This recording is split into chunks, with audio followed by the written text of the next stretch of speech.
like me. The distance came out of nowhere, drowning slowly, forgot how to breathe. Never thought we'd go apart, you never break my stupid heart. You took it all from me. Looked so different at the start, but now I'm searching in the dark for what we used to be.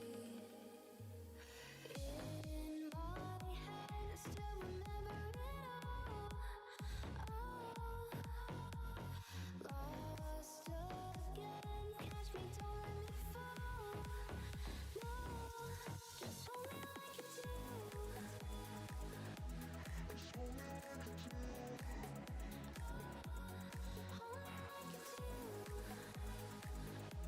Just hold me like you do, like you used to. Stay awake to find the reasons. Is there someone else on the scene? 'Cause now I'm empty and uneven, still alive, but incomplete. Never thought we'd go apart, you never break my stupid heart. You took it all from me. Looked so different at the start, but now I'm searching in the dark for what we used to be. In my head, I still remember it all. Lost again, catch me, don't let me fall. No, just hold me like you do.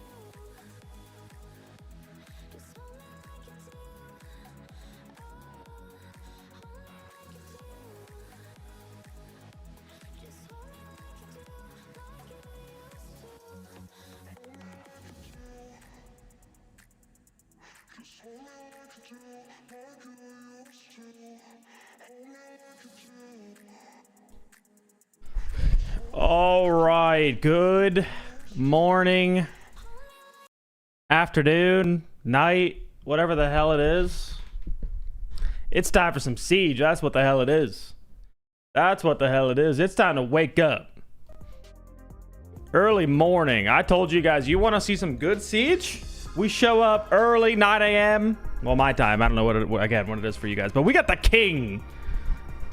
Because we're starting out today hot. We got the King playing versus the #1 rated player in EML, Pasha, he's just been on an absolute tear. Match of the day, starting out. And it just gets better and better. I mean, maybe not because the King's not playing, but a lot of good games today. Holy shit, a lot of good games today.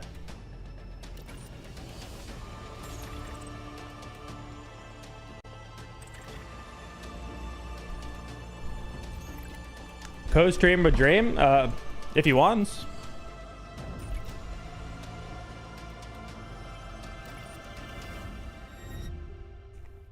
What up, Troy? What up, Aho? Allie's setting up Dream Tens for his server because of cheaters. The man's learning, huh? The man is learning. Too many cheaters out there. Tariq, Val, Hayes, Sevi, Peak. Hateful. Part-timer. Nice. Yeah. Sorry, we were just doing these spots. No part-time hours today. Today, long day. You can see I'm still used to it. I have it in me. We got... I can, remember all of this media days spent. Oh yeah, happy July 1st. Happy July 1st. It flies by, just like We got a long day of Siege today. We have EML between... I mean, usually it's like 9 a.m. to 3 p.m. my time. So convert that as you will. And then right after that, today, Tier 2 NA starts today. So we got Element. Feel like the quals just happened. The event just starting today. Very first day. First match is right after EML starts. Turtles play an hour after. First game versus the Unks today. It is best of ones. It's very similar to Pro League. Every team's going to play best of ones, but it's Swiss. So every game matters. Every game matters. If you guys aren't familiar with the Swiss format, basically, you need to get 3 wins before you get 3 losses, pretty much. You can see So very likely in 3 games, a lot of teams will get out of there. And let's hope the Turtles aren't one. He was laser focused yesterday. It was amazing to see him like this. And from time to time, there's always that Doki game. Well, it was that Doki game of the season. Yeah, exactly. I wonder if there's resemblances in the top 2 from yesterday and the top 3. Starting out strong with the Prime. We always highlight those players. Dust, thank you so much for the sub and welcome to the candy jar. Thank you, thank you. Zoom again. He's not leaving. No. As long as we win round 3 with 2-0, then we're in the playoffs. No, exactly. Exactly. It's going to be a little bit different for these matches. I did get approved to watch, and I always hate going over Turtle stuff this early before people join. Wow, hang on, you're right. That's Ali's king right there. 10-2 on the entry. Wow, both these players destroying. The best rated player in a losing team or the worst rated player? You was often the worst rated player in a losing team, Leo. Well, the latter one. At least I know what I'm getting in. Haven't slept all night. Hopefully I can stay awake till the G2 match finishes. The number 1 player as well, the best rated player from the stage so far. I'm sure you got it in you. I'm sure you got it in you. Once you see the king on screen, you can't look away. Number 1 rated player right here. 62 and 28. Holy cow. 62 kills that was over 5 play days. That's actually insane. Consistency. Yeah, I liked how he That's actually, is that not actually insane? Does that? We get 100% in total. I think he's doing about his 80% with those stats. My to be God. honest. Shepard he's on the beach just chilling out. Yeah, it looks really good. And we can look how this converts into towards the standings as well for our teams in the league. What the league board is looking like. Virtus for themselves, they don't find them yet in the top 2, but someone's got They'll be there. They'll be there. Don't you worry about VP. Out of the top 2 because they keep on standing there. Yeah, absolutely. I think we've said this quite often now. We feel like we've got an established top 4 that are our top 4. But we got a clash of playstyles today. We got G2, who pretty much... Where they're showing inconsistencies. They're winning. It doesn't even matter the map. I won't even pull up a blueprint, but this is how G2 attacks. One guy here, one guy here, one guy here, one guy here, one guy here. Boom. We're all just walking. That's how G2 attacks. Kind of zone style attacks. They can all help each other. And you got VP who's just like all 5. Maybe they got a lurk. Maybe they got someone lurking. But pretty more like default. Big clash of styles here.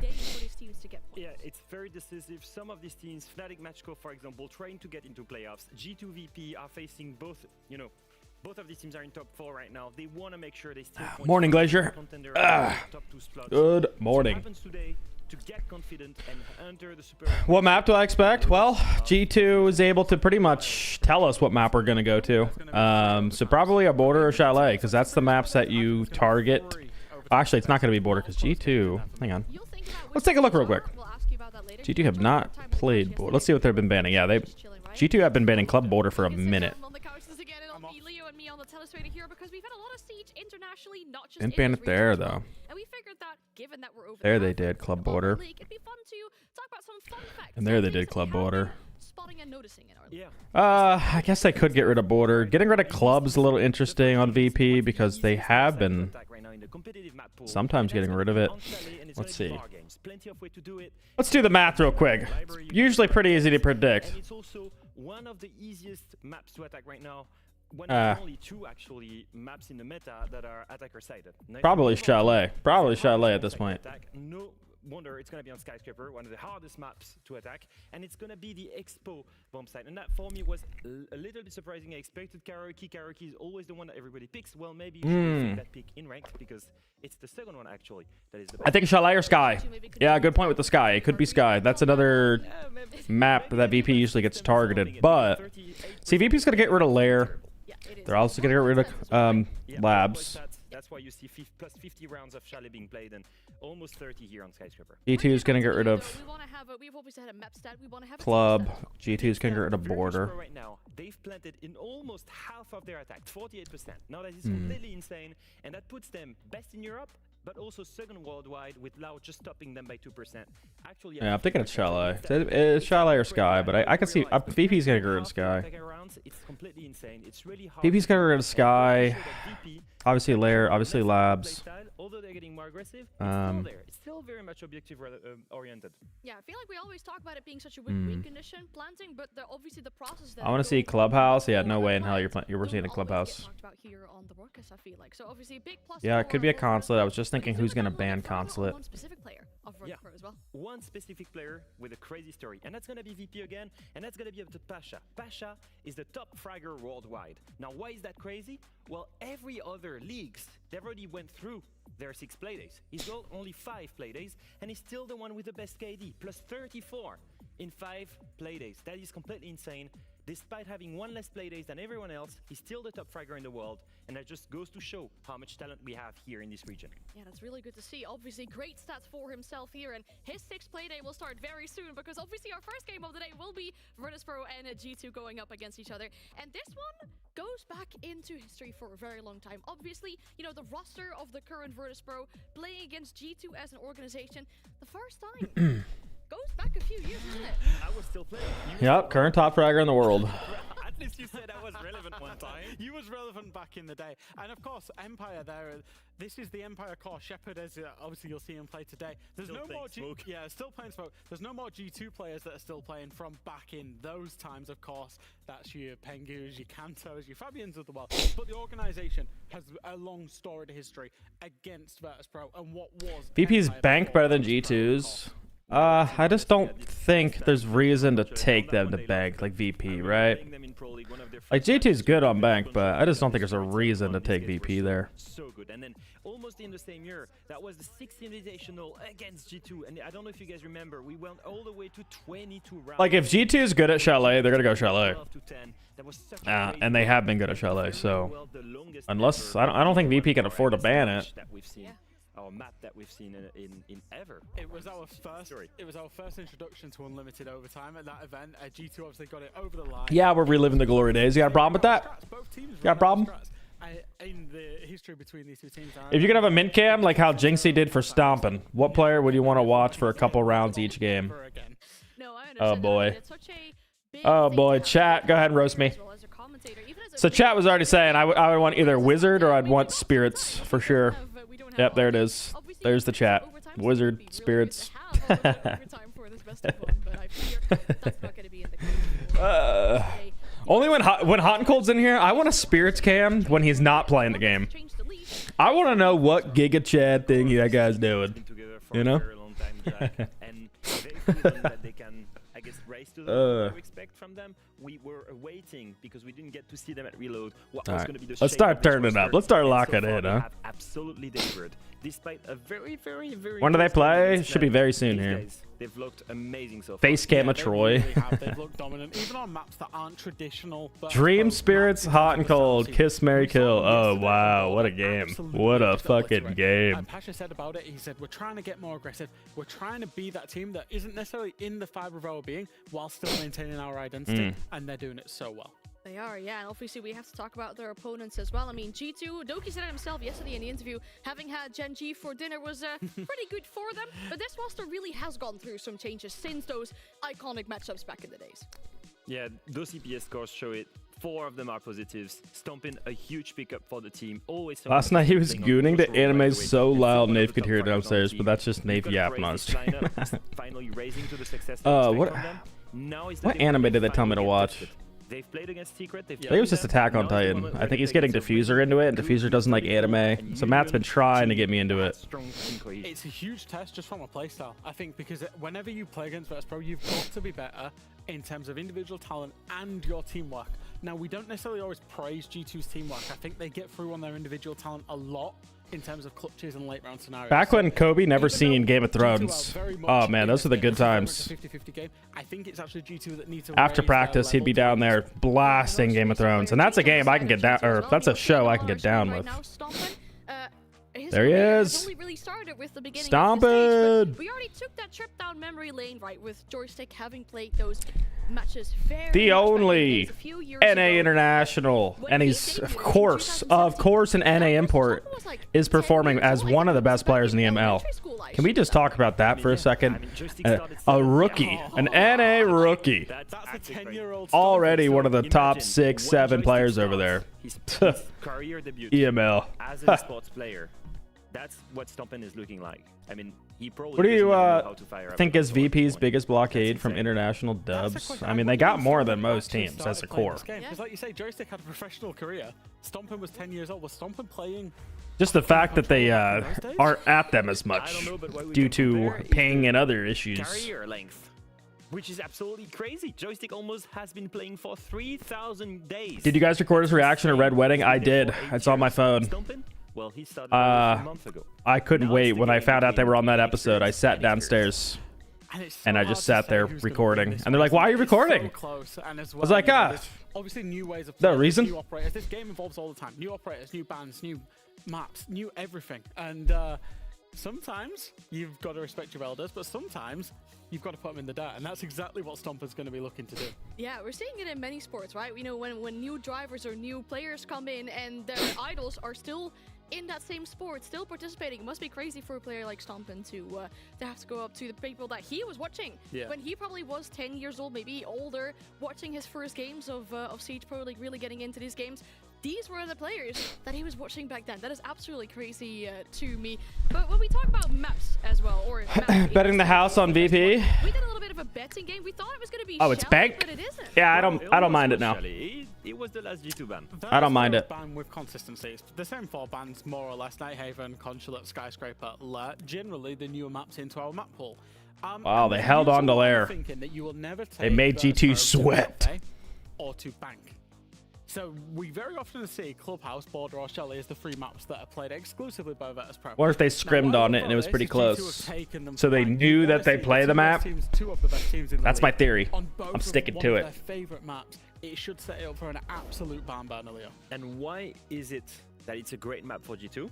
Because at Reload, they played against an amazing Dark Zero who's dominating NAL right now on that map, and they won. They won 8-6. I don't know if you remember, G2 were in scrambles at Reload, but they came alive on that really last game, they did, and that was against DZ, and they beat them 8-6 on that map. I think they're feeling confident, and that was before they even had that Stompin. It's really that. Sorry, man, could be here confidence yesterday. I just because bet even what was left of yesterday my they salary G2 on our banned king. to just allow whoever they No. wanted. They let On Gen G bank? Gen G's best map. They're now letting Virtus Pro on top of Virtus Pro's It's best one map. of It's one of almost VP's like best we map. back ourselves that I much, mean, we both are don't really comfortable care on what this. you're doing as an opponent. Play the drums, Stoke. They're Play the in drums. the Get, zone, get man. locked in. That's the confidence, I guess, that we're talking about. You know, just chill in, just a little drum session, I guess, going into this game. It's obviously what we love to see. I'm really curious how that map is going to play out. Really going Mint for Charm it. win. We're probably ranked If he wins, I need to know 30th, that 40th in what was line for a listening mint to charm. that pre-game retro. Oh. It needs to be your rank. We're still growing. I'm That's trying to okay. remember what he's typing. I'm waiting for this message to come up in chat because we can see the lobby on our second Yeah, screen yeah. here. We talk about pre-game He was rituals a definitely lot, typing. obviously, but the game is almost ready. So one more thing that we have in our pre-game ritual is to bring our casters in. We're joined by Dez and Ace. Guys, it's good to have you back on the podcast with us. Do you remember that matchup as well? Like Little Ace and Dez action. 12, Love 10 to for see it. G2? Nah, my memory lasts about 3 days. Love As to Gavin see earlier it. Today. However, you were speaking about this whole bank thing. Really interesting. G2's Guys, I'm second thinking, highest win rate, like, 25 map-wise. VP fanboy here, but I'm thinking today is my day for stomping, right? I'm thinking today he drops 15, gonna make a fantastic YouTube video, and not only one, but we're gonna get a spectating stomping video, I think, out of this as well, versus the #1 rated player in A lot in a EML. row from just you as well, but also from the casters. Who do you think is going to win this matchup? Obviously, in regards to the top two as well for the playoffs. I think VP is looking like the more mature team compared to G2. Happy birthday, mate. G2 Oh, has thanks, man. relied a lot of Thanks. their individuals. I think VP has looked the most composed over all the matches. It's a B1 after all, but yeah, I would say VP so far. I'm going to say G2. We're just going to to overtime. disagree I hope we go to maybe, but overtime. Also because I think G2 are maybe the What up, more Element? dynamic team. G2 are a little bit more unpredictable. And like Des said, I'm agreeing with Des. Yeah, not I hate clickbait. this Yeah, one, yeah, we don't do but clickbait here. I do think that G2 have We got don't do something clickbait cooking here. by going to bank because they can pick Said any one, map I they one time had a All right, thumbnail okay, that we heard from you showed two. Now I'd like to hear from you guys as well, obviously. And then Stomp the game it is at like please a- take it away for us. best entry in the league, and I was like, I want to hear from you first on this one, Tim. I couldn't do it because I know Stompin is not an entry player. That guy is a sentry turret. He doesn't go. He's not moving fast enough for entries. So far in the entirety of EML, I No, it's not my I birthday. really don't know. So Before first of all, I look at before them that and I goes think around, it's not my they birthday. are super stable, All right, super lock it in. consistent. Bank, one of VP's best maps. G2 also very good at this map. Again, they said it on the cast, but they took down DZ at reload, one of their best performances. Now we see the King matching up against the actual King of EML, Pasha, #1 rated player. 62 and 28 or something like that. Some ridiculous stat. VP's comfort map. If he's going to be able to continue being the #1 rated player, it's going to be on a map like this. You know what? And we're going to be seeing a little bit of different bands coming out. Take real inspiration from what you've just done, because you've just did a whole lot of nothing. G2 getting rid of Monty and Deimos. And again, more kind of counter bands. They want Virtus Pro to play a little bit more default. Thank you. I was going to say, Usually you're seeing those Ace Sabana bands come out. That very consistent team at like the 80% level. They're extremely good. Probably the best team that we've got right now. G2 on their day, I think, could exceed that 80% mark. However, all these pieces. Oh my God, the birthday love continues. Crispy, thank you for the thank you for the new Prime sub and welcome. I think they're gonna have their number today. That's clickbait, guys. That's fucking clickbait. All right, I blame you guys, chat. Is backing them to have their day, and I feel like they had a day. All right, interesting bands on defense too. We're taking out Clash's on me, right? Normally, like, all right, there's like 5 default bands on Bank, but Mira's a big band, Castle's a big band, Cade's a big band, but we're gonna see Clash's on me. We're not gonna let G2 play around with those operators. Instead, G2's gonna play a little bit of a roam. They're not doing the holy trinity of Bank bunkers. I mean, that's just G2 being a little bit different. They're gonna, instead of running Smoke, Goyo, and Tube, we're going to see more of an aggressive roam because VP is the late round kings. You do not want to let VP execute. So we're going to see them in a more aggressive roam, extending into the Teller's archive position. They got the Mozzie, they got the Valkyrie, they got the Legion for open area for all those quick plays in the printer window. This is Pasha in a nutshell here. I'm surprised to not see a Mozzie pass because every single, like, you can go to his match replay every single time this guy drives a Twitch drone down there in the first 30 seconds and boom, there's your Goyo fires. But maybe G2 is just planning to not let them get to that point. We see Mozzie playing in an aggressive position, but VP, they always have intel, man. One of the best teams with drones. G2 trying to just counter them walking in or swinging into the map, but Dan, again, good entry off the intel. Doki does end up getting a C4. Highly expect that to be a little bit of a counter, knowing Joystick swings in that window. So it would have been Pasha's job as the ATM player to call out the C4 there. What to expect. So yeah, VP come in big. Yep, G2 have got an answer, and I think it's just going to be an absolute Doki falls back a little bit, but there's still a roam going on. We still got Doki in that small office. We still got Stompin' in the elevator spot. I'm assuming with the hatch open, he could just drop at any time. And same with this guy on the red hatch. Boom, dropped. Okay. And this is kind of just Bank. Sit around the hatches, waste as much time as you can. As soon as they drone Doki. Oh, wow. How do they hide their drones so well? Unfortunate for Doki. Stompin's got a decision to make. Does he get aggressive at this elevator position? Or does he just drop? Do they have enough if he just drops down to sight? Good intel. It just goes to show you know what fundamentals will do for you.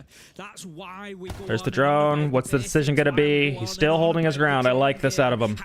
I like this out of the Rook. Right now, 3 standard drones and obviously the Twitch drone. Make VP do something to get you out of there. And right now, it's not happening. No reason for him really to go back to site.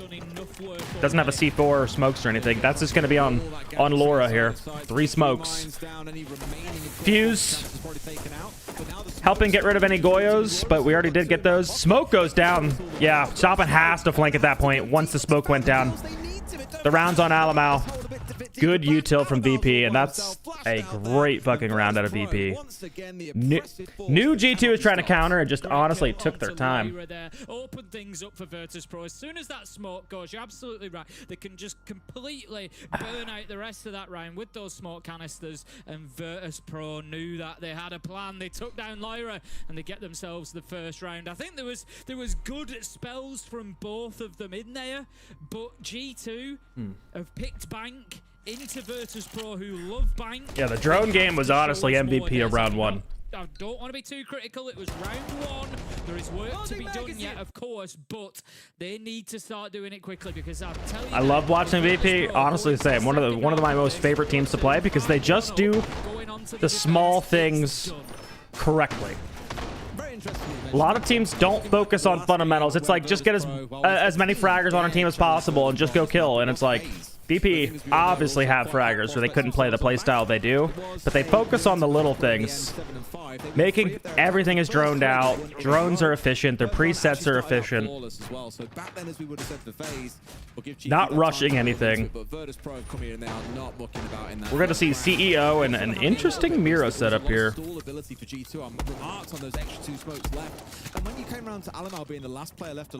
Not sure if we hid the Mira, which I'm assuming we did. No way for VP to get it, besides they have to ace or Habana it, but you see a tube on board. You also see a bandit on board. I expect this to be another G2 counter. What I've seen in the past from BP, because they've been running this window take for a while. I don't want to say they're the originators of it, but they have been running this default for a while. And Pasha is going to throw a cam and try to get those Miras. He's going to try to go through the janitor rotate. Here it goes. Wow. Almost like I've watched their VODs. He keeps it right there because there's a lot of attention right now. There's a lot of people that are waiting for the Twitch drone. Throw a smoke to hide the Twitch drone, and here he goes. Boom. Ace. But they don't care if this ace doesn't work because he's driving his Twitch drone right now. He's in the janitor closet with it. He did manage to get it. And that starts with a nice opening kill. Give yourself the advantage. Look at this work. So they open it with ace, but obviously, yeah, you can see it's open right there. They do that every single time, and I'm surprised we don't see a counter from D2 coming out with like a mute jammer or something. Very much paid the price for it, and Tim, it does feel like a rare map where we haven't seen the Habana. But it's just those little preset plays that, like, again, you know they're coming, but they're so practiced by VP. Right, the throwing the ace and the smoke for like baiting that we're going that way with it.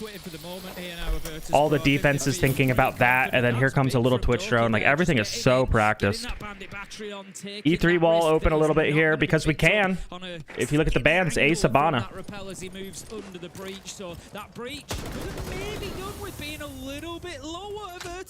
All right, VP pretty much has what they want. Yeah, I was gonna say always is in right now. Janitor's open, so janitor can't help. Zoe stun. They had no idea he repelled in and went for a plant. Masked the sound of the plant. G2, honestly, lacking vision here. I would love for them to bring way more vision on this site. Don't think we need to play an operator like Legion. It's not going to do anything against VP. We need more vision. If we don't know that bomb's going down, where's the Echo drones? Where's Valk? Relying way too much on a Mira. And VP, there's a reason they didn't ban Mira. They know how to deal with it. We're seeing again from Virtus Pro, getting in there, getting that diffuser down. 4 batteries in pocket. Yeah, that's also a little confusing that they didn't counter and put some on the janitor walls. All his batteries were for the Kanto wall, which still got open. And it got open because Pasha's second Twitch drone, I have to show you guys the spot, but in ATM, you can throw a Twitch drone up onto a pillar, and then it has an angle toward E3, and I'm sure he zapped the batteries off as Habana went for opening E3 wall. But confusing to me why they didn't at least try to put some on janitor. Not really any counter coming out to a very default VP attack that I have seen probably like 100 times. That's where the mirror window goes. That's where a warden will play. That's where they stack their killer utility. And Virtus Pro just took it away from them quite easily. All right, back to lower site, and what do we got? The Holy Trinity, Smoke, Goyo, Tuberal. And then every single team will play a bunker the same way with 2 flex operators. Here we're trying to play the mute. Looks like we're using it for pretending that we're doing that Teller's roam again. Mute jamming all of Teller's and Archives, and then stomping on the... Our king is on the Lord and Savior Tachanka. This is a round that looks like G2 is going to let VP have the map, but I expect them to still waste some time, and we do see him again. Still in the elevator, still in Archives, still in open, and still in server. So they're still in extended positions, but look for them to definitely layer here and play a late round and play off those smokes into Tachanka. Joystick could be fed up with this. It's the second time they've attacked this site. He started the top floor of Sledge and he's been C4'd out. Good early C4 from Doki. That's going to slow down VP again.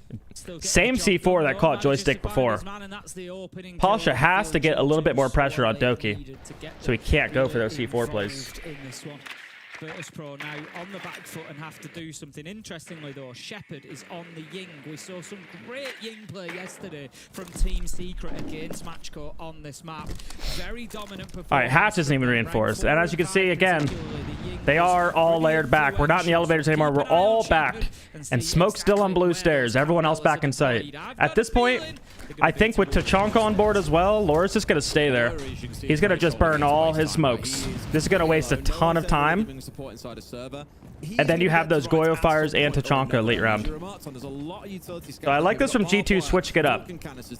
Virtus Pro have shown they're able to clear against a heavy roam setup. Now let's test them in a late round with a bunch of layers.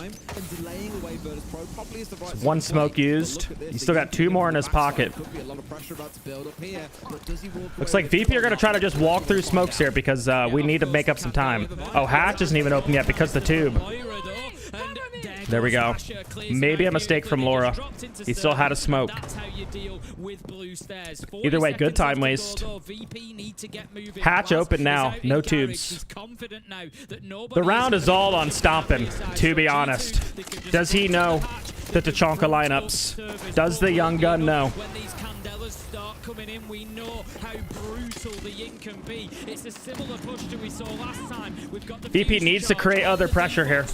They can't just rely on bomb going down because the Tachanka is so powerful. Pasha, big pick on Doki on the main stairs, can now take the space. Pasha's going to be coming downstairs. They were waiting for him. Default plant going down.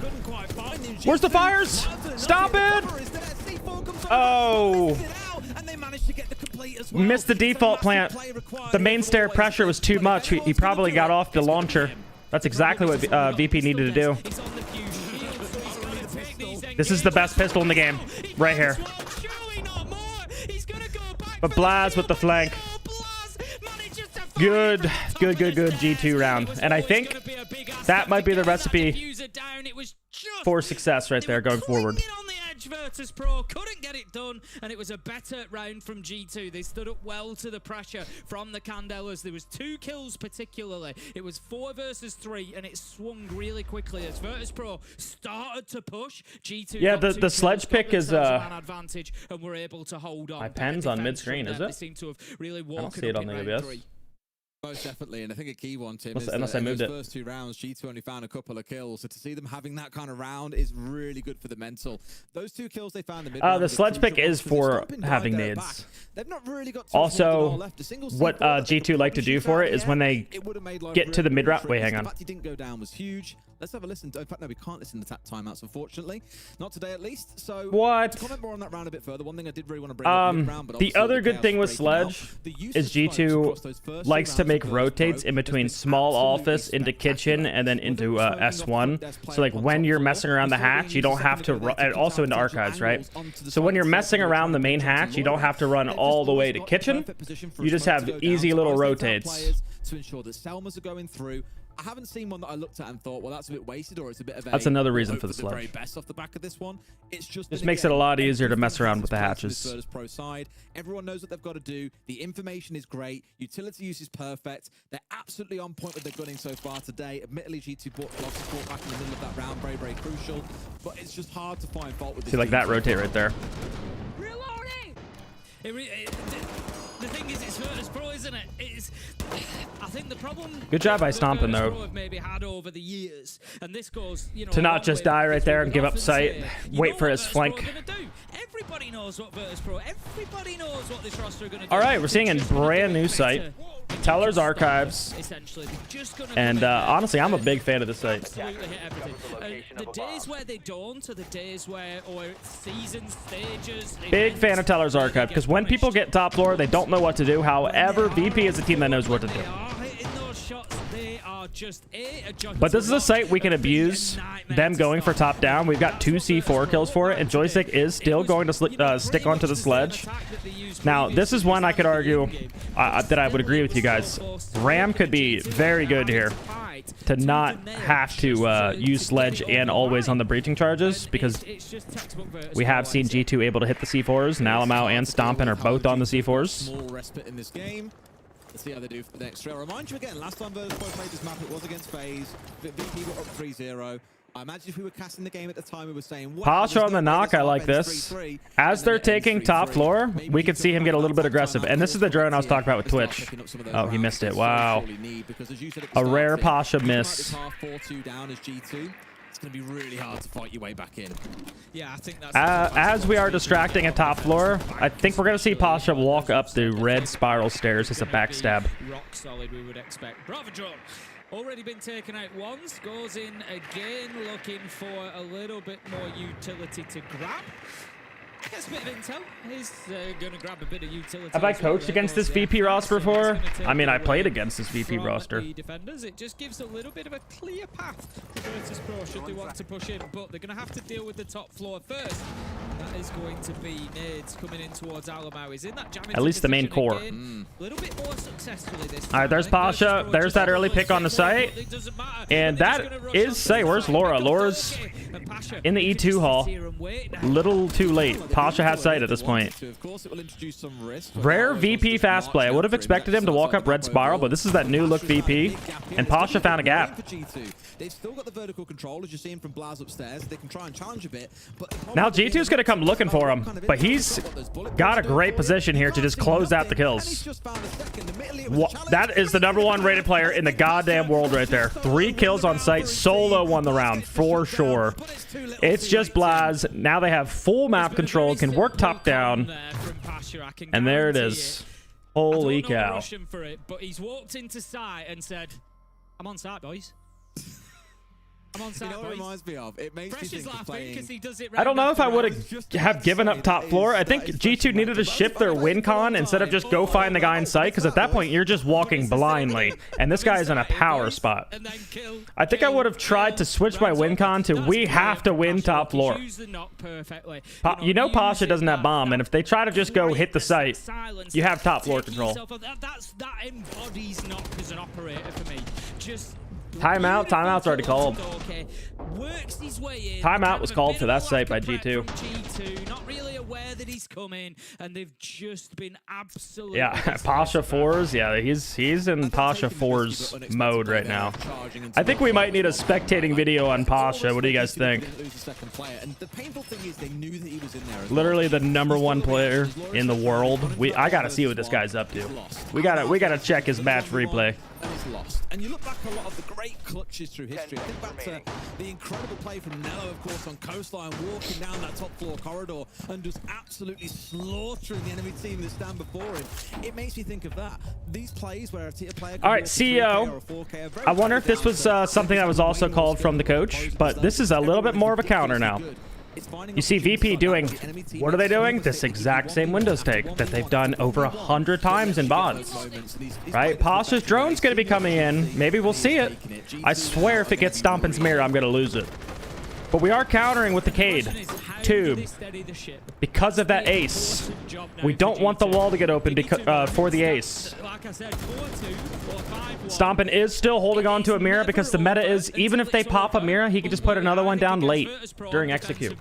4-2 or 5-1, it's as good as over. So G2 really need these next 2 rounds if they want, and even then it's going to be tough. I still expect Virtus Pro to go a 4-2 half. I expect them to be able to defend 2 sides successfully. But Tim. Look, they're going Time so will tell. hard into trying to deny this top floor. Because look at what's happened the last few times. Virtus Pro have come in, dropped a smoke onto the mirror window, opened it up with Selma's at range, and then just played off the back of All right, here comes, here comes. Oh my God.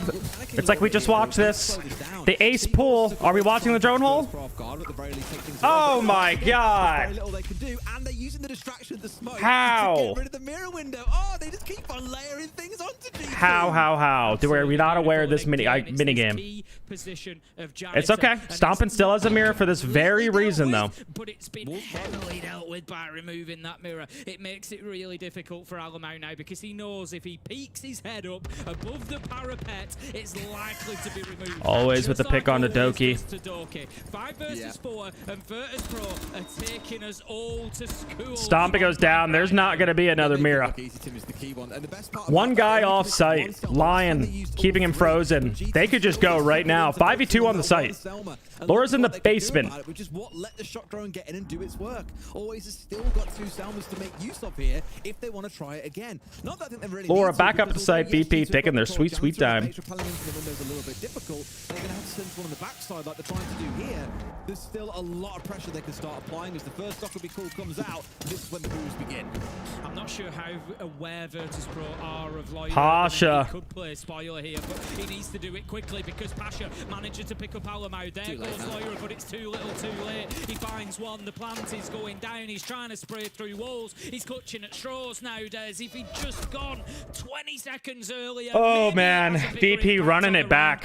Almost cleaner the second time. Twice about going in for the plant, but no. Literally, they just make it seem like there's nothing you can do. I think we were trying to counter the wrong thing there with the K-tube because we still fell all completely around it. Wall didn't get open there, and we still all died. They are firmly over it, not bothered. Very heavily towards not They are bothered. just doing what they want to do, Des. They are flourishing, Tim. They're in their lane. They're having a good time. Ooh. And that's unfortunate. It's been great from Virtus Pro. We've picked up on a number of things that they've done, and there's probably been 100 others that we haven't picked up on. But like the play with the Twitch drone, sending it into the smoke, getting it through the drone hole, the whole distraction of a Selma. Yeah, they don't really care about the wall opening. I'm going to be honest. Again, Pasha, every bank I've seen usually gets that mirror open. It's just wonderful. That's all they really care I'm about. hard pressed to see how G2 Once the mirror's stop this open, now. you don't really have vision Joystick on the do plant something that they different want, this round. or on them on the windows. How Virtus Pro, they play their style, they play it down well, and they're hard to stop. They set themselves, they're trying to add a bit more aggression, a bit more unpredictability. Fantastic. I think even without it today, they've still managed to show they can do the same thing time and time again and run G2 over. Just make small modifications each round, and that's more than enough for them. I'm looking at this round and just thinking, okay, Joystick has always been C4'd out by Doki. Are we going to see the same again, or does he learn from his mistake and does it make it 3 in a row? Also, this changed, by the way. The Maverick on side now in place of what was previously going to be the Habana, because they realized, okay, they're now running a lot of Kaid. For the first 4 rounds, we didn't see it out of G2. These last 2, they've ran it. That's been, again, a small twist or modification to deal with what G2 were trying to throw at them, but clearly hasn't worked so well so far. Just getting that vertical. All right, back on to downstairs, and this worked for G2 last time. Last time they did kind of a normal bunker with the extended positions and elevator and open, fall down when you can. This time they're running what I call a super bunker, aka they're not even extending in those positions. We're running cave tube, we're giving up everything. And then this Aruni, he's able to Aruni trick hatches, used with the Tuberal as well. So there's a lot of denial on the hatches, and the counterplay is bringing Shepard on Mav here, which was a really good adaptation. So here's the Aruni. Doki could just stand on the desk down there, and it... And don't know how that went away, but he could stand on the desk, which doesn't activate the Aruni. And the minute they go for the hatch, he can step off the desk, activates the Aruni charge, boom, gets rid of everything off of it. And that's why we saw G2 with the Habana ban. Very, very good with the Habana ban, because they can't just bait you with like 2 pellets. It just also gives a little bit of space if you've got Shepard trying to map these hatches. So super delay on these hatches, and because they have to bring a map, this is taking a ton of time. We still have to take CC, but it does look like Smoke is actually going to be backing up. D4, nothing. Okay. All players fully backed up. Super bunker. 50 seconds left. The round is going to be on 2 smokes and whatever goils are up. I don't think Virtus Pro really care about the kills at this point. They're just thinking, yeah, cool, we've cleared away all this utility. Almost kind of think G2 need to go for a flank at some point. You see Joystick also, a little adaptation here. Joystick's going garage. Alamau does find him, though. But Alamau's found his man. Good kill for him to find out as it removes a little bit of back Smokes. pressure, but Smokes. what's going on? Smokes. Now, there's no banana. C4 comes over. It does damage, but not enough. Always steps away. Oh my god, and that is why I don't recommend a super bunker at times. Because if you are not a util team, if that is not your meta, if you aren't dialed on the comms, desperation main stair flank out of G2, Pasha getting freebies. A long arm. No. Shuts him down. Oh, man. Virtus Pro go 5-1 on the attacking half of Bank, and they have been dominant. There's no other way of describing it. What an attack from them. They Was the drone worth the Rooney? Oh, absolutely. Last time they got that diffuser Absolutely. down. Yes, they lost the cover, but the nitro missed. The smoke wasn't there, and it just allowed them that space. Yeah, he did shoot the smoke. That's why it's also important to get that long cross wall open, because once it's open, We have those days where players that used to be the minigame of Old Bank that kind of died for some reason, but VP's still showing it. You get that long angle wall open in server, and you just sit a player there. And if they're not running a Mira, you now have the line of sight to shoot all the C4s, all the smokes out of the air. And you just put a really good aimer back there with a good gun. Back in the day, we used to be hyper on DZ. We even had Bolo doing it on DZ. They're not going to miss shooting a smoker. It's actually easier than you think, but they're also not going to miss shooting a smoker C4 in the air. And all it takes is to get one of those and bombs down.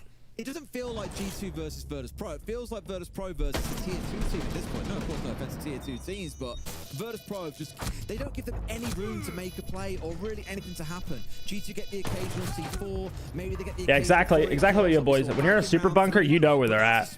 You know they're all downstairs. Drones aren't that important, 100%. Good lord, this is a mountain that stands before G2. Truthfully, Tim, I don't think they overcome it here. This is what was Pasha's stat line again? Before the game, he was like 62 and 28, and he's now 11 and 2. I think this is going to be a Pasha spectate video, because I also want to show you guys from his POV, as I was yapping so much about that Twitch mini-game drone play that he does on CEO and always gets the Mira. Because he's been doing it for so long, he can't keep getting away with it. He can't. I gotta put the gospel out. Teams gotta stop it. He just can't keep getting away with it. Let's not make it, let's make no bones about it. In a 2 versus 3, trying to go for the disable there, tucked in behind the reinforcement. It's a Hail Mary. You don't have any control.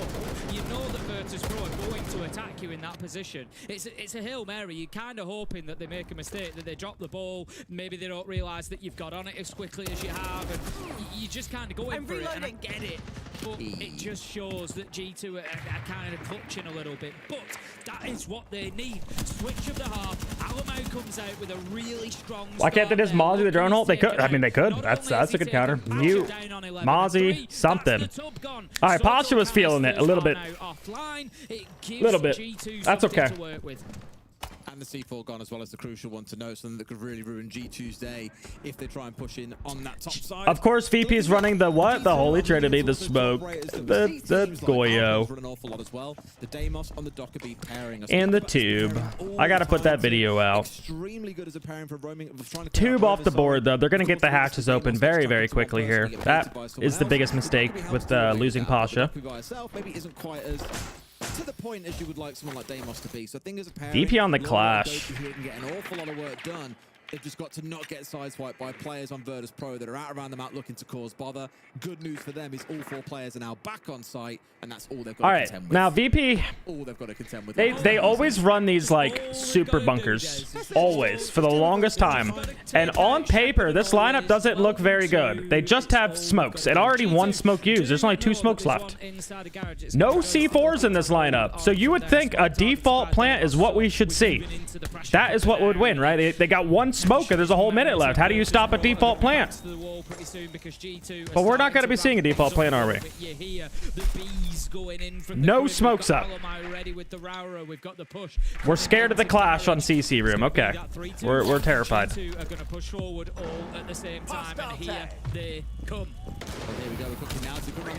Oh my. That's a cool Aurora interaction right there. Block off the main stairs, go for the garage player, although he was tracked. All G2's trying to do is cause as much pressure as they can. We should be seeing a bomb go down. There we go. Blaz, just start playing the bomb. Nothing they can do. They have to flood plant. Bomb's gonna be down. Get out. That was insane pressure out of G2. That was a very, very good attack from them. From G2. Absolutely love that attack. It's going to be one to really go back. Stomping on the board. Exactly where they sealed off and how it worked. That was perfect. That is what you need to do. When you are in that default plant position, you can't just rely on the bomb going down. You have to create pressure onto the defense. Make sure they can't be on the long angle that can see the default plant. Make sure they're not able to just get comfortable and throw the smoke line up. And just, yeah, good amount of pressure. So we saw the roar gate on that main door.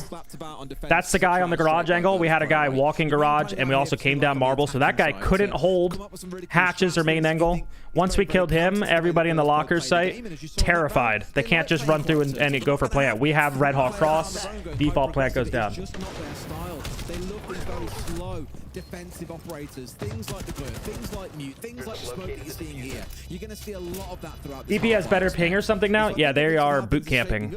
G2 have definitely got ideas. They are in a team house for the stage. So they do. They actually have good ping. I forget what country they're in right now. Serbia, okay. I think, you know, a good sign for G2 fans there is the hype that Dorky's still bringing in. 5-1 and the manner of that 5-1. Sad to see a team be this happy over winning one round. Well, Bank is attacker sided, and we have seen VP up 5-1 before. I believe it was at SI. Someone correct me if I'm wrong. At SI, they were up 5-1 on Loud, and Loud ended up coming back and beating VP on Bank 8-6, I believe it was.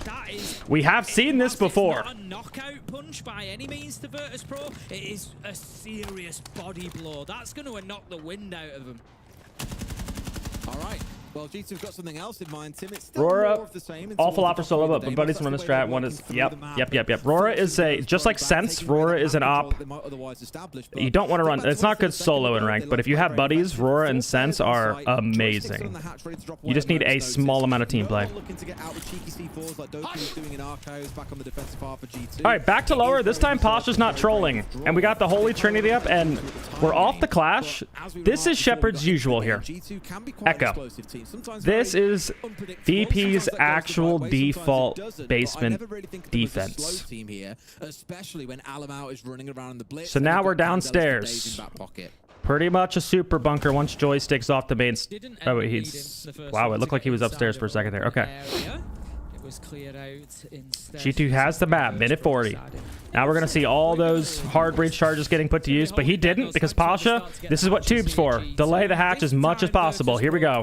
Boom. Tube. Because of that, Dan can sit behind the bomb, and instead of playing on the blue stairs, every time, instead of playing on the blue stairs where he can die, he can stay behind the bomb as long as we have tubes, and he can just waste just as much time. 40 into the round, they are still suffering this delay coming out from the Zoto canisters. Pasha is still on side, so G2 doesn't want to go for a default execute because VP is so practiced at stopping default plants. They got the smokes, they got the Goyo fires, they had the Echo drones. So we're going to see a little bit of an unorthodox attack from G2. It looks like a back take. So Ying's out. Grim's out. All Grimby's dumped. Don't call. We're Demo's tracking somebody, and here comes the blitz. This is going to be a free kill. Okay, first kill for Alamau. We have the whole backside. Laura for 2. Laura with 3. They know the last player is stuck in sight, or in garage rather. No way. Yeah, there's not enough time. 2 really good attacks out of G2. Again, we're not giving VP. We are not giving VP what they want. We're not letting them play a default game where we're going for a default plant. Come out looking like a completely different team, Des. Lyra's just absolutely run through Virtus Pro. What's the drawing thing that I'm using? Epic Pen. And when you look at round 4, 5, 6, Pasha, always Pasha, 3k in every round. That is something Virtus Pro were doing to them. Coming in, getting those big multi-kills. What an answer from G2. They get their first 2 attacks, but now comes the challenge, I think, coming into round 9. I expect VP to go, I believe open is their second favorite site.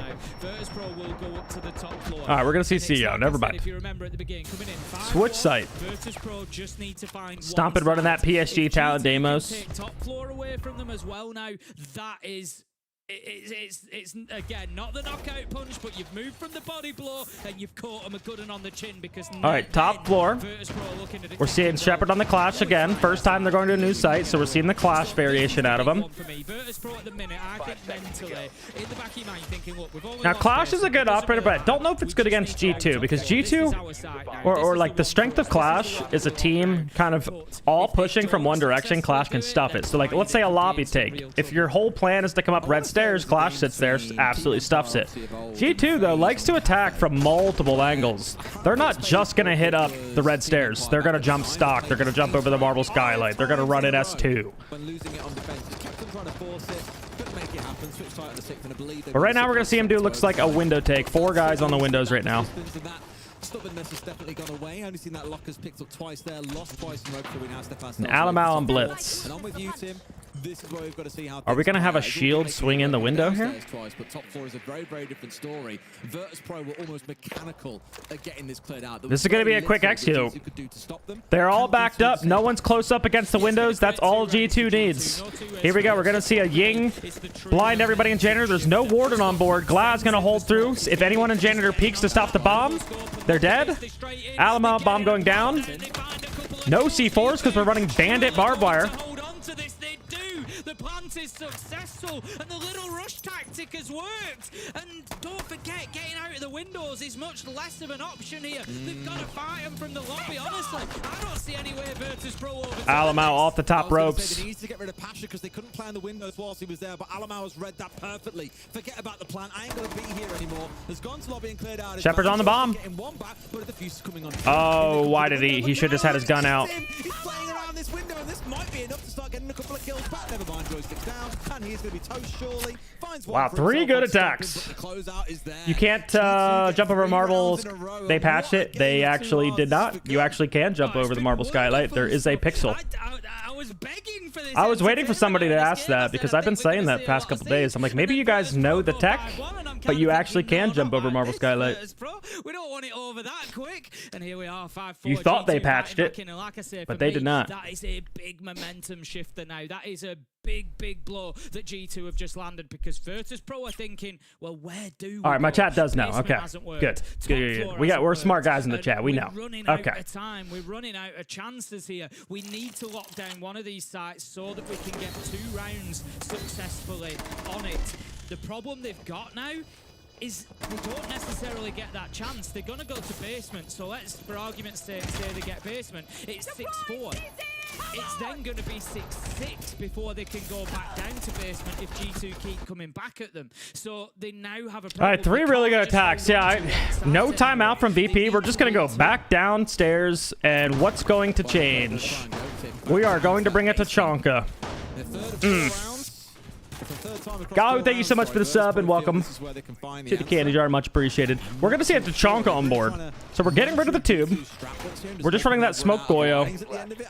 Fenrir I like because we're hitting a lot of back takes and garage. Fenrir is very powerful for holding down main stairs, garage, and all your back hatches. I like that. Tachanka though, do we think G2 is going to go for a default execute? Because that's the only reason you would bring Tachanka and smoke.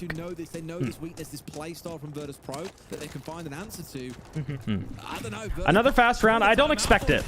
I don't expect another fast round. Yes, they have Ying and Capitao, but I think that's just going to be for the execute. And they also like Deimos for the execute.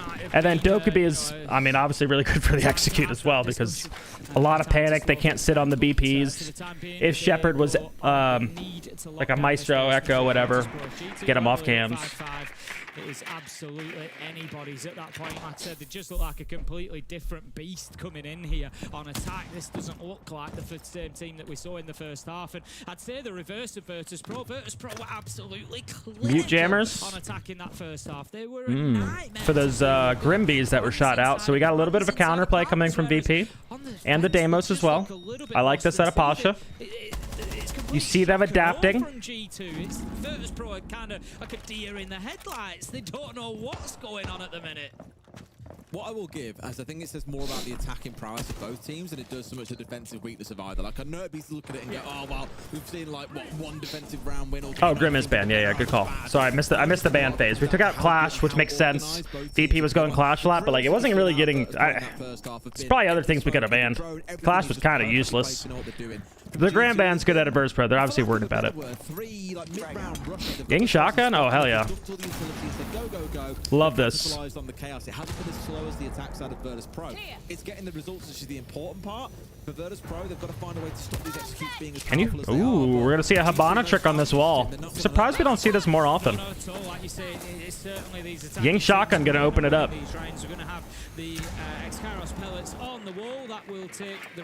Boom, little Habana trick. Yo, Alamau, get back here. Where are you going? We need the shotgun. Oh, okay. Is up on the hatch with the Capito. Perfect operator to be up there. He's got that utility. Can send in the smoke arrows, send in the fire arrows. All right. Wow, we might see a third attack from G2 be an actual default plant, but we are going to pressure. And this is 100% the right call. You can't just rely on the plant going down default. You leave Blaz in server room, and everyone else needs to go hit a lane. Someone's got to drop hatch. Someone's got to run down marble stairs. If we have a back hatch open, dump your util. There's no warden on board, so there we go. We got flash is going out. All the smokes are basically out. E1 elevator pressure. Pasha kills Alamau. Stomping goes down. We need to be planning during this moment. Blaz needs to run through the site and plant bomb. Bomb's going down now. Doki, huge round. Oh my god. Doki is in phenomenal form these last 2 days. Holy shit. The savior of the fucking round right here. Probably just walked down the marble stairs and got 4. Holy shit.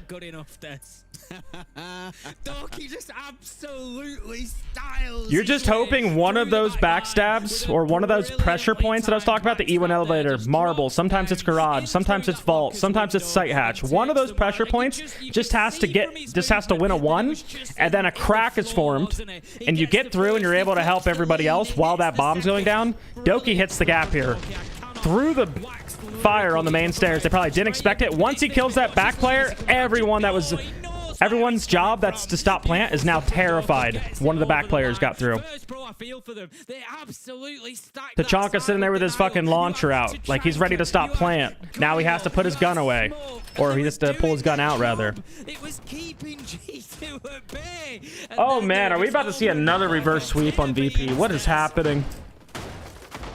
One thing I'll remark on here, and maybe it's open area. VP traditionally play this site extremely bunkered. Pretty much like every other site on Bank. We see them on the glass, maybe a little bit of Deimos as well. Fine. The one thing I'll remark on here is that, don't forget, Virtus Pro, this caliber of team, Stomping has not faced off against these guys in Tier 1 before. This is like a whole new experience. You haven't really been a pro until you played against Virtus Pro. But the rest of this team first attack, they didn't look good. I mean, it was the right idea. Like, that's how you play. Like, if you are given server control and they're just going to go for util to deny, you have to flood. And they're not the prettiest looking rounds, I will not lie. Because they know you're going to flood, but all it takes is someone to win a 1. You can't watch everything. So maybe it wasn't like a super clean round.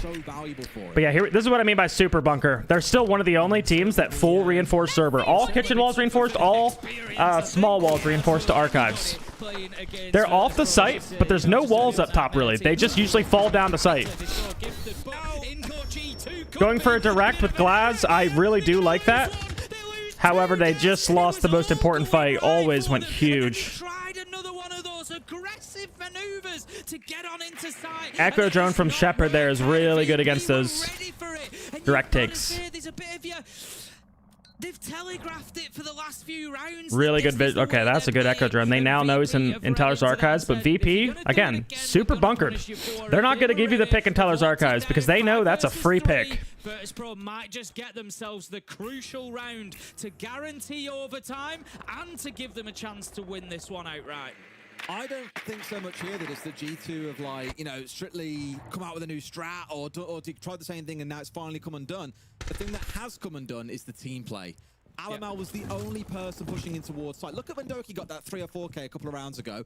It was off the back of the run being distracted by the execute coming in on the other side. There. Wow, usually VP will actually reinforce this hatch. The only person in sight. So sure, he's pressuring this guy on quad wall. That's all right. They didn't die to it anyways. Completely unbothered, nothing else to do except shoot in the head as he tries to take out a teammate, and then Laura follows it in Wow. the same fashion. Doki is so good.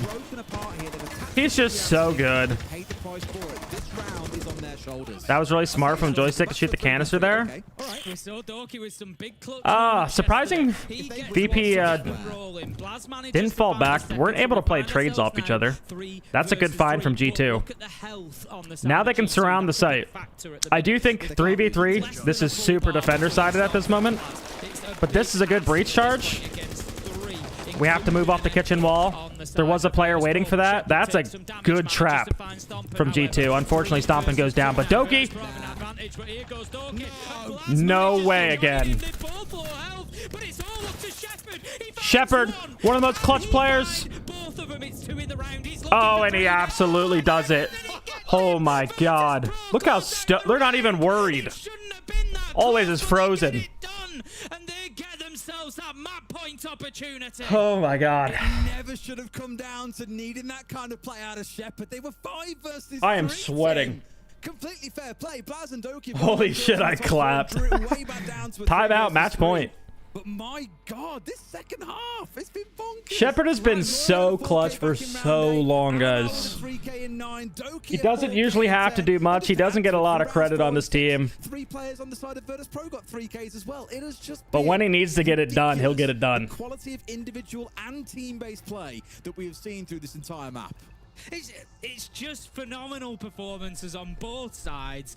We're just sat here just being treated to this, and they are just wailing on each other. There is absolutely no quarter offered or taken. It's absolutely unreal from both of them. We knew coming into today, we knew this was going to be a good game. But at the 5-1 half, I'll hold my hands up. My entire keyboard is sticky right now, Sam. We were going to see a 7-2, a 7-3. Wow, Shepard on 11 kills. You don't often see him up there with one of the fraggers on the team. That's how you know Dan and Joystick are not having a good game. But he can absolutely do it if he needs to. Slow things down, which I think is right from them. G2 have been playing on a lot of energy. What's the site to close it out? CEO. Last time, G2 had a perfectly prepped rush attack Windows on CEO. We're now countering. We're bringing more vision, right? We're not letting him just plant for free. Shepard, no more Clash. Clash is banned. He's on Maestro. Maestro bubble perfectly set for those window plants. They're also bringing a Warden. They don't want to lose to Ying anymore. We're bringing more vision. Joystick also on the Valkyrie. I really like this lineup out of VP. And this is how I'm starting to like playing this site, is just heavy fucking vision. Now G2 doesn't look like they're going that heavy into the window tick anymore. We don't see that Ying. Obviously Grimm's banned out. We don't see Capitao. More default operators and Alamal and Knock. I expect this to be one of their signature Anaconda takes on this map. Everyone kind of hitting a lane. Alamal already outside the loan office. Probably going to walk up red stairs. Red or main. But G2 set these up perfectly. Like, it's not just a random lurk. They're going to be pulling pressure somewhere perfectly to give him the gap. So right now it's trying to open up stock, but that Meister bubble's really good. Shooting off the aces here. Oh, he does have an angle on it. Is he able to shoot that? Yeah, okay. Hey, still got one ace charge. Doki's got diffuser in hand at the minute, and that Doki's not usually a planter. Nade. Stompin's going to open the Canto ball now. They're just nade tricking. That might have been mistimed, yeah. And because of how slow the Habanas are, a little bit of a troll. But he's only got one battery. He's going to get one side of the Canto wall open. Joystick knows this lurk is coming. We need pressure. Here comes the drone. Alma's going to be patient down here. Not going in as aggressively. Both sides just happy to hold the lines. They're going to need some other pressure to make Joystick look away. So here comes that pressure window side. Jumped in stock, trying to pull him. Doki opening kill on Dan. Gap's going to be created somewhere on the map now. All players looking toward the stock side, though. Janitor meeting. They know that it's the center point of this defense. The one at top right, they're aware of as well. The one out this lurk, again, making them all look toward main stairs. There's now a gap to wall curve and jump stock. That's what we need to see out of G2. Wow, good trade. Stomp in there to also help. Are we going to see a pickup? Stomp in the savior. That's really big from Stompin. Not only does all of VP looking toward that stock hall. We need more pressure on the window side. Alamo gets the kill. He's there to pick him up and put him on his feet again. 5 versus 3, and surely now G2 Warden. He's Warden. It don't matter. Extra rounds of magic always will be downed. He manages to Shepard. Pasha. They're stomping. Shepard again. 1 versus 2 now. G2. 15 seconds. Can he do it again? 1v2. He's got all the vision. Oh, I can't believe he didn't kill that guy at least. Wow. 5-1 attack half, and we're back. We're in overtime. One of those games going down in the book of there are 2 halves to a game of Siege, because it has just proven it to the absolute T. At 5-1 down, we were like, there's just no way. Like, Virtus Pro are on a different level today. G2 can't fight it back. What have they done? Fought it all the way back. And the one round they lost, I know we spoke about it's upcycling. For me, that was down to G2, not really down to Virtus Pro so much winning the round.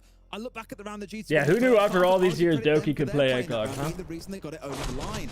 So it's been nail-bitingly close between the two. We had 2 trades in this round. Both led to 1 player dying and 1 being down. This was arguably the biggest kill right there, was Stomp and killing Pasha. If that was a trade or anything, thought he was going to do it again too. He was going to break G2 hard. Came down to the #1 rated player. Stomping and struggling a little bit 1-9, but he took down the king, the #1 rated player, and that saved him. To win one of these defenses if they want to come away with the 2 points. Just to remind everybody, so far out of 12 rounds, we've had yeah, me too, Ali. Me too. And only 2 defenses. That's why we mentioned these sides coming into the overtime. I'm just skipping over it. Defining factor. Best of 3 rounds now. G2 need to overcome the odds, and they are going to try down in the basement to begin with. But we all right, VP have to attack twice. This could be a good overtime side for them. Obviously, they went 5-1 on their attack. And we're seeing the same thing. We're seeing G2 going back to that super bunker, the Holy Trinity, Smoke, Tuberau, Goyo, and they're bringing even more. You can always tell what they're going to do after that by their flex operators. So after these 3, you look at what are these 2 operators. That indicates super bunker right there. VP got the call. They bring Mav because of the Cade, so really good. Prep phase isn't phone time, guys. Shepard's dialed. Bringing the Maverick for the Cade. To Virtus Pro, very rarely do you see Sledge getting picked up. Very rarely do you see Fuse getting picked up, but they make it work time and time again. Ooh, Doki. Letting him know he's hiding. I mean, down in this case, making use of it. I remember seeing FaZe doing an awful lot as well, and asking, Furious, sorry, and asking, yeah, you guys play striker with the most percentage of any team. Why is that? And the coach was just saying, ooh, did they move the Goyo fire? Top blue? He might have put it more down the stairs because Dan naded it last time, and you could see Laura was visibly upset, kind of shook his head. Everything you need them to, striker, or whether it's looking towards. I want to see if they move the Goyo fire on those blue stairs a little bit backed up. You name it, they can do everything you need. what we're seeing a great example of in a couple of the shots that we've seen so far. Yes, they did. Dan knew it too. A little bit deeper of a nade. They're going to do the same thing. We know what Virtus Pro are going Doki, to do. They've got the what are you doing there? He shook his head.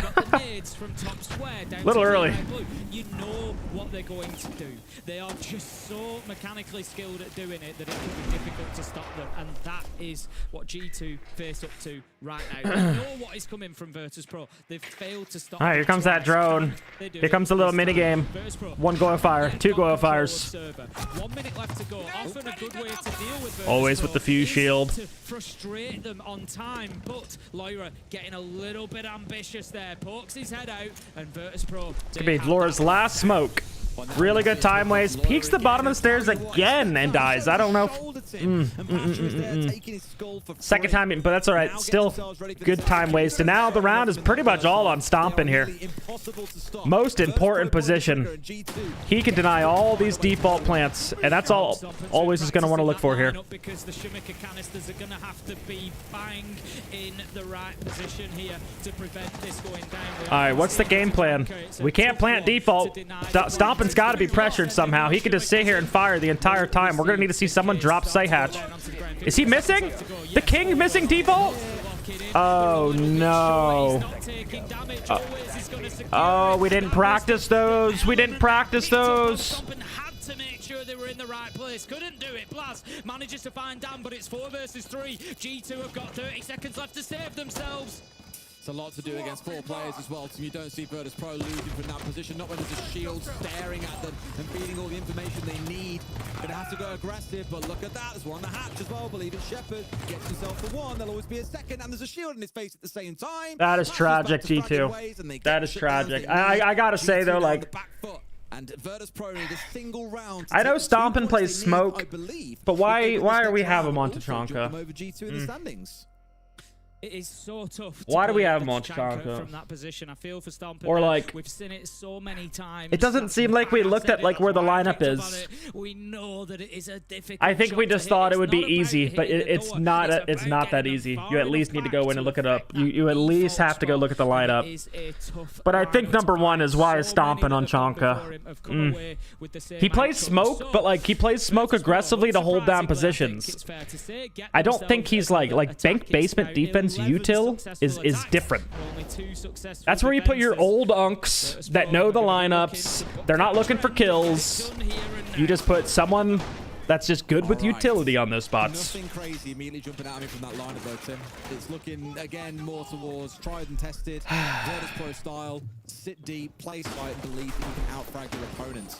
For G2 is to be going back into that strap look again though. We spoke about this during their half on the attack. They don't really have anyone like that. No, I mean you're kind of right. It's really a test from Virtus Pro. I don't think util's really their forte. It's going to surprise you the side. And is there an answer? It looks like there might be because the Nos is now getting. And they obviously went away from the Roam since the Roam got destroyed the very first round.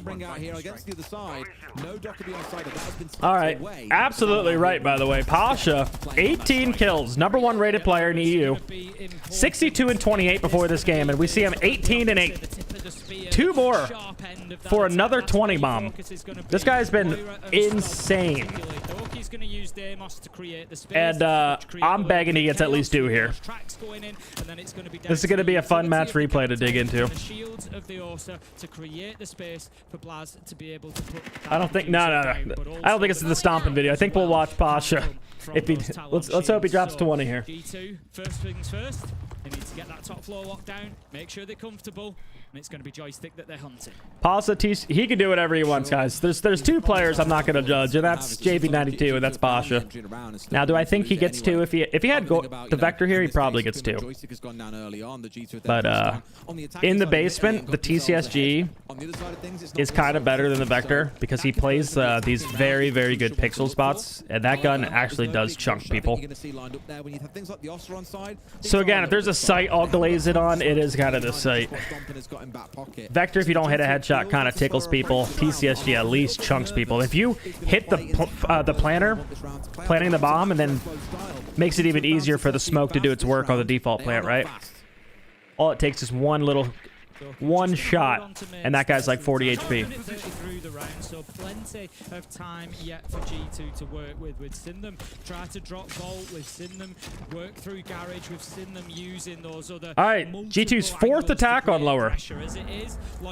We've seen two. Well, I guess all three were pretty good, but we're now seeing a fourth variation where we're going to take Garage. We have Osa. We have Stompin'.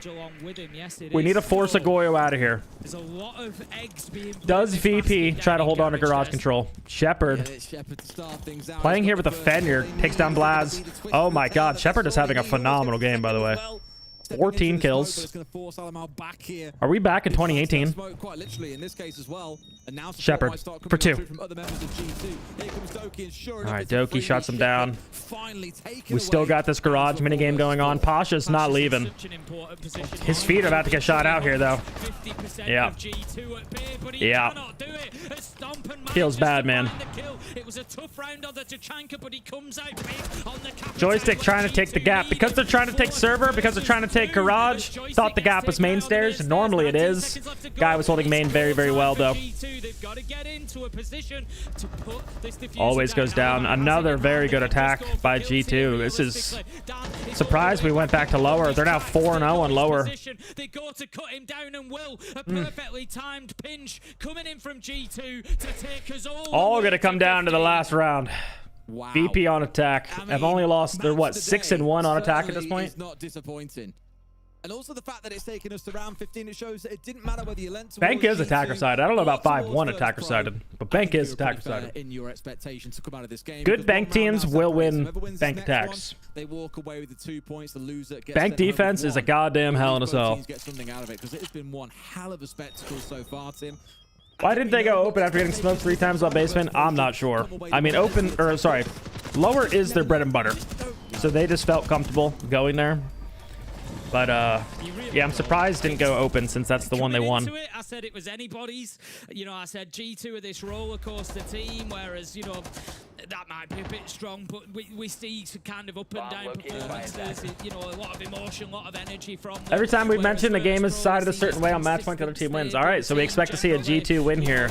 We're seeing the same defense. Stompin' said, I'm not missing this time. Oh, I'm a little worried, G2 fans. You know, you've had G2 come out and struggle in the first half. I mean, to be fair, if he doesn't miss, the round is theirs. Just absolutely flying through it. So, oh, the round is all going to be on Stompin' again. It's going to be G2, but all bets are off right now. They are. They do got Mira, but you see Pasha, obviously on Twitch, and I think he's going to somehow find a way to pop these Miras. Always. Wait a second. Oh, yeah. No, we're good. We're good. Maybe if we can save an ace charge, too, we can get that mirror open. Should be able to just pop it. This is a good... Yeah, the mirror is actually a good counter here. On that server wall. Didn't think about this, but on that server wall, it's going to... I don't know if we're just going to be able to mav it open. Ooh, that was almost a mistake. Why is Doki just walking around open tellers? Damn. Pasha needed that one. The blood in the water, but Doki is going to drop away, get himself back to sight, and that is going to be everybody returned. Virtus.pro within 55 seconds have got map control and can now start working towards clearing that utility on site. What I like is that as a small tweak again by Virtus.pro. The number of times that we've seen Joystick on the top 4 on the sledge start out there, get C4 by Doki. Everything changed in G2. Watch the real games. They look so lost. I mean, no shots to Uno, but like, wasn't winning any gunfights he probably needed to in that support role. And I don't know what other factors in the team. But when you inject a young player like Stompin' in the team, it could do wonders for everyone around him. People start to put in more time. People are more excited to be on the team. Sometimes it's just a shake-up like that that kind of wakes the other people up on the team. kind of waste the time here, but it won't affect the Maverick. All right. Mid-round, mid-game. Through the Zoto canister, through the hatch. All hatches opening up. Pasha putting in work on the Goil Fires. Do the same. And they know that Twitch drone's there. He's baiting with another drone. That wasn't even the Twitch drone. Oh my god. Clearing that utility. We see the Vulcan canisters moving away, but if you remember, now he's going for the Twitch drone. Ooh, almost got it. All the denial that they can at that plant spot. The question is, can they hit the mark this time, G2? All right, yeah, I agree with whoever said it. Like, VP need to do something else here. We are not getting a default plant. Surely, we got a Mira facing it, 3 smokes, and Tachanka. Something else has to happen here, VP. We can't plant. No way. Always went in for the plant there, took a bunch of damage. He's going to do exactly the same. We can see now he's down to half. He's dropped that diffuser. 15 seconds. What are we doing? Exactly that, Shepard. Last smoke. He's going to look to move in, but look at this denial. Joystick down, Shepard down. Doki gets into a great spot. That's it. Doki masterclass, 18 kills. Wow. That was a great adaptation from G2. Holy shit. VP didn't mix anything up. On the defense back in round 3. Fantastic hold. There was no crazy backstab coming out of that one. Absolutely. Just a Doki week, I guess. Yeah. Fantastic week out of Doki. Player that doesn't get that much praise anymore. But he's absolutely stepped up. That's honestly one of the most entertaining maps of Siege I have watched in a long time, and I get to watch some absolute bangers. Oh my god. If Doki would have died on the Mira and Tellers, that could have been a completely different round. Shortly after, seeing a few.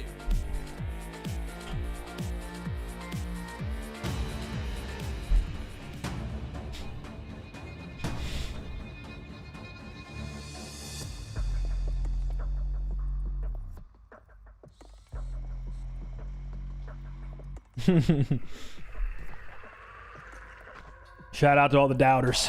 Nice. Absolute cinema. Aspirin, if you're here, that game's ready to go on YouTube right now. Let's get that shit up there. I'll work on the Pasha POV. But Jesus, Doki might need his own this week. Doki MVP. Easy, teammate. Jesus. Nice. All right, listen. There's a few guys left. I'm going to entry. You're with me. I need you to stay on cams and support us if we need. Got it. All right, with me. Holy shit. Clear. 3, 2, 1. Bro, what the fuck's going on? Cover me. One on the right. What the fuck? There goes my chat. Get off your cams. There goes my chat. Fett. You absolute legend. Thank you so much for the raid. Dream as well. My king. You guys are both insane. What the hell? Was that not like the best game we've watched though? Was that not like absolute cinema? What a way to end your stream right there. Holy shit. I can't believe we're not going to watch the rest of these EML games. You guys are probably really busy. But there's a lot of good fucking games today. But that was insane. Also insane Element. Thank you for the 5 gifted. My god. My guy. My legend. 8-7. What a fucking crazy adaptation from G2. Bringing out the fucking Mira. Sadly, I've had practice. I'm getting trolled. Unfortunate. Unfucking fortunate dream. At least you got to watch the absolute cinema that game was. So fucking good. If I had to go fold proteins in the lab. Fucking genius. God. Have a good stream. Thank you so much. Thank you so much, Dapper. Thank you so much, Dream. Dapper, get to work on uploading that YouTube video, huh? I expect to see that up in 30 minutes, Dapper. Absolute goat. I'll get that one up, but it'd probably be like 2 days from now. Stompin' lost? No, Stompin' won. Oh, Stompin' cost. Oof. Doki too good. Yeah, Doki had an absolute phenomenal. Like, these last 2 games from Doki. I mean, let's pull up some CGG, shall we? We got 3 minutes, I believe. Pasha's going to hang on to the first place. That guy just dropped 18.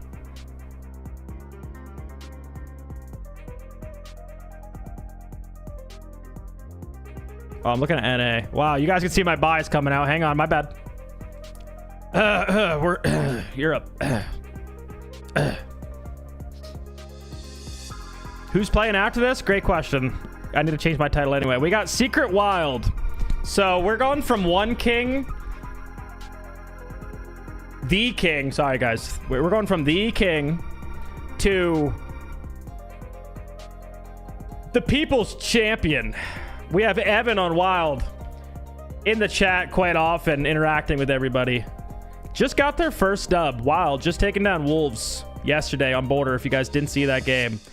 Trying to keep it going versus a Secret team that, unfortunately for Evan and Wild, they're first place right now and looking really good. Mowgli has been a fantastic pickup for Secret. Yo, get my music back. Actually, whatever. I realize I actually need to start muting the music because it copyrights me at the end, so unlucky. Regardless, we're on CGG, by the way. We already updated this guy's stats. Holy cow, CGG's on it. This guy was 62 and 28. Now he is 80 and 38, plus 42. Best in the world right now, Pasha. Absolutely insane. Think we're gonna need to get a spectating video of this guy because it's not even close.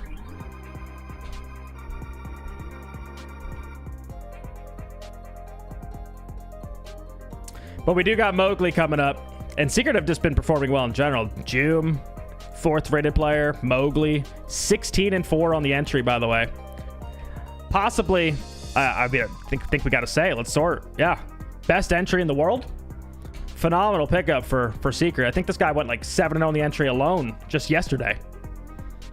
Insane. And again, we love Evan. But he might be farming Wild today. Might be farming Wild.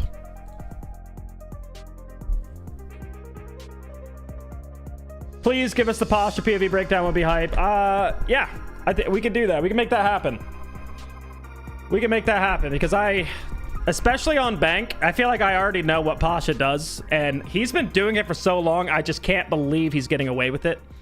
So we gotta expose. We gotta expose him. We gotta expose him. We need people. Mint doing those spectating videos all stream may be the method. It is the method. I think it's just easier for me to do off stream. I'm just kind of more dialed in. Oh, I need to change title. We don't want more clickbait here. An 8-7 victory for G2. It didn't really look like it was going to start that way. But if only someone predicted it was going to go to overtime today, and if only someone predicted the exact same score levels. That somebody would be a genius, and I will say that was the most ridiculously, stonkingly good quality game of Siege that we've seen. Absolutely. It was so exciting. It had absolutely everything. Absolute cinema. It was high quality attacks, Leo. I think basically determined by the ways that both of these teams banned.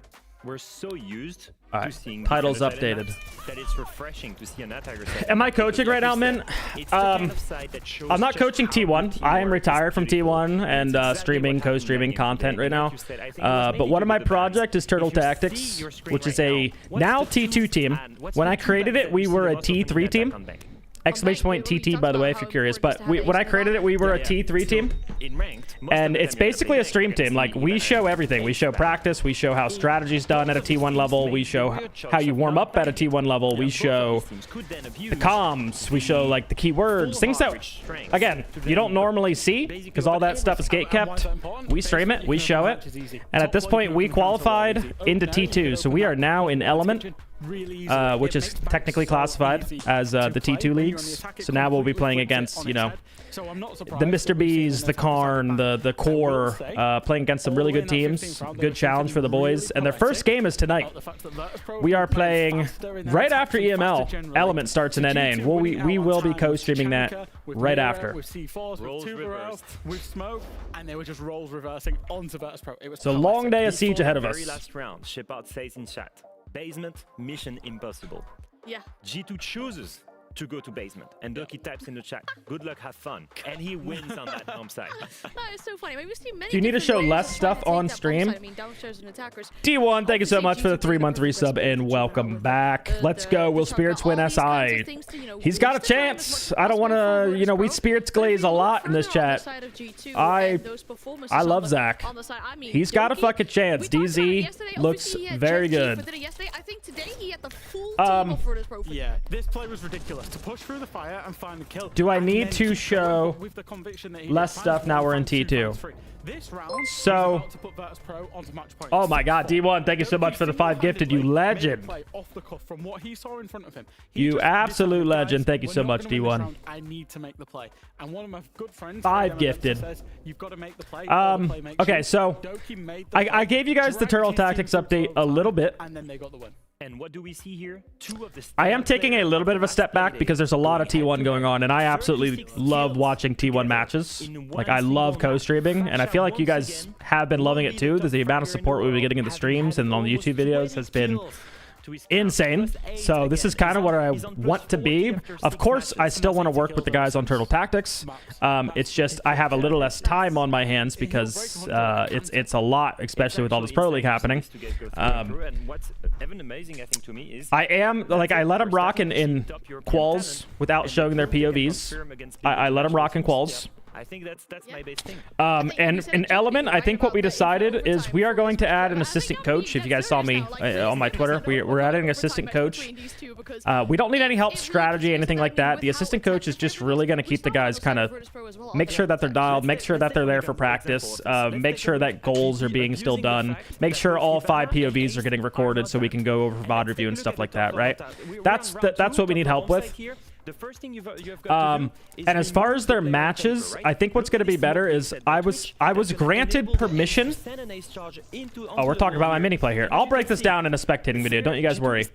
I was granted permission to stream, which has never really been done before at a T2 level, I believe, because it's against the rules. But it would be at a 240-second delay.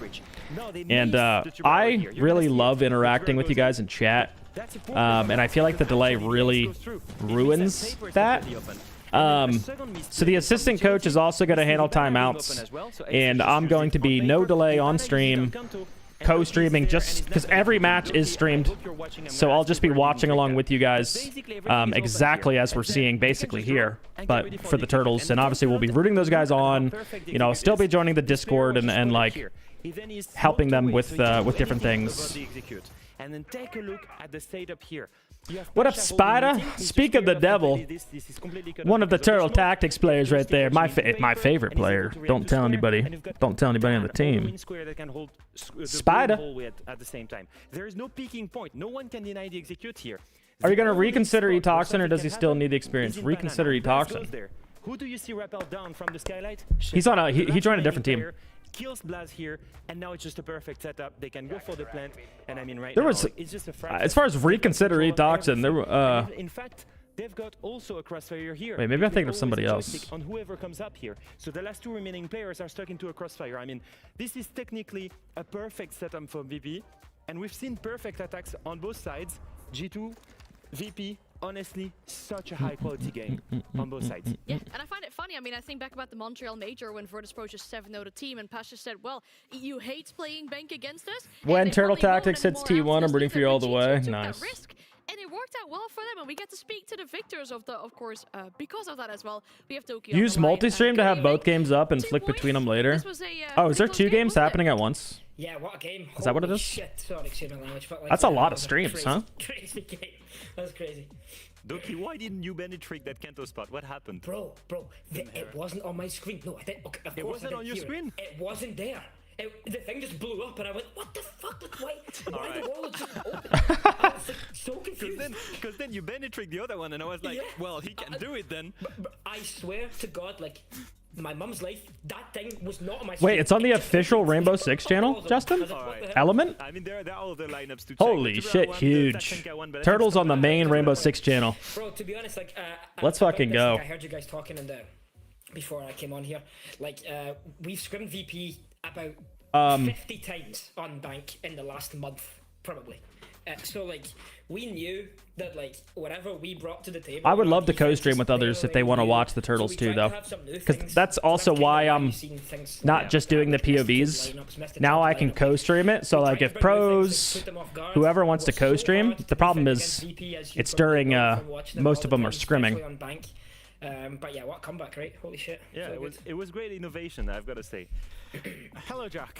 Yeah, Jack. Do you think this is a question about, and it's not a slight on former G2s, but I thought you actually showed really good resilience today, being 1-5 down to get all the way back. Do you think former G2 teams might have crumbled? And if so, what's different about this team today? I'm not gonna speak about former lineups. Like, I don't know. You never know, right? Like, you never know what happened in the situation. I don't know. Like, we always say when we play maps like a bank and stuff, like we always say like, map is attack. Let's just forget defense. Like, we know the map's gonna be attacker sided. Let's do our best on the attacks. And if we come back, we come back. Like, we shouldn't be losing 5 defenses in a row. But at the same time, VP have one of the hardest teams in the world, if not the hardest teams in the world to stop on bank. They just don't make mistakes, like, at all, like none. So it's so hard. I've got to ask you, Doki. I saw you drumming before. He's the game. absolutely What were you right. Listening to. And we saw it again before. That's the second time VP has lost when they were 5-1. You're not gonna believe it, by the way. Don't judge me for this. I was listening to Ride by Lana Del Rey, and I was just loving it. Just loving it. Wow. I mean, that's hey, you know what? Raid by Lana Del... I would play it on stream, but I'm already getting copyrighted over here. I went to go see a Lana Del Rey concert in Glasgow a few days ago, and I've never listened to her music before. I took my sister, and ever since I came back, I've changed. I'm a changed man. Is that why you're dropping big numbers in EML right now? It's Lana. It's Lana. That's the solution. I'm not even into me speak. It's just blasting Lana Del Rey. Jeez. I hope you're watching this, Lana. Absolutely love that. But okay, we saw, I think, on the camera. I saw Lana in concert like 2 months ago. Big Lana fan here as well. Doki knows ball. Proud of with the team today.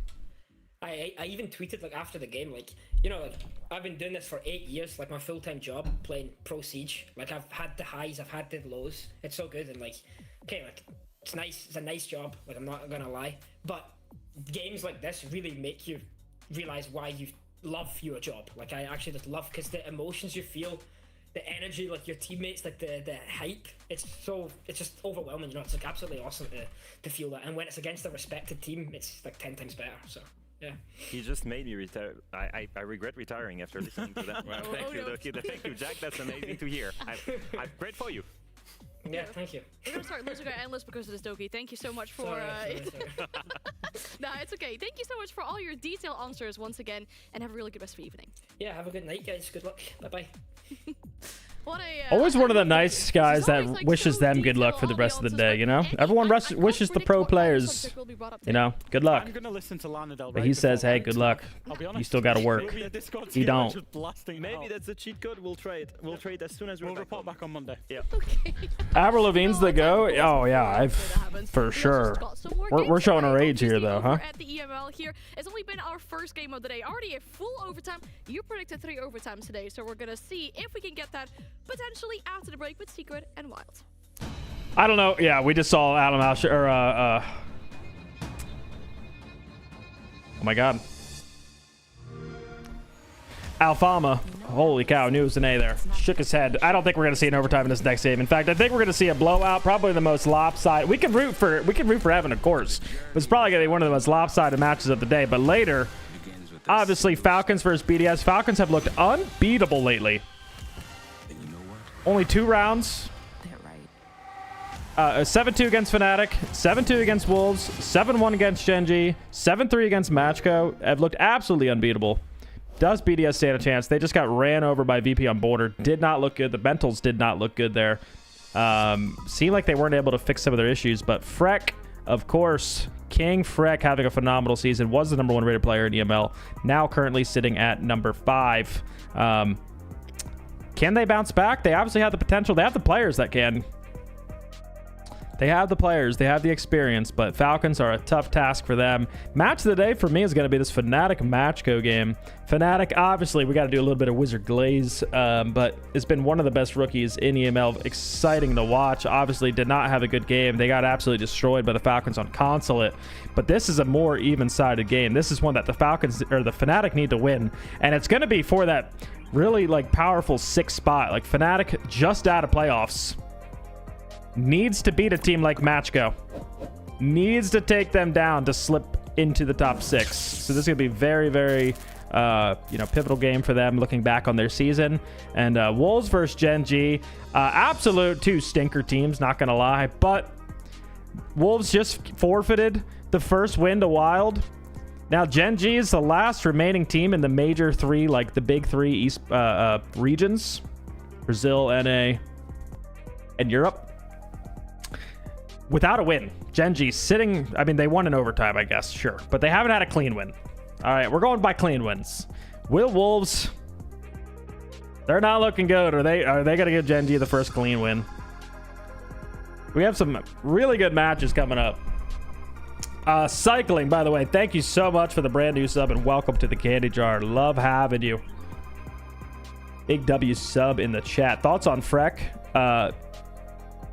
In game or out of game? Like, gorgeous man, and he can shoot. Like, what more can you ask for?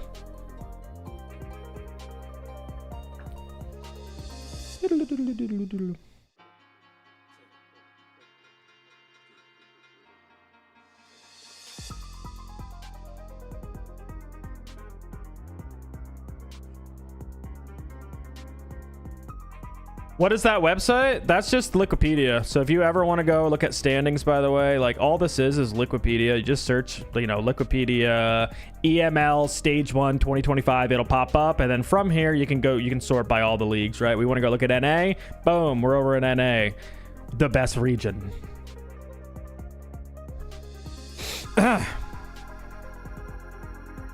Is his name supposed to be... Oops. Where we at? There we go. His name's supposed to be Freak? I don't know. I heard Caster saying Freck. So we're going to go with Freck. Most exciting player to watch, in your opinion? There's a few. But I'm a little bit of a Spirits glaze. Hopefully I made these in the chat right now. I think Spirits. When I was a pro player, anyone who doesn't know who I am, when I was a pro player, back when dinosaurs roamed the earth, obviously I love to use Blitz, and I loved those meta cheese operators, so I love watching Spirits because he's mint 2.0. I have given my Blitz shield. You guys ever see that meme where Captain America retires? But I mean, when we look at Secret, there's nothing really shield. He gives his shield to the next. That's something I was thinking. What about right. confidence? Spirits. Please take it and go be great, because he's so fun to watch. I don't think there is a world where they have nearly the same amount of confidence. You look at this team, and they look like. Honestly, we just seen some high-quality siege in that first game, right? Yeah. G2 VP, both teams are completely crazy. Best Cinderella story in R6 history? Oh, wow, you're just setting me up to say unwanted right there. The only Orgless team to ever make top 4 at an SI. When we look at this roster, we think, who's actually the best in Europe? And do a Mowgli POV because he's doing something different to have that many entry engagements. Yeah, we could do that. We can get that going. We have a little bit of a list right now. G2, Secret, VP, and Falcons in the playoffs in best of 3. Even in international against all of each other. It's going to be so good. A little bit of a list. We got Pasha. We need a stomp in POV, of course, but like I don't know which game to do yet because he is a sentry turret, guys. Like he's not flashy, but he gets really clean kills. You know what I mean? Yeah, let's have a look at the standings as well to see. But we gotta get it. We gotta do one of his. Over in NA, I mean, Ambi is another big one. Then second stage, I think he's one of the if not the best fragger in NA. Spirits has Tech, who doesn't want to run around and watch him kill people with Ying shotgun. Mowgli, of course, the best entry player right now. And they are still having to play against some of the biggest teams out there. I would not be spamming the Boss G. I suck with that gun. They're gonna have a really tough next week, and that's the moment where we'll see. Do I watch baseball?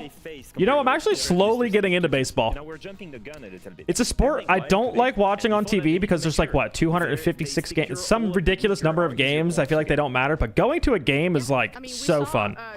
And the most fun stadium that I've ever been to is the Giants Stadium. Absolutely huge for them. Confidence, we talked about it as well, but And I do like watching baseball in person. And actually this week, the Giants are playing my hometown team, the Phillies. And I have thought about making a quick flight and going to watch that game. They were good yesterday. They got the process right against Wolves, and they got, I think it was 10 out of 12 rounds on the entry. It was like, it genuinely set itself up for massive success. I will say, still quite a nervous victory yesterday, but it was a He's victory just top rating for a title in the video. Oh, absolutely. Talked about it a few weeks ago. It was a game of firsts, and he said, once you got your first win, they got their first point last week. They got their first win yesterday. Now, Wild's expectations are still realistic, that they're not going to go on a mad playoff run. They've still got some hard teams to come, but getting over the line will have been absolutely massive for them, because it will have been this. Oh, what just happened? All the bits for the best coach. I haven't heard that sound before. 1 second, I don't even have my thing up. Finally stepping up. There were the two fraggers that we were looking up to as the rookies that could come and, you know, try and challenge some big teams in tier 1. The second thing I was expecting was a little bit of more confidence. D1, and thank you for the 150 bits. Oh my god, chat. Did you guys just learn that text-to-speech is on for bits? I feel like we did that weeks ago. And I'm thankfully we haven't been spamming it. But thank you so much for the bits. So far, but the thing is, everything here, playing against a big team, should be a learning process. Yes. And main thing I want to Do you come out to the Bay? Oracle is a good time. Yeah, I need to go to Oracle as well, Mav. I've been meaning to. Do I watch football? American? Of course. That's the #1 sport I follow is sports, and I wear the shirt quite often, but it's Eagles. Yes, I am an Eagles fan. Eagles fan. Before, you know, and not just because I won the Super Bowl. Don't hit me with the goddamn bandwagoner. I've been Eagles fan ever since it was McNabb and Westbrook. Beforehand. Why do you always And we weren't winning Super Bowls. We were just making it. And then you put on predictions. I was just about to apologize for swearing on the broadcast, and you've just sworn as well. Say sorry, I just Liam. read out loud what you were saying, so it's your fault. It's crazy. Des usually replies, but he didn't today. I don't know what's going on. I mean, VP G2, all-time Classico, called it. I have not seen Ambi since, no. The prediction's going to be right? Probably not. I just do them based completely What is it? on my walk into the studio.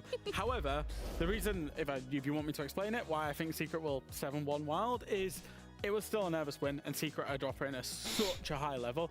I think they will. I was in your YouTube chat, found your Twitch chat. You're probably like, who the hell? Like, why is Mint talking?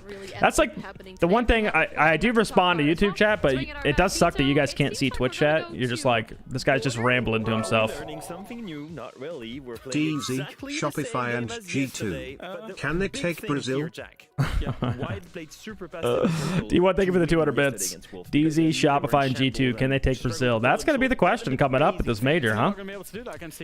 That's going to be the question. All three teams look really good. Looking like arguably top 6, top 8 teams. But we need to see internationally. Yeah, can we take down the Kings in Brazil? Can we take down Furia? Can we take down FaZe? Can we take down W7M? Loud's on a heater. Loud's back. Are they going to qualify for the major as well? I don't watch college football. I'm not really into college sports. I don't know why. He asked the Wild guys. Maybe because I don't have like a hometown college team. Penn State, but he said, "Can you not ban Azami Clash for me? Because I've got some great skins." Actually, he asked for Azami and Clash to be banned, and then he wants Cade to not be banned. That was it. All right, we'll 12, see 12. when we go in game. Oh, 800 DPI too. Wow, that is fast. Normally you see 12, 12 with 400 DPI. We're gonna get our casters again. Born to the Berg, move to the Bay. Go Steelers, go Niners. Oh wow. Just casted a classical ace in this full overtime Move game. to the Bay. How are we feeling now? I love San Francisco. It's just, whoo, is it expensive. Tim was saying that up in the north it's been raining. And Would love to go there, but I mean, luckily the girlfriend has family around the Bay Area, so we make trips. After that game, you couldn't. the heat was rising. Like, you couldn't The one avoid thing nice about Vegas is a lot of good Des, I hate to put you on access the spot. points. You didn't reply to, The Bay's there, questions San today? Diego's there, Northern California's He beautiful. doesn't reply to me a lot. You guys know the Lake Tahoe area, He's absolutely ignored me at beautiful. work today. We got basically blackmail me and say that if a Utah tweet for doesn't work hiking. anymore, We you do something wrong got to me. we have a So mountain real close by. There's skiing. Yes, there's skiing in the I do desert. not want to put any threats to each other here on the podcast. We're friends. We appreciate each other. He's So I'm going to gaslighting send me. you guys over to the second game of the day, please. I am not gaslighting you, Fresh. Don't you dare. In we go to border then, Tim. Do they make it 2 days in a row, or do you think that's going a bit too far for Wild? What you thinking? I think beating Wolves is one thing. All right, we're going to border. Wild just won on border yesterday, guys. King Evan took down Wolves on border, and they had a great attacking half, obviously, and their attack here as well. They started with a little bit of a troll job round, 4v2, couldn't convert, but were able to win the rest of their attacks. 4-2 attack half, closed out on defense. Need to see them start a little strong and border. They're obviously they got the reps on now. They're well practiced. Just played it yesterday. On the other side, I think it could be Falcons, it could be VP, it could be Border could be a 7-0. Yeah, that's the other thing though is people we're expecting maybe a few overtime games today. Of course I'm gonna hype up Evan because he's in the chat quite often. We love Evan in this chat. But Secret, #1 rated team, guys. Right now in EU, #1 rated team. Mowgli, the best entry in Europe right now. Border, when I played Secret, or last time we scrimmed Secret on DZ, during my time there, this was a team that just understood the map.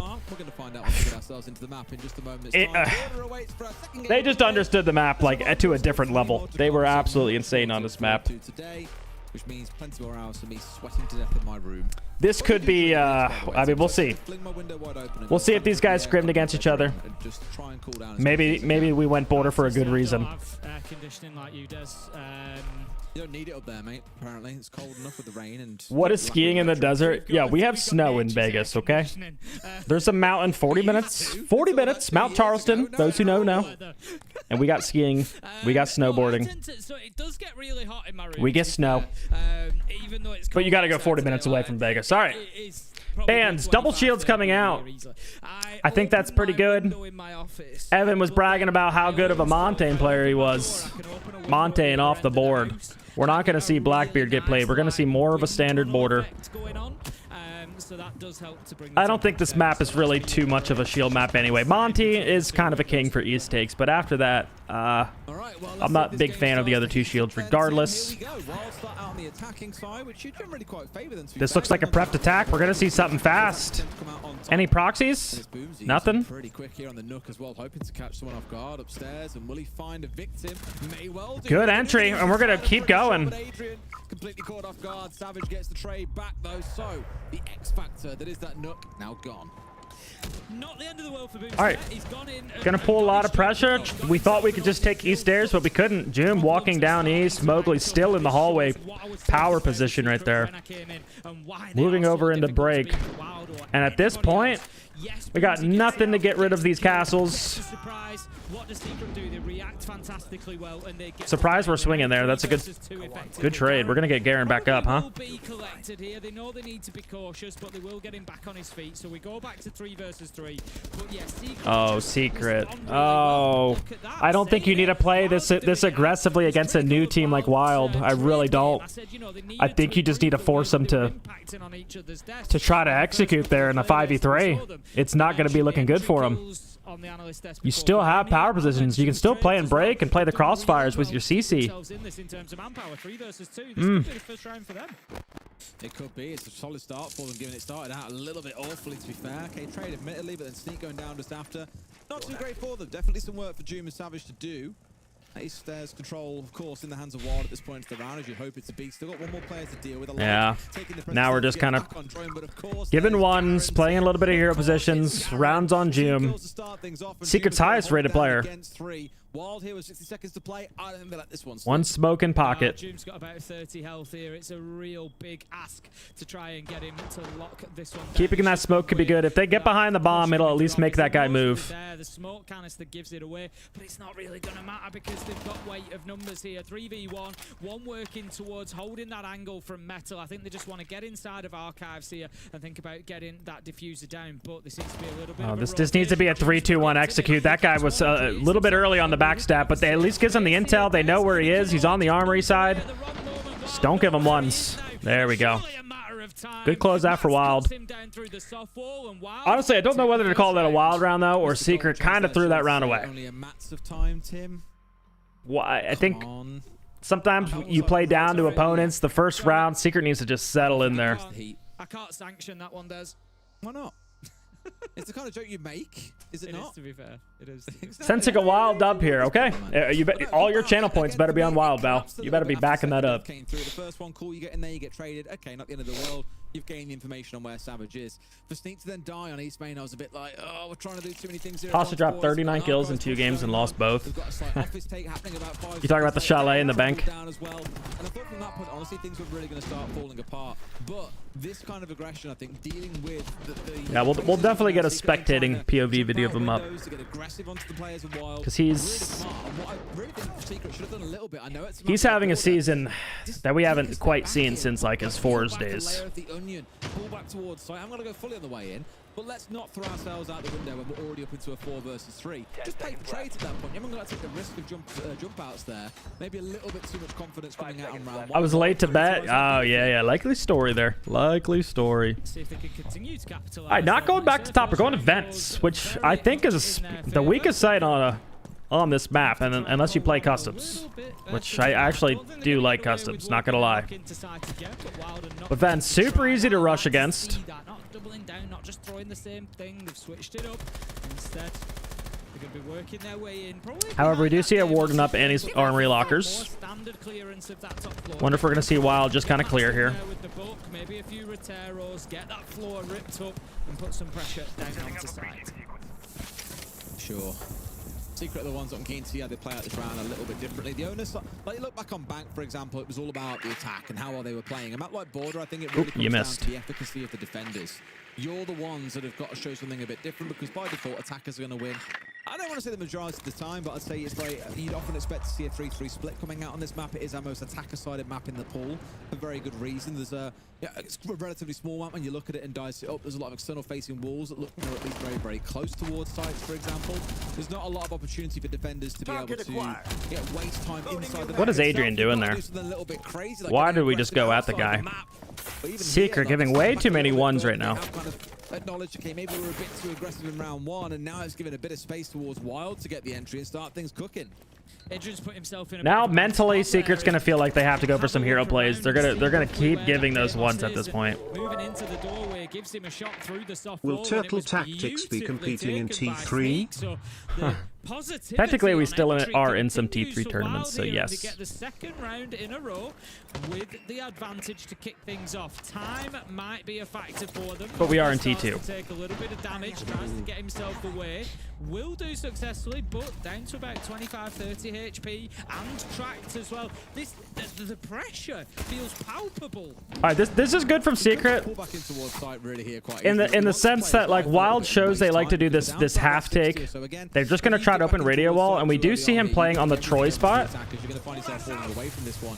He needs to stuff this take a little bit here, and where's the trades? Where's the C4? We at least see the C4 come out, but really nice Nitro there, just coming up and getting the kill. Needed more crossfires on that position. They really had no way to deal with it. Establishing a presence on site and taking the space that they're going to need to put the diffuser down. But again, that trade game, keep watching that as the game goes on. We still can see, we still have eyes on the plant. We still have top floor control. 20 seconds left to go. Mats with I don't know if we have BPs in sight, but we at least still have hopefully some vision. Both players are just watching, so I'm going to assume we have no vision. So I'm just not quite sure what they were looking for at the back of this one. We hear the bomb going down. That's an interesting plant spot, knowing a guy's above. Savage, of course, will be looking around to try and close this one out, going down for a plant in the exact same spot. Should be very easy. Oh, man. Okay.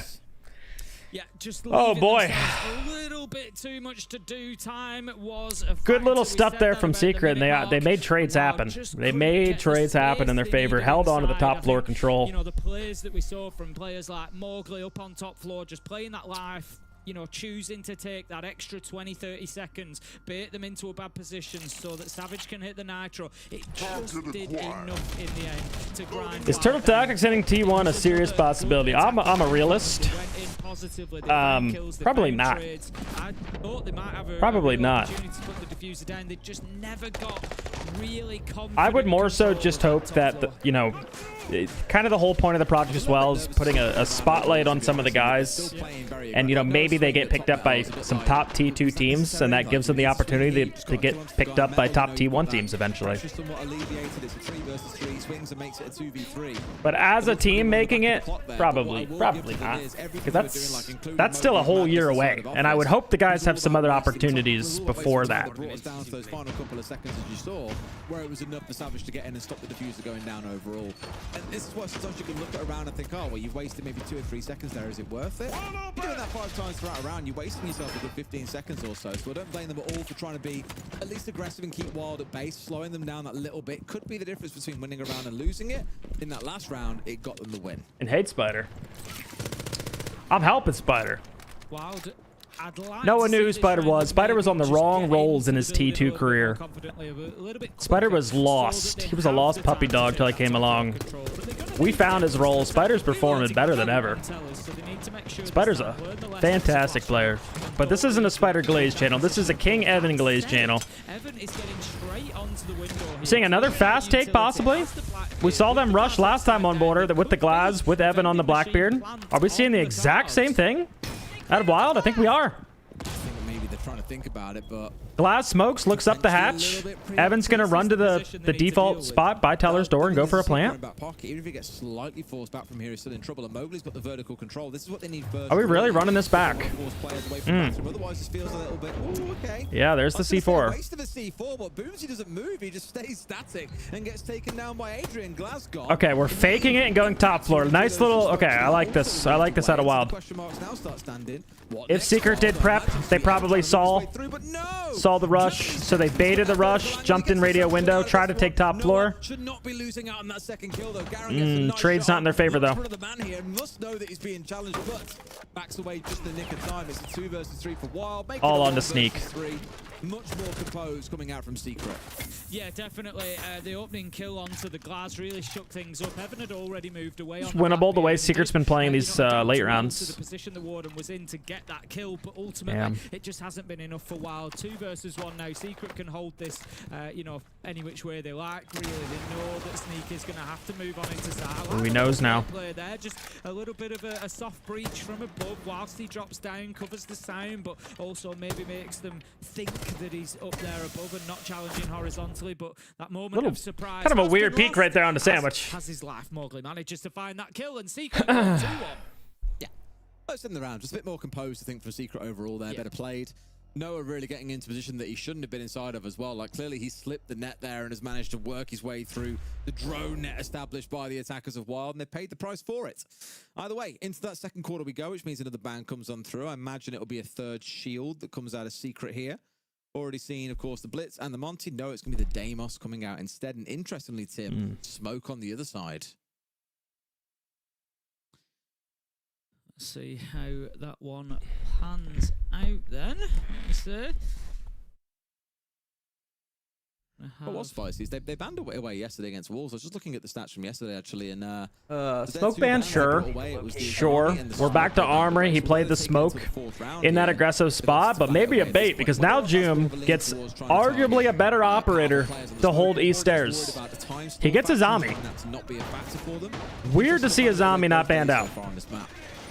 Obviously something that they I don't want to say that they don't like playing against, you know, everybody's familiar with playing against Smoke, but as we, you know, we know how powerful Smoke is on the denial, you know, just much more so than, just in an example earlier tonight, the Tachanka, for example, for that sort of area denial. Smoke is much more consistent and effective, so I get it, it maybe just helps them get a little bit more space inside of sight. Next 3 rounds, of course, are going to be particularly important. Evan on the ace. Are we going to see that same East take, Starting to, you know, at least look in a position to get which is very default. Take East. Oh, every time I want to draw, they move away. Take East, take break, take CC, opening up the break wall, opening up the 90 wall, isolating players, going for kills. Are we going to see that same thing? You look at it as a masterstroke. Sneak on the Flores. Glad to see him bring Flores for these castles this time. This is a good little adaptation. Surprised we didn't have it the other time, but we went for that knock play. Probably back them to come away the stronger of the two teams in this game. I believe Fresh's prediction was 7-1. Not quite sure so much see 5 rounds on the bounce being won, but crazier things have happened. And that's certainly one of those things, Tim. Wow! Is he droning right there? Second round in a row. C4'd off last one and jumped out on here. That just can't happen. The archives window and pays the price.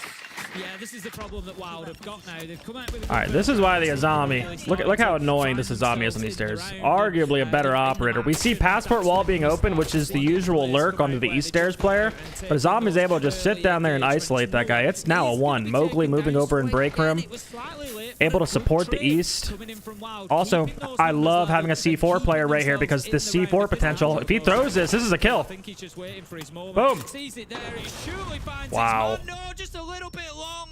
Garen manages to get Savage. It is a trade though, and that leaves us 3 versus 3. You still have East stairs control though. Interesting. We're working like CC and break before we even have East control. From Wild yesterday against Wolves and know that Boomsy stands there when he's droning. Doom just gonna fall back. So that's like a perfectly timed jump out that they just knew was going to be a thing rather than hoping for blindness on a jump out there and getting a little bit lucky. I need to go and ask him at some point because that'd be really interesting to find out. Or maybe the Devs can ask afterwards. We'll see. Either way, 3 versus 3. At least Wild have kept themselves competitive throughout the round. They've kept it pretty even, all things said and done.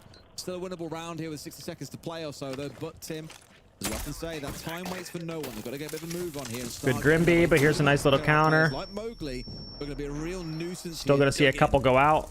I love that just coming in to prevent the trap. Yep, they already knew he was there anyway. They also had a pre-placed drone in there in the last border game, so I wonder if they still had that. I knew he was there regardless. Wild need to start taking some risks now. With 40 seconds left to go, they've got to get themselves inside. And Evan is seriously low health. This is not going to be easy. We've got Doom just Radio wall opening up. He's still got an Azami though. This could be a problem for him. He's going to take this huge fight right here. Whoever wins this probably wins the round. Yep. His man and takes him down. He blocks it back up with a he wins that. He can get behind the bomb and plant. Now it's just Matt sitting here. 15 seconds left. Range, so Matt's couldn't easily push in against him. Has at least an idea where Adrian is, but I don't think there's enough Too time. easy. He's got to step in for a kill. Adrian steps out and gets his second of the round. And I do want to talk about Adrian for a second here because he played a very, very critical role in defending Mowgli when we had that first jump in on the CC window. I don't think, or at least I think Bo would be a solid coach if he wanted to be. Across these 3 rounds, they know where the main man is. I just pinch onto maybe 3 players. What they don't always appreciate is the second player that might be giving cover to. I don't think he would want to be, you know. That's all. And whether it's a lack of experience, whether it's a lack of drones, I don't know. But we've seen he's fantastic with content. Blindsided and caught out by someone holding an he's a and he's got a kid. Wild are so focused on. It's almost like they get a little bit single-minded focused on trying to take out one player and forget there are other teammates. Also, you'd have that worry that why is Bo coaching? He's probably better than at playing than most people on whatever team he's on. And be more mindful of what other players are doing when they're trying to catch out an extended player, especially on a small map like Border. You're going to see that catching you out time and time again if you're not careful. Yeah, it's having that bigger picture. W timeout usage, Spider. Good job. That there's not just the challenge that you're involved in. There's multiple other angles, especially on a map like Border, as you say, where basically every room. Where's Wild from? I don't know where the organization's from. Maybe someone in chat knows, but I know it's a little bit of a mixed team. They have players from all over. It wasn't enough in the end. And it's also pushed them to pull the trigger on the tactical timeout. They've decided, that they've seen enough of what Secret are bringing. As we said, that smoke ban, you're hoping it's going to give you an opportunity to get into sight a little bit more comfortably, prevent that denial, get yourself established, maybe have a plant opportunity. Orgs from Ireland. It didn't really happen for Wild in the last round, so they'll try again now. We need to see them take that top floor control. Twice they've attacked onto ground floor sites. They've not survived. All right, this is an attacker-sided map, guys. We need Wild to win some of these next rounds here, or, I mean, you could argue this map's already over. You need a 3-3 split. That we need to see from Wild, really. really, if they're going to take this round from Secret, because Secret, they're just going to be mobile. They're going to play top floor, and as you push them back, they'll drop the hatches, and then they'll try and rotate. Onto the vent site, and I obviously really like this from Secret. Again, you banned out smoke. You gave June Azami a better operator play the suicide wall position. You got Solus and Warden for any direct takes. You got Noah just getting an opening kill on the Boomsy again. I always feel bad like half done about it at this point, but Boomsy, I feel for him, but he has been caught out. Legion, really good operator to hold down CC. Those goo mines are very powerful. A lot of teams like to jump shields in the window. Not being mindful of C4s in the window. These small things you've just got to show a little bit more caution around, but he's paying the price for it and constantly leaving his team in 4v5s. Certainly being punished by Secret, who are taking every opportunity to put in front of them, and this time, you know, I've been complimentary of Wild's trade game so far. This time they've got repel right there to back it up with a kill of their own, and it leaves Secret sitting pretty. A minute into the round, 5 versus 4, still holding on to key positions. They've got CCTV, they've got armory, they've got archives, they've got a lot of top floor control. And Wild, are we trying to hit? I think we're trying to hit Grimbees and buck this guy out of here. I haven't seen this in a while. Oh my god, we're doing buck vert. Let's get some vertical work done from below here, trying to we're doing buck vert in the big 2-5. Pressure from the team comes together, and Mowgli is removed on that Solus, back into a 4 versus 4.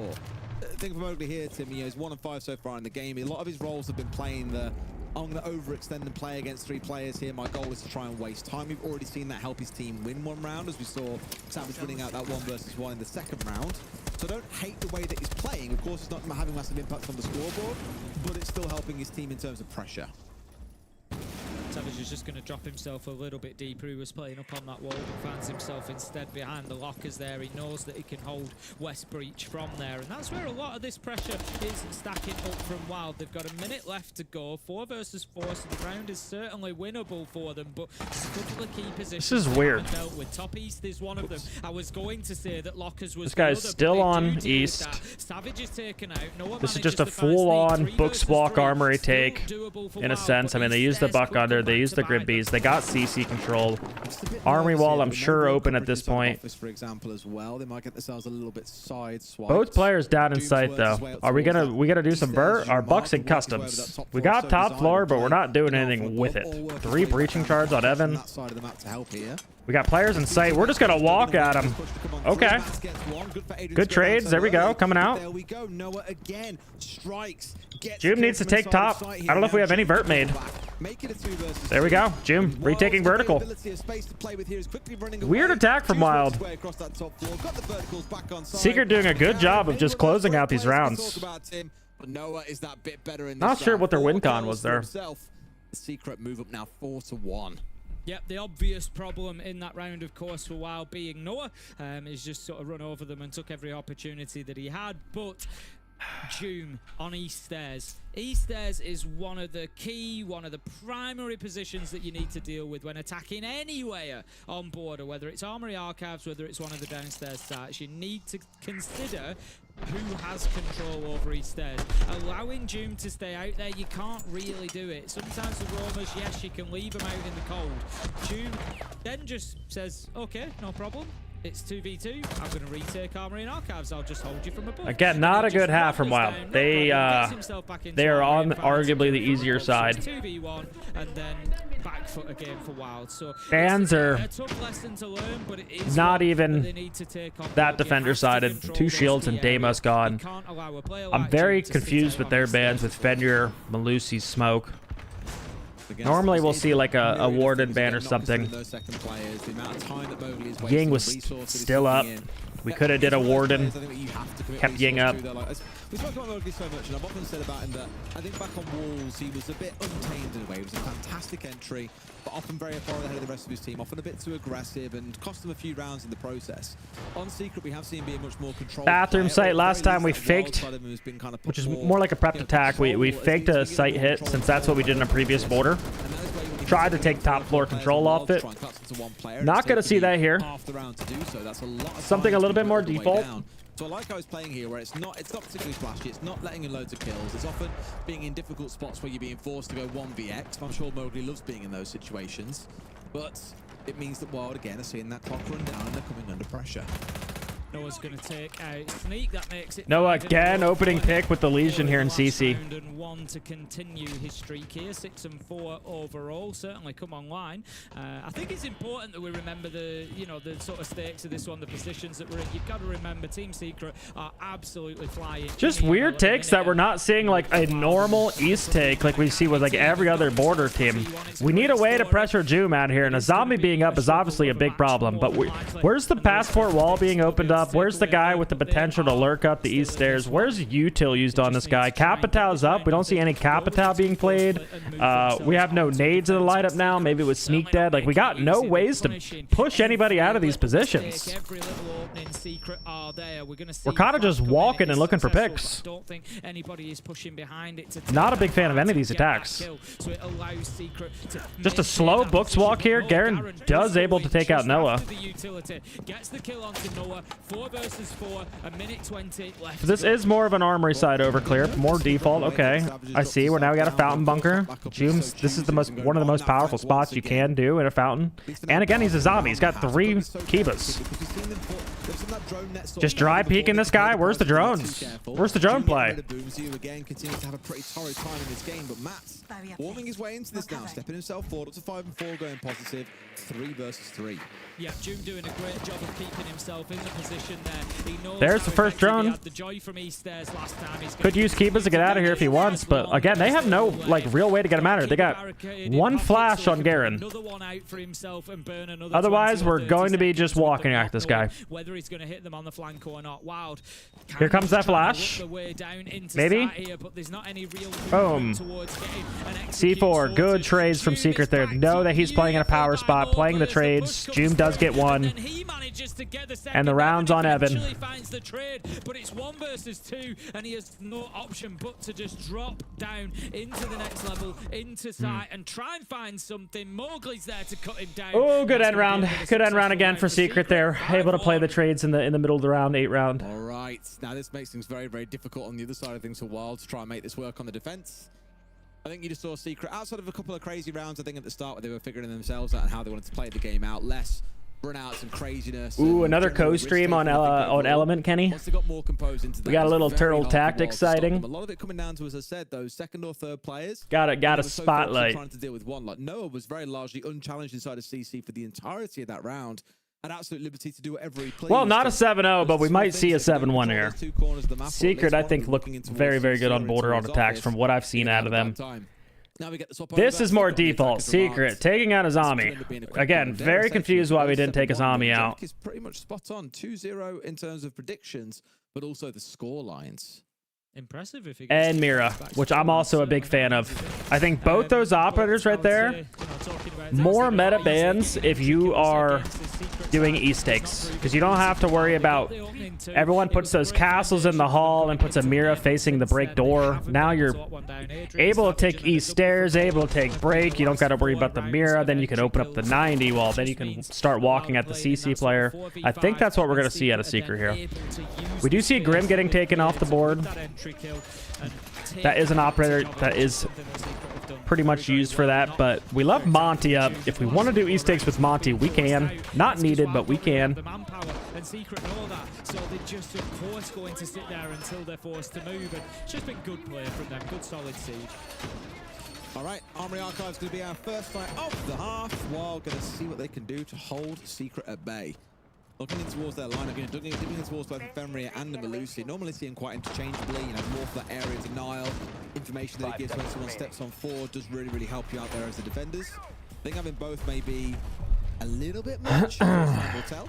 Big fear then, of course, on the other side, Tim is looking in towards the Brava, and I'm sure Adrian is eyeing up some of those juicy gadgets, including the bulletproof cameras, and quite fancying them to turn over to his. All right, well, Brava's absolutely about to eat up here. Early entry underneath. Are we going to see some Brava drones getting used? Because we see a Melusi, a Fenrir. They also have a goddamn Legion and an Ella. They're ready for the shield play. We see the occasional Brava ban, but we don't see too many of them, and it surprises so early lurk under. Because we don't got a zombie, they're not electing to play a smoke here or Tachanka here like VP. They're playing a Fender in the hall in that suicide wall position. No mute though. Should be able to pretty easily see a Deimos track. gadget-heavy operators like the Melusian, it felt like a little bit of a waste at times. But where it has been banned away and a couple of teams have then turned towards playing things like the Maestro, it's been really effective, but very little shuts it down, which is absolutely fantastic. You're relying on Flores drones to do that, but coming up against Mutes, for example, can just make that almost impossible to get through. All right, already fell. Hoping here that Adrian puts them to good use and they get some gadgetry away. Wild, extremely bunkered. Not playing any of these really extended spots. They gave it up pretty quickly here. So now got Mowgli established on these stairs and his team starting to gather around him. Yeah, just opening up that line of sight through into office is going to make it a little bit more tricky for them to hold on. There goes the Brava drone straight in, grabs the Banshee, and that's going to give at least a point of ingress possibly for Secret here. Somewhere that they can use an avenue to get themselves inside, and the movement was going to be punished eventually. Mowgli finds his man. Is that a suppressor? MP5K? They are looking sharp today. With the reflex sight? Yeah. Oh, wait, Ella. Is that a suppressed Ella? Oh, wait. I forgot. Pengu found the tech, suppressed Ella. It's tech. I haven't messed with it myself yet, but apparently it's tech, no recoil. That's on me. We're not even going to get to see it, though. He cannot get away with it today, and neither can Evan, apparently. He's also Just like, this is just a default fucking take from Secret. Just absolutely working these guys. Mate, you're on your own. 5 versus 1. He does get one as the exit, Tim, but that's just the experience factor right there. Yeah, I don't envy Wild also fell back out of it, like didn't want to fight them in a lot of those spots. Like just left suicide wall position, not playing in break aggressively, left their CC player basically alone. That guy had to go for one outside the bookstore. And at that point, Secret have everything they need. They're just going to surround you. Back into this one. Secret just require one more. And with the way that they've been playing tonight, I'm not too sure it'll be too long in coming. All right, a brief interlude before we jump ourselves back into it. That tech has been that way for 2 seasons now. What, suppressed Ella? I'm gonna be honest. I'm gonna keep it frank. I never found Ella's recoil hard to control. I don't think it needs recoil buff. I don't think it needs whatever tech the suppressor brings. I think that recoil has been just fine. It's just maybe some other guns are easier to use and people don't want to have to deal with the recoil, but I think Ella's been strong for a really long time. And right now it's the #1 shield counter on defense, unless you want to count like Clash. Is very tight, and when Boomsy comes out of that door, there's every chance that the man behind him is going to pop a bullet straight through him rather than Noah. So it's a bit of a tough one. It'd have to be a very wide swing on that West Breach to get a line around the player going out. So yeah, they were unfortunately punished by Noah, who was definitely possibly a little bit more aggressive now. We see a Vigil on board on Boomsy. 1 and 7, put that guy on a gun. Doesn't have a boss G though. As they continue on the defense, I think I would still rather have like Legion there, but we'll put him on Vigil. Why not? Maybe we're scared of the Deimos track. Doom is underneath, taking space. Know the player's in bathroom. Has him trapped.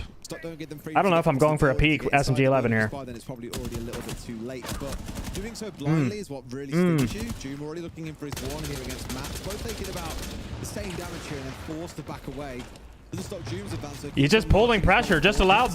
We just forgot that they were working you lower side. Where's the help? Where's the top down holes on tellers?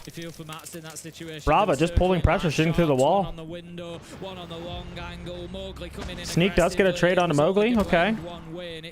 Went for the early pick. We're back upstairs, going for ease. Noah taking down Sneak. Trade's working in Secret's favor. Boomsy just walking, just going for a stroll through Secret. Again, getting caught out, as you said, Des, with those multiple angles, maybe straying across the doorway, not really sure that they're going to be attacked from there, and the pressure just continues to mount. Savage with the backstab 2-piece there. SMG 12, too strong. Secret, yeah, way too good at border. Not sure what the ban phase was there. We got to go check that out. But Secret going to hold on to first place in EML.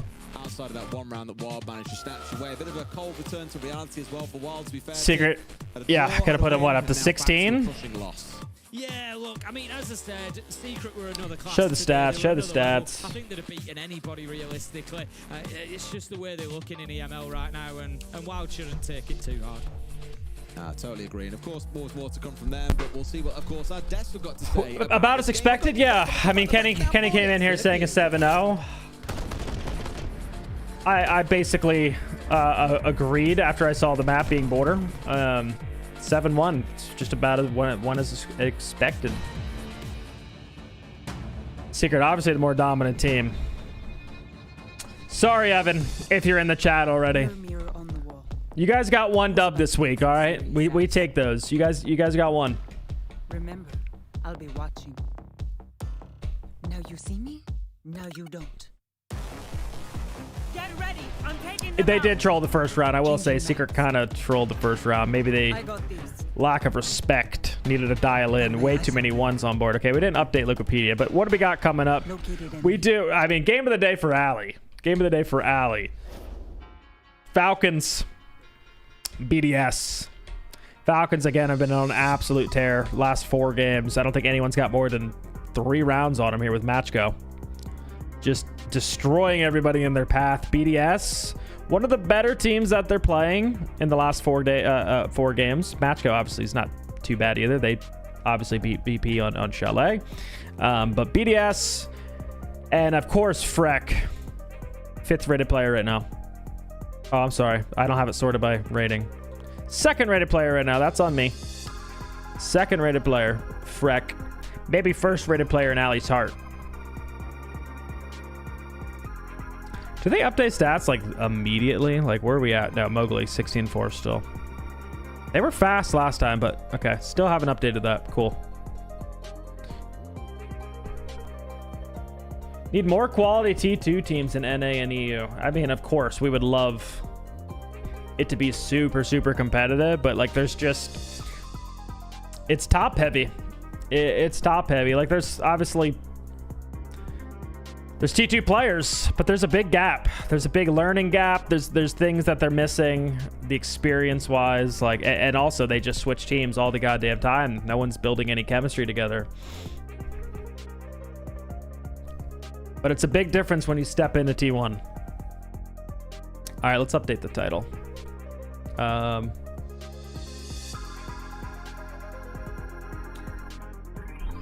We got Falcons versus BDS.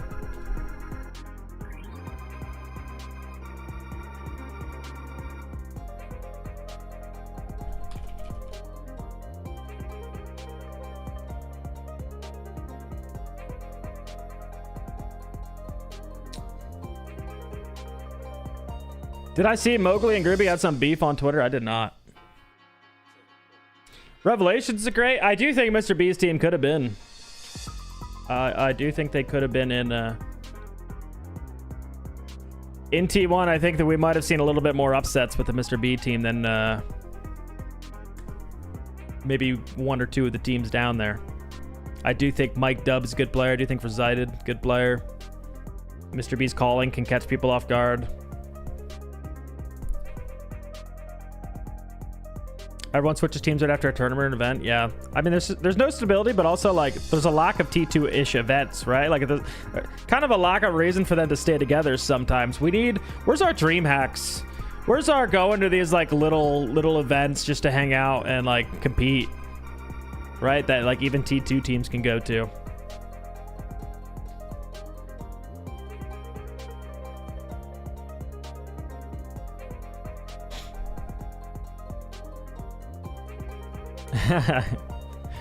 My bad, Ali. He's not 5th. Am I still doing the form for the Sub Wars thing? Oh, yeah. Sub Wars. Quick update, guys. Holy cow. We're 2 games in. Forgot to go over this update with Sub Wars. Dream already knows. But, guys, Element obviously starts tonight. If you want to support Turtle Tactics, it's tonight, 7 East. And there's a bunch of other games going on. I will be co-streaming, multi-streaming, blah, blah, blah. However, Element is for the next 2 days. So that means...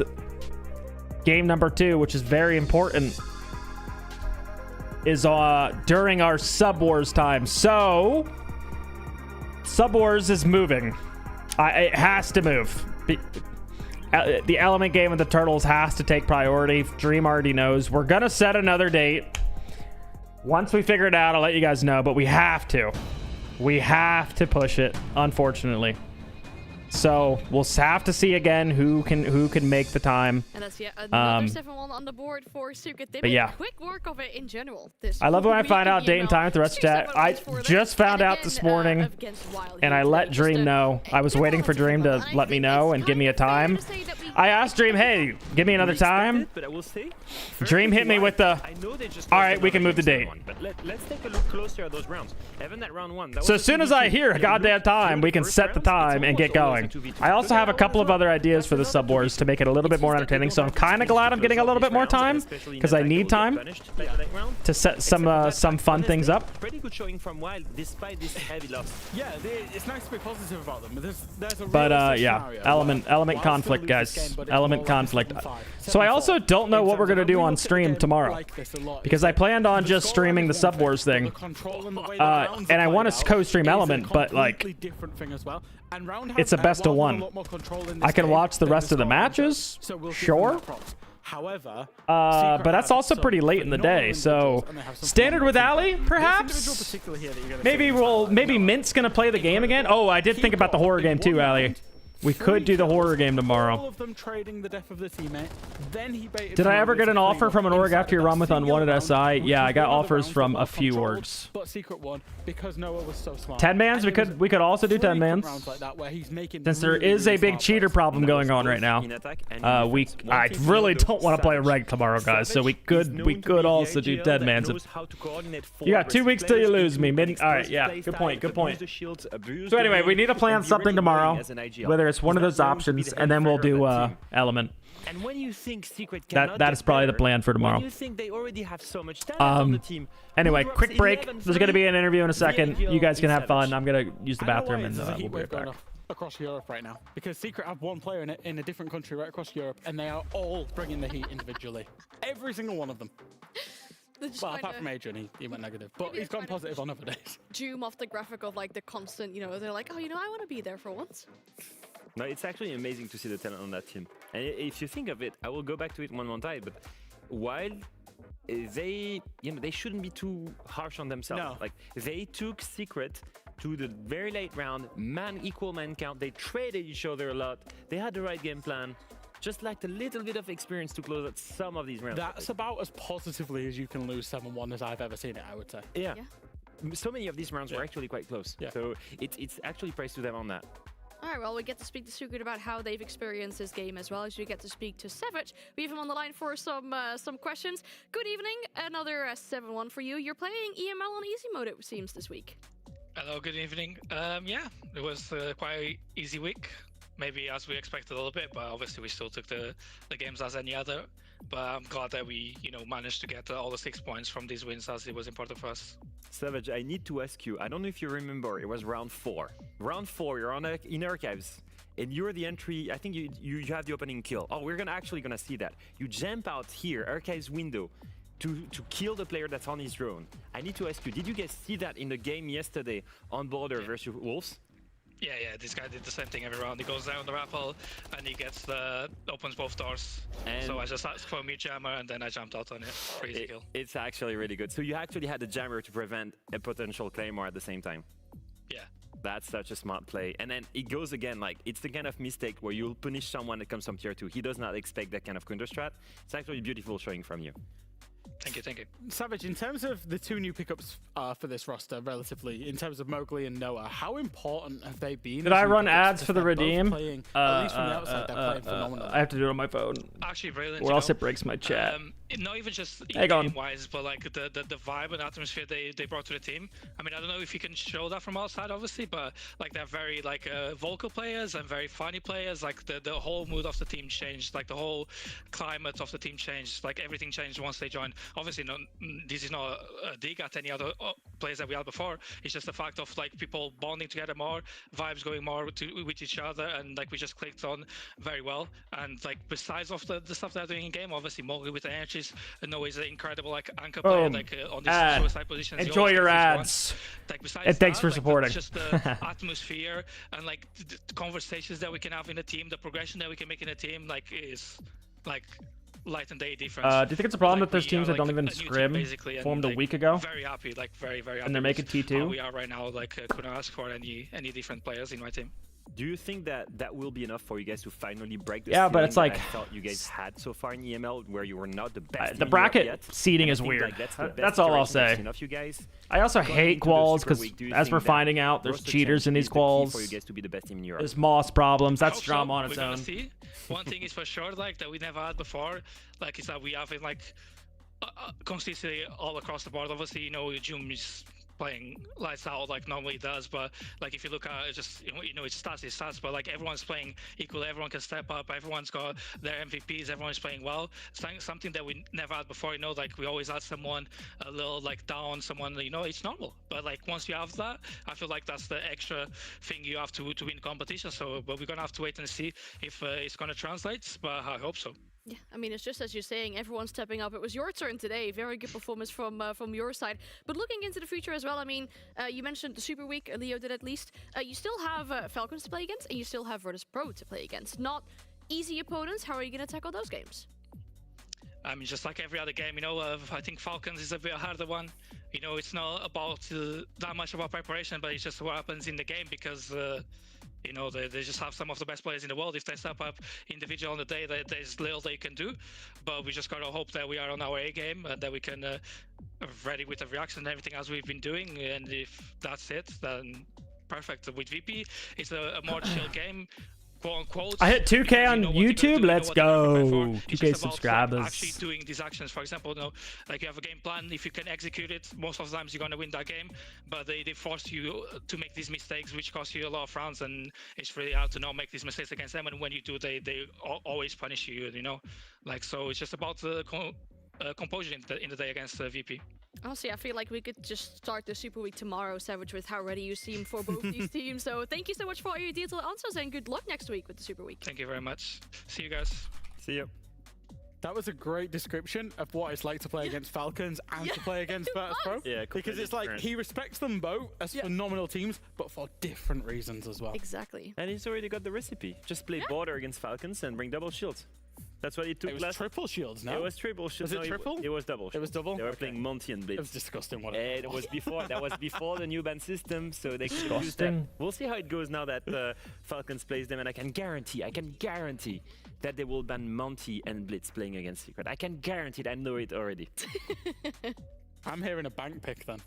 Because Monty Blitz ban on bank, not so particularly good. We've seen that against Secret. I mean, I said we could start the Super Week already, but we won't because there's still 3 more games. We're doing a map veto for that game already. After this. Yeah, they are. Falcons is playing after this against BDS. Of course, the older players of that org play against the new players on the side of BDS. And with this new iteration of BDS, we thought it was a really good idea as well to send Leo, obviously, our Foresight. guy, Fully to some of agree. the French players, or one French player in specific, over on the side of BDS for some more inside information. So after the break, of course, But like it starts at the top. Like obviously T1 needs to be like, but then it needs to trickle down eventually. I mean, at least we have stuff to play in it. Like we can look at the positive side. At least there's stuff to play in.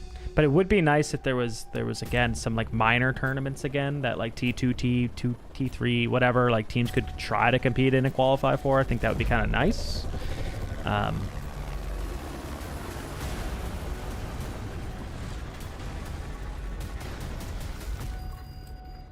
But at least there's something.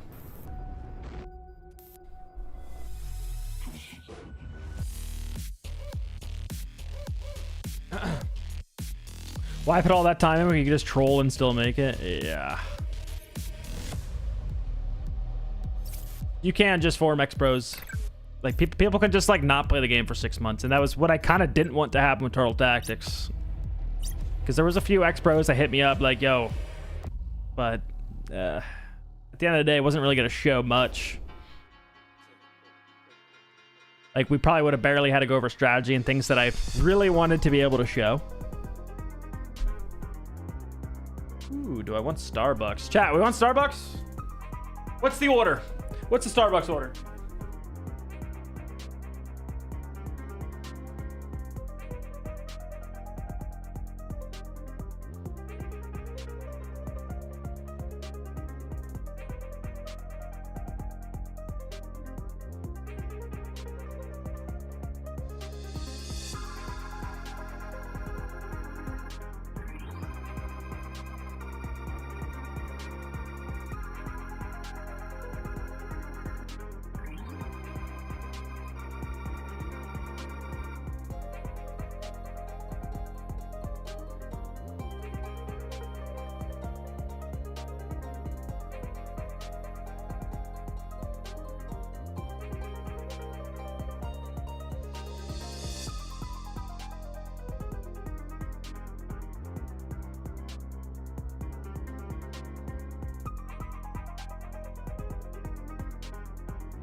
Guys, I just got back and Mike just had his way. We're about to go into our third game of the day, but before we go there, we have done something this stage. What do I think of the new G2? More consistent.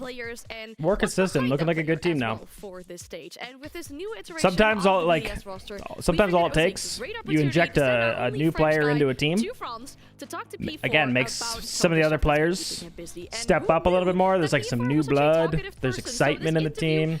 Being so long. Coffee, gross. Oh, skipping over that comment. Ooh, Foresight, vanilla, sweet, cold. Yup. Ouais,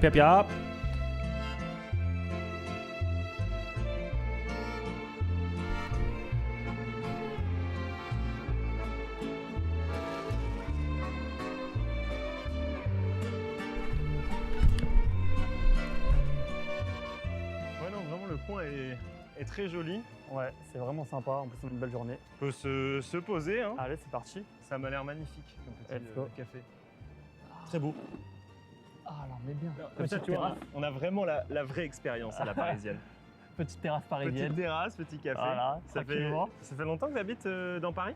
Ça va faire 2 ans maintenant que j'habite ici. Bah, toujours dans le même quartier. J'ai emménagé avec ma copine ici il y a 2 ans et première fois où je venais sur Paris pour y habiter et ça n'a pas bougé pour l'instant. C'est quoi qui a motivé un peu? Parce que t'es pas de là de base. Non, je suis à 1h30 d'ici, dans la région centre, vers Montargis-Orléans. Okay. J'étais plus du coup vers chez mes parents. Ouais. Et après, ce qui m'a motivé, c'est juste, on va dire, l'amour. C'est très beau, c'est magnifique. Non, ma copine, parce que moi, du coup, avec l'e-sport, je peux bosser de n'importe où, il faut juste que je bosse à la maison. Ouais. Et elle, comme elle était déjà sur Paris, elle bossait ici. C'était parfait, quoi. Super. Merci beaucoup. Petit café. À la belle vie à Paris. Et depuis que tu es à Paris maintenant, comment un peu tu gères ton quotidien de joueur pro? C'est quoi un peu la routine de ta journée? J'essaie de toujours me lever tôt, d'aller à la salle le matin, j'essaie de faire une activité sportive, du coup, du temps je vais à la salle de sport, tout ça. Et après, routine classique, genre je reste à la maison, on a entraînement tout ce qui est après-midi, début d'après-midi jusqu'à fin de journée. On s'entraîne avec l'équipe, mais Paris change pas grand-chose. En vrai, c'est, on va dire, l'avantage de l'e-sport, je trouve, c'est que tu peux vraiment bosser de n'importe où. Après, je pense que c'est toujours d'être un endroit qui te plaît. Yeah, do we have this stuff in NA? Are we sitting down with Cavani at a cafe, watching him drink coffee? Proche de tes amis ou quoi que ce soit, mais c'est l'avantage du sport, tu peux vraiment bosser. I want to take Nick to the golf course, have a little esport talk with him while we're hitting balls at the driving range. Like, where's this in NA? Quand tu vis pas en bootcamp. Ouais. Oh, what we did with Dream and JJ? Oh, okay. Oh, okay, fair enough. Fair enough.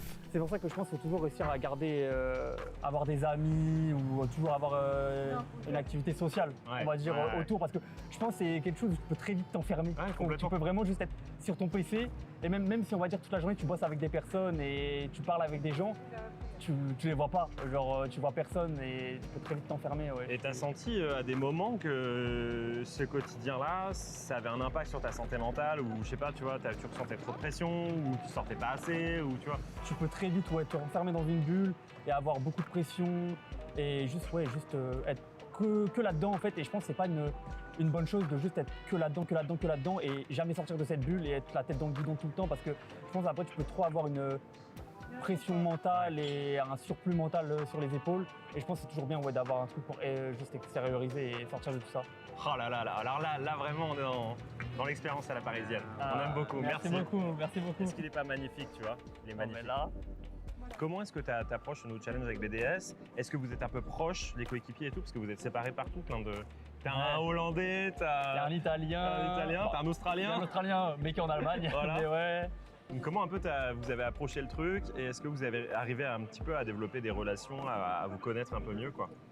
Ouais, c'est sûr que c'est un nouveau challenge. Je pense que ça a fait, sur le papier, ça a hypé tout le monde parce que c'est une nouvelle équipe, nouveaux joueurs avec un peu des rookies, un beau nom aussi, hein? Ouais, un très beau nom. Il y a un peu de tout. Il y a de l'expérience, des rookies avec beaucoup de talent.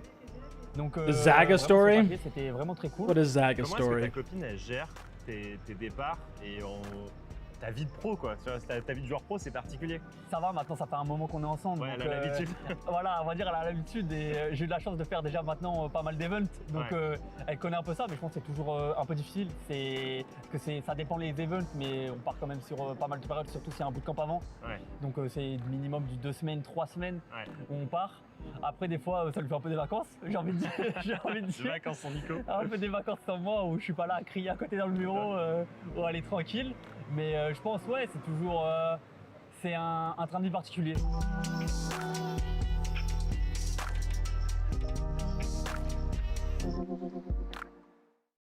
I think it's really nice we have all these languages, not just in our esports, but also in our talent team. So that gives us the opportunity of sending people over to different countries to get to really speak to these players and see what's behind them. Because they're more than just, you know, the 10 fingers and whatever it is on the mouse and keyboard. Thanks to King and G2, so I'm going to be able to pay my really rent, appreciate renew this my mint information. subscription this month. Wow. I just went there for The King just keeps on giving. That was honestly very, very French. Coffee, croissant. When we were out of it, I was like, we're gonna look so cliche, but it's actually something we do. Where was the French fries? Or it was breakfast. It was early in the morning. Where we You mean eat chips? French fries. No, it was a proper. There is also I was a lot just thinking of anything else that was French, and fries came into mind. Well, there's a lot of French in this matchup as well. I mean, obviously, we got the older version of BDS, which is now Falcons, who still have a lot of French players on their team. And in BDS, who also have some French players on their roster. And when we look at this team in specific, I think back about that interview that we had with Freck, and where he talked to us about the potential that is on this roster, every single individual. But if they do want to make sure they get these points, it's time for them to start showing that potential as well. We've seen bits of that potential. We've seen it yesterday also that Freck was not alone. Freck was the standout player so far in this stage, and we were wondering, when is this team going to step up? And Lasmo stepped up yesterday, and P4 as well in some clutch situation. But we're still missing the rest of the team, and as a cohesive unit, that's what I'm missing right now. We're seeing a clear ceiling, whether it is because all of the individuals are not stepping up. I'm quoting Robbie here, for example, that's 8 and 13 in the entry department. I know he's still young, but he was recruited as one of the best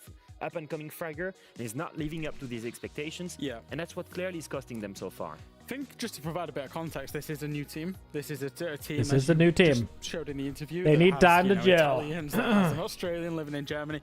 It's a team of, I won't say mismatch, but it's a team that was put together that is gelling into a team. And I think what you're going to get with that in the early days of the team is inconsistency, and that's what we're seeing. Sometimes they look great. Sometimes yesterday they didn't look too great, and it's all part of that learning process. And they're a team full of talent. It's just about coming together. And even the coach has already mentioned as well the amount of talent on this roster and the kind of, I guess, opportunities they've had with these players now.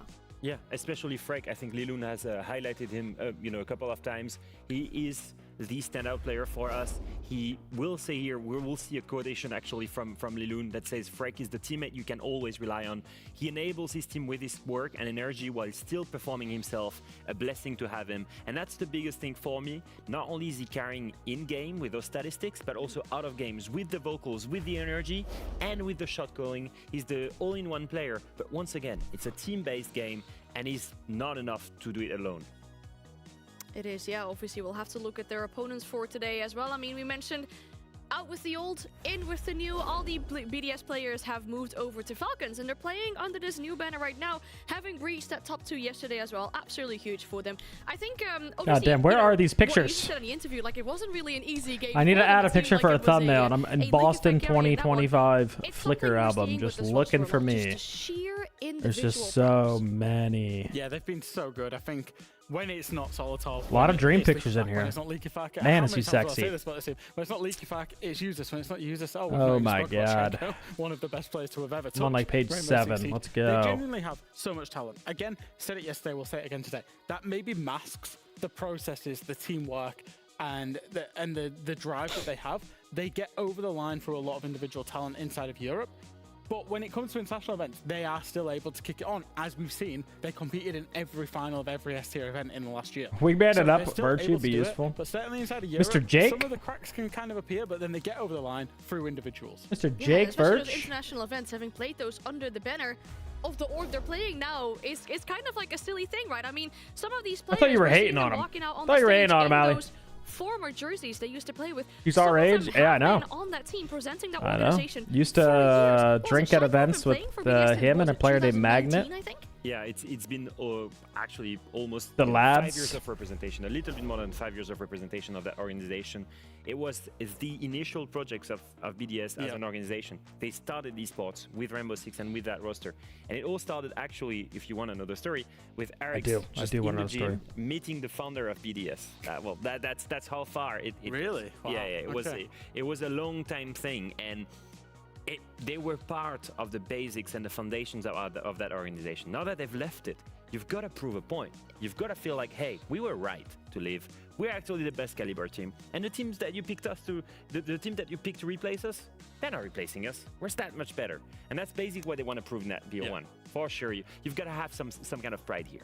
Yeah, I think it was a very humble interview with users yesterday, but we're kind of looking to see a little bit of that, like, ego, you know, to prove that, you know, you lost us, we're here to show you, you know, you didn't actually improve by losing us and picking up these new players, but I'm really curious to what kind of map that would lead us as well. Obviously, you know, having these Falcons players, having had them play under the BDS banner for so long, and I see you. What map we go to? What's up with the map? Bank Falcons. The Falcons players were known as BDS, and when they created this roster over 18-ish months ago now, they have never lost Bank as a roster. Never. Yep, they might be the best. Never, Leo. As an organization, before they left BDS, they had a 31 win streak. So BDS BDS as an organization have a 31 win streak on it. This Falcons core, the full 5, have never lost this map. So BDS challenging Falcons. Both of them are favorites. Yeah, I would say Falcons are heavy favorites. It feels a little bit ill-informed. This Falcons team are the best bank team in the world, bar none. We've said it just before. It was an ego matchup. It was all going to be about the ballsy moves. And I will say this: it looks like a BDS move all over again. Okay, all right, here we go. Why are we taking him to Bank? I don't know. I don't know, but I do love watching me some Bank. Yep. It's heavy prepped, heavy control strat. Oh boy! Early enough to finally take down a 30 win streak. For this team, I don't know. There's one more dynamic in this. Obviously, the core of BDS. Bot is finally downloaded. Ooh, that is very good news. 6 hours? When this was a French Wolves versus a French BDS roster, the history of these two teams, the BDS, now Falcons, was beating them every single time. We're gonna have to see some prep here because Falcons are I would argue the best bank team, like stat wise. They're just the best.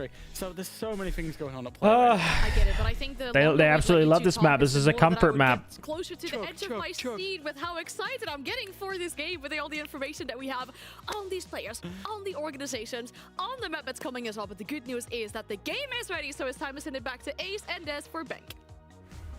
Thank you very much, Anne, and I'm right there with it, to be honest with you, Tim. I'm at a spot where I'm just like, Falcons, BDS in the same game. This is going to be a calamity talking about them both. You okay? Oh, take it, Des. Tim just started dying on me, I guess. What happened there? That was the worst time I think I've ever. You know what? I just breathed in a little bit and it caught in the back of my throat. I don't think I've ever had a worse time of trying to get words out. Oh, dear. That was magical. Wow. Thank you for that, Tim. That was brilliant. You enjoyed that. Are you okay? I've recovered. I've recovered. Mostly. My eyes are watering like crazy, you know? Oh, dear. Anyway, Falcons BDS. Well, we've all made the mistakes across the last couple of play days where we've referred to Falcons. All right, Starbucks has arrived. We're absolutely dialed for this match. If it's going to be a long one, I don't think it's going to be. Inseparably linked, I think, is BDS facing a tough task. Falcons absolutely looked unbeatable these last 4 weeks. No one getting more than 3 rounds against them. I think we're going to have a good matchup, but I think BDS have really got their work cut out. And now we're on their comfort map, Bank. A couple of times over the stage so far, but when you look at Falcons, they haven't dropped since that first play day loss to Virtus. Got his pink drink. We got you know, a little vanilla sweet cream cold foam, vanilla latte with some potato chips on top for some reason. Absolutely storming through EML. We'll drink that a little bit later. Right now I'm dialed on this sandwich. Key one worth noting is if Falcons win this game, and then I believe the Fnatic lose their game. All right, Holy Trinity. Whatever happens coming up next, guys, chat. Why are we not saying Holy Trinity yet? All right. What do we see? Goyo, Smoke, Tube. What have I taught us about the flex operators? It's going to tell you what they want to do here. Because we're seeing a Cade come out and a Warden, this is going to be pretty much a super bunker. We do see a little bit of a Roman open area. Robbie in open. We do see Virtue on the blue stairs. Robbie going back down the main stairs. I'd expect all hatches to be reinforced here, including the red hatch. But I don't think it's going to stop him being able to take a march on forward and try and hopefully get a couple of kills at the back. What are we doing with an Amaru bank garage? That's what I want to know. Whether they were, yeah, they definitely do. The line of sight is just being held down to the side of Cashvan. Liquefact needs to be careful here about pushing out. Does see one, sees two, and it's just one of those moments where the second man almost saved the first, to be honest, because Liquefact didn't know who to go for. He's going to take his challenge again, but it could be tough. He finds him. He just can't keep getting away with these lurk plays. He just can't. Trading there, not a bad trade. Two people pulled into garage. When he was yelling comms, he was probably telling his team to take space. He has two on him in garage. Other shit is free on the map. And at this point, the whole map is theirs. You see all players down into the basement already. Full map control given. However, him dying there. They've got so much time to work with here, though. Frex fancy himself. We'll have a look up here, Tim. Looking to find out a player. I guess they're all right. They have Mav for the Cade. And they like to bring thermite so they can open up the server wall. Again, joining him, just looking for that angle through into open area, taking down the drone though. Falcon Everyone over the age of 30 is a coffee connoisseur. True. Definitely shouldn't be getting. Wait, Virtue. Good pick there. Was that the Mav? Was it Mav? Did he mess up Mav? Mapping the hatch? Wow, they don't know. They don't know. Freck. Wow, BDS. Little bit of a mid-round mess up from BDS. Or sorry. Jesus. From Falcons. I'm going to be doing that all day since they were formerly BDS. Oh my. Good early learn from Like Effect there, but team kind of fell around it. Earlier on we saw both teams just digging in and saying, right, we'll play the man advantage or we'll just play our lives here, we'll hold site and try and play behind utility. Mr. Zaga, how we doing today? One going up blue stairs, two going up main stairs. Freck all the way up to the second floor and working his way down blue. Just showed the aggression they're willing to play with and contend here. And I think a lot of the work was done in their drone denial. Like, you'll watch the drones in the top left corner of your screen just whittle away as we came down towards the end of the round. They couldn't possibly deal with all of these movements from BDS at once, moving up different staircases and different angles around the map. And that's how one by one they tore Falcons apart. Really good stuff by BDS and a very proactive first defense. That will keep Falcons on their toes. Are Falcons undefeated on this map? It's been a long time since they lost, yeah. Oh, look at the slippy move. I mean, interesting choice by BDS, but they did win the first round. That was a sloppy attack from the Falcons. However, we're onto the CEO site. The rest of these sites, real hard to defend. Mira's taken off the board, but we do see Castle. We do see the Echo. I love Echo, or I'm sorry, I love Vision on this site. I'm starting to really lean into that.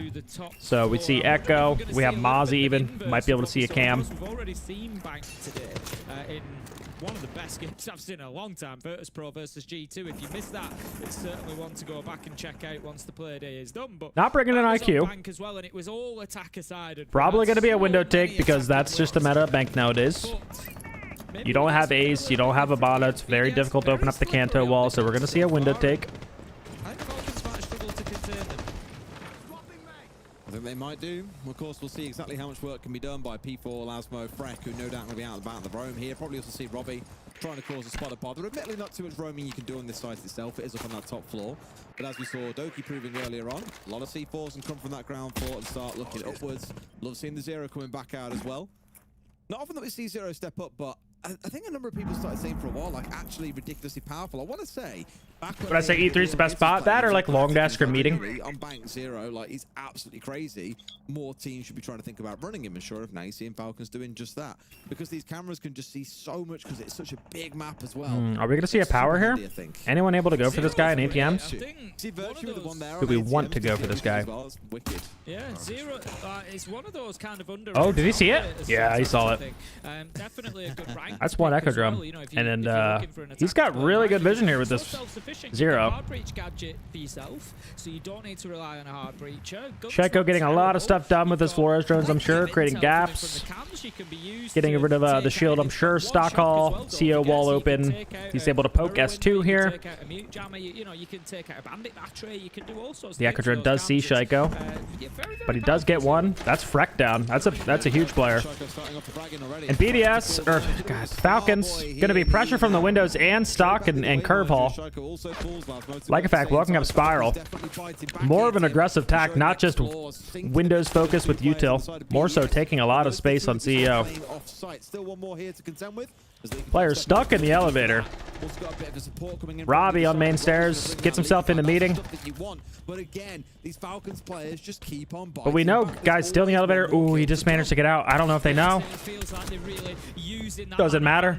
That they've got. Solotov manages to find himself a third in the round. It's all up to P4 holding on. He gets the first. Can he find the second? No, he's unaware of users peeking around the double door, who picks up the final kill, and Falcons get themselves around. What's going on with P4's movement? Is going to be a bit of We saw him yesterday on border. Really weird round that one, it felt like, to be fair. Just reload in the middle of sight, and I don't know what that was. That looked like I wouldn't call them roamers at this point.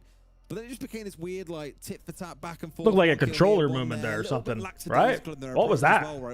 What the fuck was that? A hyper pinch push in, or one player going absolutely balmy. It was just a little bit kind of, oh, you take one, and we'll take one, and I'll take one. Then, oh, yeah, oh, you guys won the round, I guess. Okay, then. A little bit slow for a round overall. E5 mat 7 p.m. Yeah. All right, well, CEO, hard sight. Let's go to open. Why not? Why not? You got a zombie up. Zombie, very powerful operator in kitchen. I'd expect BDS to have a reasonable presence up there at least.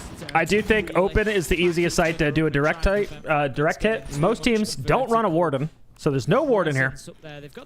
No echo to help with like a direct shield take or something. With all shields up. The Lion, I was going to say with the Deimos, but the Deimos has been a zombie obviously pretty good against the directs, but we could be seeing a direct. We see 2 shields on board, 3 shields with the Finka, aka extreme death ball lineup here. What the hell are the Falcons gonna do? It's got to be some type of direct, right? We can't take top floor with this. We have no way to. I mean, I guess we could open hatches, but no vert. Bit of pace, never a bad thing. What the hell are we about to do? One of those things that I wouldn't necessarily say criticize for, but observe Falcons about over the years is the big leaning towards Dockerby. And of course, Deimos, when it's available, offer this band away against Shaiko, but they love a Dockerby. It's normally their go trigger for the whole team to start their march on forward. Seeing them being willing to get aggressive with 3 shields, though, not exactly something you look at as being in the Falcons' wheelhouse, especially the Finker on side to juice you up.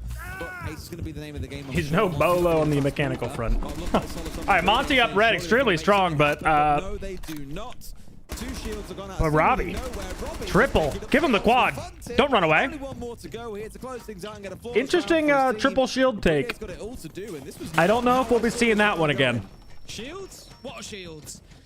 BDS just not concerned whatsoever. Take them down nice and easy. And Breeder now finds himself 1v5. It's a matter of time. He's just going to get chipped away at. They're just going to keep pressuring him. There we go. Asmo manages to get the final kill. And without losing anybody, BDS lock down a flawless round. Go 2-1 up on the defense. And that was actually really well dealt with. You know, if you showed me a lineup of Monty, Blitz, and Blackbeard on any site in the game, I'd be saying this is going to be horrible to deal with. But honestly, BDS, Sir not Boss, rattled, not phased, just went in, went about their business, and got those I haven't heard that name in a while. Yeah, I think across round 1 and 3, they've looked pretty composed so far. You know, all right, we're taking out Doke. Stopping or keeping BDS. Okay, there's the Azami band. I like the Azami band for Falcons. It's a kind of mainstay for Falcons in their attacking lineups. It does mean, of course, that Shaiko is unleashed to back to lower if he wants to here, which he'll hover across onto in this round, but of course, the concern with Deimos always is a bit like, bit bait, you know, you rely on the gadget too much, you get yourself sideswiped by a second player. Shaiko's the kind of guy that you probably still I think we're seeing a super bunker kind of lineup again. I think I saw Smoke Goyo Tube, the Holy Trinity, and I think they're combining it with an Aruni here. Aruni check the hatches. Yes, we are. And BDS now you might see a very, very different lineup coming out of BDS down in the basement. Has also liked this Maestro bubble. And I hope by now Falcons know about the bubble they like to hide in server under the desk. That was a thick line right there. How did that get so thick? It's interesting. The analysts obviously picked up on it in that first game that we are we hiding a bubble up here? What's happening? What's happening, Lasmo? A lot more success, just meaning that it's more difficult to get those hatches to open a Kanto wall. That's going to stay shut every time they're defended up on the top floor. We are. We're seeing a bubble in archives, guys. We're okay. So normally they like to put a bubble in server, possibly able to shoot a can or a thermite charge off the server ball late round, mess with teams. Also good vision for the end of rounds. We got one in archive somewhere. Where is it? A little bit of a push in through garage, but in all honesty, I didn't see it there. Maybe I'm blind. They really put the defenders under much Like a fact on the Bravo. The SAC players were We gotta find it. There it is. They were happy to just hold their What the positions, hell? and Ooh. They did a great job on it. He saved it? Wait, is that two bubbles in archives? It's still going to be a little bit of a nuisance for them, so you may well be trying to lean into the Bravos. Huh? Of course, you've got to respect the fact that the Evil Eyes can shoot back at him. And again, they're trying to get away with a hack here. What are we doing? Robot wars taking place before our very eyes. Going to continue trying. He's lost Not going to be successful. We see another drone taken out. And that's great Maestro play. That's great play from Falcons there. Keeping that active, meaning that it's more difficult again to deal. All right, well, this is going to be pretty annoying for the hatches. You got the Goyle fire to go through. You got the Aruni gates. Towards Falcons, the BDS are going to struggle to deal. And especially the server one with being able to stand on the desk and disable it. And I think, Lasmo there's one has obviously played that incredibly well and has kept his team another advantage. Yeah, at this point, all 5 players downstairs. Falcons with the laser gate in the hatch. They've got to deal with the Vulcan canister on the hatch. We not even in server yet? Oh, okay, we're not standing on the desk for that. How will they succeed? We're going to see. All right, here comes Tube. But they will not because Robbie is underneath with the Not going to allow the tube, the hatch to get open. 2 more to go, so looking Yeah, he's still got 2 more. left. You're probably going to be looking at 30 to 40 seconds on No the clock Twitch on board. Have to save the nade from Shaco. Although saying that, I've just heard it go, I think. I'm not sure that Robbie's been able to For keep Goyle it close, fires. but he does manage to find a kill onto Leaker Fight, which Maybe will Cade for... certainly be the next best thing. Or, can Callie do that? Sure. What the hell is To this? make use of these, has to be so careful with them being shot out, which is why he's kind of jiggling them open here to see if there's a player nearby or not. Right idea, but it's that constant frustration. They always know when there's someone on the hatch as a result. Still, for BDS, this is looking great. They've still got 3 smokes in back pocket, don't forget. And they're almost teasing them now. Wow. No way we go for a default plant, huh? 3 smokes still. 3 smokes to play with. 3 smokes? Tube still has a C4, playing in gold. No way we get a default plant here. We gotta pressure something, right? Smoke. Where's our smokes? That missed. I'm pretty sure that missed. But it has missed. There are 2 more smoke canisters in the pocket of Virtue, though, to try and deny I got it. Yeah, got it. stick it, but he's not going to have the health. Wow. Just a Callie to cover 5 people flooding. Yeah, that's no way that's happening. Oh my god. That looks so annoying to play against with those bubbles. I'm not gonna lie. Falcons slow down, and BDS have stalled them out a treat there. What a round. That was great play from Virtue on the smoke. As you said, first canister missed, but he recognized that. He got the next one in, solved the problem, and managed to beat them to the punch. Brede could not get that diffuser down. Health runs out, and then you've got Falcons scrambling, and that's exactly where you want them. And BDS timeout? Scrambled all the way into attack timeout as well. That graphics got to be wrong. 3-1. I was going to say, oh, there we this go. is a Falcons tack timeout. Thank you very much, production. It is indeed a Falcons tack timeout. They're down 3-1, and they're just like, wait, we don't lose this map. What's going on? Oh, we know Stompin's lineups here. Game plan by the side of BDS, and again, we know Liloom, we know Helby. I'm not at all surprised that they sat there and come up with I might need to go in the match replay file and see what he was looking at. The side of Falcons, and how it stands so far is they're doing an excellent job. They figured things out. It's a double flawless round in a row now. 2 3Ks for Robbie as well. They are absolutely flying, and Falcons look a little bit lost. They do. This is good defenses by BDS. Already 3. We saw a super attack-sided Bank earlier, and I personally think Bank is pretty attack-sided if you know how to attack the map. Knowing that they need to win defenses down the same route, and will take away the ace to Hibana. They'll go for that double hard breach map, and they'll make life difficult. So the real question here is, for me, not what BDS are doing on the defense, but what are BDS prepared to do? Is that why we're not listening to timeouts? Because that complaint? When they don't have that ranged hard breach. Is that actually why? Okay, what else are we going to see Falcons give a swing of the bat with? This time around, it looks to be the Sens. We spoke a lot about Sens over the weeks. Tim's seen quite a lot of the operators being picked up. A lot of teams starting to lean towards them. Changes where I hope that's not why. no longer being able to see through those that is options why. definitely helps increase their efficiency or their efficacy. Just overall, a little bit of a nuisance if teams. I mean, I get it. I get it in the sense of competitive integrity. If one league has to do it, every league should do it. I get that. But I really am not hearing anything crazy in these timeouts. I'm gonna keep it frank. There's a lot of timeouts. I don't know what we're hiding. Because BDS got that figured out. This could prove to be a pretty bruising half for them. And to Julio's point, we absolutely could. So far, BDS have. I mean, his timeout was talking about running Valk, and Valk was banned. A pretty sizable shake-up. Shaiko needs to be finding some joy with those punch drones. And there we go. Gonna grab. Most timeouts aren't strategic. Like G2s are pretty strategic. Bulletproof cam, but again, BDS have done a great job of that. There's every time that drone goes in and is trying to grab some utility, they have been on hand one way or another to take it out and stop it doing that. Stop it taking away that intel from the team. And again, it's something that's benefiting them massively. They make it look easy, really, aren't there? There's a bulletproof at least being taken away and finally hacked out. That's one gone. Now you've got to worry about the evil eyes that are scattered around as well. Of course, the zapping potential of them, as we already saw from last week, could be a real nuisance. P4 could be looking for the same, but looks like they've already got rid of it. That's it. Nothing else to be hacked. Just the sole bulletproof for their troubles. Oh, that's unfortunate, Lasmo.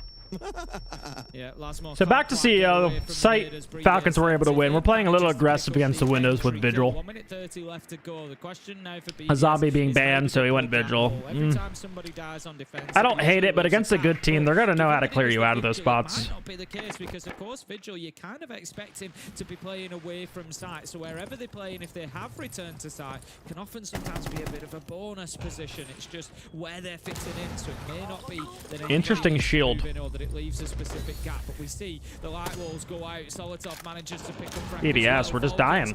We're just dying. They need to think about getting in and getting this diffuser down. Like, what's actually happening? No pressure here that you're into a 5 versus 2. This is not the kind of round the Falcons lose. And sure, We lost Vigil and we lost our heads. Don't go back to CEO, please. Where the winning team hasn't lost a single player. Pretty balmy. Great response to the tactical timeout as well from Falcons. Whatever was said there has certainly done the job. It's got them back onto the scoreboard.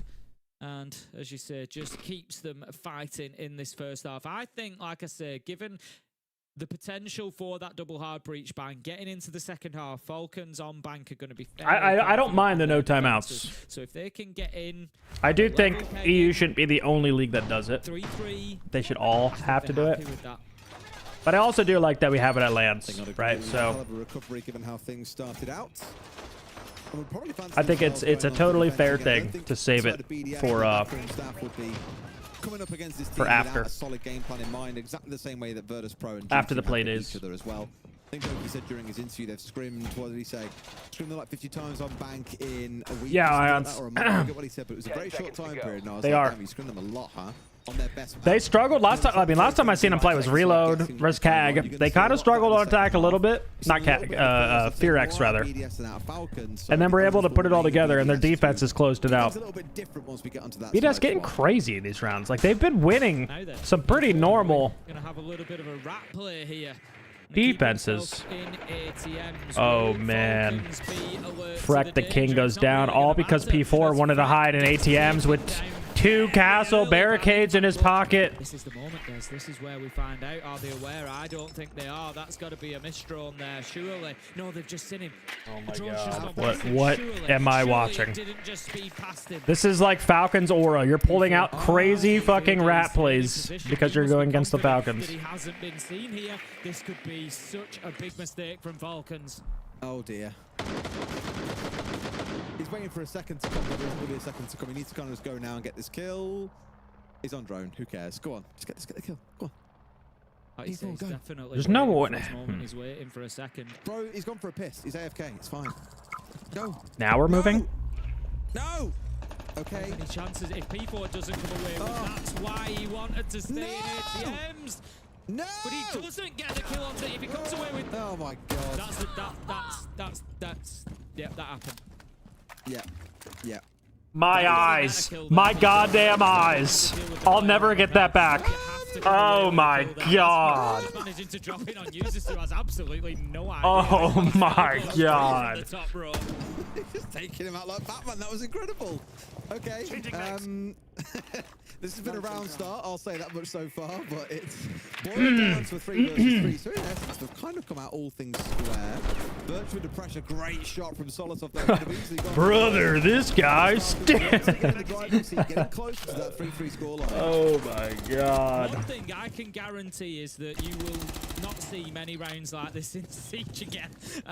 It's been absolute chaos so far. Brede manages to get well, 3-3 defense. Well, so hey, we'll take those BDS. As he dropped the elevator hatch, is he going to be able to find any more big moments? I don't think he's got too much intel inside of sight at this point. Not a bad angle to hold though. Just wait here, be patient. The clock works in your favor. Effectively a 2 versus 1 at the minute with Solotov downed as well.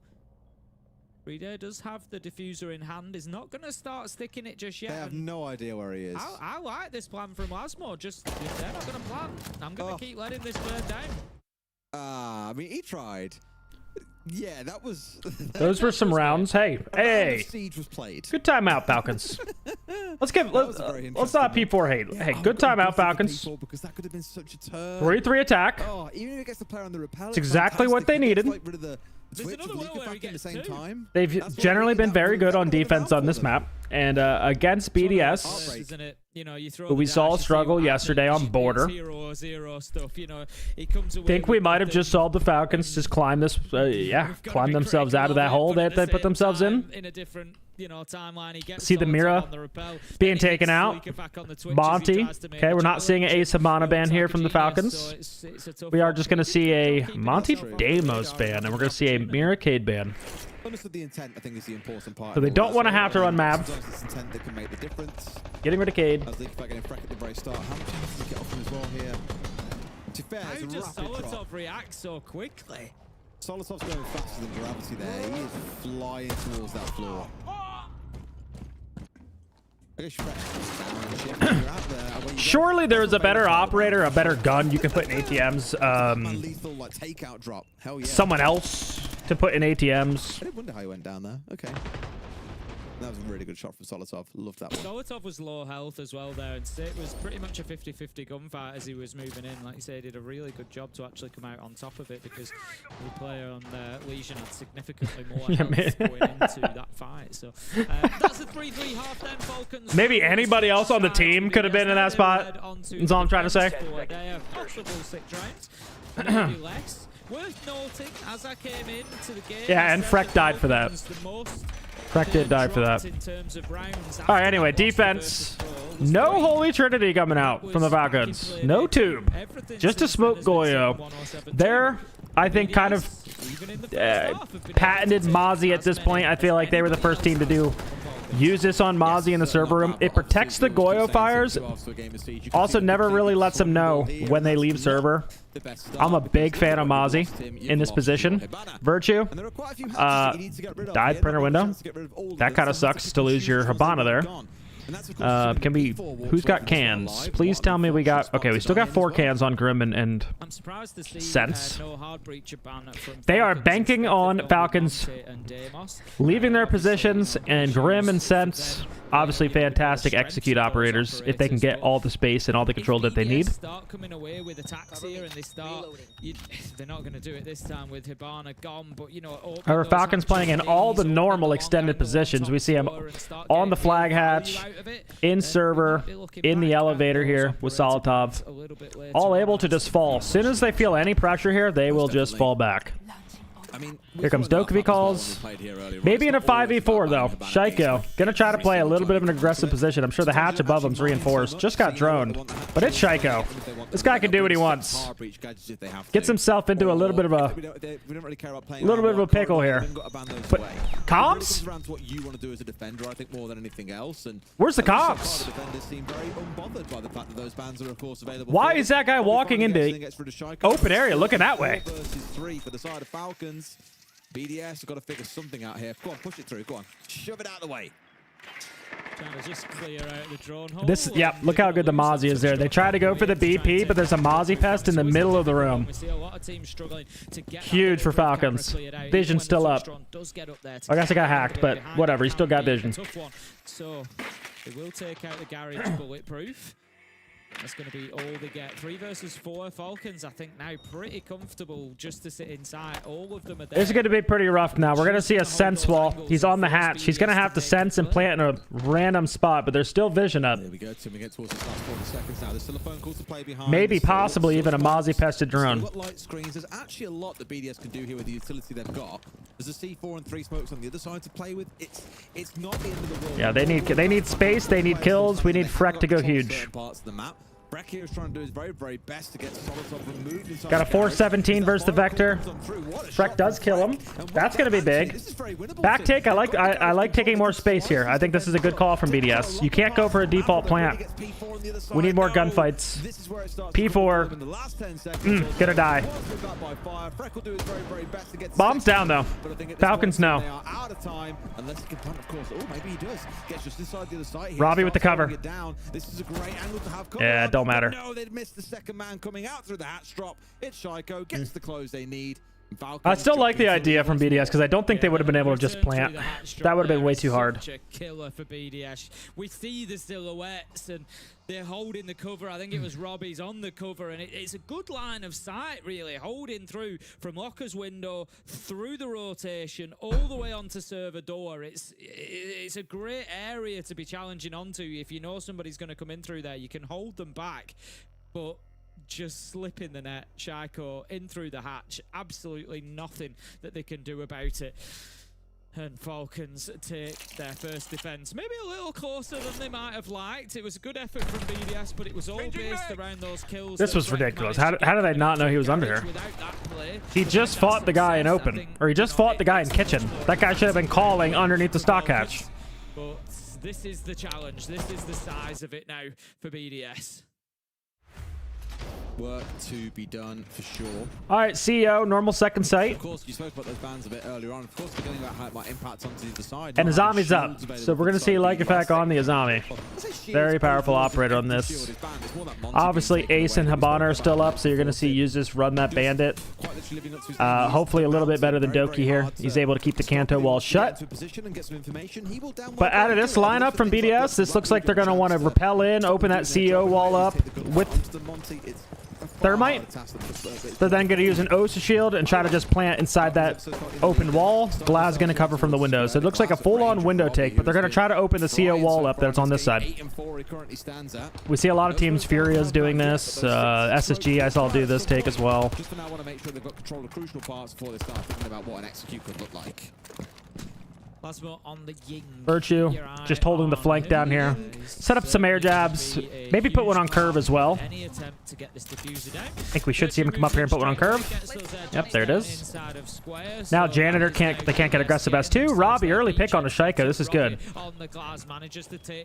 Now, Lycofak will have to move out of here once they get this wall open. However, it is batteried. We're going to have to use a nade or something on it, huh? Oh, no. We'll just care about the left side. Okay. All right, wall open. Should see an OSHA shield getting placed down in here pretty soon. Here it comes. They should be able to swing because that air jab. This is a really good take. Again, we're seeing this kind of become a little bit meta in they can play this dance for a while if they need some other teams, other regions. And will likely to continue doing so. So, like you say, however, Lycofak's going to be kind of the key to keep an eye on here. He does have 2 impacts. Every bit of movement. Make sure they're not keeping anything away. They're well aware of Usus' position taken down. Usus try to get aggressive. He's just on that sort of try to get the players off the windows. Almost always going to be someone there. Over the last couple of rounds, thinking about getting the plant down. There's the impact that comes out. Both impacts come out. Bomb still going down. Nothing we can get done here. Glass cover. Bomb down. I love how simple they've kept this whole execute. This is a good isolation strat. I only really had the one player out in the windows the whole time. They've just attacked him from square tip. Haven't had to make it particularly complicated. Forced the players back they need to with the one window player. Have made sure Freck was there to deal with the potential ATM's attack as well, or ATM's defense, I guess, to deal with those that were on the windows. It's been beautiful, and as I said, for BDS, you don't come to a map like this unless you've got a good set piece, but like again, that's why I hate CEO.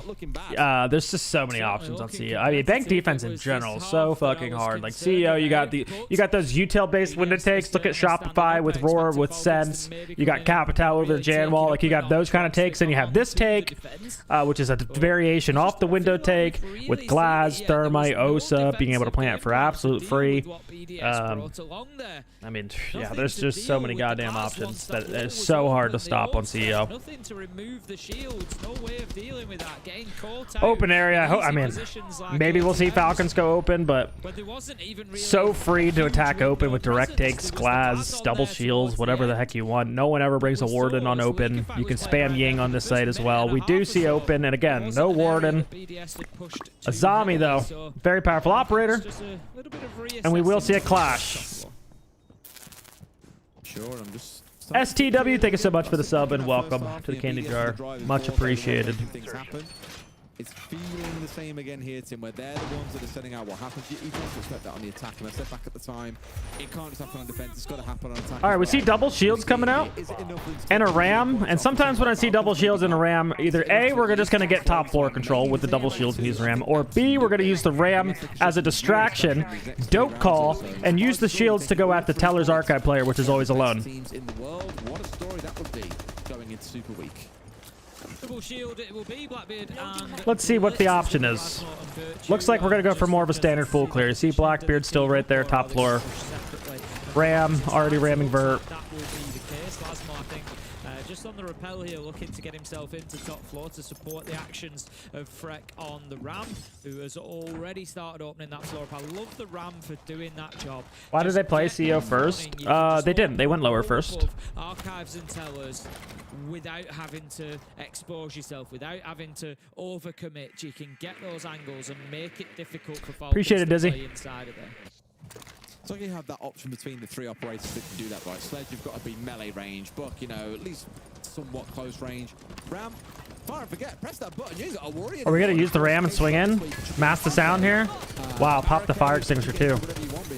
Cause a bit of destruction. It's also the noise that it makes the key when we've seen teams planting behind. All right, we need to see P4 on the lurk here, I believe. He's holding ATMs right now, but yeah, here we go. We need to see him cause some kind of pressure. A little bit deeper as that ceiling starts to open up above him. P4 looks to push in. Virtue outside printer window. I think we are pulling sight. We can't get top floor control. You see all the players rotating lower. P4 going to try to hit E2. We see Virtue jumping in printer, and two players going to run in the kitchen door. Here comes the site exec. Shaiko knows. Falcon knows. And yeah, no way to kill Shaiko out of that spot. Stalled out top floor. Hit site. Took too long. Falcons know. Clash here as well. Not really a barrel, more like the electronic shield of a clash. It's certainly not going to help. Try as he might here. He's going to get chased on down and forced back by Brede until the other players on the team can either deal with Freck or come and gang B. I feel like BDS had done a lot of work then, but not quite enough work because the defenders were still little black screen there. Thought it was Cox taking me out. BDS weren't above them, for example. They weren't in stock trying to force them out of position. They weren't doing anything to make them uncomfortable so that those shields could get the space coming in. And Falcons have, you know, just stood up. Score-wise, yeah. Cycling. Score-wise, yeah. They've been absolutely, like, dismantling teams the last 4 play days. No one's got more than 3 rounds on them in the last 4 play days. And BDS here with 4. And surely it's a matter of time for Freck. The clash sees him. His location is being fed back. Little timeout, Freck. Little attack. There's not a realistic chance here. Yeah, I wonder to what degree if they knew Shaiko was in the middle of sight there, because he just literally barely moved his feet, spun around and got himself a couple of kills. 2 of those kills being onto shield players as well. Really shouldn't be. Wow, what discipline we're seeing out of the Falcons right there. Now swinging that. Having a full understanding of the situation. But it means that my God, they're dialed today. Lead 5 and 4, always seemingly either tied or 1 round ahead of BDS, which does not fare well for the future. Yeah, I think BDS were just a little bit ahead of themselves. We saw P4 get onto main stairs. As soon as he gets onto main stairs and he's holding that line through to tell us, that was kind of like their goal point. They were like, right, we're in position. All right, new bands. And the shields go sprinting in. But taking out Glass. Well, maybe you were in position as far as the positions you were trying to take up. Really worried about their CEO. Top floor. None of those were disrupting that vertical defense. And it's not that they lost anybody to the vertical, but as you said, there's Shaiko just planted his feet. He just stood still. I think Glass.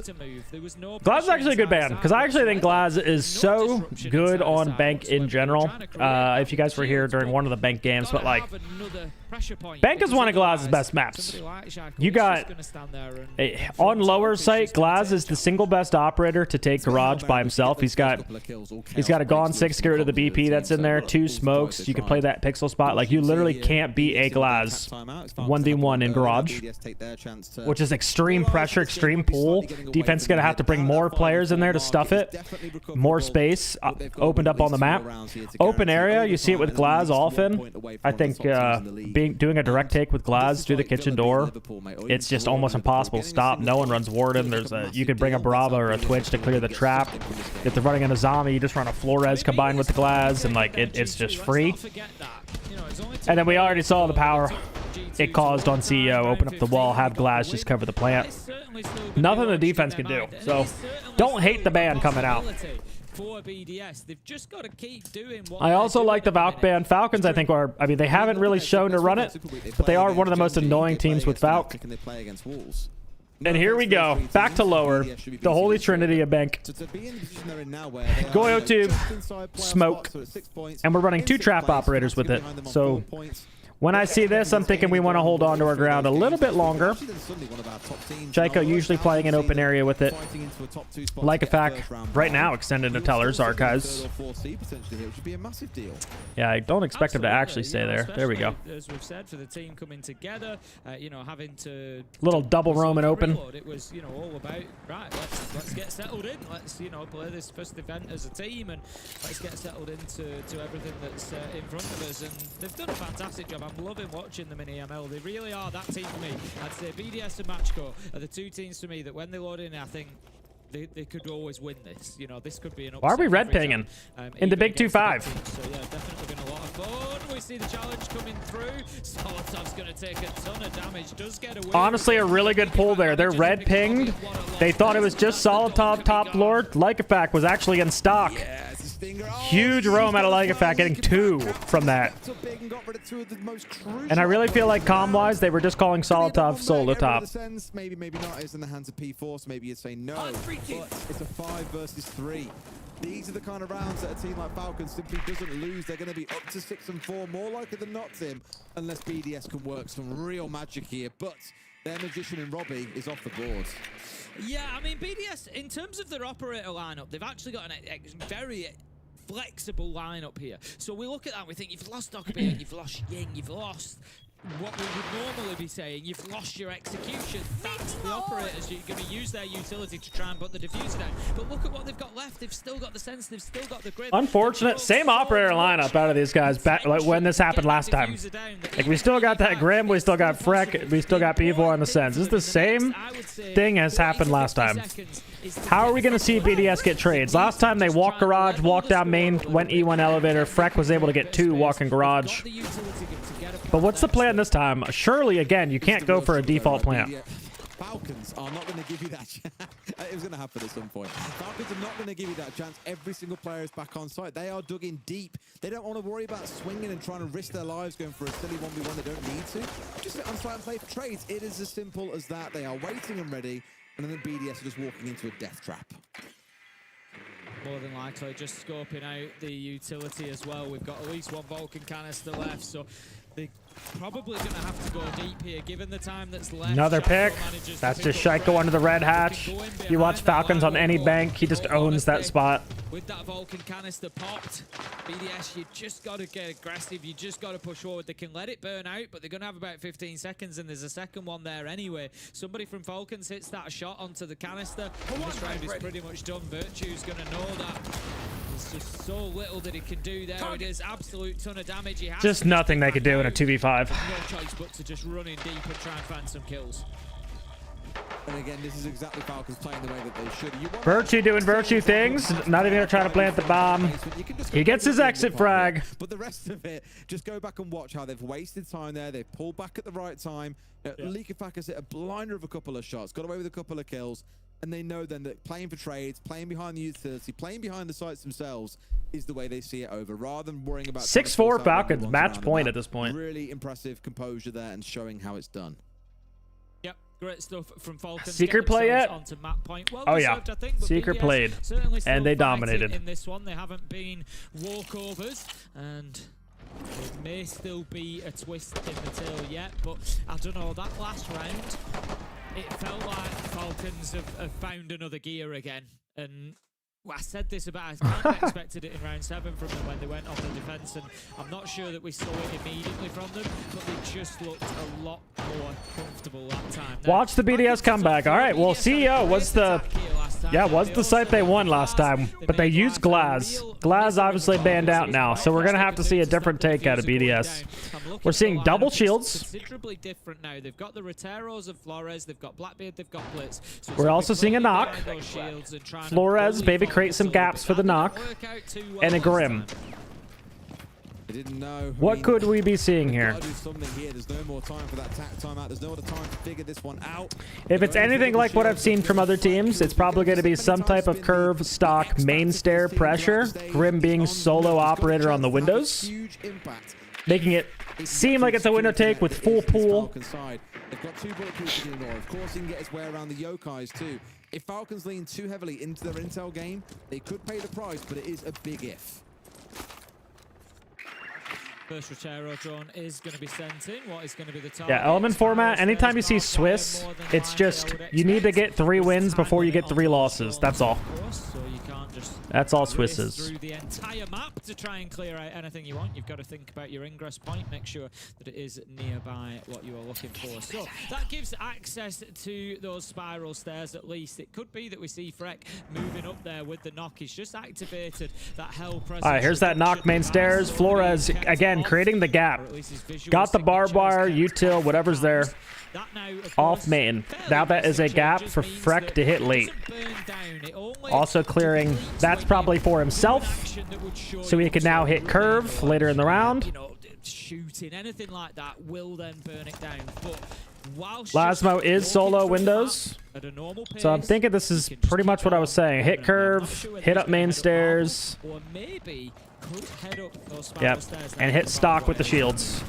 That ADS there is questionable. However, questionable. You don't want to lose anybody before we go for this execute. Like, this kind of execute has to be a 3-2-1 execute. That's a really good trade from Shaiko. That's good value out of him. Here comes the Anaconda, but now it's just weakened. You like actually neutered the take. It's all 1 by 1 now. That guy walks up. Now the window guy's swinging in by himself. Virtue by himself. Square. It's over here. This is not a good attack. This has to be coordinated. Should be able to walk away with the win. Yeah, again, Falcons are smart here. They're managing the round. You can see Linkerpack was thinking about getting aggressive, but instead he looked at the clock, he dipped back, he thought, now's not the time. And Falcons have played with that clock beautifully. Yep. They've just kept themselves I don't know if Virtue's who I want on Blitz. But that's it. Once we saw him get the 3-3, we knew Falcons could easily bring that back. Good timeout from the Falcons. Good timeout from, I'm assuming, Julio over there. Boys were able to bring it back, get the 3-3 attacks, and obviously Falcons looked a lot more impressive on defense. That's suddenly quite scary that he's got 3 of 5 games so far today, correct? Well, 3 of 3 games, spot on. Yep, Falcons expected to win. I think BDS showed some really good moments throughout that game where they clearly came in with a game plan. Falcons are just that step too far for them to deal with today. Yeah, absolutely. And well, I'd say the same for every single team in the league. You can't be disheartened at a loss to Falcons, but BDS... Rules of playing Falcons. 1, don't take them to bank. 2, repeat step 1. Absolutely. Yeah. Well, their win streak extends on bank. They can't be beaten there. It is like absolutely a comfort for them. I didn't see enough prep that warranted taking them. Some of the defenses looked, pretty good, sure, against them, but then we started getting wild. Last 2 rounds on defense were absolutely wild for BDS. Just kind of trying to get in their face. A lot of ones.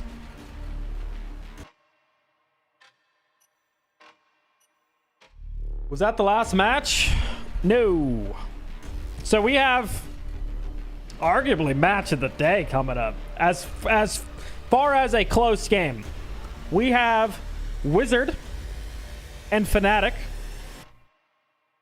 taking on Matchgo. And this game can make or break. You could look back at this week right here later on in the season. Because Fnatic are just outside the top 6 and Matchgo are just trying to stay in it.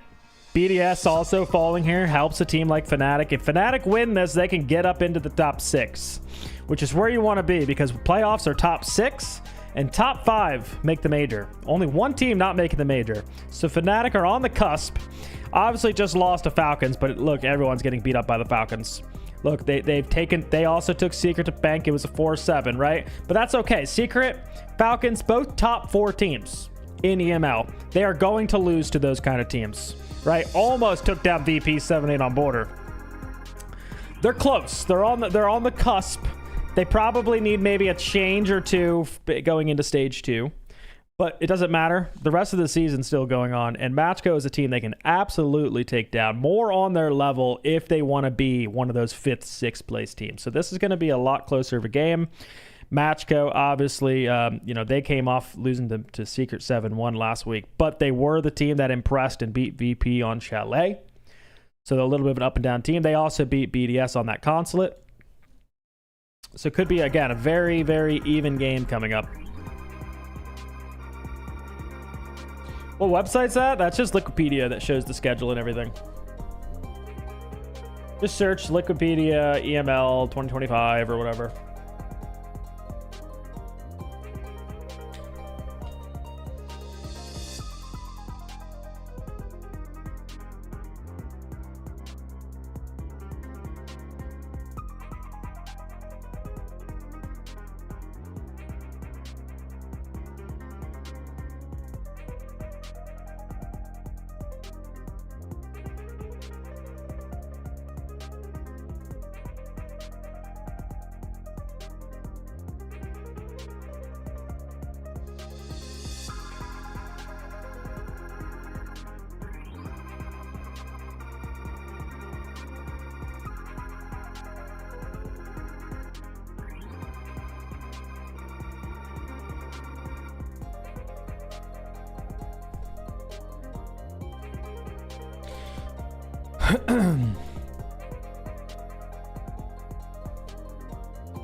You stop glazing Fnatic their ass, maybe be honest. Wizards gonna get a bad rep playing for them instead of turning heads. I'll agree, I think. Like, I don't think they're a very... Like, say they make the major somehow, they're not really gonna upset many teams. But I think I do think they have, like, young talent on the team. I just think they probably need they still need to add, like, another piece. I do think they're a roster change or two away, but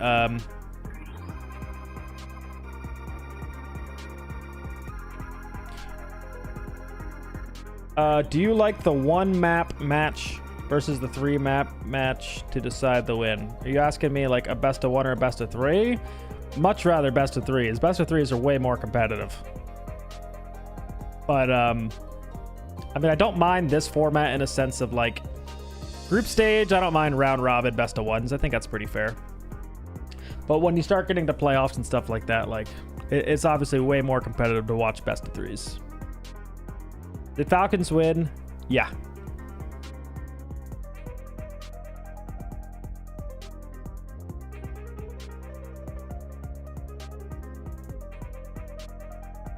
This was Fresh's predictions.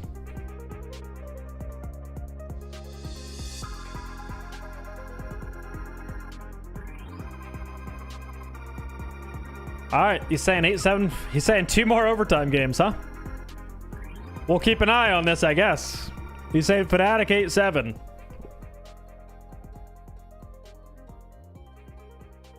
It's the longest break known to man. What's happening here?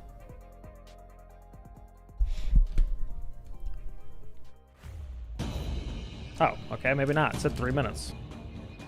What team surprised me the most so far? Like today? Falcons come out victorious over their old organization. The most surprising today was G2 beating VP on Bank for sure. Super comfortable for them. You mentioned the win streak. It stays intact. Yeah, it was expected. An expected result, Jack. Yes, very expected, I will say so. And, you know, this Falcons team playing against their old organization, playing against the ex-Wolves core, IGL, support staff, and on a map that they've never lost. All this history, it's all intertwined, it's all braided. And I will say, the result was kind of expected. You take a team to a map that they've never lost, you expect to lose. Now, for BDS, we don't need to see this play again, production. We don't need to see it. He's getting cooked already. We don't need to see it. Yeah, why was he looking at Virtue? In tellers. BDS trying to cause problems to Falcons. They were creating utility scenarios, problems to solve, weird positioning, forcing them to drone, forcing them to play as team. My favorite coach still in Pro League. Falcons' strong point so far this stage. And for the most part, I would say it worked in the first half. It was only when BDS got into the Rone attacks that they then couldn't convert it because Falcons were so strong.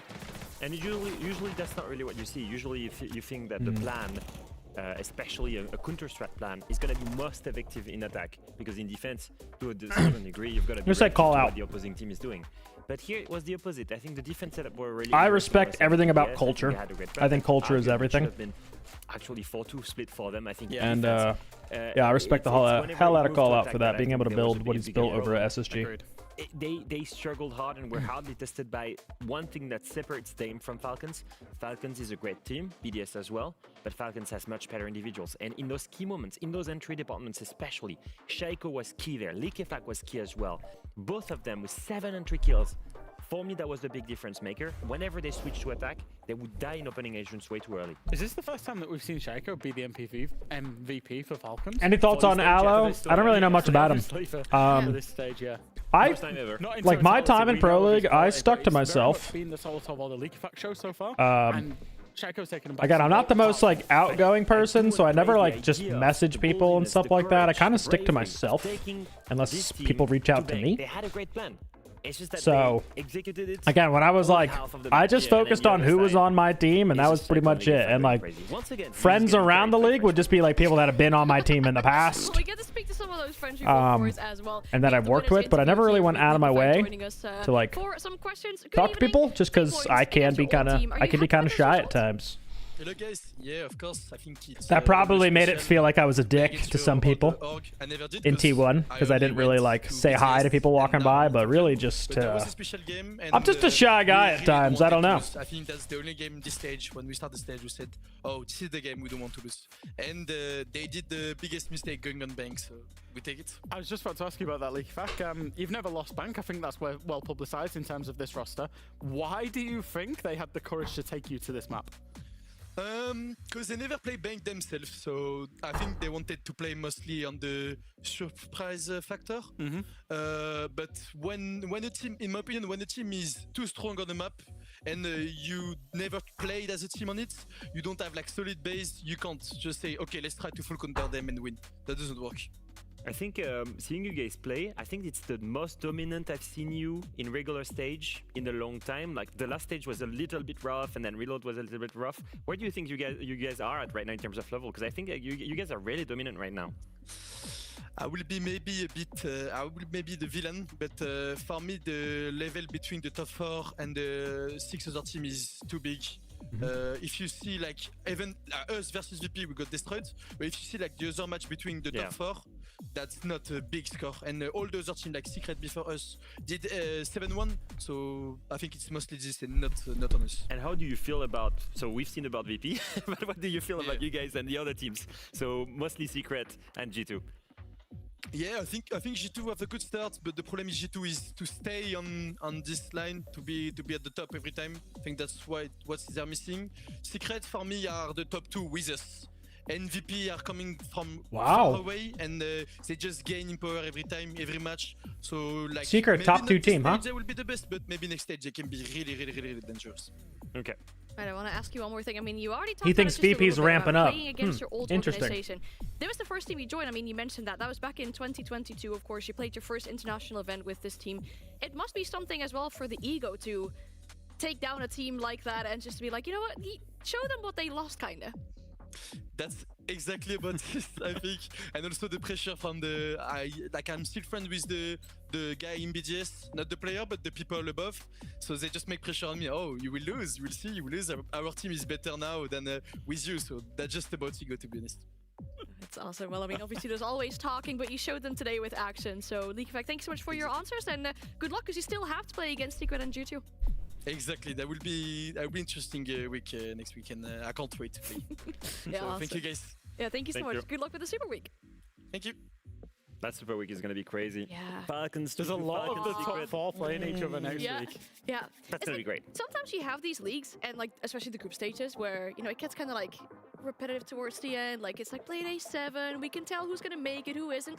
I don't think we can do that today. I mean, the very last game of the stage, for example, is gonna be Wild and Matchgo. Like, that may not say so much for itself in regards to the top 2. Yep. But maybe for the top 6 even. And that's the thing, there's 2 cut-offs that we'll be talking about. It's the top 2 because you get the bye when it goes into the playoffs bracket, and then the top 6 just to get into the playoffs. So those games, Falcons against G2, Falcons against Secret, they're all against each other, are going to be directly deciding that top 2 position. And those games that are going to decide who gets it into playoff on the threshold of that 6th place is exactly the kind of I need someone young, need that fresh blood. It's crazy. I cannot wait to see the other games that we have today, obviously. I mean, before we do get to those other games, we'll have a bit of a break, obviously, before our first game of the day. Who's my favorite strategy coach? The interview that Leo did with P4. We saw the first part of it, but after the break, we'll find out Pojo about man. a person that's really close to P4 as well. Thing is, like, you don't really know what some coaches do. Bah écoute, ça va bien. On va pouvoir parler un peu de Nico, voir si ce qu'il m'a dit c'est vrai ou pas. You know? C'est le contrôler un peu la vérité. Like, I know NA wise for the most part who I think is strategy and who's not. But yeah, what I was trying to say is, do I know who makes the strats on Furia? I don't. I assume it's Igor, and if it is, then I'm gonna give him props as maybe the best strategy coach. But like,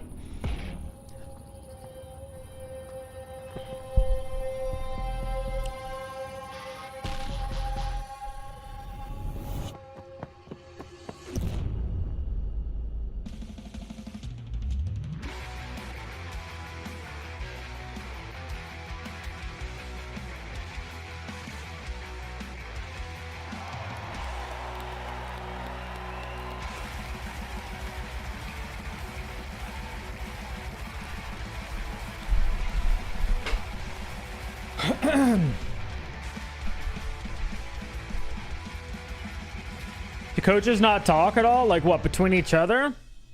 Not really. Fet was one of the rare coaches that, like, I would talk to, at least. Because I was at one point on DZ trying to get Fet to join me before, you know, they had the Manchester run. Because Fet, like, his teams weren't performing very well before that run. But I obviously knew, like, and I've seen Fet's work. I was very impressed with it. And so I wanted to bring him onto DZ, where I thought it could shine a little bit more.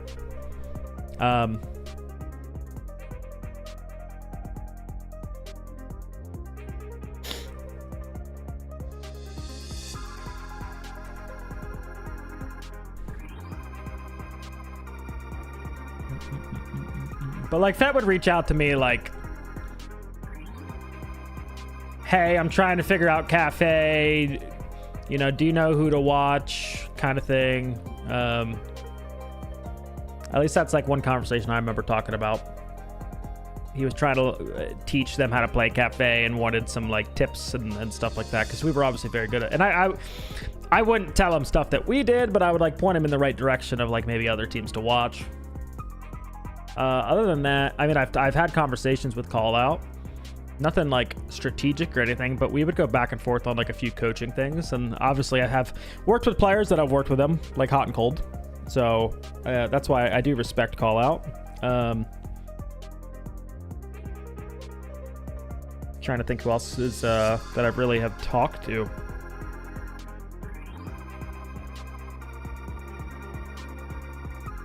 Okay, not really. Like, I just kind of kept to myself.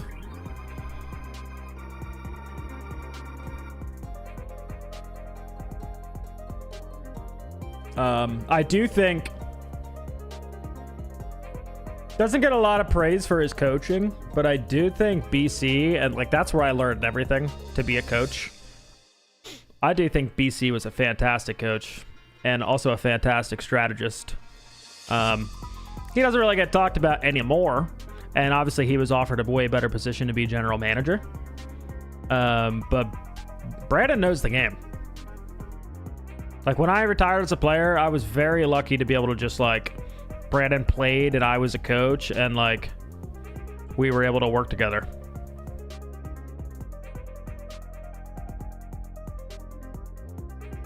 Because it's more than just strategy. Like, I don't know, just like to a nerd level, he just knows how to like do all the other shit right. Like how an esport athlete should be training, right? Like the right steps, how to go about the practice day. Like he does all the little things right, and I don't know, I appreciate it. Even looking back on it when I was a player, even though I maybe didn't appreciate it at the time, like that is exactly what you should be doing. Welcome back to the Europe Meta League, where we just saw BDS get taken down by Falcons, the all players of the BDS roster. And before that game, we talked to P4, rather Leo talked to P4 about who he is as a player behind obviously the monitor. And something that we also saw in that talk positively about the management of the DZ org. They're a good person. I mean, the only one that talk good about is Brandon. And obviously, we don't always get to speak to the players and their better halves, other their partners, management, but they really maybe have an important impact. I don't on know. To be honest, BC is the one running that org. Like I'm just gonna be honest. Like sports play a really important part in players' DZ life. is like So we asked esports Leo side, kindly to also ask some questions and then to like the other business side, and like everyone over there is like focused on the business, and it's like just BC pretty much running esports. And honestly, BC he literally could be the CEO of DZ. He's that smart. And I'm surprised they didn't just make him CEO. I'm gonna be frank. Bah écoute, ça va bien. On va pouvoir parler un peu de Nico, voir si ce qu'il m'a dit c'est vrai ou pas. C'est le vrai truc. Contrôler un peu la vérité.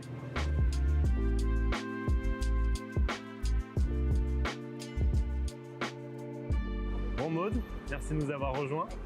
J'espère que t'es pas aigri aujourd'hui. Non, ça va pas aujourd'hui. Je vais essayer de pas trop l'être. Non, ça va aller. Alors écoute, on voulait te parler un peu parce qu'on sait que le quotidien d'un joueur pro, c'est pas forcément facile. On venait d'en parler avec Nico. C'est un métier où tu es vachement isolé du monde. Alors, c'est pas facile parce que déjà, il travaille 6 jours sur 7. Donc le week-end, c'est que le samedi, on n'a pas le dimanche. Et en plus de ça, c'est de 14h à 22h, voire plus tard s'il y a des débriefs ou autres. Donc c'est compliqué aussi d'avoir une vie en dehors de ça. Mais là récemment, depuis le reload, Liloun, donc la coach, a pris le rythme brésilien. Donc de faire 3 slots de 2 heures, ce qui fait qu'il termine à 20h récemment. Donc ça permet quand même d'avoir un peu une vie et de pouvoir, de pouvoir aller au restaurant, de pouvoir sortir, surtout qu'il fait beau, il fait jour jusqu'à hyper tard. Donc c'est quand même plus simple pour vivre. Et puis maintenant qu'on habite ensemble, on est tout le temps à la maison, donc ça va. Et justement, tu parles de Nico qui était dans ce truc, le boulot. Un truc dont les gens ne se rendent pas forcément compte, c'est le quotidien d'un joueur pro, c'est la partie des sacrifices, les sacrifices perso que tu fais. Parce qu'il y a beaucoup qui se disent c'est trop bien, il joue toute la journée aux jeux vidéo, mais en fait déjà il fait pas que jouer parce qu'il lead, donc il faut préparer les stratégies, il faut expliquer les stratégies, il faut tester les stratégies. Si ça fonctionne pas, il faut faire des ajustements, que ce soit en interne ou face aux équipes auxquelles ils vont jouer. Et puis surtout, il n'y a pas de week-end, il n'y a pas de vacances, il y a très peu de temps pour voir ses proches. Donc nous, on habite ensemble maintenant, c'est facile, mais avant, il fallait que je fasse à chaque fois les allers-retours pour venir le voir, parce que du coup, lui, il n'avait pas la possibilité de le faire. Donc ouais, c'est des sacrifices, mais en même temps, c'est des sacrifices pour vivre son rêve. Et il y a tellement de peu de personnes qui ont cette possibilité que c'est une chance. Mais en même temps, parfois, c'est dur de se dire, en fait, tellement de temps, tellement de temps à bosser, que est-ce que je rate pas quelque chose à côté, faire autre chose. Mais en même temps, est-ce que tu dois faire autre chose dans la vie actuellement? Donc la réponse, elle est très simple. Et du coup, comment toi et vous, ensemble, vous vous projetez dans le futur? Tu vois, vous avez déjà un chat, un chien, enfin, tu vois, comment est-ce que tu arrives à imaginer l'avenir de ton couple quand tu es dans un milieu qui est peut-être un peu instable et passionnel comme ça? Je pense que pour l'instant, c'est très You guys bien, tell me what they're saying, le please. rythme qu'il a Thanks. pour la vie Just qu'on fill me a, in. tous les deux. Mais à terme, comme on veut des enfants, je pense que moi, je pourrais pas accepter entre guillemets qu'il ait ce métier-là encore si on a des enfants. S'il est coach ou autre, il y a quand même plus de, ou manager, il y a quand même plus de liberté. Mais là, que ce soit les bootcamps où pendant 2 semaines il part, voire 3 semaines là pour le reload, ça fait que je me retrouve toute seule avec le chat, le chien, le ou les enfants. Donc ouais, non, pour l'instant c'est très bien. La vie à 4, elle est très bien. Et s'il y a des enfants, de toute façon, ça sera discuté avant. Mais actuellement, ouais, il kiffe sa vie et c'est très bien. Maintenant, on a juste une seule chose à voir ensemble, c'est se retrouver en février au Six Invitational de Paris. Il n'y en a qu'un qui a ça entre les mains, c'est Nico. Et là, bam, j'ai juste rajouté un peu de pression. Là. I'm so sorry, guys, you had to listen to that much French. I'm crossing fingers right now so that we can see P4 and the rest of the team play at Six Invitational in Paris, and hopefully he can bring his girlfriend there, and we can all enjoy a really nice end to this story.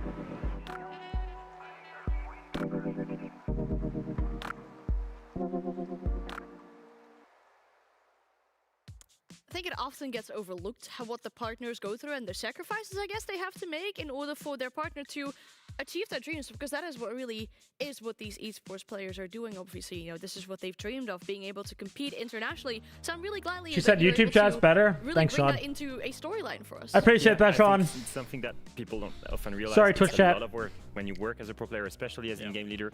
You're looking at 60, 70 hours per week you put in, and someone is always Alfama gonna speaking overwork you. facts. Someone is always Everyone's gonna like, work I want to more be an than you. IGL. So Okay, it's a well, really hard you better one, be not only for ready to yourself, put in but for people that 2 share to your 3 life, times but more not necessarily share your passion. than your They need teammates. to understand that, and you know, loads of players have made incredible sacrifices following their dream.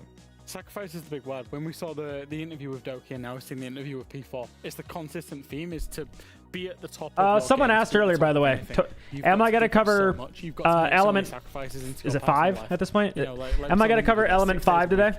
week, long In the hours, Turtles, and even yes. more, like you say, when Today, you're no part-time You're stream for missing out mid. on friends, birthdays, families, all that After kind of stuff. EML, we are going right into usually one of Element. the best. And only very few people even get there as well.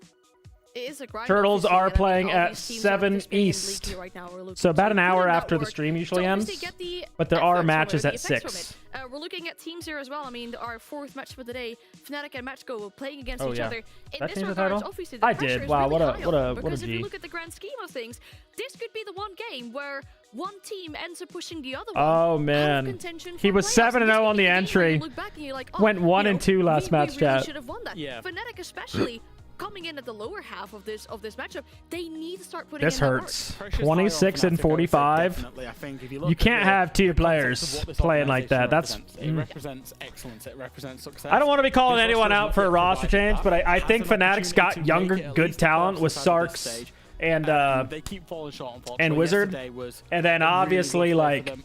Daypek, OG of the scene, one of the There's a great lot of supports pressure now because they of are against a EML. I team truly that do has come believe. up in through the tier 2 system into tier 1. But I do think they might need another younger new player. I don't know. Yeah, the current season. Surprised we just didn't get Krex, who went to, was it Wolves? I don't know, like, why could we just pair Krex and Wizard together, since they were on the same console team? Either way, I'm going to take a quick break. I will be right back, and we will watch a very close game. Predicted by Fresh, it's going to be an 8-7 Fnatic. 4 for majors. Right now, you need top 6 to even make it to playoffs, and that would be, I think, an achievable objective for these guys. Okay, old man. Okay. Back in my days, it was easy, it was harder to qualify. The one thing that I do like about Fnatic, or one of the things that I like about Fnatic, is that their coach is very, very honest in his assessment on social media. We see Tristan come out. He put this out on Twitter. It was a reply to Desertu as to what went wrong yesterday. Complete failure to play to the same plan. Some aggressive, some passive, some taking fights pre-exec, some waiting for the exec. Just a complete failure to play to a system, changed ops, reinforcements, and didn't replace them, as bad as it could possibly be. That screams a little bit of desync, and I think that's what we're seeing. Again, props to Tristan, because I think he's so honest now. He's coming out after the games and giving a really honest assessment.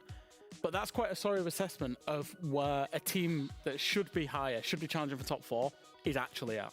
Yeah, it is really unfortunate to see that. Obviously, there's little time for them to fix it, especially with the Super Week coming up next. That's the time that you gotta go fix these issues if you want to stay in contention for the top 6. And like you said, obviously, Matchgo are still in that spot that Fnatic would really like to occupy.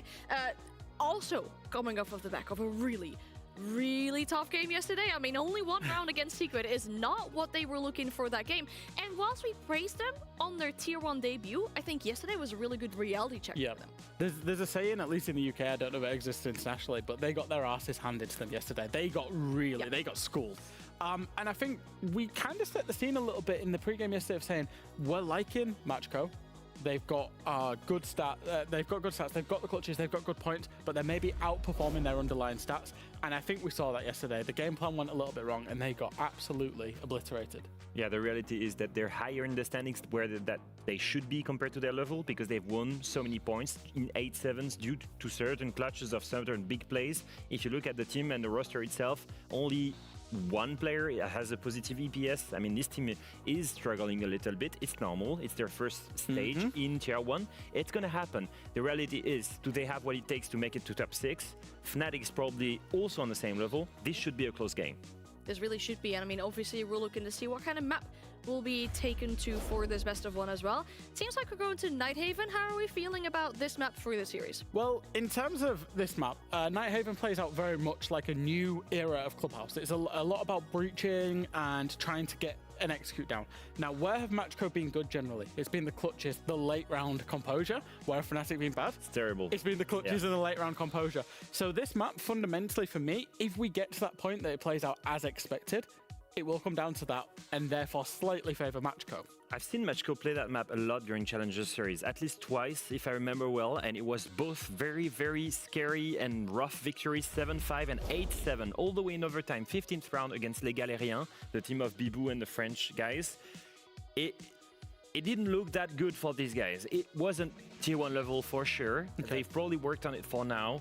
I think overall, pretty balanced moment. I like the fact Fnatic starts in defense to especially punish those late rounds. I feel like defense is going to be very dominant inside this game. All right, and Lighthaven Light is supposed to be attacker-sided.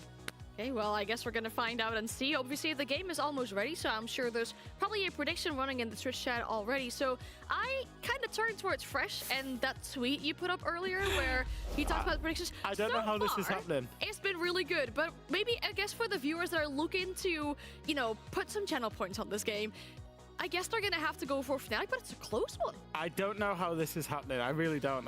Yeah.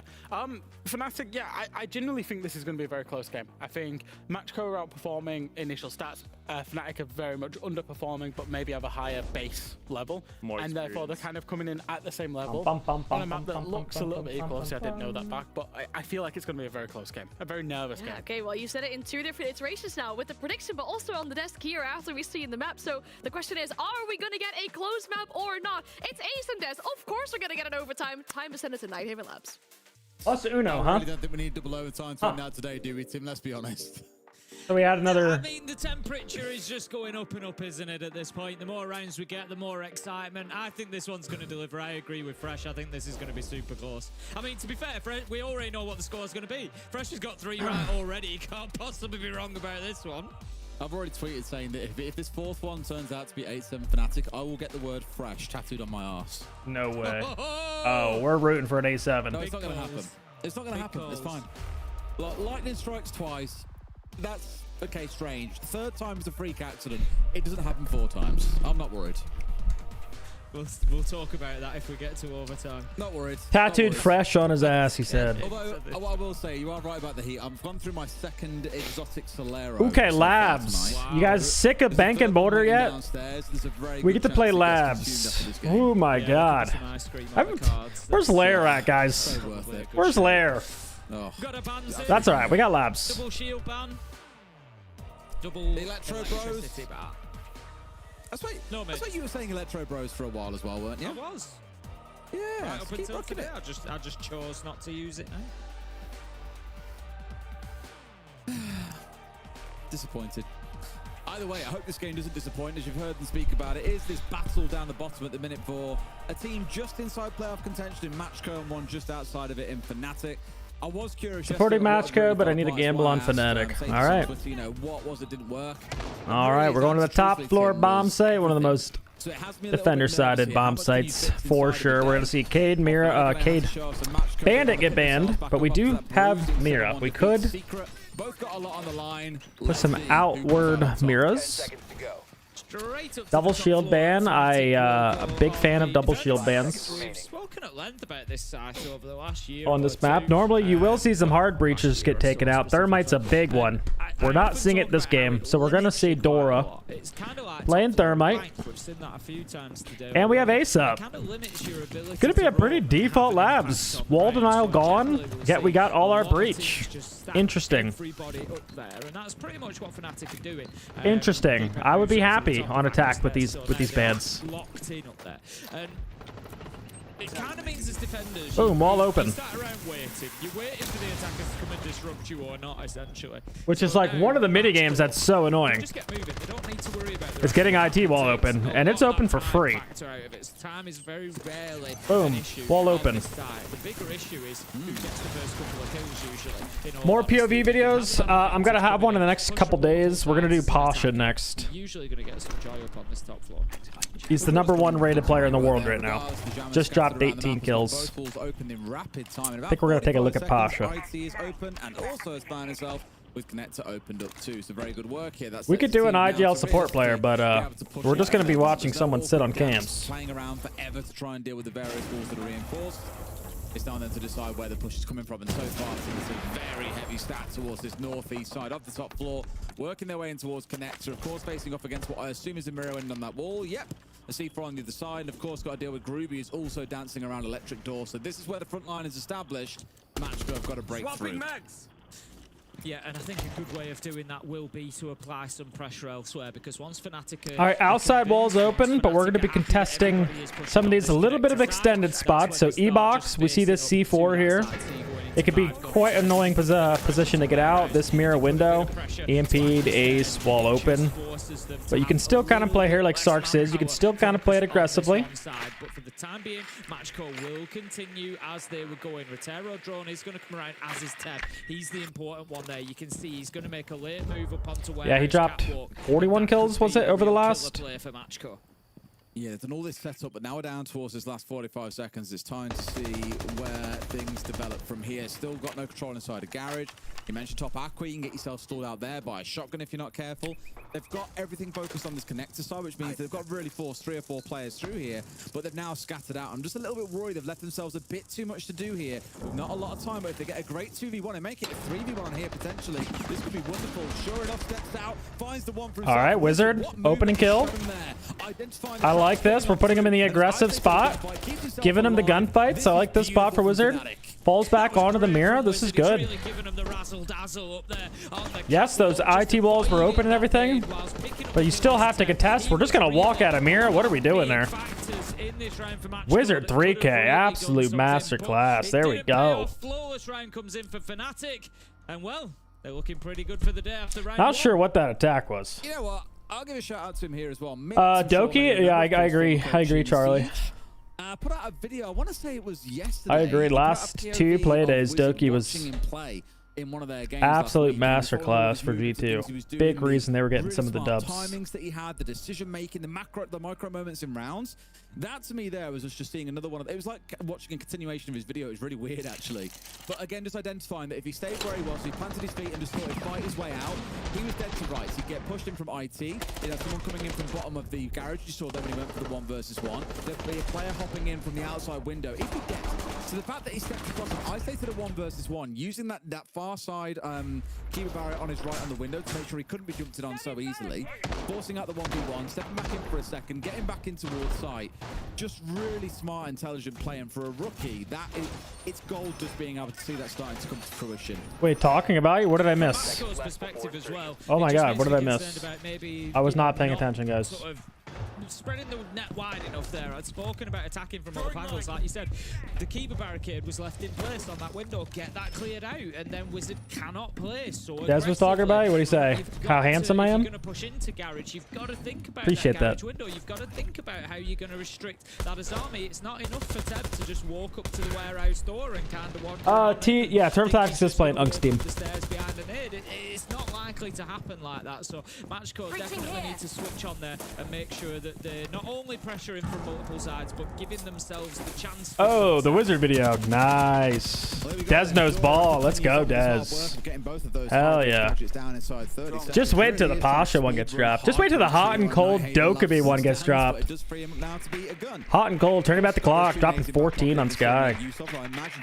I probably made up that number, but sheesh. You normally look towards things like barbed wire, but here you've got the option to get rid of those Vulcan canisters, mute jammers that are impeding drones. Still many options, and Sarks just walked. All right, Sarks. A little over aggressive there.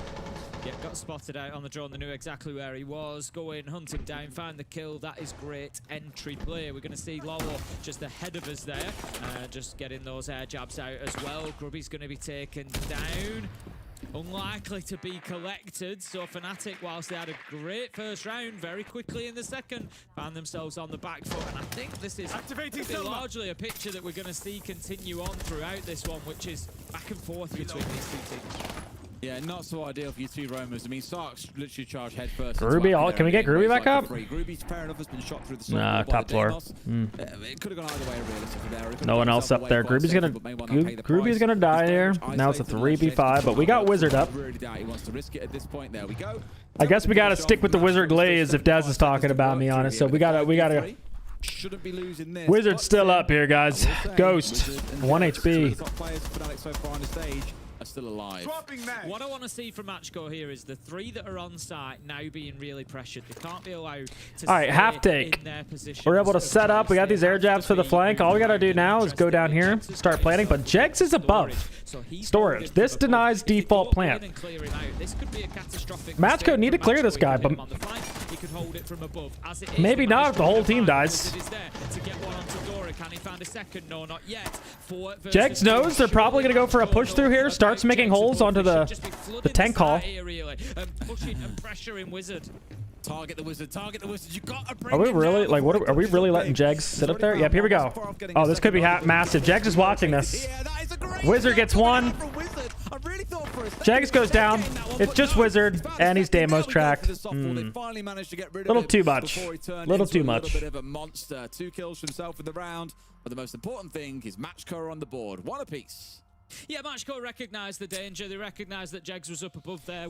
His lab's been attacker defender sided. I think in general the map is pretty even, if not leaning attacker sided. The down door was right there, ready to kill Jegs as well. So they'd push back upstairs to make sure that they got that vertical cleared out. They just need because it's one of those maps where like I'm not upset if I get 3-3 on defense, but I'm also not upset if I get 3-3 on attack. From Jegs, how has he got into that position in storage when Matchcore really should have that all locked down? They should have the drones out. They had air jabs available. You know, there should be all that information really that prevents Jegs from retaking that vertical. All right. It's in both teams shot they can do here across the 2 separate rounds. Now it's a case of building onwards and forwards. As I remarked earlier, I think I might have to take notes from take it away from Matchcore if they win. From Fet on the new video coming out from that G2 VP game. I think I might have to title it Pro Coach Reacts to Doki Carrying Stompin' in Pro League. I think that's a brilliant title. Perfect mix of rage bait in there with truth. Because Doki has just been on a tear. On a tear. Into those top 6 spots and makes it into playoffs. Straight away, barricades being opened up just prevents a little bit of rotation on the side of the add insane to the end. You guys want the click. It's like we joke about it. You guys say you hate clickbait, but then you joke about it and like you guys. This will be the final round for Fnatic before we see those third. You guys want it. We will see what Matchcore choose to take away next. They've already taken Need a co-casting stream with you and Fat? So should be opening things at leisure. Look, all I gotta say is stay tuned. Afterwards. You might be seeing something. For the time being, Fnatic reasonably you might be seeing something. They've got 2 up above still. We've got Grubby and Wizard that are going to be holding onto that top floor, so Matchcore need to get in there and clear that out. Jegs is in support as well. He's kind of up and down the aqua stairs at the minute. Interesting. Gone sexual. Nice. All right, storage. Let's lock in. This is what we used to call on unwanted. This is a Deimos buck under take. You see Lolo outside fork. These players, their only job is to get rid of the storage player. Make him leave storage. Got the book as well to help out on that one. I guess the main problem now, of course, is on After he left storage, look, we just jump in plant. Hello? IT wall's open. Bomb down. That is just a, that is a Buck Deimos ISO strat. And Fnatic should have known that was coming. Where was, you need a retake play. Oh, hang on, Wizard. 500 IQ. Hang on a second. Oh, he almost got it. Normally the gap on that strat, because you have two guys under and a player outside fork, no one is garage side. We saw Mute was in garage. That's the gap. You could jump over rafters with C4. You're in garage. You boom. Here's Pillar. He's going for a plant. You take garage, you throw a C4 on the other side of Pillar, boom, planter dead. Usually ignores all of that. Yeah, but they had no idea bomb was going down somehow. Comment on either side there, but it was definitely a question mark. Okay, Fnatic, how have you not noticed this going down at all? Why is there no C4, no impacts, not even any bullet attempts coming in to try and stop this from happening? It was right on the window itself. But I think what happened was, as we saw on our screens, there was Buck and Deimos in below. They forced players away. The track came on through to make sure that the Mute had no choice but to stay on concrete ground. He couldn't get involved. My question mark is what was going on at Buck, because as you can see in the ceiling here, there are those bullet. Did they have players holding floor, holding vert? Yeah, but like, what happened to the players that were upstairs? And my thinking probably is, with the again, usually you have a guy here. They had a guy outside fork. There was nothing that Fnatic they had two players under, right? They had two under, and then one guy just jumped in and planted. So where's the gap? It's garage. It's in this whole middle space. IT, the guy outside IT, he's just holding so they don't get on the top down holes and stop the plant. But if you're upstairs and you have a C4, you jump over rafters into garage where the gap is, and you throw a C4 to behind the pillar. You've got to have your eyes open from the beginning of the round, not just on what is going on directly in front of you where you're being challenged from, but what could be occurring. So you don't retake IT, instead you retake under. Chaos created by Matchcore was just a little bit of a magnet for the attention of Fnatic. I'm sure that won't happen again. Back up to the top floor we go. All right, top floor. This time Mira's taken out, which was pretty big for Fnatic last time having Mira. Which is if you're going to push from multiple sides, Wizard still gets to play a zombie up here, which is a very powerful op. You can't allow, for example, Wizard to just walk around catwalk and be able to challenge because the keeper barricades covering a window. Got to be taking that utility away from them. Sure. Again, this peaceful start to the round where the focus is no doubt going to be on hard breach. Dora has been speed running the game so far as a remark with the hard breach. One already been used out. All right, Flores, anything water, traps, barbed wire. We're now going to see these Azamis, or these rest of the Flores should be for the Azamis. So happy to take things slow for now and just get themselves comfortable. Brava for Malusi. Keep an eye on Wizard as this one goes on. The nice little find on the BP. Catwalk. We know how powerful that position is, and Matchcore really need to clear that out, because otherwise, no matter where they try to push in for any sort of execution, they're going to find Wizard becoming a problem. So I want to see how Matchcore problem solve that, how they deal with that. Clash able to just get so much free vision here. Warehouse side this time. They're taking away the keeper barricade. This is what I'm talking about. I want to see that next one go as well. Make life difficult for the Azami. That's the thing, he's always got no ability to place anymore. He's always got the ability to be quite mobile, dip back in towards site when he needs to, like he's done now. Saw it when he was wrapping around the mirror window back in the previous rounds. Again, for Matchcore, I think they don't want to be rushed here as well. They want to play it a little bit sensibly. Don't give him the chance to pop off, as they know that he's the main. All right, good layer from Wizard. Very understandably so. Able to go back. We bring the Nomad so he can't get aggressive. Wizard's also not that aggressive as a player. If you guys watch the POV video I did of him, he's kind of, in a sense, similar to Stompin'. Like, he's not afraid to play those extended positions, but when he fall back, he's gonna fall back. He's not gonna just randomly peek some things. Knows how to layer properly, not give his life for free. But we gave up Raptors, so now Thermite, Raptor wall open. This is a Raptor take, so after that wall gets open, we're gonna take water. Usually it involves two guys walking top and one guy walking up from the bottom. There's the bottom player. maybe able to not come in synced. and limit the damage at least, but a limit is all it will be as Sarks manages to find the trade, and it's all falling apart for Matchco on this top floor attack once And again. just lost the trades. Yeah, I mean, That's all that was. Maybe desynced a little bit on that water execute. That guy walking up water was kind of baiting, off timing a little bit. If they were able to swing the players out top water door. Only got 30 seconds left on the clock. No one really being able to come in from connector. Sure, you've got an IT push, but it's not far off the same thing as getting control of catwalk. You then got a very late rounding, which Deepek has got massive, to be fair. You've sent 3 players to try and clear out Aqua last second. He's done all he needed to. Got 2 kills. You have 1 left pushing in that way. I just felt like Fnatic really had that under control, especially with the Clash able to waste a lot of time, assuming they even managed to get any kind of Aqua control in the first place. So, for the most part, Fnatic had to sit back there and just kind of let Matchco run into them for the most part. It was well played, but as you can see, obviously you're like left to deep at them for a second. You've still got things like Malusi Banshees to work your way through. They didn't have all the control they needed. And that's exactly what you got to do against a water take. When that wall gets open, rafter wall gets open, you have to hold on to water control. If you lose water control, the whole defense falls apart. Teams are either going to stuff water or anyone's going to drop down that pillar hatch. And then they'll retake water stairs. You know, so many problems were stacking up for them, and Fnatic have lent into that really well. So level things up at 2-2. My old teammate insisted on solo with Rora instead of Buck Deimos and using the DMR to make vert for minimal. Pretty convincing last time around. They did allow Jegs maybe a little bit too much. Oh, solo under with Rora? Inside of storage into the I disagree with that. That's weird. That's very weird. Sure, you can block off the doors lower, but like, how are you clearing that guy in storage with just DMR up the holes? That seems very silly. Very silly indeed. Alright, back to lower. Told you if it goes to overtime, that's when you always play. No wall denial. So again, we could just open these bad boys up for free. Lots of potential for a direct takes in this case. We're seeing Matchco do the exact same thing. They're going to be taking kitchen side. And this time, are we going to see them full clear the map? That's usually the decision. You either full clear the map, kitchen side over, or you do a half take, which they did before. So we'll see if they stick to the same take.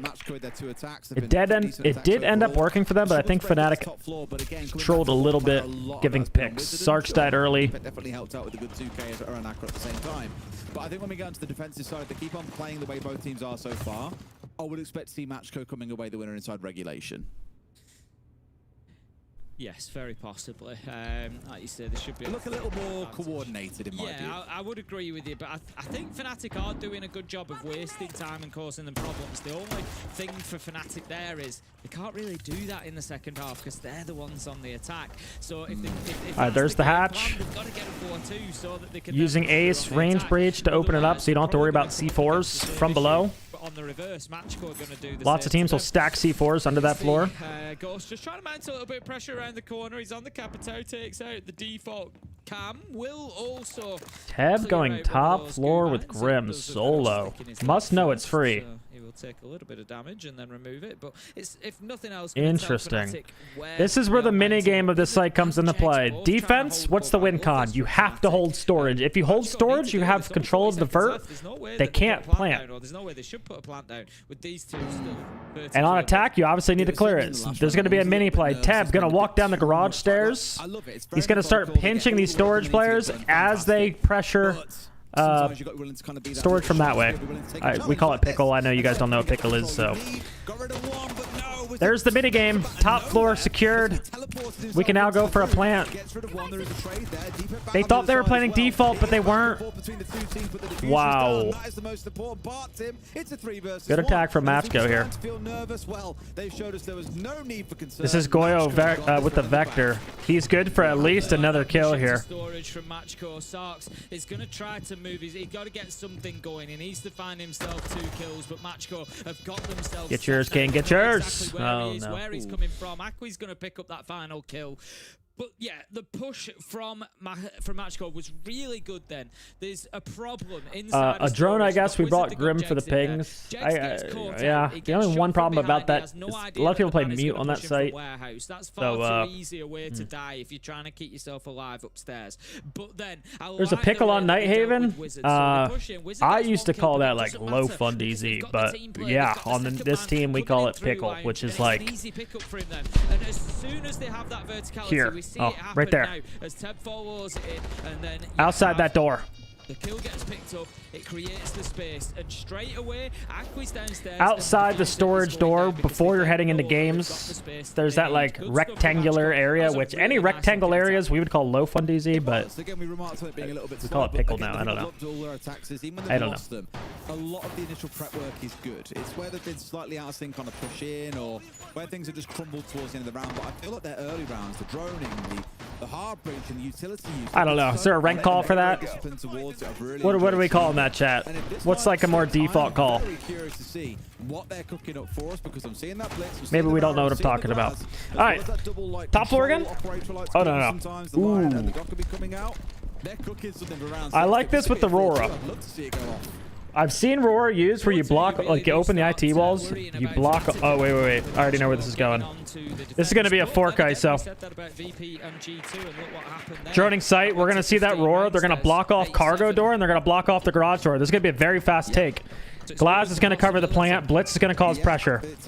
I forget exactly where I saw this take. Loud, maybe. But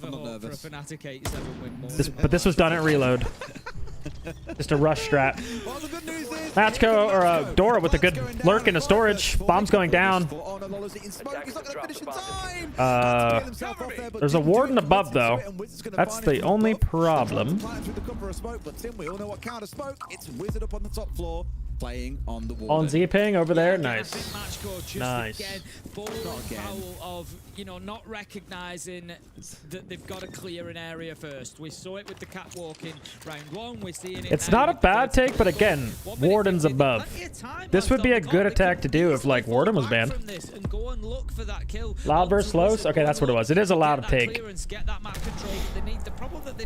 Who I think has been the innovators of Roar a little bit.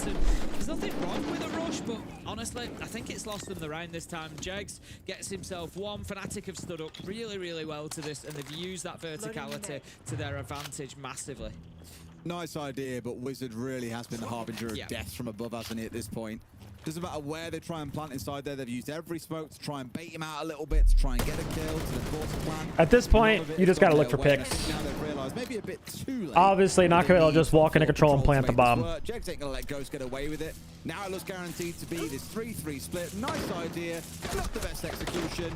And I was about to say, surely the final close comes on through. Did you get shot by a teammate there to go through and get the final kill? But 3-3 is not bad for either one. Is we've got that 3-3 split. Not bad for either one. Is even at the half. Fnatic, they're now going to move on to Are we dead ass? They're going to be the ones looking to pick apart the Guys, when I say Vert, I'm obviously talking about Vert the player on Rose vertical. From what they've just seen, there was some really nice Fnatic defenses there, particularly those using verticals. We saw them repeatedly trying to keep hold and defend in that way. And anytime, all right, we're gonna see any different bans. Clash taken off the board. Mira taken off the board. All right, wall denial up. We've got a Clash and a Mira. All right. Okay. I don't hate the ace ban. Mirror ban feels quite rare these days. Every now and then we see one come through. Yeah. For Nighthaven, I would agree. I mean, you've got the Mirror. Bro retired without saying a word. Well, didn't he just get cut off that OXG team and then just like didn't want to go play for anybody else? But it's very easily cleared from above. I think we saw him team up with Hyper. Am I remembering correctly here? I think we saw him team up with Hyper in like a Qual or a T2 or something. They were like both playing together. Yeah, not huge usage, I would say, for Mirror. Well, it definitely has its places up here on the top floor and down in the basement, so clearly Fnatic just trying to take away the strength on the two sites they expect to see the most. Yeah, can't really fault them for that one. Things starting up on the top floor, as you can see here. Now, of course, we saw Wizard wasting a lot of time. Buck player on the old road team with Canadian. That guy for the side of Matchco. There is no Azami on side to play around, but I imagine you'll still see a player dancing around there at least for a while. Especially Troy was never on road. To be able to fall back to, it's quite important, I think, that you hold those more extended areas. That's why they've gone towards the bandit here to try and deny away IT wall. All eyes fall onto Jegs then with those Twitch drones to get them zapped away. Yeah, I think we see an IT connector push here from Fnatic. Get yourself. Whenever I think of Buck players on road, though, I think of Eclipse. To worry about Catwalk a little bit. He was their Buck player. Easily was also. There's no mirror. You should be able to take connector reasonably easily. Get in there, maybe get a wall breach off, start pushing onto electrical door, and make life difficult in that B site for the. All right, we are using Bandit. Gonna see immediately for IT wall. We see Sarks underneath in cafeteria right now. We're gonna see him go underneath storage most likely here, so they can get IT. Sure exactly where Sarks is. He's just looking first floor, working through cafe towards lounge, so he's likely to go underneath and try to clear that bandit out. I think. You'd assume so. Of course, vertical destruction does Her Hyper and Vert both played on Beast Coast with Mr. B. Yeah, that's it. I think it's more being safe at this point, and drones seem to be a thing. Yeah, Nice C4. Wizard opening death. What's happening? All right, Sark's going underneath right now. They're going to have to clear this spot right here, the most powerful spot on defense. We called it Dream at one point. Now we call it Crank on my team, but you can, shit, maybe it's called Stompin' or King at this point after the G2 game when he was there with Ward and Pump. But yeah, you could just hold that power position against this take. You can fight the Buck under. I think it's extremely defender-sided to fight the Buck under. And this is where the stuff happens. Can't clear that. This guy's on hard floor. We know that you're working underneath, so there's at least a Sarks can't do anything. And Matchco are looking really solid. And I think this is kind of a problem with, like, they didn't open anything besides Garden. IT wall's not open at all. We opened one wall and we all walked. E-Box. Where's the other pressure happening?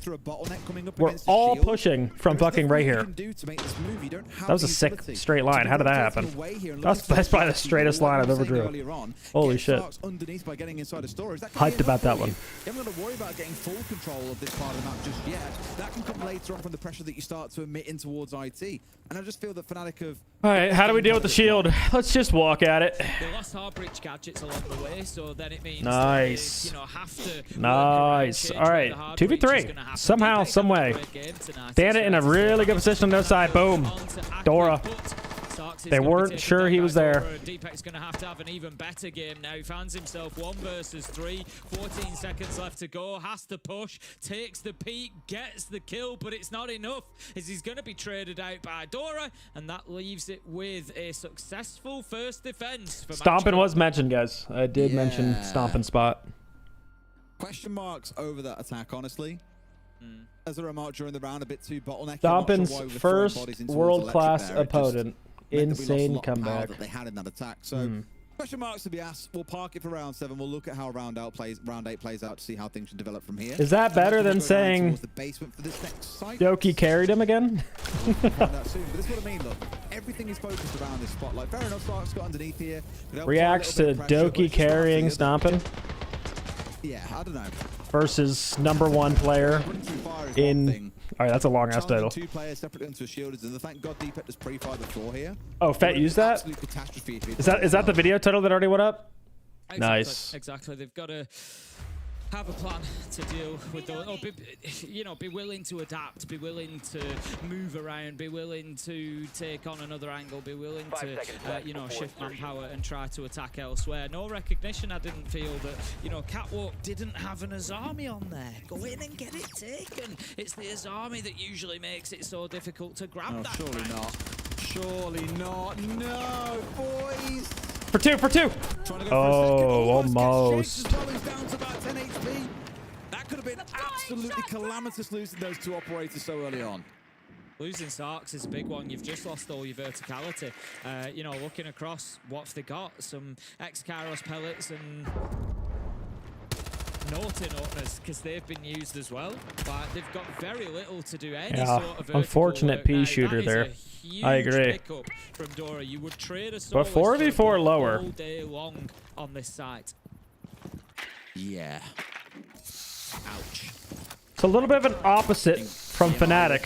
What we're going to be seeing out of them is what's called is like a fork ISO, garage ISO. You only take this side of the map, right? So Groovy up here, they're going to entry.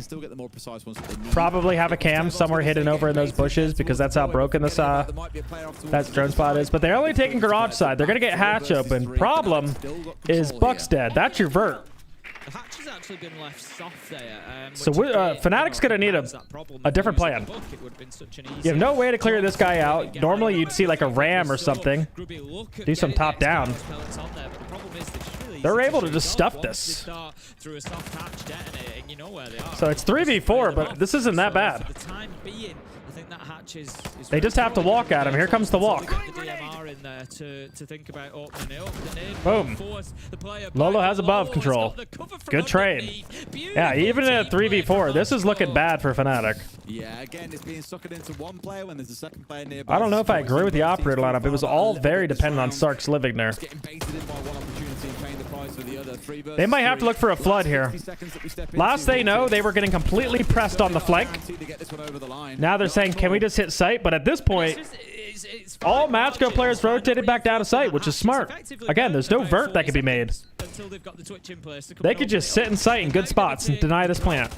Jags is seriously low health, doesn't really and they have an Azami up. 50-50 gunfights. Lolo says that ain't 50-50, takes the head off of Grubby, and that is. See the Azami get used, now has a power spot. It's gotta be wraps, it's just all gunfights here for Fnatic. 28 seconds left for them to go. Deepak does have the diffuser in hand, goes in, he's confident in Jags' cover here, is he known? He's playing into... There it is, it's over. Playing into those keeper barricades makes it so tough. Deepak has to go for kills now. It's the beauty of a first. Can he find the second? Not yet. They don't need to swing this as well, just wait, because the time is coming down. They're going to be forced into a 1v2 in a second, no matter what happens. Oh my god, Deepak's going nuclear! A 2 versus 1, can Jace get the kill that he needs? Ghost's got to go big. So we're trolling. In this game. I don't think he's going to find the chance. He finds so we're trolling. Matchgo. 1 versus 1. Guys, red ping. Who comes out on top to him?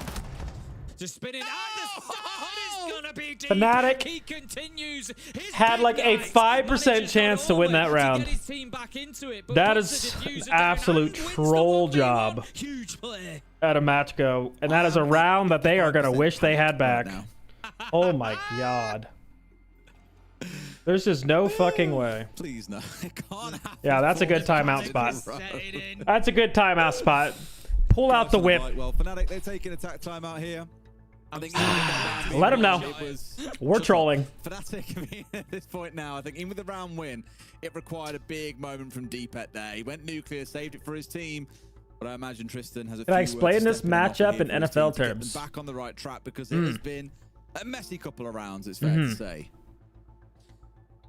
Yeah, this is well, I don't want to say Giants versus Patriots because that's the match coming up after this.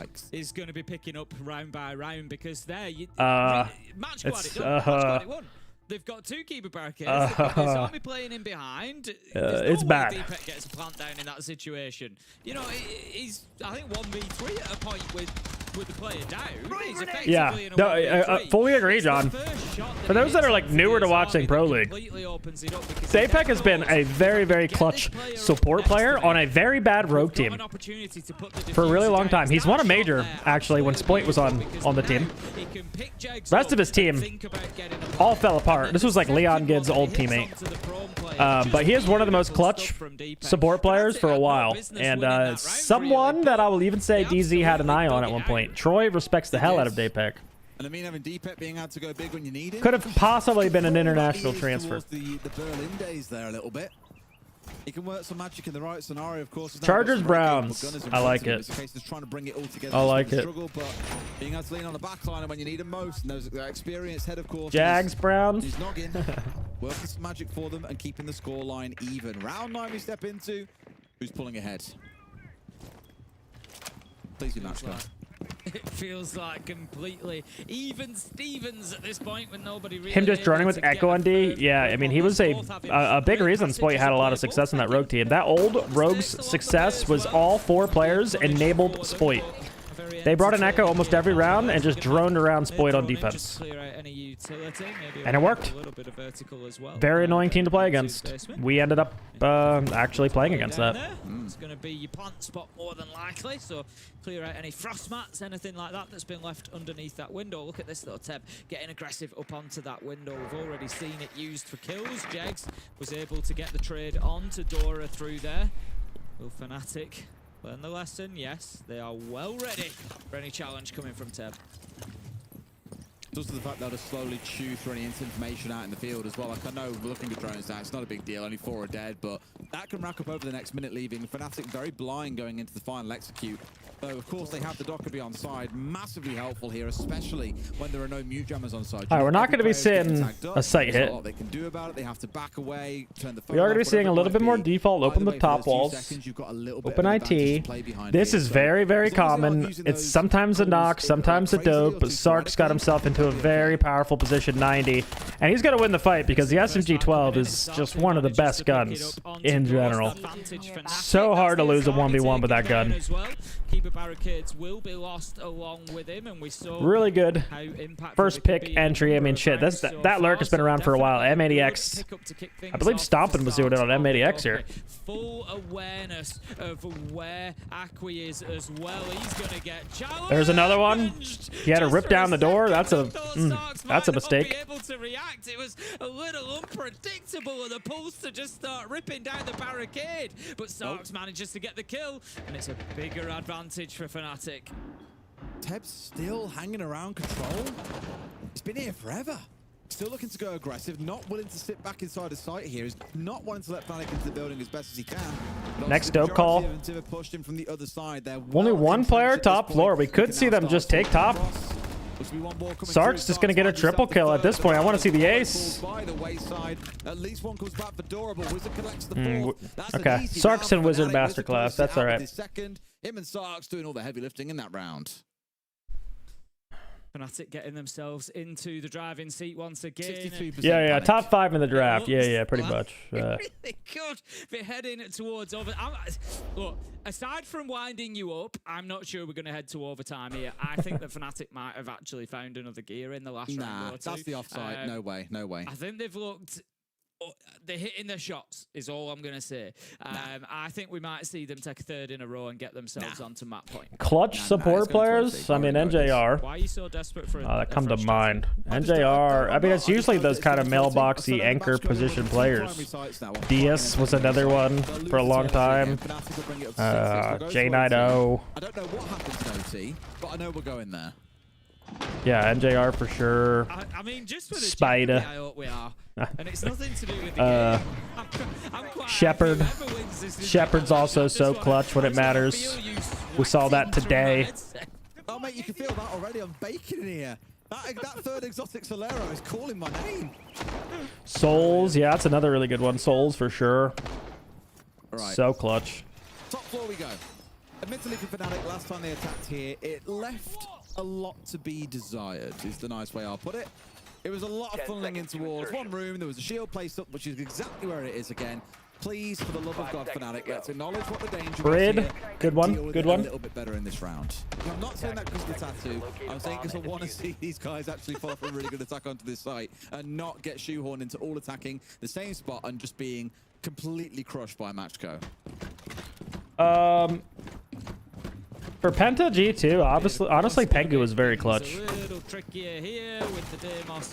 And playing their smoke and like. For me, I'm watching those two operators. I want to see how much Anchor. deal with them, particularly how early in the round, how much value can be. It's usually just good to have your sole anchor player be like your clutch player, right? Like operators if they should. Often gonna be in like some 1v2s. A lot of noise down the wall, but you can of course stand on the electric. It's no longer a damaging element in the game.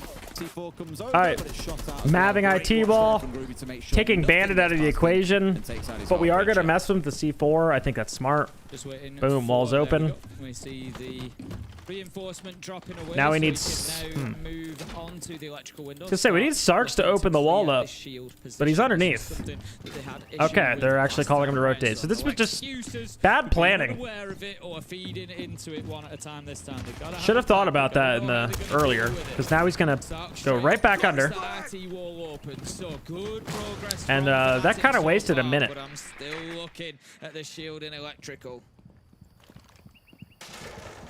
And we're starting to engineer towards it as well. What, a couple of players here. But again, think about what I said last time, Tim. I really want to see them get IT control first so they can put pressure on it from the other side. And that's what they've done here. Now all right, so we've seen Rafter takes.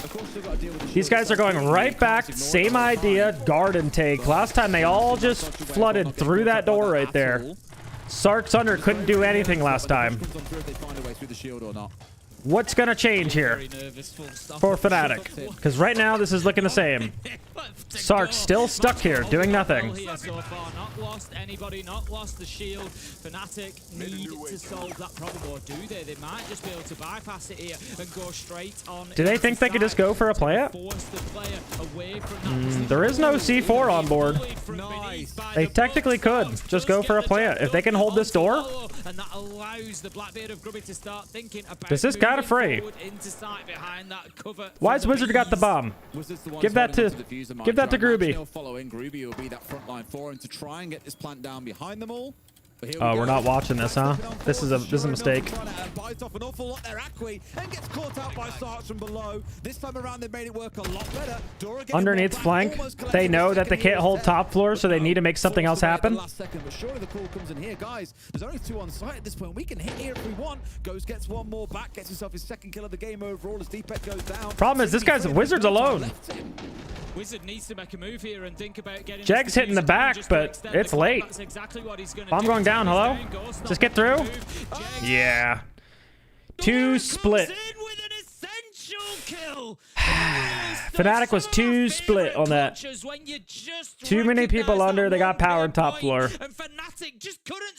I don't know if I believe in having 2 players under there. 1 player under, that's it. Into overtime, this one does. 68% panic. And they did so much right in that round is the really frustrating part. Like the first 2 minutes 30, Fnatic played it brilliantly. They made use of the verticals, the Grimbees helped secure a kill. This kill here, brilliant bit of team play and showing how operators can synergize so well together.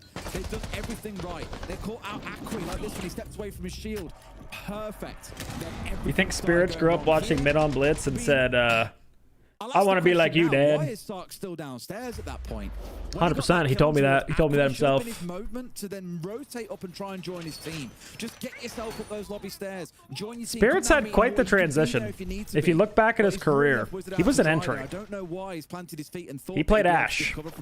Then he got moved to Dokkaebi entry. No one was doing that on Parabellum. He was Dokkaebi entry. Like, he didn't find his shield roll until,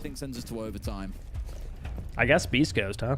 I hate how smug Fresh must feel right now. He wasn't always like this. Where are you on the scale of bothered, Des, at this point? Daypack, and that's the Ram. Is this lower again? I'm at 68% panic, so that's probably just like very bothered right now. Really heading into this lower? Panic territory. No, next is sweating when Where's we this get over storage? 70%, and then panic is like 85% plus. Panic with a capital K. With a capital K. Looking like the bomb site is lower. Okay, so I like the switch up from Fnatic. Last time it was just Sarks on Buck. They lost the vert. They couldn't do their take. Now they bring 3 vert ups. However, 2 of them already down. So same exact take, but they brought more vert.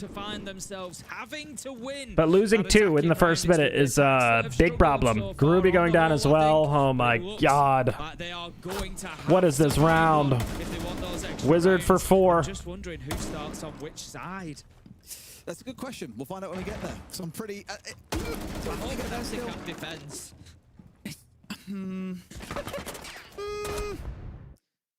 I'm trying to decide if round 12 is now a round that I see Matchco coming away as the winners of or not.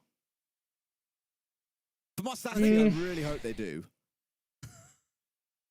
honestly, at this point, in terms of the actual game and not winding you up, I genuinely couldn't say who is going to win this. It has been so up and down as this game for both sides. You know, there's been great moments from both. Do you think all pros are going to play shields, or do teams always have one specific shield player? Absolutely not. It really is difficult to call who is going to win this round to round. I genuinely thought that Fnatic. I call it like I see it. Absolutely not. There's teams that don't have any shield players, but they're forced to run the meta. They're forced to run a shield, and they do not look good doing it. They actually have better success not running the shields, not playing the meta. Having a good shield player is rare. It always kind of was in this game. People complain about shields being broken, but at the end of the day, there is a learning curve. There is a skill gap in shields, and I think it's very apparent between a good shield player and a bad shield player. But I feel like Fnatic have often been the cause of their own demise. Think about the top 4 attacks that we've seen. First one, car crash. Second one, they made amendments. Things looked an awful lot better. But when it came around to the execute, Sarks is off in Narnia while the plant is going down. And you're just like, this should be a round that you win. You are in a 3 versus 2. You cannot let the last 2 players on the defensive side be the ones that push in and down a planter entirely by himself. And so I feel a lot of the round losses and errors have come from Fnatic's side, rather than Matchco strictly being the ones doing anything like super special or super right. Don't get me wrong, they're doing a lot of things right, but they are beatable. Do you think it's better to follow the meta, or should teams follow their own strengths more? I mean, it's okay to follow the meta to some point, but sometimes it's okay to create your own meta. Look at what VP's been doing for a long time. Like, even they are starting to adapt to the meta and try to bring shields and try to be more, because like the shields now you can't ignore. You have to play shields now. You have to be able to. So it was Teb in control last time around who just would not leave it. But you can still tailor it a little bit to your own own team strengths. Damage is done for the time being. Just looking up on that top floor, there is 2 players up there, Ghost and Dora. They are being tasked with holding on to those verticals for the time being. While Teb and Akri are all down, not quite in sight. G2 don't really play shields. I agree. I don't think they're a good shield team. From what I've seen out of them, I have not been impressed with their shield play. They're going to do it behind the Blackbeard shield. But that's okay. Fury as well doesn't play shields, and look, they're the best team. Are they not the best team in the world? They don't really play shields too often. They'll pull it out every once in a while. Attacking into now, but it is that composure that I think serves Fnatic well. Where I get nervous is we get. But they also don't feel like they play shields at a high level. They're not forcing it. Start stacking up, and when things start going wrong, they've got Akri down. Great start there from Jegs. Off he goes, and Akri really trying to bite off more than he can chew. This is what I mean, a bit of a small mistake being made there. And Jegs is the one to capitalise. Yeah, they have to punish him. He can't keep being allowed to play around that window. Nitro goes out, another small mistake. They could start to add up. It's going to catch the top of the reinforcement, not clear over, and Fnatic managed to survive through another attack from Matchco. So they are now in a position. Are we really about to see this go to overtime, guys? Are we really about to sweat out? Is Fresh 100% correct on these predictions? He is going to escape onto Aqua stairs and down, but that gives Fnatic top floor. But oh my god, guys.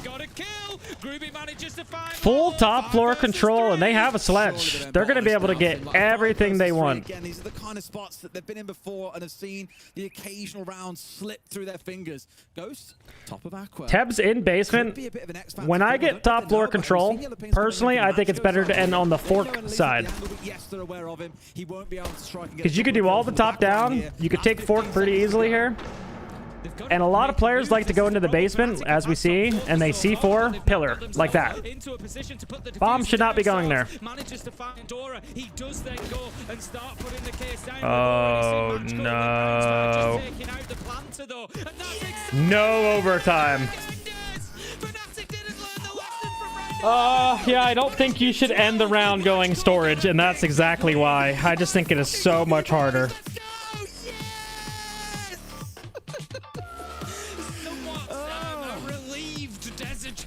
Oh, mate. There's no bias in casting. There's no bias. I deserve that exotic Solera, I'm telling you now. Jesus Christ. But it's another round, though, being honest for a second, that Fnatic have let go. They should have had that one done. They'll be kicking themselves with match go. We'll be ecstatic. We'll go to a break. I'm going to go and celebrate. We'll see you in a few.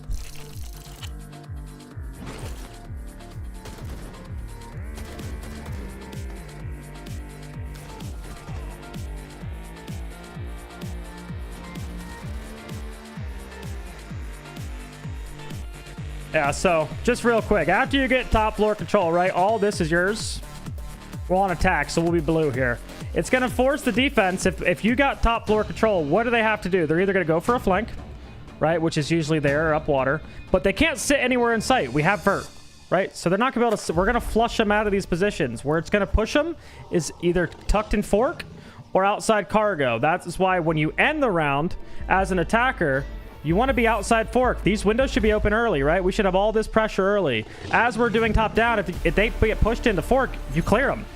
You also have rafter control because you have top down control. You're able to walk down. Boom. You shoot through the rafter hall, combined with a guy outside these windows, maybe even 90 window or bottom water pressure as well. All those players on that side, it's very easy to dislodge all those guys out. And what does the defense do traditionally when they layer back? They play C4s. They're either going to play C4s in here, avoid those, and then they're going to go into the basement. And where are they going to go in the basement? It's almost always here, because that is where you can deny. You can't stop this plant with a C4. People try. People try. You can make holes, sure. You can throw a C4 up through the bottom, but it's the slowest C4 in the world. It's the easiest C4 to shoot. It's absolutely, like, you cannot play late round with the C4 underneath on control side. It's bad. It's awful. You just end fork side. You get 3 people. One guy goes to plant bomb. One guy's just holding for this cargo flank the entire time. And one player is ready to shoot the C4. And then you just have top down. They can't play in storage. All this is cleared out from top down. That's how you should end that round. Much easier than trying to go the whole other way. And now you got to avoid a C4 in the basement. They can also C4 smoke from in games, so you got to do even more work on top down. You have to clear out games.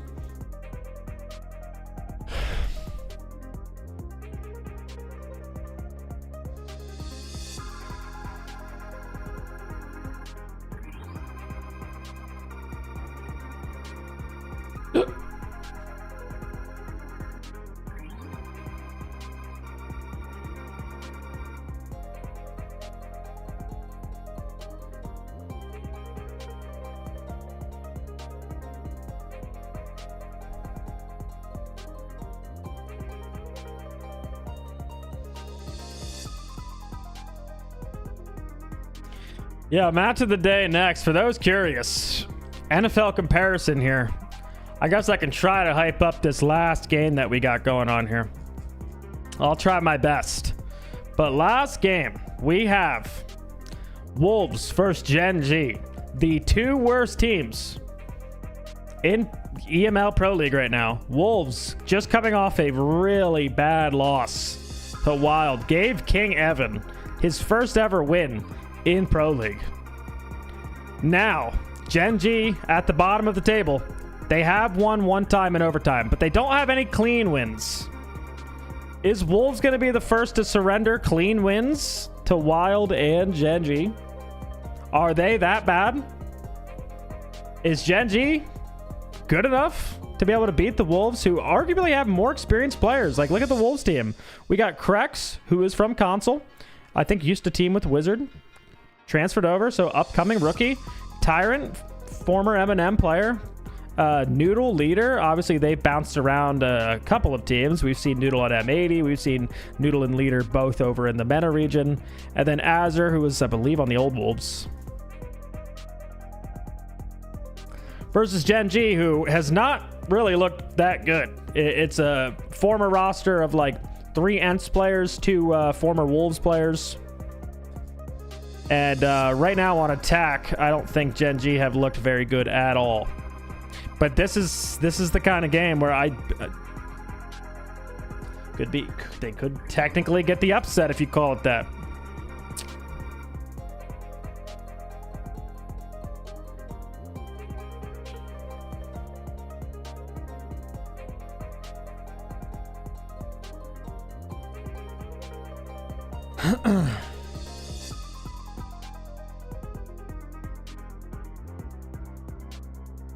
ITB, thank you. That's the roster I was thinking of. ITB. Thank you, thank you. That's like, they're kind of like the duo. I couldn't think of it in my head at the time.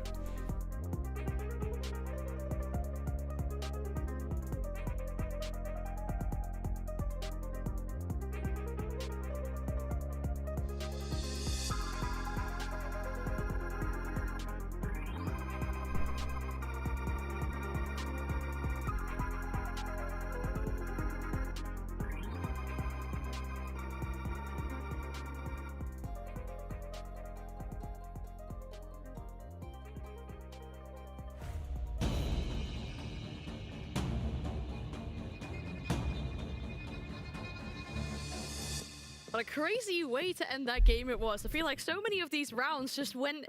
It was about 10 seconds left in the round, and you weren't going to be able to tell who was going to snatch that victory in that round away. Oftentimes, it felt like it was match go, and therefore they get the 3 points on this matchup. Are you sure we were not about to tell who was going to lose the late round? Because I think I was pretty sure who would lose it almost every time. Scorpion, okay?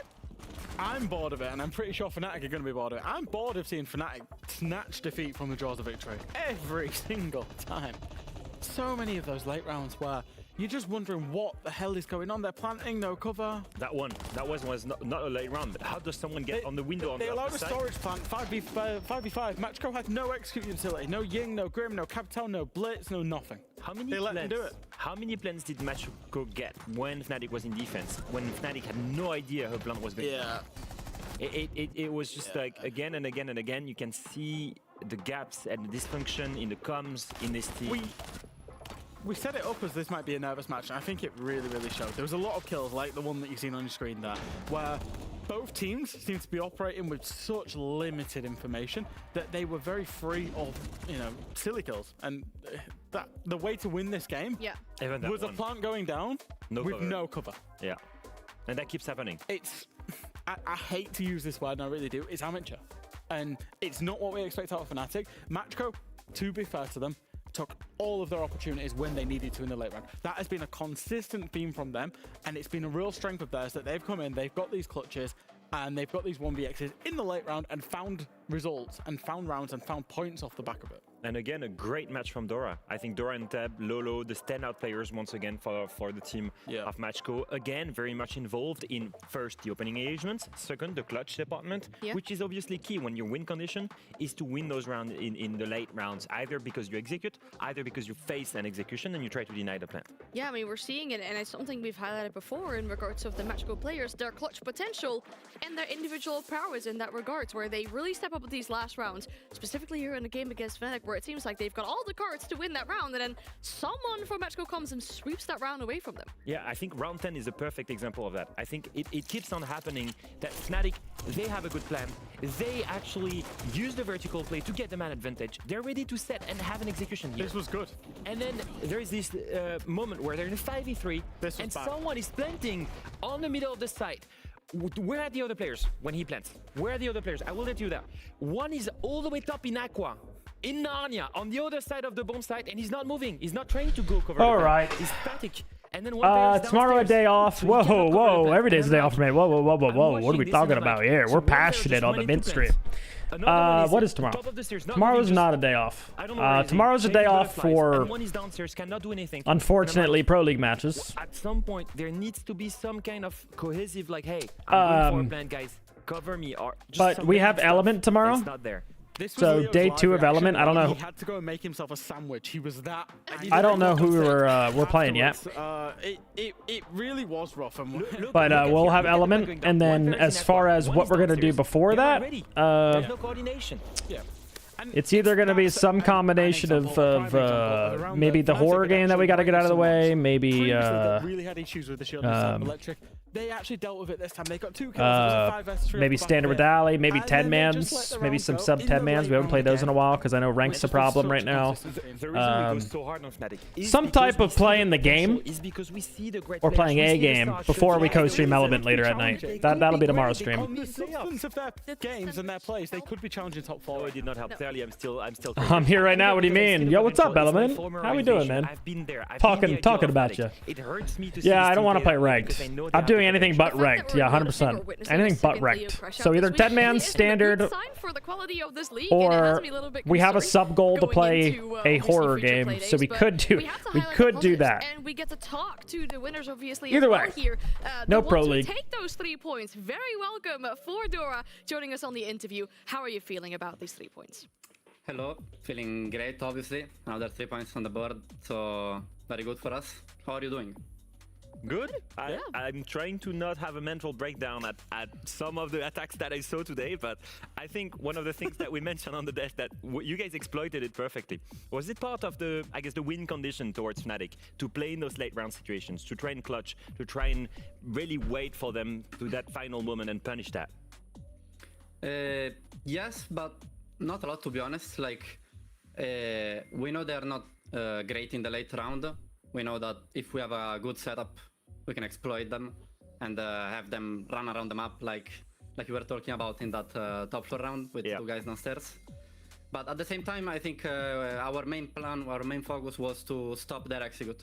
Like, do something when they're doing something. So just stop their plan, make them create chaos, and just be exploit disruptive. that mostly. Yeah. Dora, with this win, you guys are really solidifying yourself in the playoff positions. Before the stage started, where did you expect this team to be? And now it's looking like you're going to be in playoffs. Are you kind of thinking ahead of where you might go with the stage? Well, it's still a long way. We still have 3 regular season games, and then obviously if we do qualify playoffs. But to be honest, I think all of us expected to achieve playoffs, and still expect to achieve playoffs. Save the horror game for 24-hour stream. Well, we'd have to. So yes, I think We- our focus, our goal we'd have to should hit the be sub goal for that qualifying one. For our cup, to be honest, top 5. 24-hour stream, Well, guy of trying course, to like, kill for me. you, this is huge as well, right? I mean, you've been competing for quite a while. This is the first time that you, with this organization, found yourself in this level of competition. What are you most happy with, or most proud with, I guess, for the team so far in these first games? I think mostly up with our mental, because even though we've lost 2 matches, one of them yesterday being 7-1 loss, very tough loss, we were able to recover and play not at our best, but play good today. And we were able to get the 3 points, so I think that's one of the better points of us, like having a good mental, not being brought down by lost rounds or lost games. And also, I guess, communication overall, because it's been really chaotic in the past months. It still is really chaotic, even though we all speak Italian. You will think it is much more simple. It actually isn't, I'm telling you. So we are working on that as well, and I'm proud of what we're doing for now. It's awesome. I'm really happy to hear that for you, obviously, with this debut in Tier 1. Thank you so much for all these insights, Dora, and good luck as well next week with the Super Week. Thanks to you guys. Thanks to you. Have a good evening. I've actually experienced this moment where I've switched from a French-speaking team to an English-speaking team. And it's very true, when it's your native language, you will tend to make sentences a little bit longer than what they should. When it's not your native language, you're actually very efficient because you use keywords. And that's what you're trying to achieve. But when it's your native language, you will speak normally. So I get the part where actually comes in Italian can be a little bit messy. I think for obviously our last game that we have That today, makes it sense. might not be that big of an issue. I mean, we got a full French, well, with a Swiss player organization. What I found going up easier against a playing team that attack now or speak fully defense, or British what did you with each other, enjoy or- more? well, I mean, I as far found as British is a language, defense I just made it to be a English language. easier That's to fine. play, but I obviously, think I in regards enjoy to attacking standings, more. That one's going to be really important as well. I mean, we talked about this one being important for the standings for Matchco to really. So yeah, that's really good for Matchco to be in that top 6 for sure. Expecting to really be at this point in the league So as well. curious But with who this that kind of 5th spot's gonna go to in EML, because they're knocking on the gate of that top 6, but the door will just not. like it's open. very clear these 4 teams will be at the major, but exactly my 5th power team ranking. is not looking good. Matchco and BLS and Secret and Falcon. Can we talk about something Yeah. that's a bit bigger than your power ranking, Leo? With that win, Team Secret and Team Falcons are now qualified for playoffs. That's absolutely huge for them. So that's milestone 1 achieved. They'll be kicking on for qualifying for the top 2 specifically. But also, look at the gap that Matchco have created themselves now. Yeah. They've created them a 2-win gap. They've essentially gate-kept Fnatic from playoffs because of that. Like, Fnatic might scrape it through over BDS, etc. But it's really BDS under threat from the teams below them. I mean, Matchco upwards are pretty much, in my eyes, confirmed for playoffs. And that's an incredible feat for Matchco. For a team BDS that does wasn't play tier 2, for a team that Fnatic. was That making could the be step up, to that could be a combat big that, one. You know, obviously Wild have had their struggles. We've seen them struggle. But they apart also from one play win. Genji Matchco and seemingly and not having Wolves. these struggles. They're getting the regulation wins. They've actually won more They games should than be they've able to lost. get some wins. If you BDS think is of it, probably it's going very to close make for it. them at the same time. Yeah. I'm still wondering how much of that. I think is NA's them 5th team will be. overperforming Well, I mean, compared there's to the 5 actual teams level, don't because qualify it from does NA. seem to Only rely 4 a teams lot do. But as on far as in the very late round playoffs, touches, on a team, you know, at some point doing something very wrong in a round for them to actually eventually win. And I'd like to see them win more convincingly. And Wild more in card control of those will make rounds. it into one of I those. assume that's going to be, you know, I guess the challenge for next week and the 3 matches that they have to play to confirm playoffs. It will be, because if you look at some of the schedules for some of these teams for that Super Week, they've really got some tough games to play. I mean, Fnatic still. and then the has to play, 6th like, spot G2, is going to for be either example, OXG so it or really Cloud9. isn't going to be all that easy. I really. That honestly think literally this might could come down to the very final last grading game when they and play each other. positioning and what the teams are going to be for the top 6 in total. But another thing, I think, you know, unfortunately for you, Fresh, your predictions no longer flawless on this evening. You predicted overtime for the last one, didn't you? I did. But in fact, Where do you play a 10-man at? We do it in my Discord server. Right.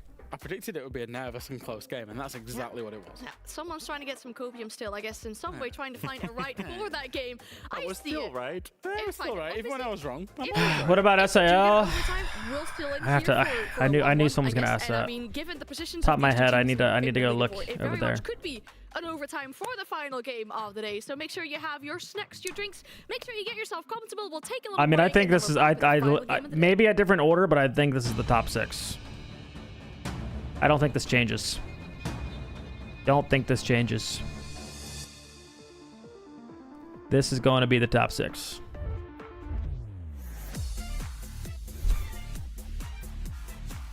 I do think like NIP and Black Dragons should be that 5th, 6th spot. But I don't know if it'll work out that way. I don't believe in the Liquid comeback. Absolutely not. Absolutely not. They're never going to play Consulate again. Absolutely not. Whilst not easy, is potentially winnable. But give him a 1v1. They find the down as well. Yesterday they took the crowd. Yeah, it's like region-wise, people are just used to playing Fury. I do think that's kind of their downfall sometimes. Internationally, they are different beasts. Some different beasts.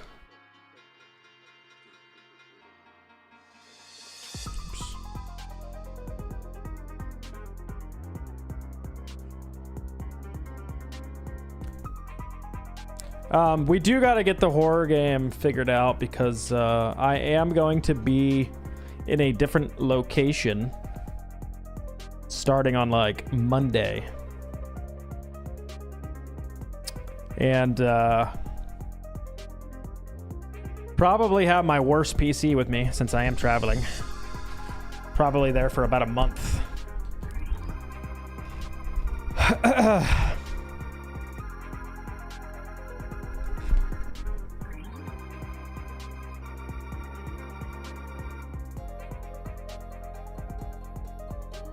Yeah, Wolves Genji. Oh, thank you, by the way. I need to update the title. I gotta update the title, because when you put Wolves versus Genji in the title chat, that really draws in the viewers.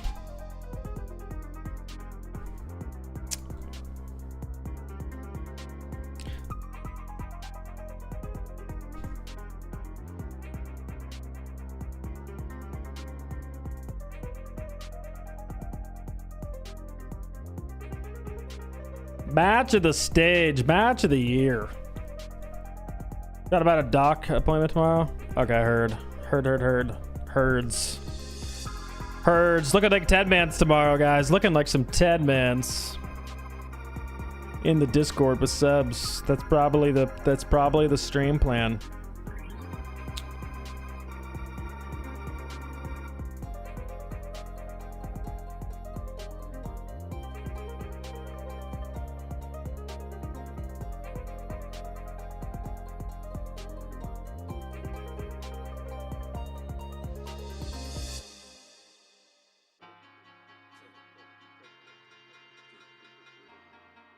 Yo, what's up, man? Saw the Wolves first Genji title and had to hop in for sure.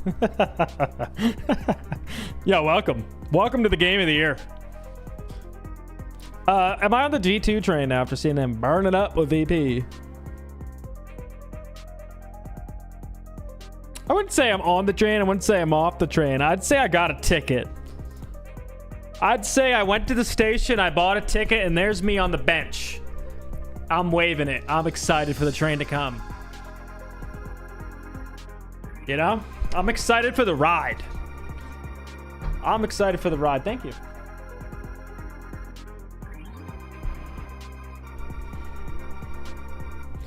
Yeah, I heard there's a Wolves versus Genji game. When is it? Oh, just hopped in here to watch. Yeah. Oh, just starting. Cloud9. If you want to watch some real shit, tune into NAL. I'm JJ Blast. Facts. I play for Team Envy. Facts. Make sure you tune into this season of the NAL. Someone has to retire Canadian. Hey guys, I'm Canadian from Shopify Rebellion, and make sure you turn into the NAL this stage. This is Oh, Gabe no from shit talk. Cloud9. If you want to watch cinema, stay tuned for the NAL. What's up? This is Foltz from SSG. And if you want to watch 5 jacked Giga Chads absolutely dominate the server, come watch NAL. If not, no problem. You can just go waste your time on EU. I'm Gunnar. I play for Amady, and make sure you watch NAL this stage, as it's much better than EU. This is Packer from Cloud9. If you enjoy watching Ragers, tune into NAL. Hey guys, I'm Baby Shark from Wildcard. Make sure to watch the NAL this season because all the other regions are boring now. Hey guys, it's Ashton from SSG here. If you guys love seasoning your food from the great 50 states of America, come watch NAL. If not, go watch those beans and toast eaters inside of Europe. This is J90. If you want to watch some competitive R6, watch NAL.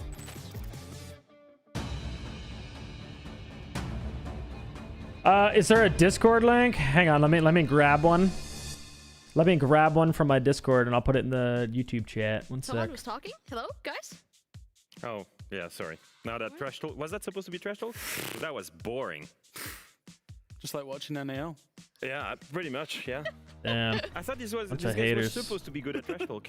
They were much better in scrims when I was in NA than whatever that was. What's Ashton talking about? Seasoned food from 50 states? I don't know. I have no idea what Also, that's Baby Shark, what are you doing turning your back on your own? Yeah, promoting NAL when there's no NAL this week. It is unfortunate, huh? I mean, they can do the talking. We'll do the real gaming here. Obviously, we got our final I'm match so of the sad day. there's no We'll start NAL. right forward. And if we look at the scoreboard or the league board between these two teams, Except versus Beast Coast. Oh, yeah, this is gonna rival it for sure. Don't you worry. you have to admit that there's something structurally wrong in both these rosters. I've already raised the concern, I guess, of Wolves. Like, do these people really trust each other when it comes to the decisions they make, the plays they adapt? And then when we talk about Gen G and their roster, you know, they got their first win. We got to speak to Nako, and he was like, yeah, well, I mean, we're still figuring it out.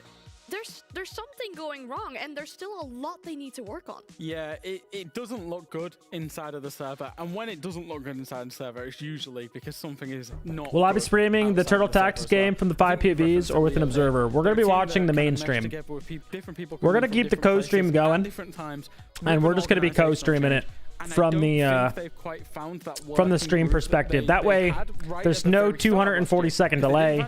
I can actually interact, talk to you guys, and just kind of be a fan as well with you guys. An identity, and it lacks of a vision of all the 5 players committing to it. It does not feel like a team in game. We've already kind of talked a little bit about the biggest surprise to me. strategy. Like I'm going to be helping the guys in the background with strategy and like if they need me with anything map wise. The stage we've seen examples again and again of them being completely decent. Like I'm still working with the team. And we might slide into scrims possibly, maybe once or twice this week. Especially with no NAL happening. We might slip into a Turtle Tactics. For good old times, we might slide in there. The coach. And here's what he had to say. This roster has everything to shine. It has talent, experience, and desire. Our challenge is to put trust and clarity back at the heart of every round, to build a true culture of trust, rigor, and empathy. Once this flame is rekindled, nothing can stop us. Amazing poet, even better coach. The reality is, they clearly have a problem of trust, like we've mentioned before. They have a problem of What a culture, bash. like we've mentioned before. And what does that cause? Lacks of teamwork. So we've been pretty much spot on what is wrong with this team here. When you're in the trenches, 7 East is the game. I'll reference this to Matchco, who we're just saying. When you're in the trenches and you're being strategically beat, but you need to They retire at 23. So real. Do the right thing and get you over the line. Any news about the Turtle staff? Gen G don't have that right now. Unfortunately, I made that tweet yesterday. I was looking for an assistant coach. Did get some offers or some people interested. However, we got news that we had like a couple hours to add someone to the roster. And some of those people that reached out before we realized what the deadline was already signed with other teams. So yeah, I think we need a wake-up call. So at this point, I don't know if we did add anybody. We talked about adding somebody to the team. I don't know if we added them in time. So that way there will at least be someone there to call timeouts and yell at the guys. In position-wise for them, this could really be a good opportunity to pick up those points. But we'll see. We'll see if that happens. Need that as well. I mean, they got a similar shot yesterday when they were playing against Wild. It was a close game.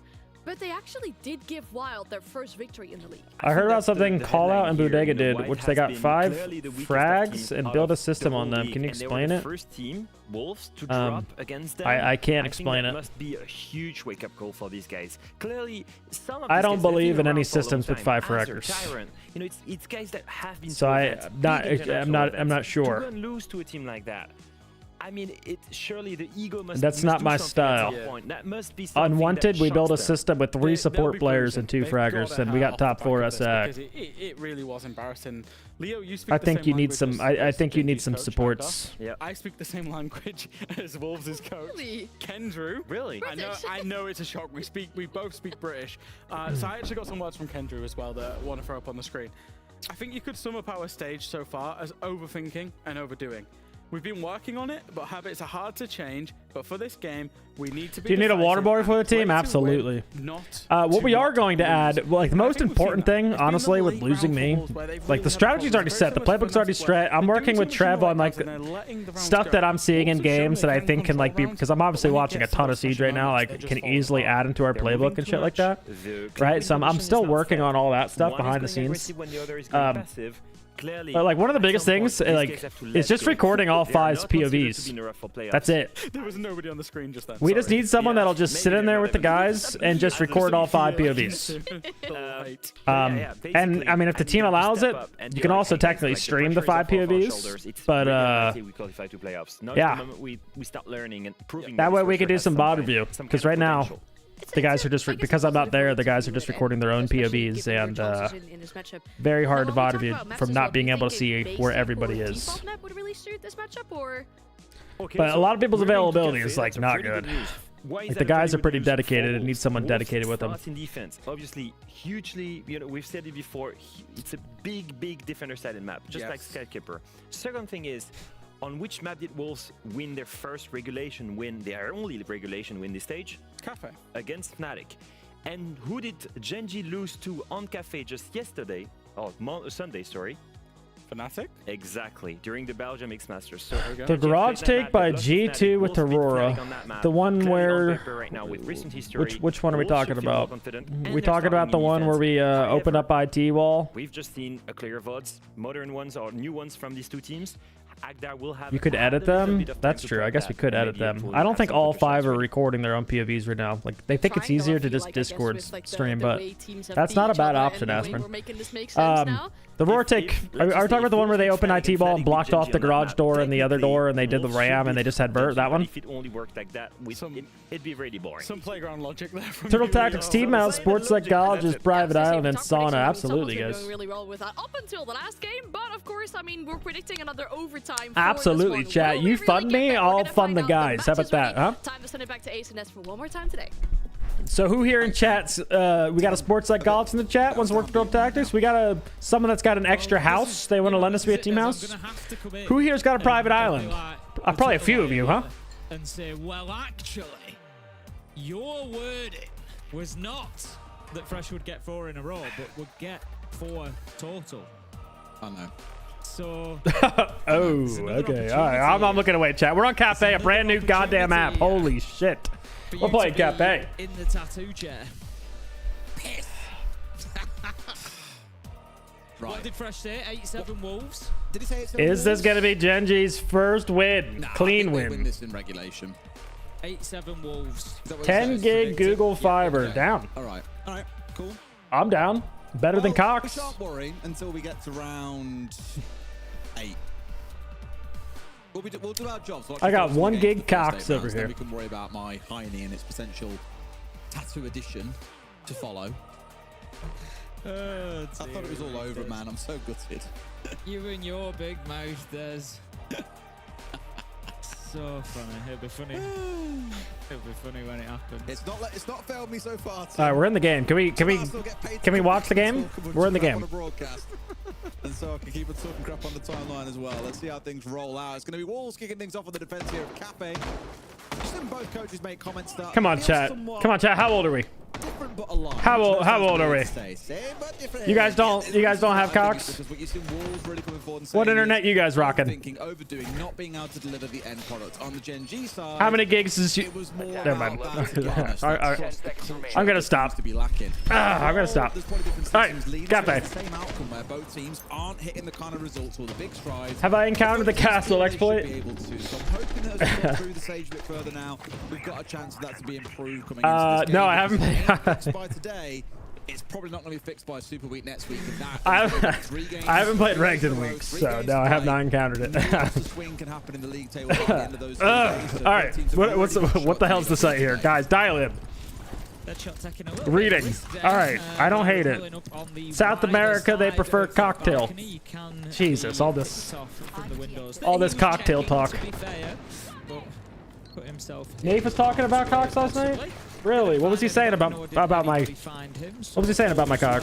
As well as Gen G get themselves up onto the repels here. They're going to be working the windows to make it difficult for anybody playing inside of piano. Talk about it dropping all the time. Room side, but Gen G are of course going to want to take over that top floor to begin with.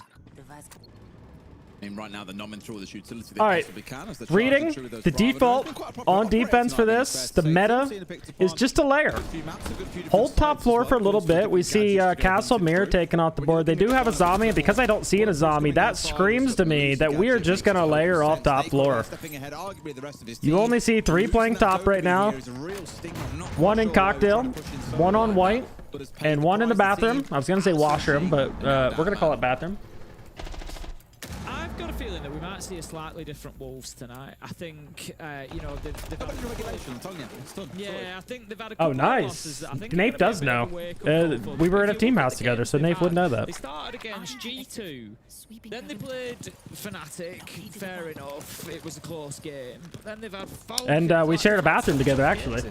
So W Nafe ball knowledge. You know, it's certainly not been an easy run. That's a free kill. Correct's just laying down Pixel. That's a good find. And that's 2 players still top floor here.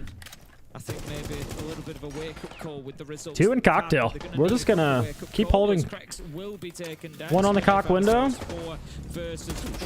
Gonna find 1 of them. I'm surprised we're staying up there as long as we did, but 3v3, we gave up the top floor control, and Gen G does have vert.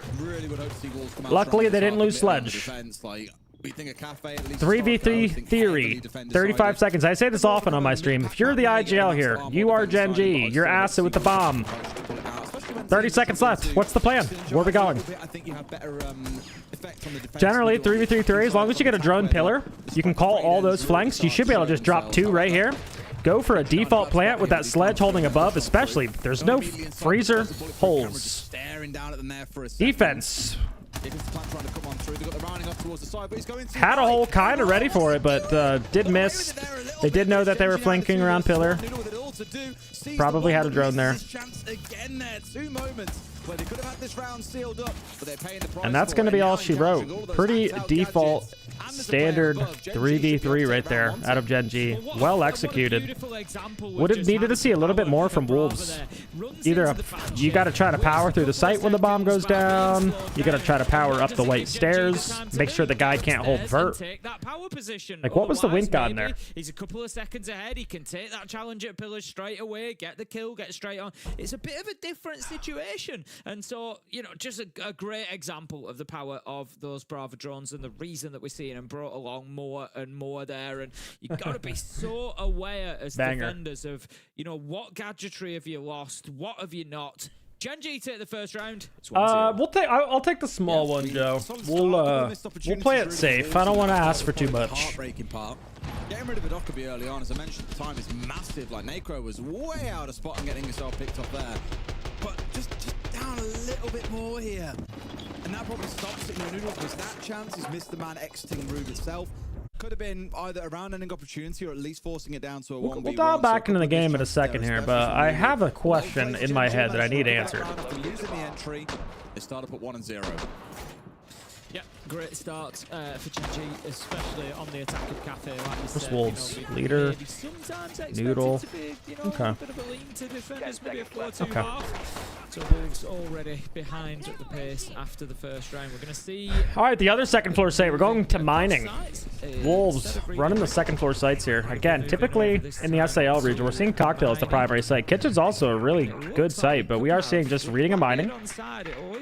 This drone right here has been used for a really long time. Call that the phase drone. The phase clan drone. Used to be a main reason they were nasty at Cafe. In fact, there's so much information though, right? Valkyrie on side, 3 bulletproofs. That is a lot they've got to choose for. Admittedly, we might see these guys have another wonderful round with the Bravo drone, just hacking away anything and everything that stands before him, which is always great, but I feel trying to pull off that kind of execute here. Did I gamble in Vegas? Yeah, not really. I was out at Italy maybe like a week ago, and I stopped in casino with $10, lost my money in like 10 seconds, and walked out the door. Said to myself, what am I doing gambling? That's step 1.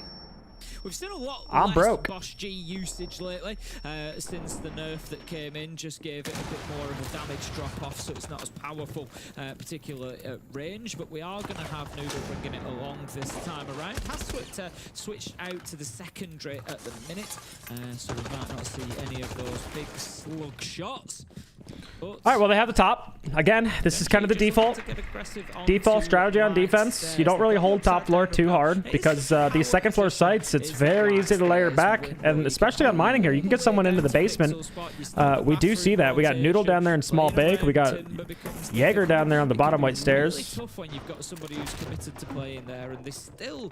Normally you want to see a C4 down there, but no C4s.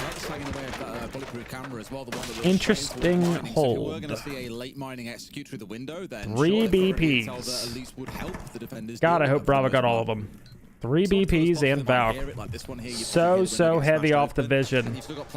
Retake is going to be really, really important here. A big focus on this top floor. They've got that control now, and it's a Tyron tried to get aggressive, lost his life for it. Skies or someone else might start their march forwards.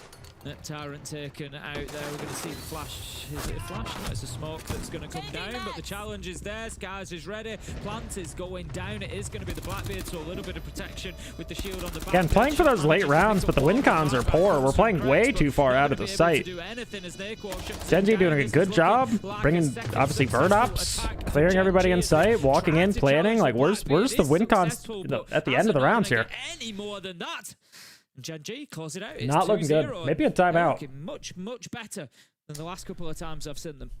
And a lot better than Wolves, it's fair to say. You haven't read the SI money? Believe it or not, still haven't seen that SI money. We are still loaded. We didn't see too much active defense coming out of them. They weren't looking to disrupt. Come on, man. We've all seen your estimated earnings on Wikipedia. What does my estimated earnings say? Because I'll tell you, I ain't seeing none of that in my bank account. That's for damn sure. The kind of concern on my side is that there was then nothing really off the bat. They didn't try and. I did not do a very good job if it says I have money. That should 100% be an expectation. Like a second kill for Skies, they're working his way down red. No real response until later on, and by that point, it's already too late for Wolves to fight their way back in. Yeah, I'm gonna watch E5 after this. Foresight there, maybe not being respectful of where the attack is coming from, or not really understanding what the game plan of Genji was there. $105,000, really? Out of sorts. Yeah, wow, if I would have invested that, huh? If I would have invested that. Kitchen. We haven't seen the top floor, which I don't hate. I'm not, as you all know, a big great fan of the top floor. Yeah, where'd that money go? Just seeing them bounce between these two mid-floor I'll say, is interesting because they're very much I probably got about style, but they're very, very similar in their process. And 2/3 of that. Look to get that verticality. With mining, you can play on the window a little bit more, but look to get that vertical control. Mining, you control red stairs. Which is nothing considering I'm living in an apartment and would have liked a house. Would like to be doing other things. Yeah, large chunk of that's the SI. Yeah, thank God I hung on for one more season, right, chat? Thank fucking God. You just feel going 3-0 down. That is a catastrophic start for Wolves in this one. They've shown that desire to roam. Signature off his blitz. Well, it knows ball. It knows ball. Play inside a kitchen, and then do a full map roam and really force Genji to have to chew through you. It would be a great way to waste time and potentially see yourself coming out the victor, so I'm not 100% sure on the play here, as it were, but really they feel that they could have won it last time around.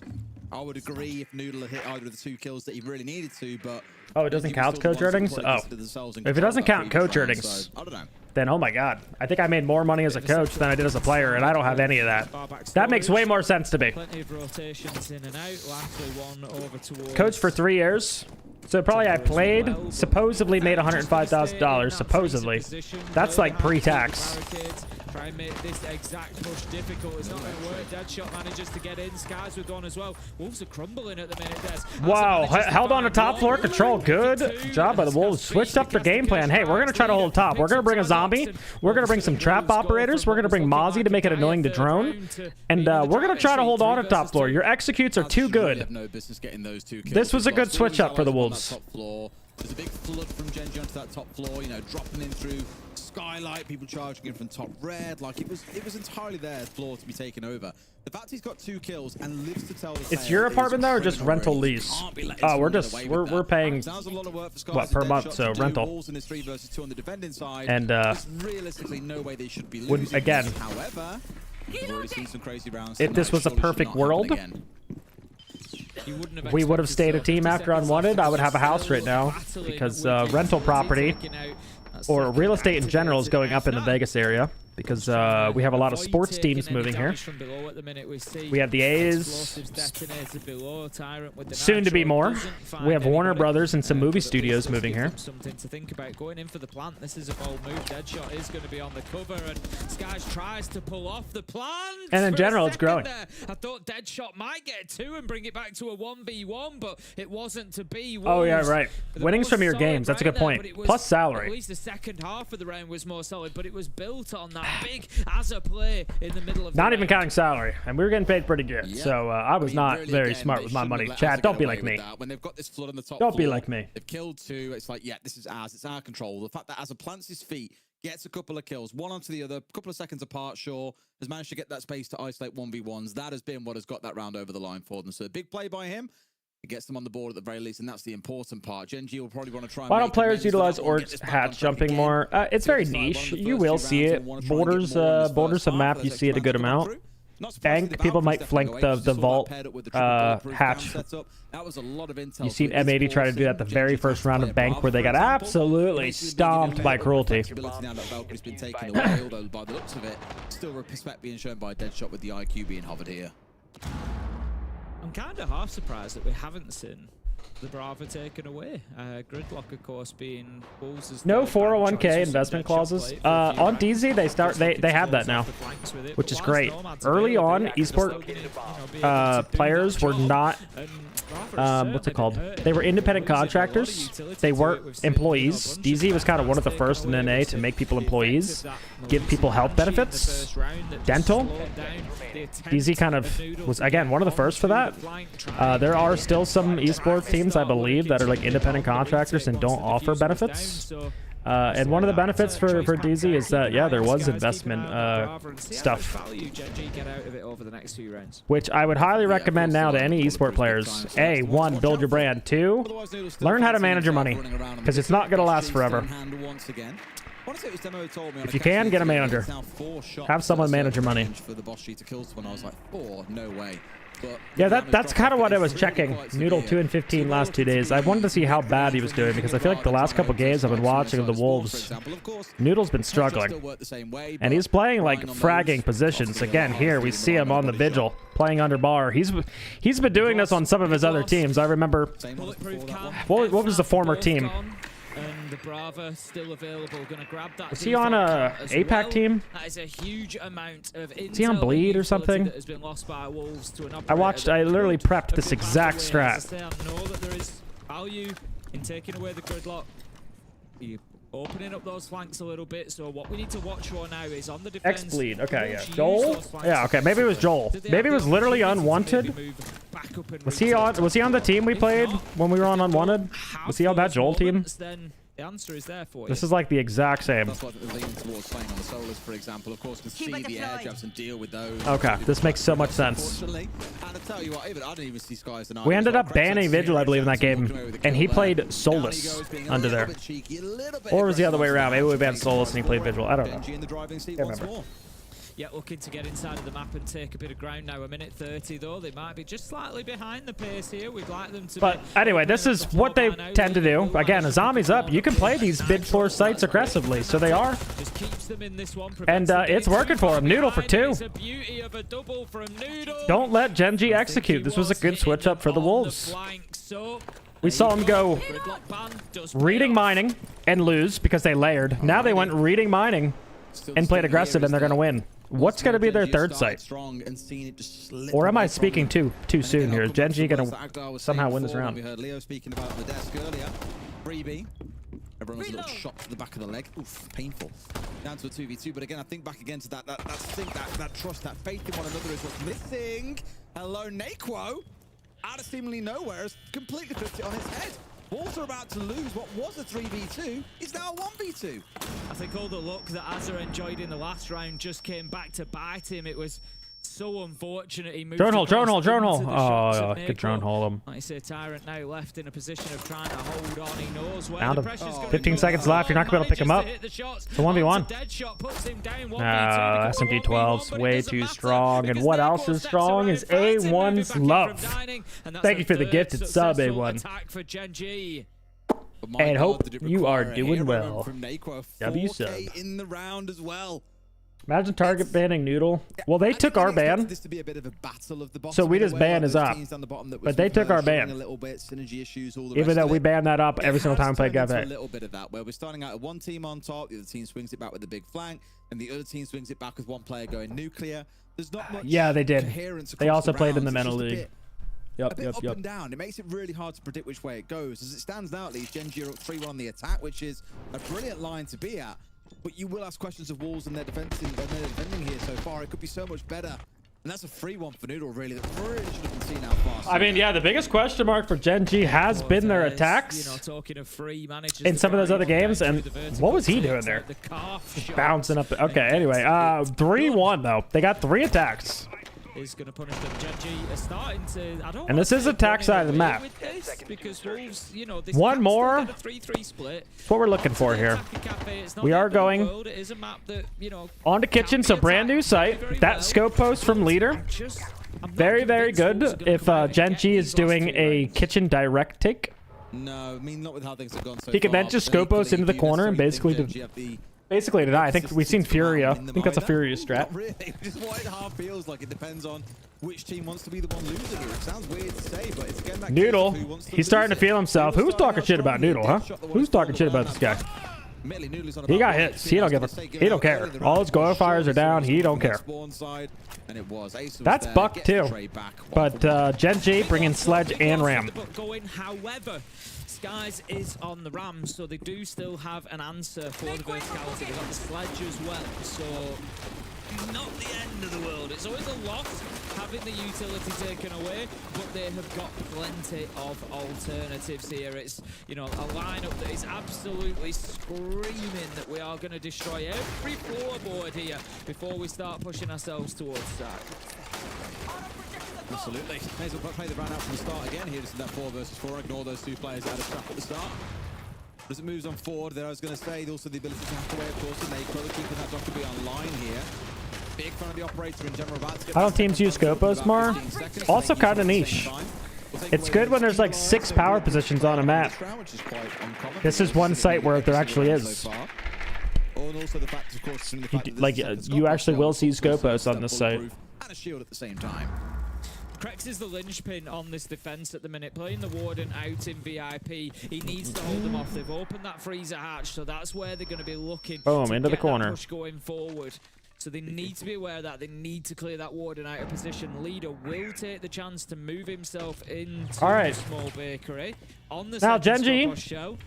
Looks like they got rid of the Goyle fires, but there is a Maestro bubble here. Dope call goes out while we're planting the bomb. Genius. What's our win con? Wolves. What's the win con? We don't have one. If the Maestro bubble was the win con. All right. We weren't thinking about our win con there. AKA, if this guy just drops freeze and walks behind the bomb, what is our plan? Maestro bubble. Still could be call. All right, let's just. I got nothing. Definitely a game I got plan that nothing. brought to this one that we'll simply haven't had a chance to read into. Yeah, Wolves still had a lot of control. I'd spoken about, you know, Crex's position on the Warden inside of VIP. Usually, that's the player that's going to control. What's working is early aggression. The early aggression is good. When they back up, but he hadn't been able not to good. do that. Whether he'd been engaged at the time. Last defense round here, we got to get more aggressive, Wolves. That's the only thing that's working. Late rounds are not it. We are not a late round team. Last time we played mining and reading and we tried to layer, it was not good. Here comes reading. And we are going to play the aggressive version. We're not going to see the Valk. Valk's obviously banned out anyways, but we are going to see the aggressive version with the Fenrir. With the Oryx, I'm very surprised we're not going to see a zombie. Yeah. The zombie not being banned out, we could actually play in piano a little bit and contest. Could see a very different Wolves in the attacking side. Could really have their stuff together.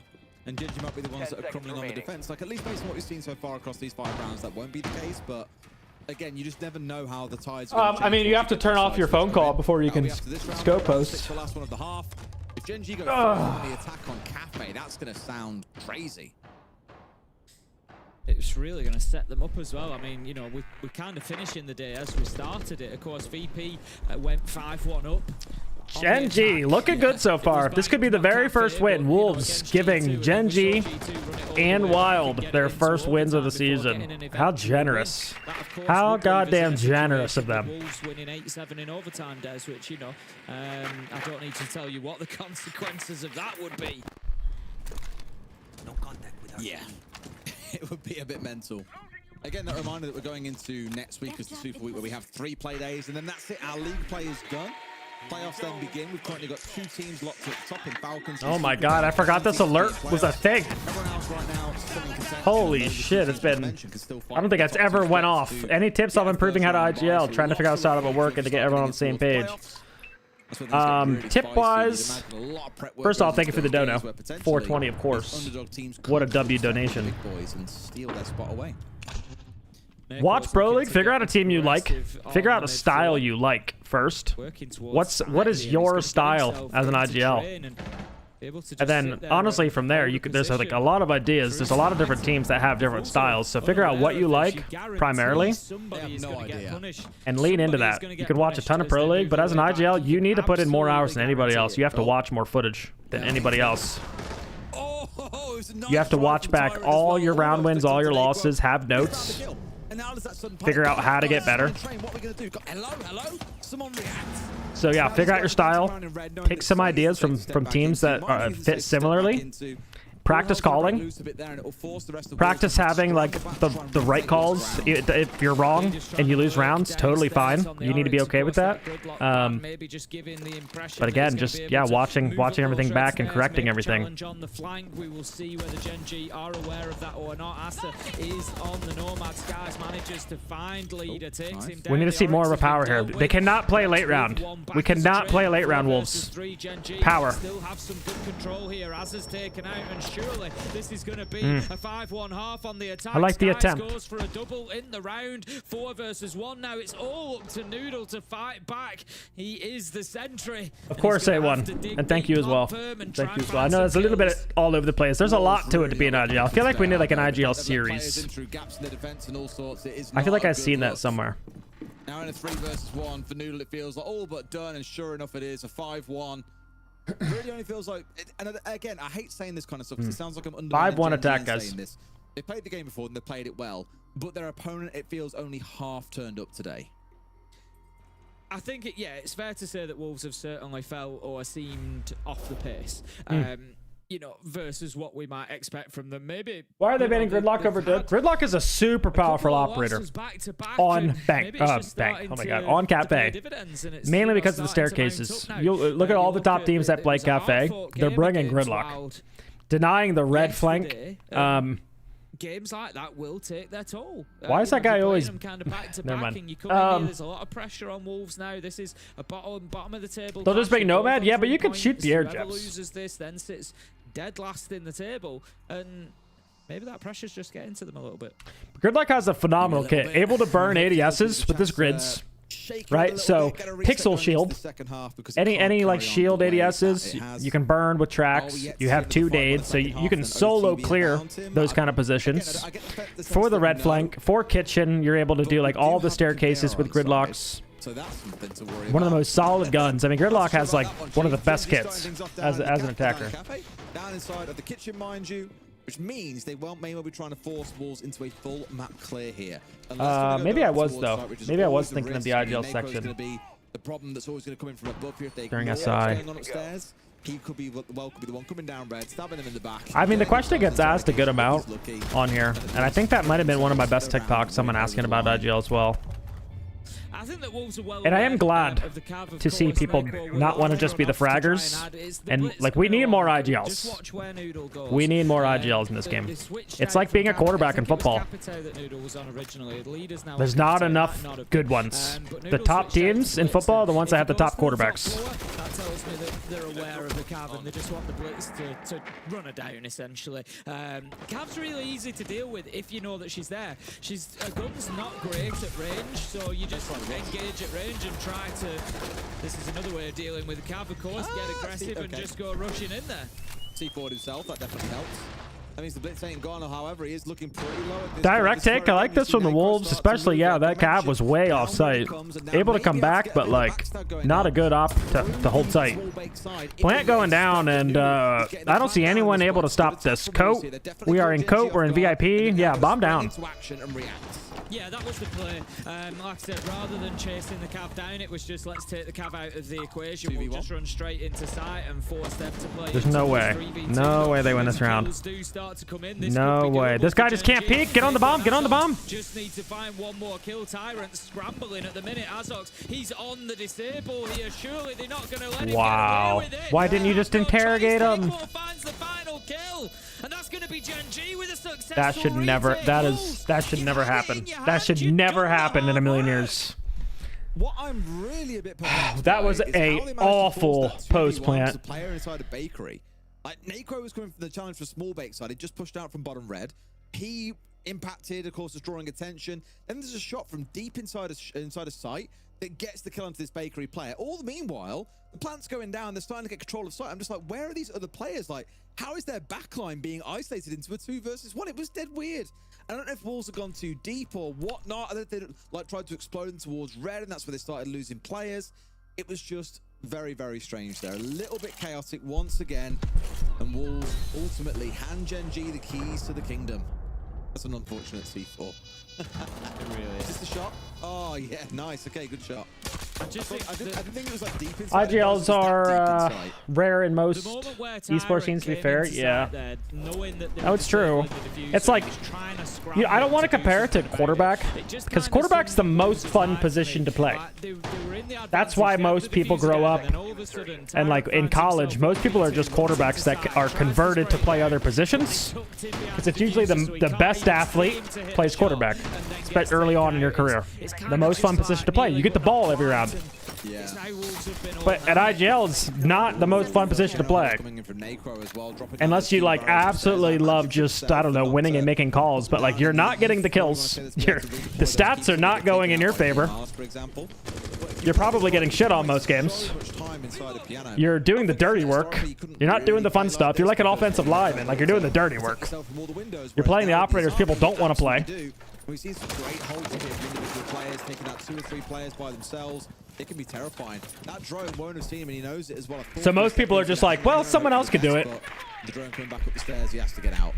Well, the problem that Wolves have got now is that 6-1 up, Gen G know that they can not burn a couple of rounds, but they can just go at them. They can just get really aggressive. And if it goes 6-2, 6-3, whatever, it's not a problem. You then just knuckle down and say, right, we get the next round. You know, we don't be aggressive anymore. But you may well have it done long before that. Asa just sends a long, long throw, puts his arm behind it, and gets Tyrant with the Nitro. And that's the grim loss. It's going to be a big part of any execution. Getting those Bs in, creating the space. Big loss for Wolves.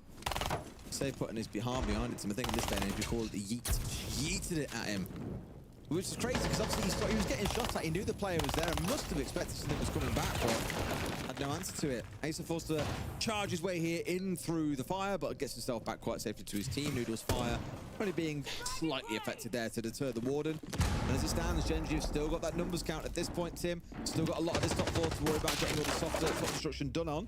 The second one comes by the name Necro, and Gen.G might Bye, take some Wolves. wraps up here and now.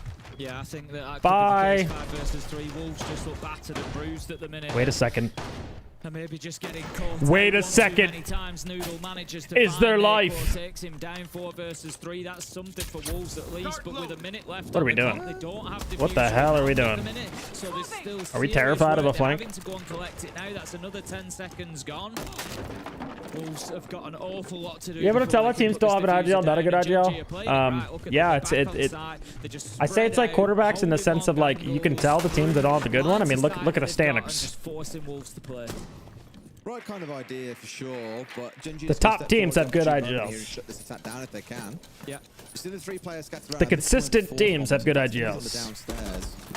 Well, those upstairs, actually, on bedstairs, is Assery as well. In they go and try and look for a plant, but Krax is going to inhale a lot of that gas down to half HP, and there's still 2 more to go with 20 seconds to play. Sky's going to keep on Gonna try to just get a default plant, but still another smoke. Yeah, we're going for a push through. Bomb deep. It's over. 7-1 Gen.G. First official win in EML. That is a rapid win from Gen.G to lift themselves off the bottom of the table. And my booty is safe. Was I the IGL at DZ? Yeah, I was IGL my entire career. On Flipside, on SK, on DZ. But the important thing there, I think, is Gen.G's doing a pretty solid performance all round. Wasn't perfect, don't get me wrong, but they played the opponent before them and done a wonderful job of it. A very well-deserved 3 points. With that said, though, that's our casting done for the night. We'll hand you over to the desk after a short break.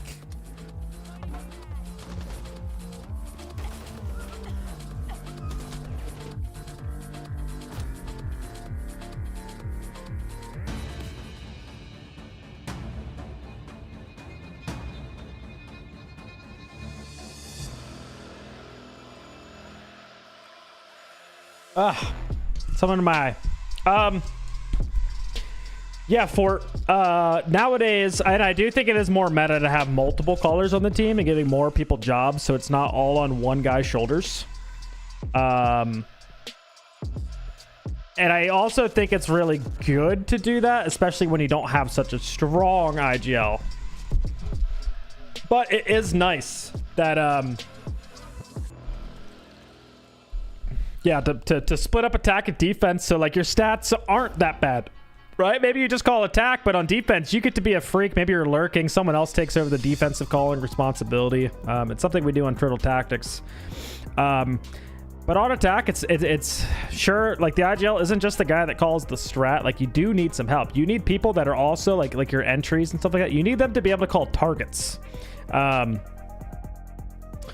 Because the IGL is not always in the best position. Like the IGL's job in the round is just making sure.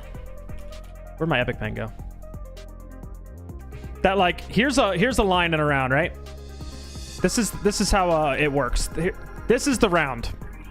Okay, you call the strat. Boom, right here. You call the strat. Now you're just making sure like here's step 1, here's step 2, here's step 3, and then we win the round. You're just making sure that like as we're going along the round. Oh, I realize some of this is cut off, but it's fine. They're not messing much over here. As we're going through the round, someone is going to find a target, right? So maybe we're like, we go off script. Like this is the script, right? Like this is our steps 1, 2, 3.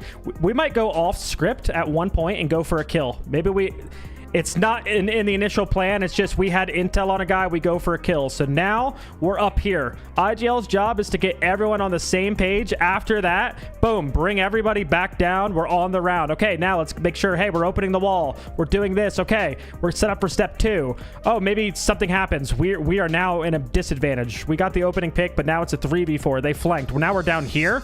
Boom. This is where the IGL is. Okay, we need another call. How are we going to, like, what's our new win con? It's a 3v4. We obviously can't just go to step 3 immediately. We need to come up with something, maybe get another pick, come up with a new plan to get back on here and win the round. That's kind of how IGLing works. That's what I like to think about it as. What pushed me to be IGL since the start? I just always did all the strategy at the start, and I was always, I don't know. I was just always kind of like the leader. Like people just like look up to me in all like the friend groups and stuff back then, and I watched a ton of Siege, so it just made sense that I just kind of took control of it. And back then, you're like, I will say back then your IGL didn't play like the shit ops it does now. Back then I was playing fucking Twitch F2, just fucking zip zapping people, you know. Hot and Cold was Ash. Boom. I was on the Twitch right behind him, honestly kind of baiting his ass.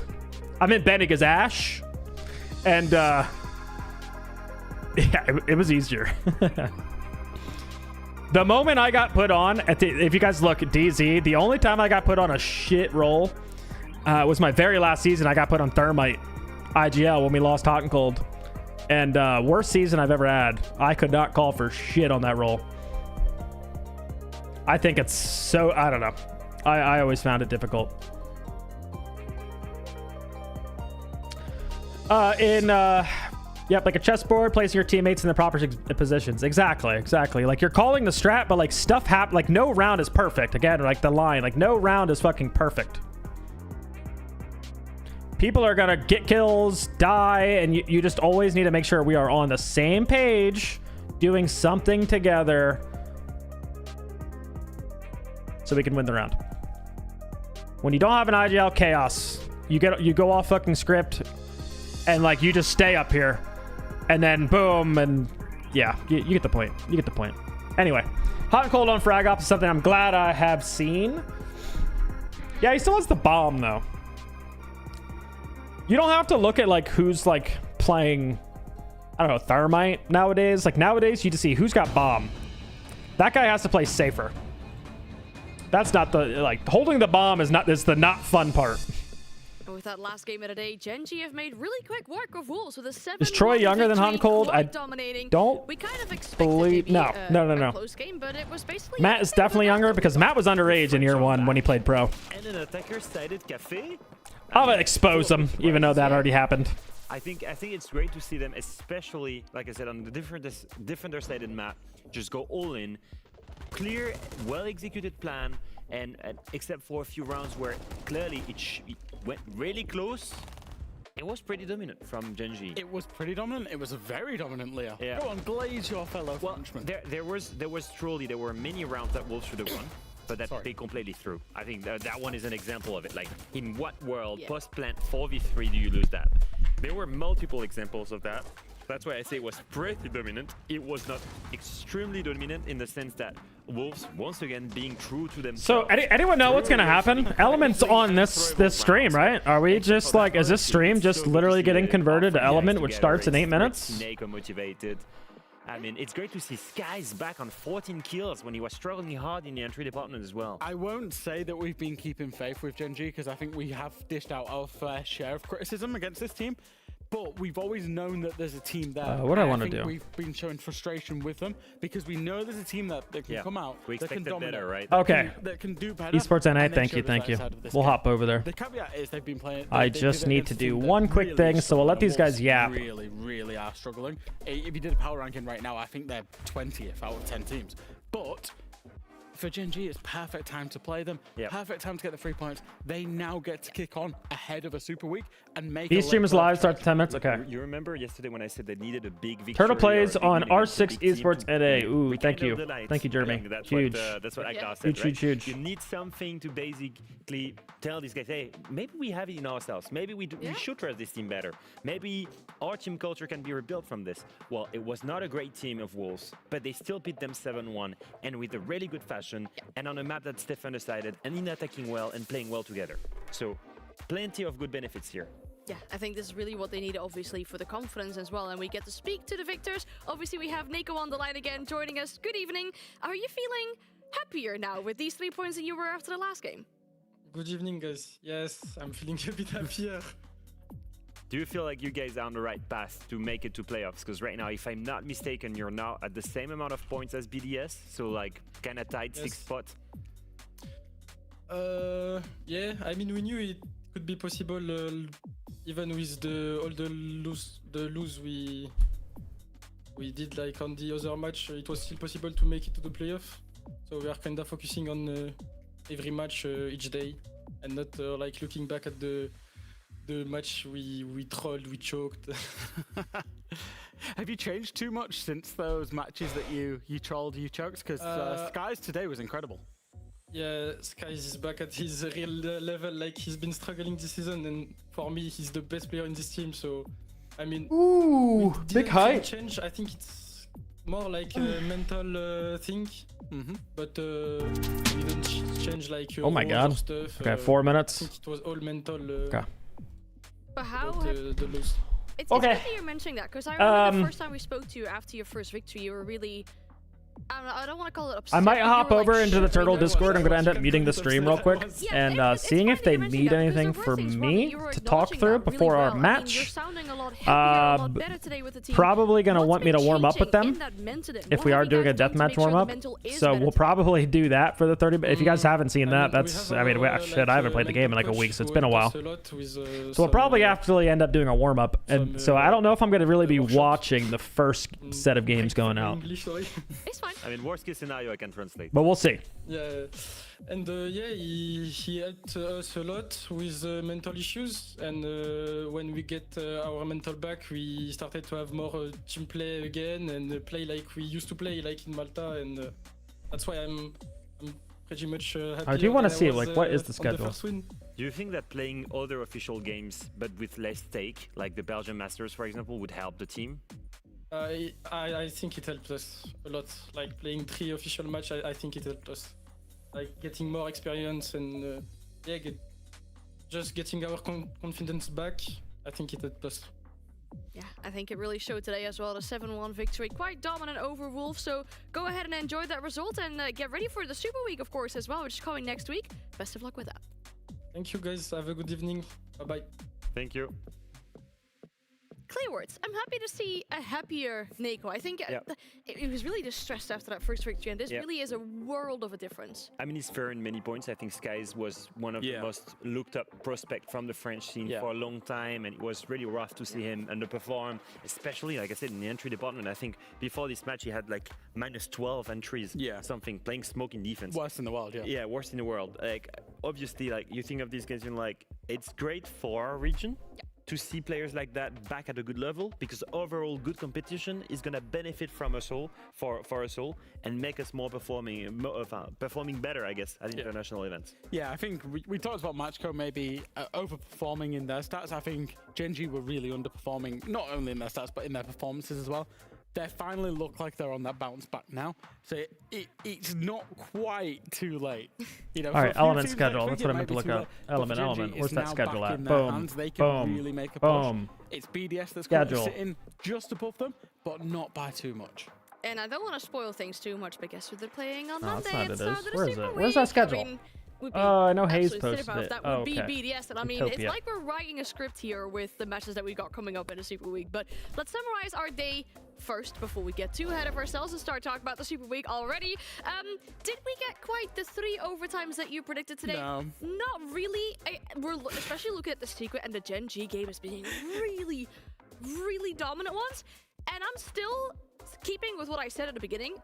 Could do it like I did a reload? Yeah, it's true. I could. Give it to me right now on a LAN. 5 maps with a full overtime, unlimited. Full unlimited overtime. Yeah. I will say, me and Leo will. Didn't we call 8-7 here, by the way? So thank God he was. Thank God he was wrong. In terms of that being Furia against W7M, and I thought that's the best of one I've seen in league play in a long time.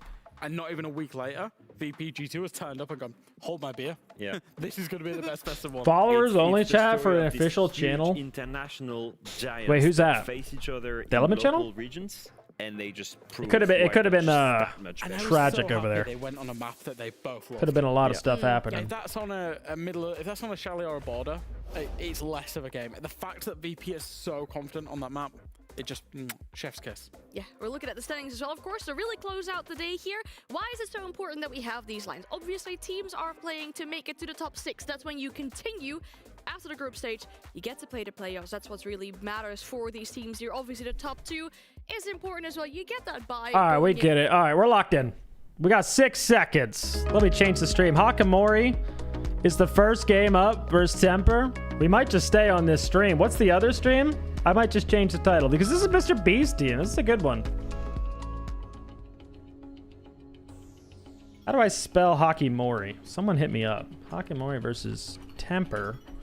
This is now the Element watch party.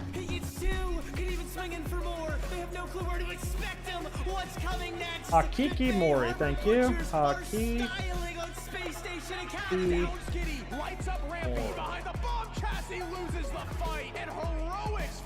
Thanks, guys. Thanks.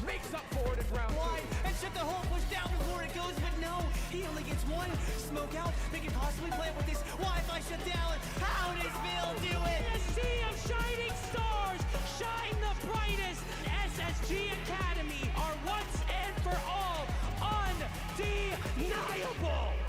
Kiki Mori versus Temper. This is the Element 5 watch party. Hello and welcome back to Element, brand new Element. Wow, what a day of Siege. I am a thin Irish Jew. What are we watching? Goose yaps. We're on Elephant 5 now. Just Irish and Goose. For our first. This is NA. Okay, so Pro League over. This is NA Tier 2 Siege, guys. NA Tier 2. And if you guys haven't heard, Turtle Tactics, my team, we just qualified to this league. We are now a T2 team. Used to be a Tier 3 team. Be able to get best of threes, but I mean, it is just. So now we are an Element going against some of the big boys like Mr. B, Karn, QOR. And especially with the fact that a lot of the teams that we see in Element are. So we don't got NAL, but we got Turtle Tactics and we got Tier 2, huh? Like most others. Turtle Tactics T2 now? Yes, we are. Going straight from Blitz. Teams like Space Tubes, where we've seen wanted. Trying to get points so we can get that Wikipedia page. Especially under Siege, do relatively well, have one or two upsets, but they looked really good even against a team like QOR, who is kind of that more traditional like Tier 3, Tier 2 super team. So if we can keep getting rosters like that to just level up and then the same talent to get kind of moved around to other teams, like there's always going to be a Mr. B team, there's always going to be an Exige team. But it seems like every single team in Element 5 is just like right there with each other. Yeah, and going to Munich. Yep. Matchups both here on A and B stream, but again, I talked about how Phase 2 will be Swiss. Round 1, you've got a lot of matchups, some more even than others, especially having qualified teams go up against invited teams. We'll get later into our schedule. But again, I think this is probably the best chance for a lot of these qualified teams that came from qualifier 1 and 2 to potentially get an early round upset. 100% Hayes, you'll be there. Win, but to get some of these you're my guy. way more importantly, our first match. Hayes, the only member of the Turtle Tactics really just kind of, not necessarily organization staff. You're there, man. You are fucking there. It is a completely different setting. And all of these it's me and Hayes versus the world. Going to be played tonight. We'll be at this point, I'm part of the organizational staff as well. I'm barely kind of on the team anymore. Coming up after we kind of do a little. Now at this point, we're just co-streaming and supporting. Versus Temper. Again, we'll tune in a couple times. If I got to see what the guys' schedules are this week. Might be able to catch some scrims. Yeah, a lot of good matchups here so far. I think we're both more excited for. Trigic is crazy. No, Trin is he's on the team. He's not in the organization. He's on the team. Both two. Yeah, he's a coach. Coming from qualifier 2, that being Turtle Tactics. So again, I think, you know, even if some of these games do look a little bit more uneven sided, that I think there is potential for these to be still entertaining. Oh, okay. So the main Rainbow Six channel is streaming. Wanted Goons versus 5 Fears. Who's on those teams again, guys? Yeah, it is. Give me a weird. Is Mike's way any good? Mike's way is the only way. Yeah. With CLB, that. Yeah, let Mike know. If he's in the back, across the board on that he better fuck your shit up. I see, like, if there is any, I gotta look at some rockets. Where was that link? Game for I need CLB, Wikipedia for this. And if we get an upset there, it would be incredible. So that's one that I have my eye on. Is after the first like few rounds of that game if it seems close. God damn, someone then who that has could it. Who be has the it? Where's that Wikipedia surprise page? banger of the day. Yeah, but we're gonna actually look at our very first matchup. It is wait. going to be Hakiki No, Mori. I don't want to leave. I don't want to leave yet. Temper. Hakiki Mori being the invited team, that standard T2 team. Even I mean, I feel. I don't know who's on 5 Fears. Oh, I think it's Zers, huh? Isn't Zers on that team? Challenger Series a couple of months ago, but eventually losing that last. That's right. They were my background. They were my background on my monitor. That has also been relatively struggling in leagues like Blitz and We can't leave. This is Mr. B. Legacy, and then the finale. Mr. B and Mike Dub. Such a star-studded roster, especially with Temper making a couple of changes, adding in Geek and Roxo, which honestly really has looked like the game changer for them. I think it's a team that was kind of mixed, went out and faced. Turtle playing today? Yeah, we're playing after this match. Turtle is playing an element. We are in T2, my friend. It's best of one. Hakiki Mori. They are. You now just tuned into the Turtle Tactics watch party. Troubling previous couple events and maps. Our first official T2 and match. Solo being, I mean, you might say like, oh, is that a new name? Nope, it's the exact same roster. Resided just changed his name to Solo. Oh, I was Like curious where Atra Resided had, was. Switching the name, but keeping the exact same player. You said that maybe Kikimori didn't live up to the standards that they set for themselves, but even still, going out in semifinals against Space Shoes who looked really strong is still not that bad of a showing, especially for Blitz. Like I was kind of saying very early on, the teams in this tournament and also the teams in Blitz were a lot closer than I think anyone was really expecting. You kind of expected going into that of, oh, Core is going to be good, Kikimori is going to be good, 5 Fears is probably going to be good, Karn up in the air 50-50. And then it ended up actually being Space Shoes going all the way and looking really Are they scrimming without you when you're doing a watch party? They're not scrimming. They're actually going over some new strats. Trev or IGL are attacking IGL, cook some stuff up. So they're actually talking about maps right now. They're talking about some new strategy ideas. And, we're going to have map bans probably pretty shortly.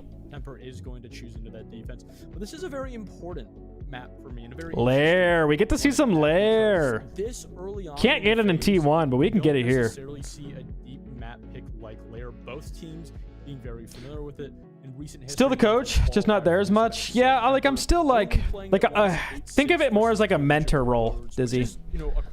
Like I provided the guys the strat book.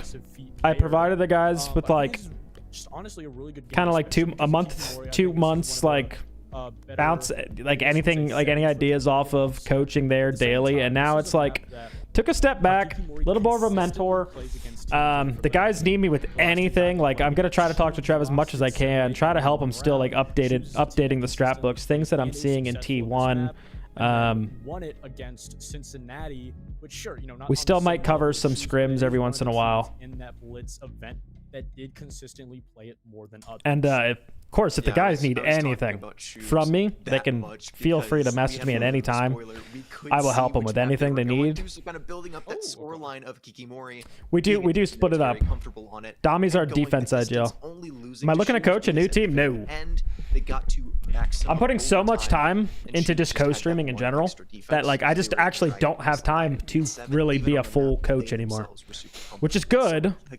Like I'm glad streams are growing and like being able to do content and stuff, but yeah. Having very strong players like Mike W, who people have been talking about, is maybe even tier 1 level. Maybe once we get more into like the middle, like when Pro League's over, or there's like more weeks of gaps, like I'll be able to put more time into, right? It's going to be tough for Temper to stack up, even. But I also have other things kind of cooking up.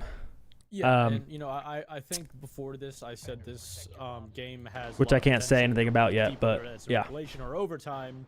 But the problem with Hakiki Mori is not only do you have that experience that can punish those simple problems that Temper is going to make. Favorite R6 map might be Lair right now. Might be this map. Misty. With almost everybody being capable might be this map to perform in an entry fragging capability. Mike W, even in a flex support role, sometimes can even pop up, even be the top fragger, and then you also have players like Solo, even Kento having a phenomenal Blitz event, especially in the playoffs, being the best rated player. And before that event, he wasn't necessarily the player you would look to shut down those gunfights. So this is something that Temper is going to struggle with both on the attack and defense. They're going to have to just kind of play into their play style, play into their what's happening in my Discord? We got some drama in there. Where the Discord mods at? But they don't have anything in pocket like Impact. All right, Lair. Or anything like a Twitch. Grim Ying getting rid of the execute ops. More shields are going to be up for Mr. B, but Ying ban is going to be a classic against Mr. B. If you guys don't know anything about Mr. B, obviously used to team with Gaveni. Fett used to be the coach. Mr. B loves Ying. Absolutely loves Ying, especially new Ying. So taking out Ying here, pretty basic. Grim, again, another good execute op they can use. Putting them on shields. People think shields are a little bit weaker on their team. It's the exact same for this map. Most of the flanks are either long hallways or stairs and not doorways in a way that the kind of main distinction. And we're going to see an operations take. They took bridge side with the gridlock. This way he's able to open up wall right there. There was a mirror on the wall, and I'm very surprised we didn't just pop that open. Maybe it was popped open? I don't know. Interesting mirror up because we didn't really do anything with it. In a minute, Hakikimori has pretty much everything they need. They have operations. They have outside mask wall opened up, and we have a little bit of pressure on the bridge side. Time to apply pressure to those site players. This is really dangerous for Temper. And Hakikimori, they essentially have complete control, but they just need a little bit more info to really act off of this control. Yeah, they're really encircling Temper at this point. But backed up against a wall, they're fighting back. 2 kills for Hakikimori. Kento going out. Kento, here comes the entry. We're just walking down the hall. Even though Temper is not sure how he's able to do that because we had top rocket control. We should be able to hold that, but he just wins the gunfight just walking at him. And at this point, oh, we overheated there. We don't need to push a little bit there forward, but too easy. Bomb went down. Don't need those execute ups. And now comes... What stream are you on? Well, Turtles are on this stream. This is the B stream, yeah. Turtles are on right after this game. You also were able to get the cross. So I figured why not stay on this game because no real pushback there from Temper. It's Hakikimori. It's Mr. B's team. They're one of the favorites. Bring any of that breach denial. Keep in mind, both Cade and Bandit were up. Sure, you had a mute on the board, but that's not going to stop a wall from getting opened. You don't even need to. If they're running C4s for the breach mirror, does taking ops... Wait, does taking ops... Oh, do enough to dissuade them from C4 tricking it? It can, because they had that wall, like, the other side of the mask wall where the mirror was. That other double wall, they had it half open.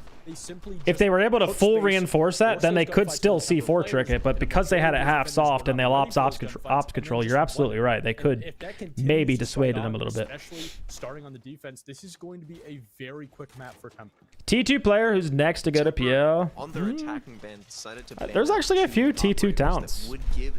There's actually a few. Quick, decisive Solo here, aka Resided, I think is a really good player.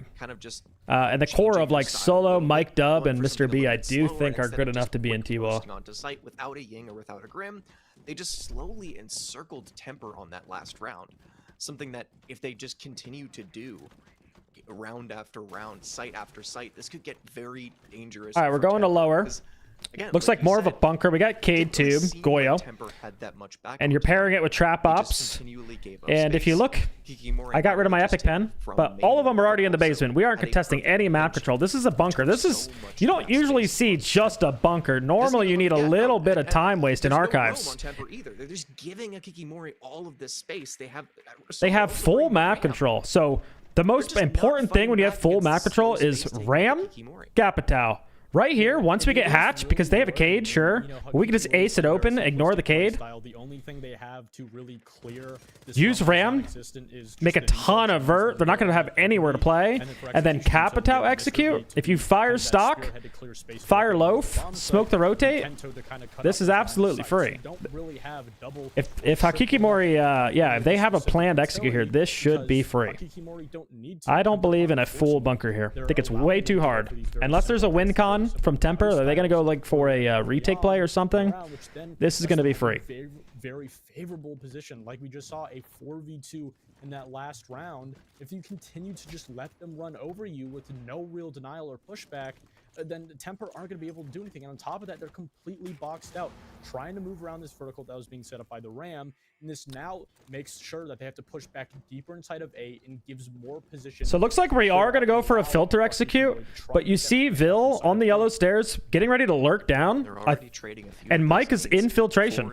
Utility on Temper's side. Or he just backed out of filtration. He was going barrel side. We'll see. Oh, please delete that. There we go. He was going barrels. Being able to near sight them with the Fenrir mines, and then being able to either throw C4s or pop. There we go. Vil lurking down the yellow stairs, taking garage control. He's in warehouse. This is a huge flank. There is a player in barrels that's holding this. I wonder if Mike's going to help. They have yet to lose any player, and they strike first. Ram going down. What is this execute? You have everything we need here. What are we doing? Mike entering stock. That's what we needed to see. There's the cap fires. Perfect. They can't swing stock now. Bomb down. This is going to be a bomb down for sure. Nothing to stop it. Fully sticking bomb, and Mr. B just gets so many more. They're just running. Temper trying to play so far back, not contesting anything. We are giving Hakikimori all the space they need, and they're bringing the right ops. After the picks that they find, after they're bringing the right execute ops. They just hit sight immediately. I think at this point, Temper need to switch it up. We need to contest something at least. We're going back to master. Into that round, we talked about how they just played completely. Got to contest something here. Try and play against the push that was happening over by Boiler. And that top clear, a majority of the presence was over by that cargo position, but there was no push, there was no presence whatsoever. Did King win today? Yeah, King won today. Thanks to Prince Doki. But then you're playing the majority of your extension and roam away from the main point of clear that the Who do the Turtles play? We play Unks. So not only do you have that default kind of setup on the defense that is easy for Hakikimori to read, but then Temper can't even read into the pushes that are coming out from their opponents. And it is just default problem after default problem that you're not going to be able to fix in a best of one. And then on top of that, you're isolating yourselves in the late round in execution. And then Hakikimori, they have... Or I guess old Unks. I guess they're not Unks anymore. They're Error 404. One thing that I was a little bit confused about on the first round for Hakikimori, and it ended up getting swapped out, so I didn't really have the ability to talk about it. But we've seen it. Mike, am I coaching today? I'm just co-streaming. We're just gonna try co-streaming the guys a little bit. The ability to burst onto site, especially with that Capitao. If I was to do all the 5 POVs, I would have been on a 240-second delay. Able to rush quickly off the back of just throwing a ram drone through a window because it destroys that window. I hate the streams with the delay. I'm not gonna lie. It just completely kills interaction. I hate it. Not a really versatile vertical. So we're gonna try co-streaming. Picked out on a top floor site. I think it's a good read that you can maybe... I don't think the guys need much from me. We kind of talked a little bit last night, some of the things we need to focus on. As a distraction sound cue-wise. So guys just have to go in and execute it today. Just play with their vibes up.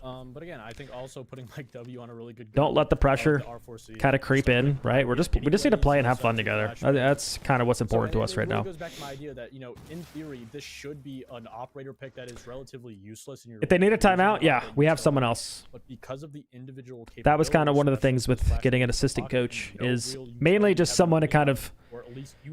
They don't need strategy help timeouts. They just need timeouts if, like, they're trolling, their comms are quiet. Someone to put them in their place every once in a while. That's pretty much it. Strategy-wise, I think we're covered. We've talked about everything that we needed to talk about. Insert solo on the opposite side of Skybridge. Screen sharing, I put stress on them.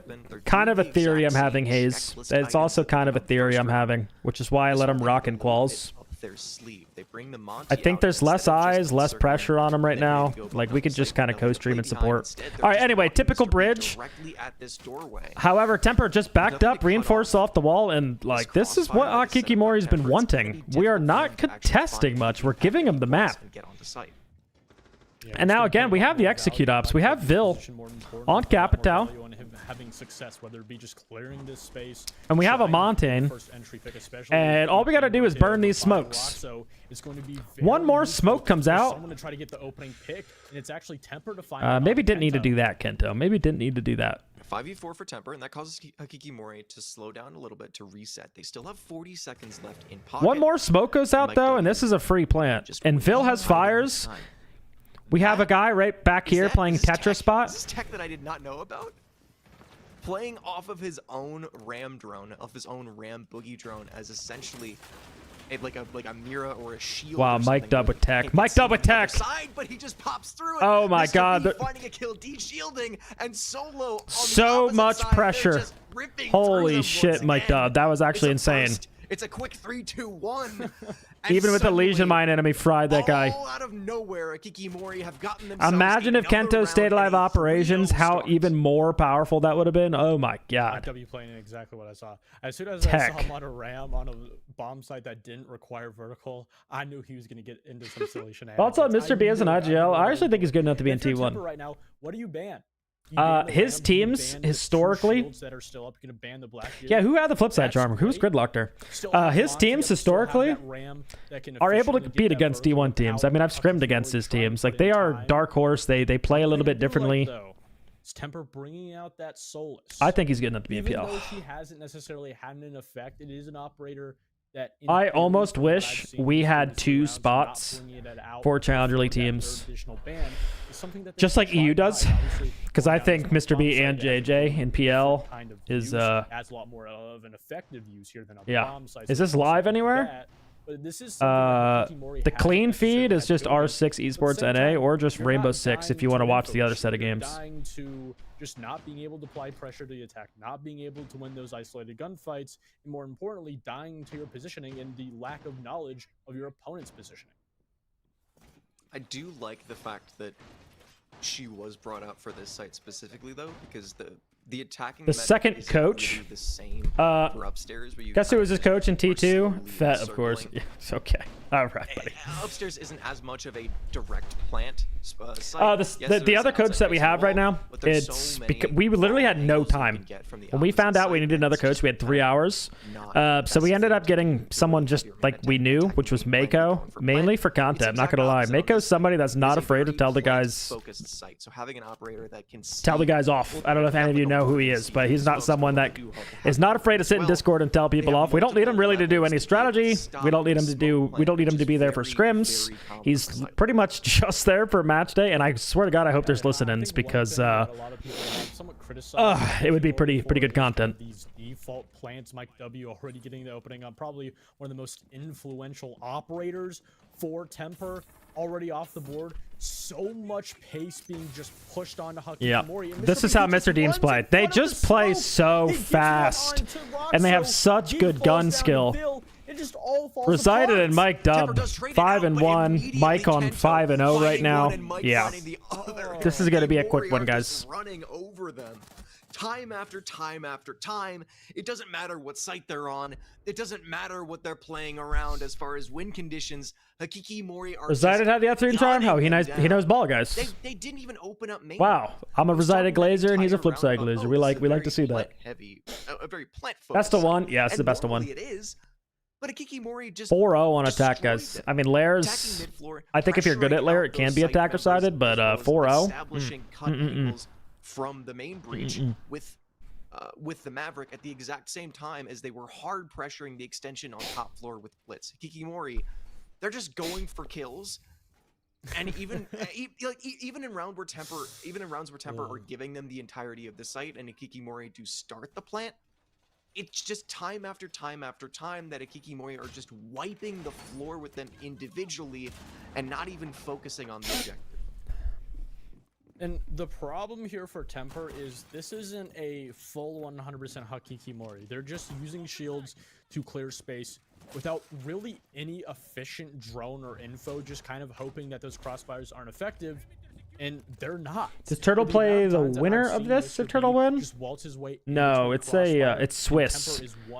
Meaning you TLDR, you play whoever has your record. So out of all the teams in the league, we will play somebody else. If we win, we'll play somebody else that's 1-0. And it's just kind of random. If we lose, we'll play someone that's also lost today. Then we could, have a different storyline. But I mean, hell, Solo just is it 3 days? Are you wow, Resided. How we tried to get aggressive, and this guy okay. Cakewalk for Hakikimori. Like the gun skill difference single one of his mute jammers on mid is just insane on these teams. Just run through this extension. Temper does try to fight back, moving a few of their players to backfill these positions, but Tweedy needs we in to 1080? fall back, Okay. and Ikikimori are still just I get it because of the piling B stream. on pressure. Again, all of that mute utility Is it was 3 based days? around No, it's securing this mid-floor roam, and Ikikimori just have perfect the schedule's in the Discord. It's under Pro League, but Swiss goes until you either get 3 wins or you get 3 losses. It's whatever happens first. If you get 3 losses, you're eliminated. If you get 3 wins, you move on. Happens over like 5 weeks, basically, or 5 days, or whatever it is. Guys, this is a massacre. And it doesn't even look close. We tried to contest the archive side there a little bit, which was better instead of hard bunkering like the last time. However, the roam clear, too strong. Resided walking in literally gets 2 and just completely neutered in T3, the defense. T2, especially since we have a team like Temper in here. This is a map that should. Surprised you're the only one coach giving this. But T2 doesn't get enough love. T3 doesn't get enough love. That's also part of the reason why I made Turtle Tactics is I wanted to try to promote the lower leagues in NA a little bit as well. Try to get these guys some coverage. Simple defaults, they're failing at the roams, So I'm glad we accomplished the goal of making it to T2 so we can do this. It was generated by ChatGPT. I mean, they are just failing at every sense, and it's not a sense where Temper is just simply a bad team. These are problems that have not been really exposed because last time they played a map like Lair, it was against collegiate warlords. And again, no, even though that is a very talented up-and-coming team, it is not a Hakikimori. You're not going to have those exact same gaps. You're not going to have to play against that really fast-paced time against attacking teams like Hakikimori. These mistakes aren't going to be found out until Thank you, Hayes. you play a team like they are right now. And again, it goes back to my idea that this isn't necessarily a situation. All right, to complete the perfect half, Mr. B on the mountain. Going back to the top floor, I believe. Swapping onto the Twitch as well as a hard counter to 4 out of the We've already seen a bridge take out of him. We've already seen a operations take out of him. Both pretty default takes. What's the third take? We saw A strategy. We saw B strategy. We get to see a rush? Probably not. Looking at these operators, this does not look like a rush. Temper. Trying to go for an early pick on the Mike Dub, and they wish they could kill Mike Dub. They absolutely wish they could. 6-0. It's just a laundry list of things that Ikikimori are doing perfectly. One more round between them and a flawless half as well on attack of Lair. This is, I mean, it's tough to say anything other than this is looking like a one-sided slaughter. Yeah, it is a really difficult one. It's like seeing like a defenseless animal be hunted down, essentially. Wow. Same thing. Opening mask wall. This time they didn't have any, man, unless they're sitting on a drone, which I don't see. Temper just decides to not contest it again. That wall's getting open too easily. Why are we... Look at the bans. Azami, Valkyrie, Clash. Why are we not running K2? Why are we not running a Bandit? Why are we not contesting? Make them run a Maverick on that wall. Where's the adaption? We're just letting them have walls, letting them have space. This is awful from Temper.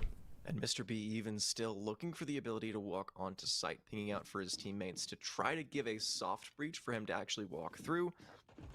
The one thing is, though, Temper is in a Vil for 3. spot to deny that one. And we're gonna contest this. He is swinging, gets it down on solo. Yep. But as his teammate goes down, the cover comes in, and yeah, it is it's too late. It's too late, Temper. Oh, for Ikikimori. It's our first game casting of Element, but is this already barbecue chicken? This is not even close. Yeah, exactly what you said. Like, there's no problem to solve for Mr. B's team. Every single time they attacked Master, the first round, operations, they opened the outside wall open immediately. They took bridge immediately. They took operations immediately. All control was given up. Second round, they run a bridge take. And they backed up. Look at T1. They are contesting bridge takes. You have you can bring a smoke. You can bring a Goyo. You can bring a Tachanka. You can power with the Valk. Like, we were not contesting bridge at all. We backed up. We played super default. We gave Mr. B the space. We had other side opened up. We're not contesting bathroom control. Third attack on Master, same thing, no changes. We bring traps. We gave them the outside walls. We gave up the space immediately. We're not contesting anything. This is not how you play defense in this current meta right now. And not against a team that outfrags you as well. Can I say something stupid real quick? Go ahead. I had heard you several times say, "Oh, it's like barbecue chicken." I never realized that the reason why you were saying here we go. that is, "Oh, it's easy Mira, like barbecue mute chicken banned. because it Interesting. falls off Mute. the bone." Maybe we're gonna try I had to never made that abuse connection. I just some thought, "Oh, it's demos, easy like some barbecue grim. chicken, it's Cool, just a cool. random thing that you said." Hakiki Mori getting rid of Ace. Montaigne. All right. What does he mean when he I says like getting that? rid of Ace because now you could ban a trick a lot easier. Ace, you could just double Ace and get the wall open, right? So now with that Ace ban, we bring a Mav, or I'm sorry, we bring a Bandit. Pick out here. We're actually going to be able to keep that mask wall shut. Nothing that Temper's going to be able to do with this lineup. And we're bringing a Thermite. Roxo on the shield. I do think if you have a team like Temper that is We are going to see that Deimos, which is what I expect when you see a mute band. You want to try and play a little silly. You want to try and catch them off guard. The attack somewhat favors that a little bit, but when you have players like Solo just completely running out, And Vil gets an opening kill. Where the heck was that at? It is really tough Jesus. for anything right now. Jesus. The only thing we have for this Bandit is Deimos going underneath. But we're droning top. I don't know. I don't know what we're doing. We're taking operations. Okay, it looks like an operations take right now, but you don't have the Ace. Normally, you'd want the Ace to come in here and open up that wall. You don't have it. You got Thermite, so you actually have to get in there. You have Clash contesting you, so you need Deimos to be underneath right now, which is where Solo, aka Resided, is contesting down in medical. If you want to do an actual clean operation take, that's what you have to take. Hakiki Mori are one man to the good. And Temper. You have to clear that player and then use the Deimos under. But instead of Deimos' tank display side. They have no hold on this defense. Like, we're not helping each other. From this Deimos tracker, they're not able to get all right, we pinged Solus. These crossfires what did that do? Set up on the defense are so strong, nearly unbreakable. We know he's under. Okay, maybe we're like, okay, 4v4 top floor. Only get any ground, any kills whatsoever in this. Why no Hibana? I'm not sure. I'm not sure if why not Hibana. Worse than that. Best case scenario, Temper get a few kills, get onto site, and Solo is maybe not a clean breach. After getting that opening pick and Balin, okay. All right, we got a little bit of life to us. We got an entry here. We have this side of the map. I like it. Expect to see Resided probably going to flank green. Going to be playing below, and they still have absolutely nothing to clear him out. I rotated up the site. Go, he went Mez. So all 4 players top floor now. We are worried about him flanking. Chicken Joe goes down to Resided. Kento with another kill, and that's all she wrote. With Mr. B on Clash, it is going to be way too hard to execute this. There's no way. Solo is down on the ground. Rez is able to get is able to get in as Mr. B. No real plan. Secures the space, and Kento gets even one more. No real plan. Flawless is able to get like bridge side, but it wasn't enough. A possibility, but it's looking like a damn near certainty as Balin gets one. Kento gets a team kill and cleans out the game. Yeah, Mike Dub. Mike Dub. I trolled the deathless run. Unfortunate for Mike Dub. They actually got a kill on him. They finally killed the man. Man, NA has some depth. You're telling me, Gunner. You're fucking telling me. Hey, Hakiki Mori. Gunner. Where would they finish? If Hakiki Mori was in Pro League, where would they finish? Hot take me right now. Hot take me. Off the run, 0-1. Starting off Element 5 with a bang. Hakiki Mori with a flawless opening map to this event, and it didn't look like it was going any other way that entire time. I mean, we talked about how, yes, Hakiki Mori probably like 9th. That's pretty good. That's kind of what I figured you to say. I figured you would say like 9th. Yes, they look strong on the map. AKA, they are better than a team in Pro League. You still never expect an 07, and still, that's a massive red flag for Temper. If you go down on a map that badly, something needs to change, and it being the opening. Who do the Turtles go against? We play old, I guess, I want to say Old Unks, but I think they're called Error 404. That does not. I think Akiki takes this home. I mean, they're definitely one of the favorites in this. They did lose to Shubes in a different league, right? In semis. So we have seen them beatable, but today, not even close. I think they are one of the favorites for sure. Yeah, and I think Old Unks, yeah, there it is. Old Unks. Probably what we would expect. Not a 7-0, but a very dominant. Am I watching the other game? I could. I mean, you're playing where's it at? Bravo? Favorites to win the Why is it on Bravo? I thought it said it was going to be. Again. All right, Apologies for the tech issues. All right, we can put this one on until the other one comes up. But yeah, next up is Turtles. We got to root on the Turtle Tactics, of course. My boys made T2, and they're ready to put on a show. They've been putting in so much work lately. Ready for it to pay off. I'm going to use the bathroom real fast to enjoy. Guys, in this game, we're rooting on Zer's former Turtle Tactics Academy. Well, not Academy, but former Turtle Tactic. He graduated. He's playing in the big leagues now with Gasher, Kool-Aid, former pro players, and then Ark and BJL, formerly Blowjob Lover. I'll be right back. In the previous round, so we'll see if that does a similar effect. Unless Zers does exactly that. Gets a cheeky spawn peek onto Teak, just taking care of that Nomad. So unfortunately, that is just gonna have to be it for him in this round as 5 Fears get off to an early advantage. And now he starts to just settle things back down, going all the way back to break room in that hallway. Now just putting Goon back on that back foot. Yeah, I think that kill on the Twisted Teak is going to be very, very important. Zer's getting active as well, something you want to see, as Zer's one of the more experienced players in this roster. They put him on the Ela because they know he can go crazy, and he will do just that. And it already looks like they're trying to hold a little bit closer to the site as is. They've got Zers, who was towards CCTV, but he's actually even fallen off there. He's just kind of playing the rotate near break room, but he's the only one there. There's nobody, or no, Ark is in security now as well. I feel like he might have walked back up to try and play that. But I do think it at least speaks to maybe more of a willingness to fall off, especially now that they're at a man advantage, which is definitely how you should be playing in terms of what 5 Fears should really do. And Wanted Goons kind of confused as to what they should do next, because ever since they've ended up in these 5-on-4, they've made little to no progress really anywhere, only just now showing some presence outside the Archives window. Smoke in for the glass to maybe tease the idea of a walk through. He'll also smoke off the mirror window, or at least attempt to. That won't get too far. He'll just smoke his own window. But 5 Fears are noticing nobody here, so this is a very odd position. Webster will get that kill on a BJL, and so they try to work in from the office side just a little bit, but for now, Wanted Goon's not making a ton of progress. Well, they were able to pop one of those Goya canisters back over in Archives, so that is at least one problem sort of neutralized. There is another on top of that little bookshelf, but at this point, Gasher just tucked deep inside of Archives, tosses out a C4 and deep into office. Makes no sort of connection as Pandasaurus works his way over towards Fountain.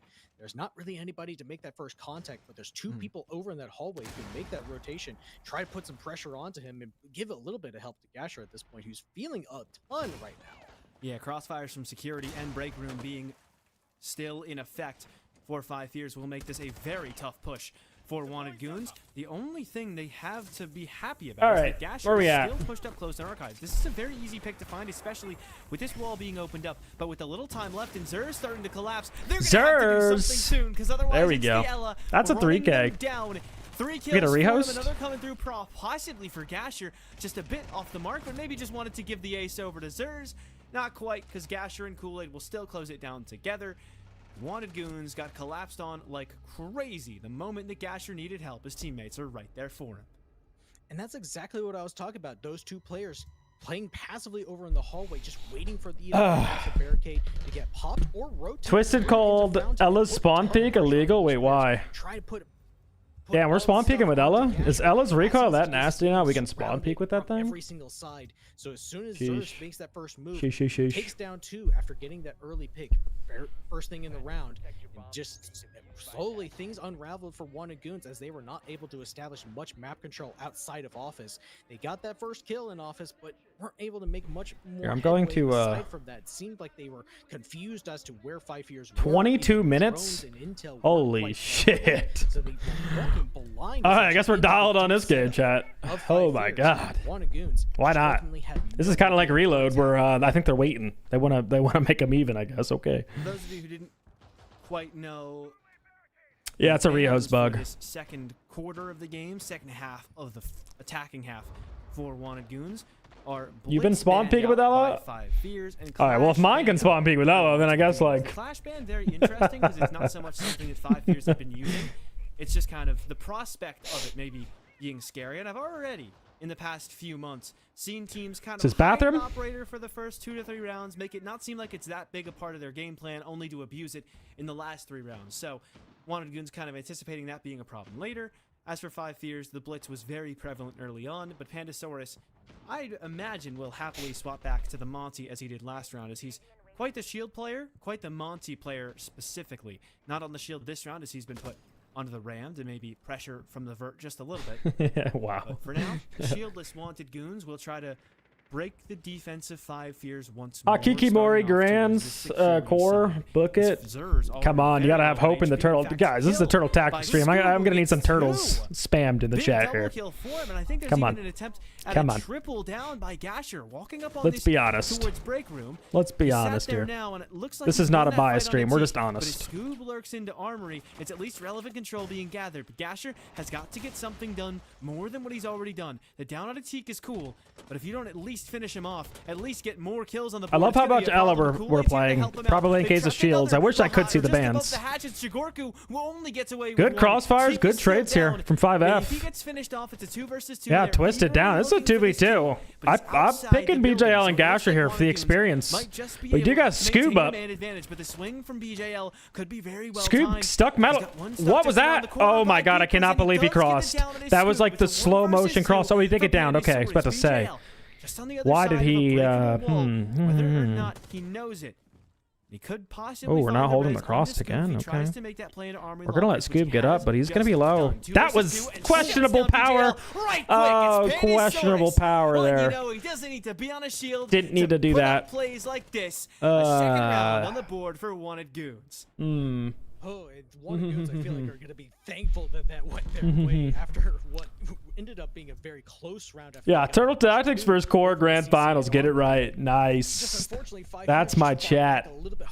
That's what we like to see. Came into great effect. Wanted Goons, thanks to Pandasaurus just sneaking in through Archives, getting his team. Little premature power there. I don't know. Like, he also kind of hesitated a bit. Like, BJL just kind of standing in the doorway. The Ella kind of like not running through metal. CCTV that just did not go their way. Kool-Aid came into great effect, just trying to help out his teammate of Zers, who's feeling a ton of pressure over in break room. But then ultimately just comes down to a 2v2 that Wanted Goons. Someone asked about the Sesh game. When is that happening? Out on top of.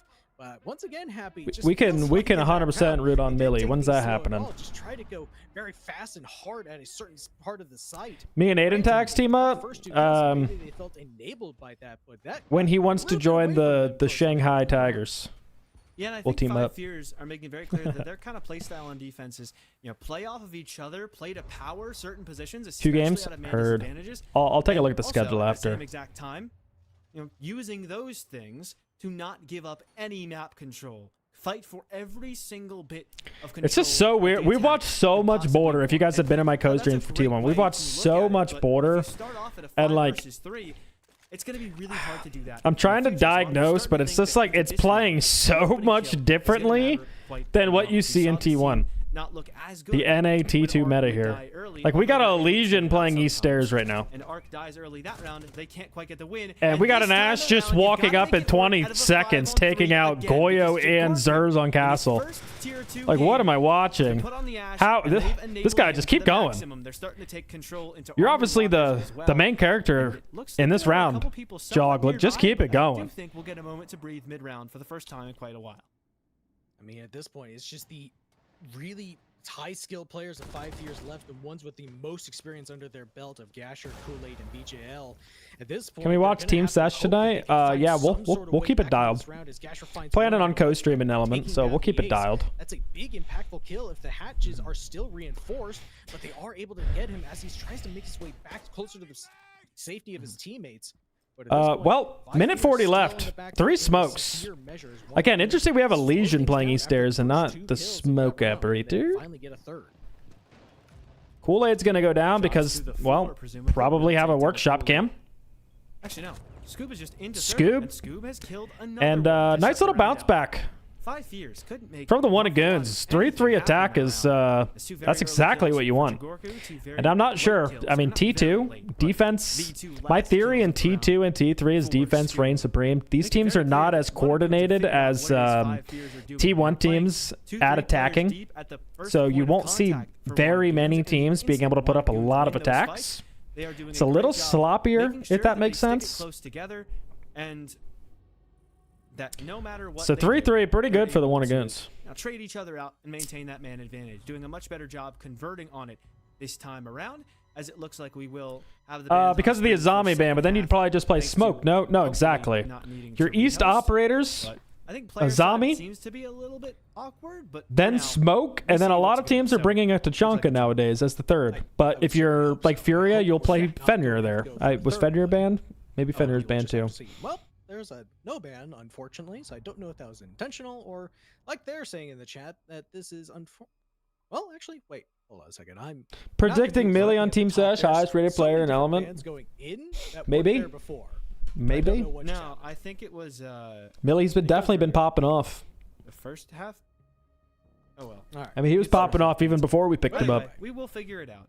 But he's on many important people's for lists as kind of next try up. and break into the building, because after the defensive half going 3-3, I know Border Stomping? can definitely be solid. Someone for say stomping? attackers, but I do think statistically at highest levels it has swayed kind of, in favor of defenses, thanks to how much map control you can control while also staying close to your teammates. But also, just generally, most times I'm of the opinion that you want to be winning coming out of your defensive side. Otherwise, it's not looking great for you. The 3-3 half here, especially in the nature that it happened, where Wanted Goons have taken 3 of the last 4 rounds, that can be kind of dangerous for 5 Fears. They've given up a lot of momentum. Wanted Goons have got the guns going. Maybe feel like they're better shooters than they were when they got into the game in the first couple of rounds. They are the hot hands now. And so 5 Fears get onto presumably the harder side of the map. When's the sub wars? It had to get shifted a little bit due to Element just releasing the schedule yesterday, and we scheduled sub wars for tomorrow at the time of Element. So it's being shifted. I gotta get a new date from Dream, whatever works with his practice schedule. And as soon as I figure that out, I will let you know. A few times have been on the opposite end of opening picks that we would like to see from their side. Wanted Goons shutting down a lot of that aggression very early. Wait, so if most pro league teams commit to an East hold, how do they stop an Armory hit? Like we just saw. Like, do you play the fall or fight? Where do you play? Like we just saw.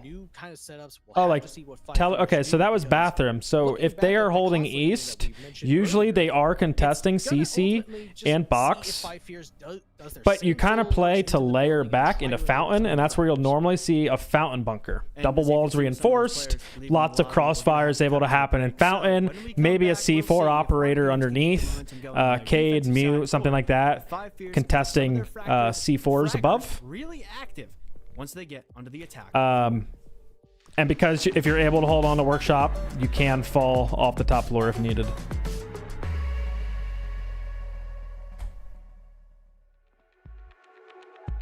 Crazy how little Yana has played her now. There's just nowhere to fit her in the lineup. Like, what is she objectively better than? She doesn't bring any great util. Like, I mean, let's just look at her kit. She's able to be another drone. More vision. Sure. Shields are better right now. Shields are kind of your vision. You're able to play Grim. Grim's kind of good vision for you and checking zones and areas. Dokkaebi is huge at checking zones and areas, right? Listening for the dope calls. Again, you're usually pairing those shields up with those util ops like Grim, like Capital. Deimos is another good vision op that's being played right now. So like just being able to just drone, not very good.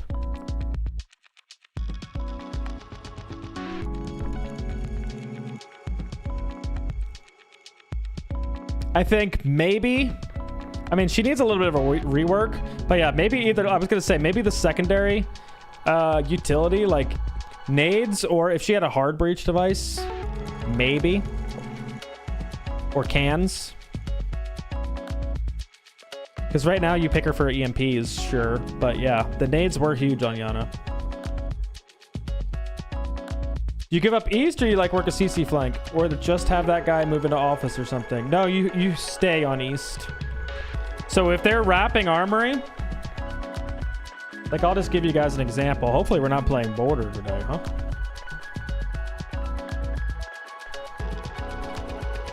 I'll give you a little bit of example so we have something to yap about during this tech pause. Border.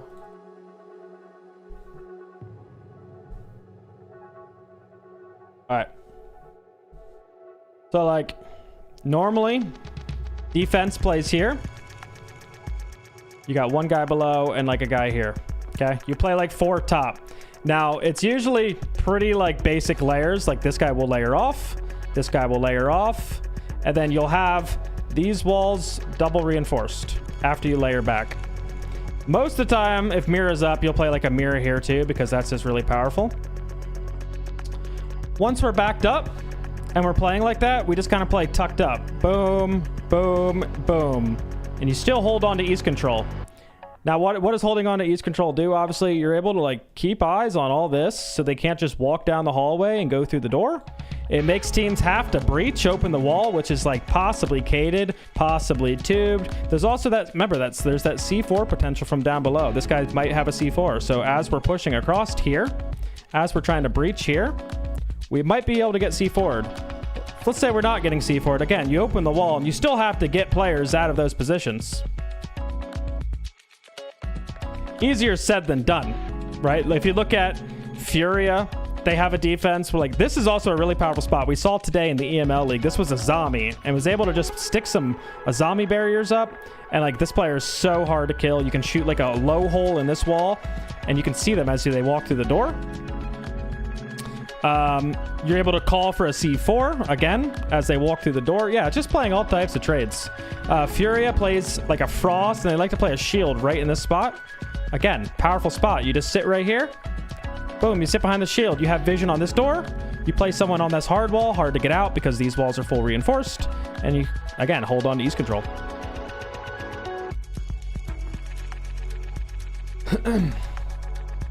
But yeah, no reason to like get off the east flank. What does the attack usually do though? Again, they'll usually like get this control. And then you start to surround the east guy. Very commonly see something like this. I'm also a big fan of not having all 5 players attack up top. I'm a fan of one guy lurking in, getting space. If this player's ram and you make vert here, you have all of workshop control from down below. And then you can use that with your lurk. He can now take that space, get into workshop control. That denies the C4s. That's also pressure. If he's in workshop, what can you do? You can see the guy coming down east. He's stuck on east. Just stuff like that. Dude, bunch of theory crafting stuff. We'll go back to the game. Than they would have hoped after starting off with 3 of the first 4 rounds. But overall, Wanted Goons, I would say, in a pretty solid spot, especially given that they kind of came into this as the underdog. Yeah. So No, when I say cans, oh yeah, hard breach. That can I don't know why in NA we call them can openers. I mean, certainly looking like Wanted Goons have a lot shown that they can prove a ton against a team that is just exactly Zola. If they go cat, well, you have your guy in sight and tellers able to look up through the windows and hold cat. That's typically their job is as the tellers player, because you're not going to be able to be in workshop all the time because they might have a lurk. So you hide in tellers, you deny cat, but also the office guys, yes, they can also look that way, of course. Of course. Like we're going to have to just throw... Oh, we might have to... I'm not sure, but yeah, we're going to have to throw in another break. I've got confirmation. I won't waste any time. When we get it fixed, we will be back in Oh, to no. 5 Fears versus Wanted Goons. Until then, no. Stick around. All right, what else we want to yap about, chat? We're still a ways away from this stream happening. What strat we want to learn about next? Jesus Christ. Oh, my God. This is tragic. Absolutely tragic. What's the schedule? Sorry. Hayes, God damn it. Hayes sent it to me. First, Mike's Way? How are we not rooting for Mike's Way right now? Hayes, can you put that Wikipedia link one more time? I will click it this time, I promise. Thank you very much.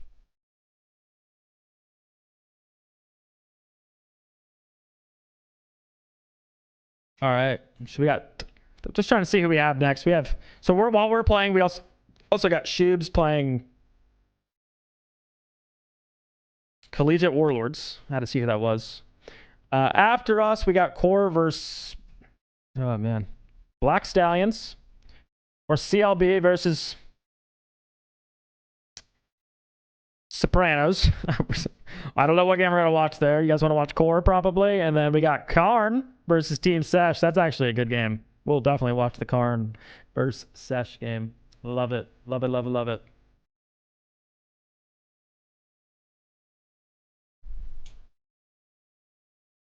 How to play an arm race I hold?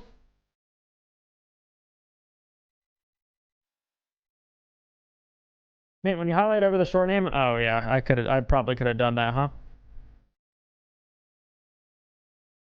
One sec, checking.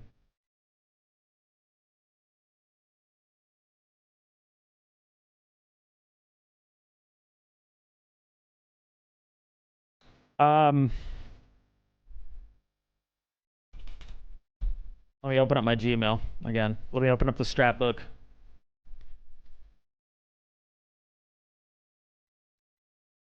I just had border open. Why is it not the most, like, right there?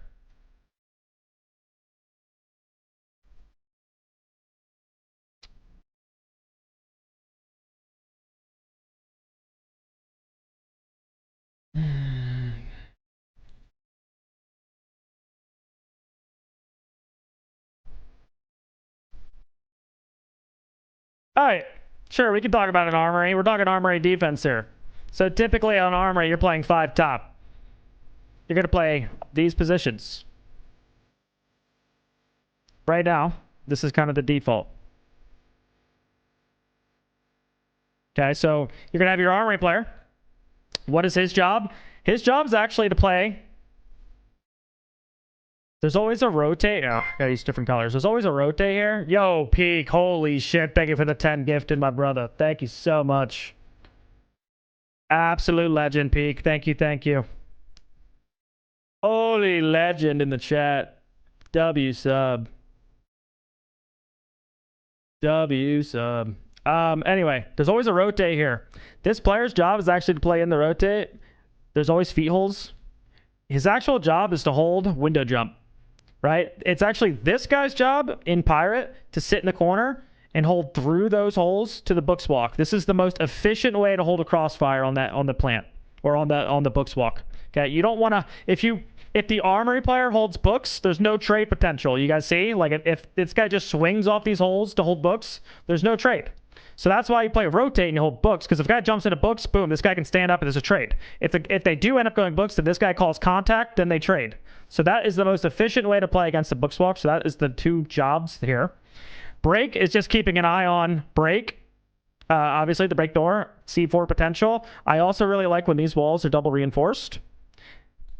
And he's also able to get aggressive. He can also throw a C4 on the cat. He also needs to have holes. If you guys saw the wizard video, he needs to have holes that can look down into passport. It's also this guy's job. That's why a break position is very important. It's also his job to call passport, because a lot of teams, when they take east, want to open up this wall and they want to hold an angle onto the east player. They want to do something to the east player to flush him down. So we need someone looking down the holes and contesting the passport walk. East is either going to play on east with a zombie. If you don't have a zombie, a lot of teams are playing on this wall, which I call or refer to as the suicide position.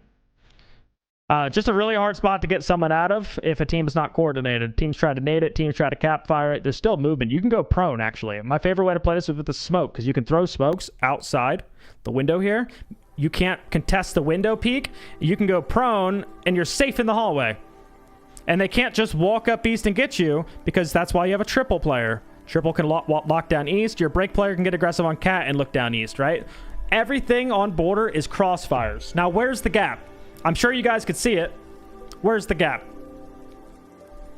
Archive side, safe, metal side, right? So this obviously, there's util involved. A lot of teams are going for those Goyo fires on top of the archive desk. Holy shit, this music is loud. But we're going to keep jamming to it. A lot of people are putting Goyo fires above the desk. But if you guys saw my latest TikTok, very easy way to counter this is a Twitch drone. Into the dome. Zap, zap. You can do that instantly. But anyway, a lot of teams don't know that. So you counter Goyo fires. And also, remember, this break player, he has a C4. So he can always back up into fountain and C4 over.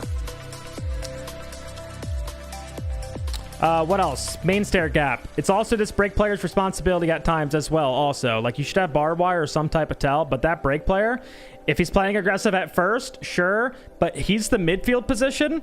Like I said, he's the one that has to respond to everything. If they're going for an east take, sure, he can play aggressive and do all that I was talking about. But if they're not playing aggressive, he should fall back to 90. And now it's his job to hold main stairs every once in a while. Right, let me clean up this mess.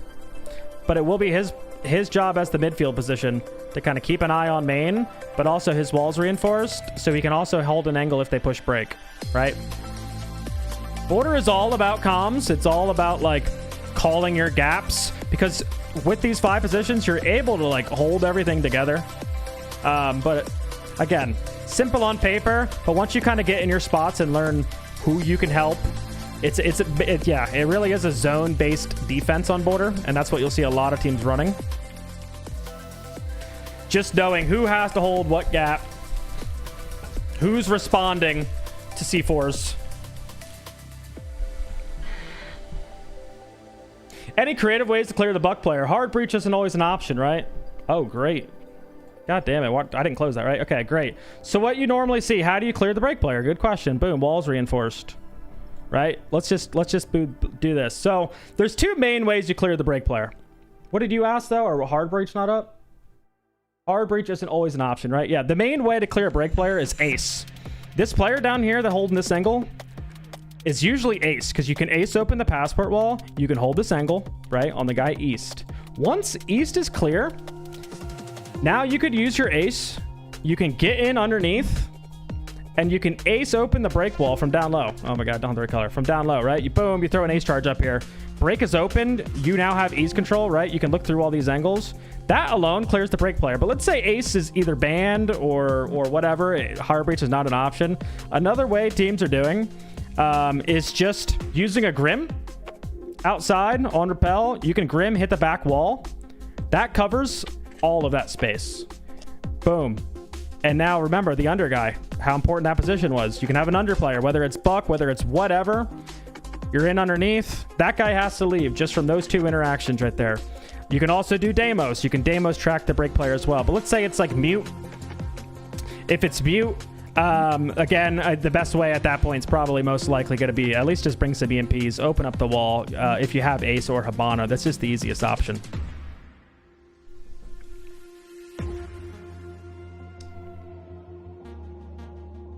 A lot of teams use a mutant break, though. Oh, no, absolutely. A lot of teams do. But it's not the hardest thing in the world. There's a lot of EMP ops. Grim EMPs, right? Grim EMPs.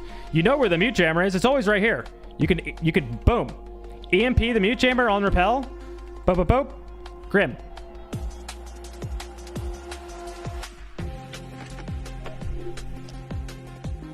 Same thing. Capital. Sorry. That's another option. I'll see some teams. Same exact thing. Capital. Boom. Hit the back wall. Covers all this. Guy has to back up a little bit off the break wall. He's now exposed if we start peeking.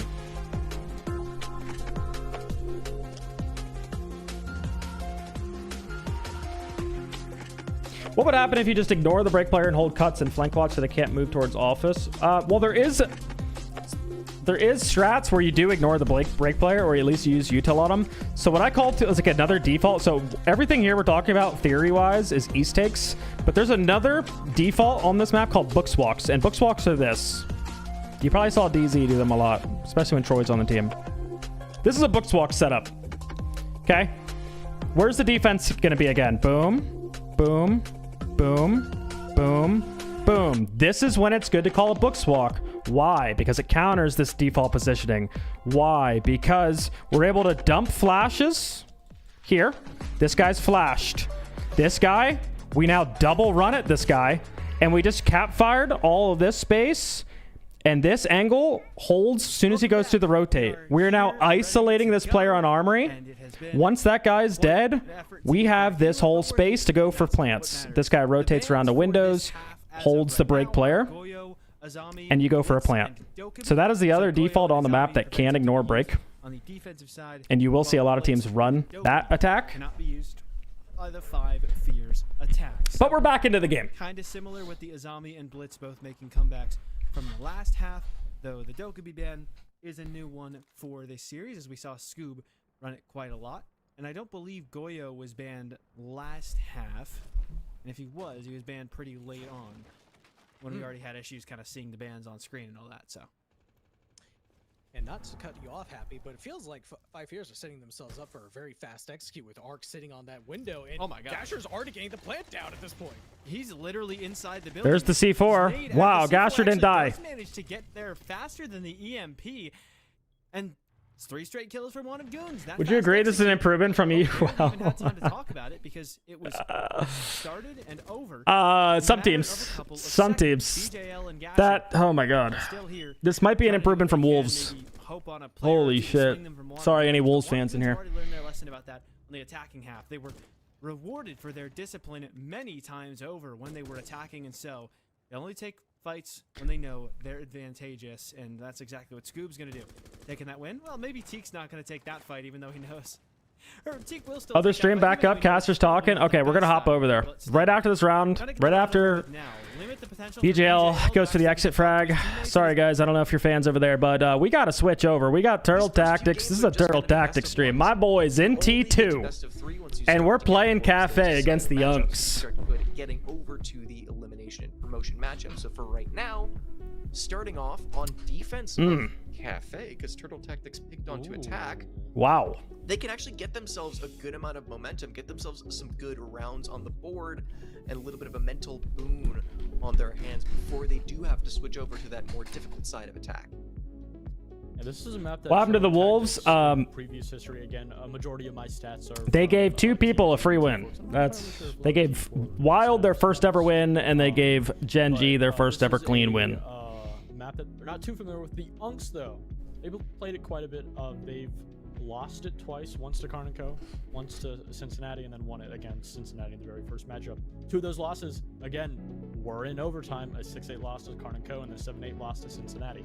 So this is not only a perfect map to take Turtle Tactics, take a little bit of a gamble on. You haven't really seen them play that a whole lot. Also, that could aid Turtle Tactics because you don't have all that prep versus Turtle Tactics. They have all of that prep on Error 404, but this is a map where you almost won. You had quite a bit of mistakes that cost. They do ban Cafe the third most. You're coming here today as your very first matchup in a best of 1. Keep in mind against a team that is very even-sided, probably one of the more closer affairs that this roster will have throughout the Swiss stage. And you're saying that we want to fix those mistakes right out of the gate.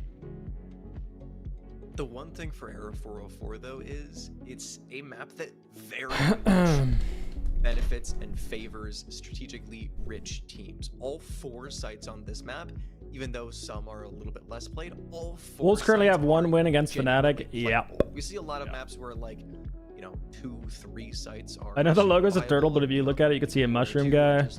Look, man, it's those eyes. He's hiding in his shell. He's coming up with some fucking tactics. You don't know what he's up to. Was then the second best, and then the mid floor sites weren't that great. And then after a few years of the map being in the pool, or of the rework being in the pool, actually there was a little bit of a renaissance. We got a little poker table back here. Cafe specifically. This guy got like Saturday poker nights. Took over both of those mid floor sites, even. All right, here we go. So for Turtle Tactics, first ever T2 game. This is our debut in T2. Guys worked hard, heads down, qualified in the qualifiers. Look at me, I'm behind the team. I'm not really behind the team, guys. I walked away. I expect that to be something that comes out. Oh my god, the pressure, guys. I feel stressed watching this already. The game hasn't even started. We're going to Cafe. Turtle Tactics, more importantly, have really been using it. I think Cafe's been one of those maps where and we're on attack. Those bans really affect playstyles. This is one of the maps where you can ban out, you know, say an IQ or one of those, you know, anti-info operators on the attack, and then play really heavy. You can bring an Echo, you can bring Maestro. This is actually one of Maestro's most played maps currently so far. So again, I think that's something that Turtle Tactics may consistently lean into, but I am just really excited to see just how deep both of these teams can go. It's also, as far as bans, we've seen a lot of maps like Bank specifically, where the attacking and defending bans are kind of a little bit more Hey, standard. well, thank you for the gifted sub. You usually, as always, legend of the channel. For attack, you just do ranged hard. Wishing good luck to the turtles. Surely. For this map, there's actually a Min walked away from Turtle. I thought this was your baby. Oh, it is my baby. Just, you know, there's a little less time. There's a lot of NAL games, a lot of T1 games happening, and currently I'm focused on co-streaming and content. So, this first half, Mira's very strong. Ami's you know, very strong. Off time is rare to have, and when I do, I'm helping the guys as much as I can. Nope, never mind. Admin's in my ears going back and forth about whether we're going to have a break. It seems like we are not going to. Can we just start the game? No break. And we could have those questions answered very soon. Yeah, we could. You know, I think going into this matchup, this is going to be a very telling one. Going into this, I think both teams, more importantly, Air 404, are going to be making a lot of changes. I think one of the more, not confusing, but polarizing factors of this Air 404 All right, what are we banning? What are we banning, Turtles? Placement in between the struggles in T3. I'm saying that like I don't know what we're banning. They've made 0 roster changes. They've put full focus and presence in just playing behind the system, playing behind the 5 players they have. Not necessarily a team, or I guess a friendship team rather, but they all believe in each other. They don't think that these problems is just one player, that they can just slot somebody in and it's all fixed. They understand that it's a system problem, and they have the confidence they can go forward fixing it. And this also, once again, to draw a comparison to the first match that we saw from Hikikimori versus, oh my gosh, I forgot. Bannon versus Temper. Blitz, Blackbeard on my king, Trevmac. We're letting them play Montaigne on Cafe in the Big 2-5. Not middle of the pack as far as a bad way, but middle of the pack as in these teams. Will I be there for timeouts? No, we hired an assistant coach to yell at them if they're trolling. I don't expect either of these two teams. I don't want a 4-minute. I would have had to have a 240-second delay. I'd rather interact with chat and watch the game and hang out. And this matchup is Support the guys kind of from just watching. An indication of how the middle table teams play out in Element. Here we go. We got Trev on the Mountain. I think we're going to see a direct take by the look at this. A little bit, not necessarily we are not clearing. Boys. In previous times that they have played Cafe. I'm not knowing why we're making this call, because they're giving us the map for free. There's no smoke on board. We could easily clear the map. Probably go for a plant. But this time around, Sinks plant, in fact. But we're going to see most likely a kitchen direct from these guys. See the roar on Spider. They have very confident and consistent shield players that give a lot of teams problems, and Air 404 also continuously has had problems with those shields. So already a ban from there that I really like, that specifically counters Turtle Tactics. Interestingly enough, though, they don't have a lot of vertical operators on Turtle. Oh, that's real interesting. There's no vertical. Go for a mostly horizontal take. A lot of times, for most attacking teams, you see a slow clear from the top floor, because even though it does take a good amount of time, Cafe isn't really Trev's still attack guy, Jill. as something like a Tommy's our layer that we saw defense. Previously. So it's Here we go, roar off the door. Now they do have impacts. Oh, we needed to bait the door, guys. It don't matter. It don't matter. Ions. Bot. Traded from Hectic. He's in the chat all the time. I can say that. Clash. This clash is a little bit of a problem. Just delaying out Trevmac, but he's able to put his We're gonna need Zonky for this. We're gonna need Zonky's fires. Clash, the most recent reworked operator. You're able to place down that shield and play behind it, and it's here comes. I think we're about to see the fires. Really wanted to go quickly, but they're getting completely stunted. Fire out! Fire out! Through the smoke. Fire out! Not knowing that they've downed the Clash, but don't matter. Trevmac too good. Trevmac too good. Bomb going down. What can you do? But a little bit of that is holding them at bay. T4? Fire on the floor is stopping them from being able to retake, and a C4 shot out denies Spider. it. Spider coming around. Oh and yeah. Killing every single air player. He swings every we take angle, those, and he cuts them down. Opening round. We take those. those. Tactics on their attack. I hope Mako calls a tactical timeout a match point just to tell him not to die. I hope they do. They do listen-ins on this? Understanding that you could try. I don't think we got a timeout last game. To be fair, if Ions doesn't take that gunfight, or if he's backed up by a second player, maybe he doesn't swing into that and he plays a little bit more passive, forces that shield player to play against him, and it's a different story. But again, this is something that Turtle Tactics has done. They've read perfectly that Error 404 is going to really try to play aggressive. If they push against them, try to get in their faces, and that's something that Turtle Tactics want to punish, and that's exactly what they did, and then perfectly took care of and isolated that clash. Sure, you had a player inside of a coat closet holding that cross, trying to cut them off, but they were able to get that clash into there probably is no damn. That was a big reason why we got Mako, was for the content. Turtle Tactics doing a phenomenal job just completely disconnecting Error 404, and it's a round where throughout the entirety, not only did Turtle Tactics have a fantastic idea of the positioning from the defense, they always had control.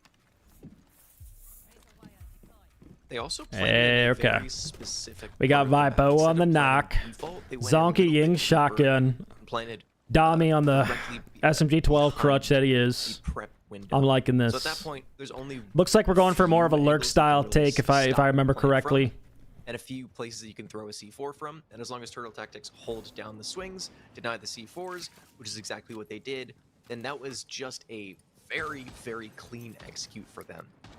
Tacking onto a different site so they can't necessarily just directly go horizontally. They're crunching in from both sides of the map. Go, got an an early lurk from Vipoa. But they've inserted Vipoa directly below, droning him out. And this is space. There's good. nobody on this first floor. Now, So there's I no one do for him think, to looking at Air 404's lineup, that they actually kind of want to hold on to the top floor. We're seeing an Aruni, we're seeing a Mira, we're seeing a Jaeger. Like, these are operators that kind of scream to me that they want to hold top. This attack is really good when we think they're going to layer back. From that extension, which gives But there's also no warden. those attackers playing on that top floor. Maybe we can go to some type of pivot, some type of sight hit here, because we could just use Zonky's Candelas and just blind There isn't really a whole lot. this C1 player as we go for a plant. Just waiting.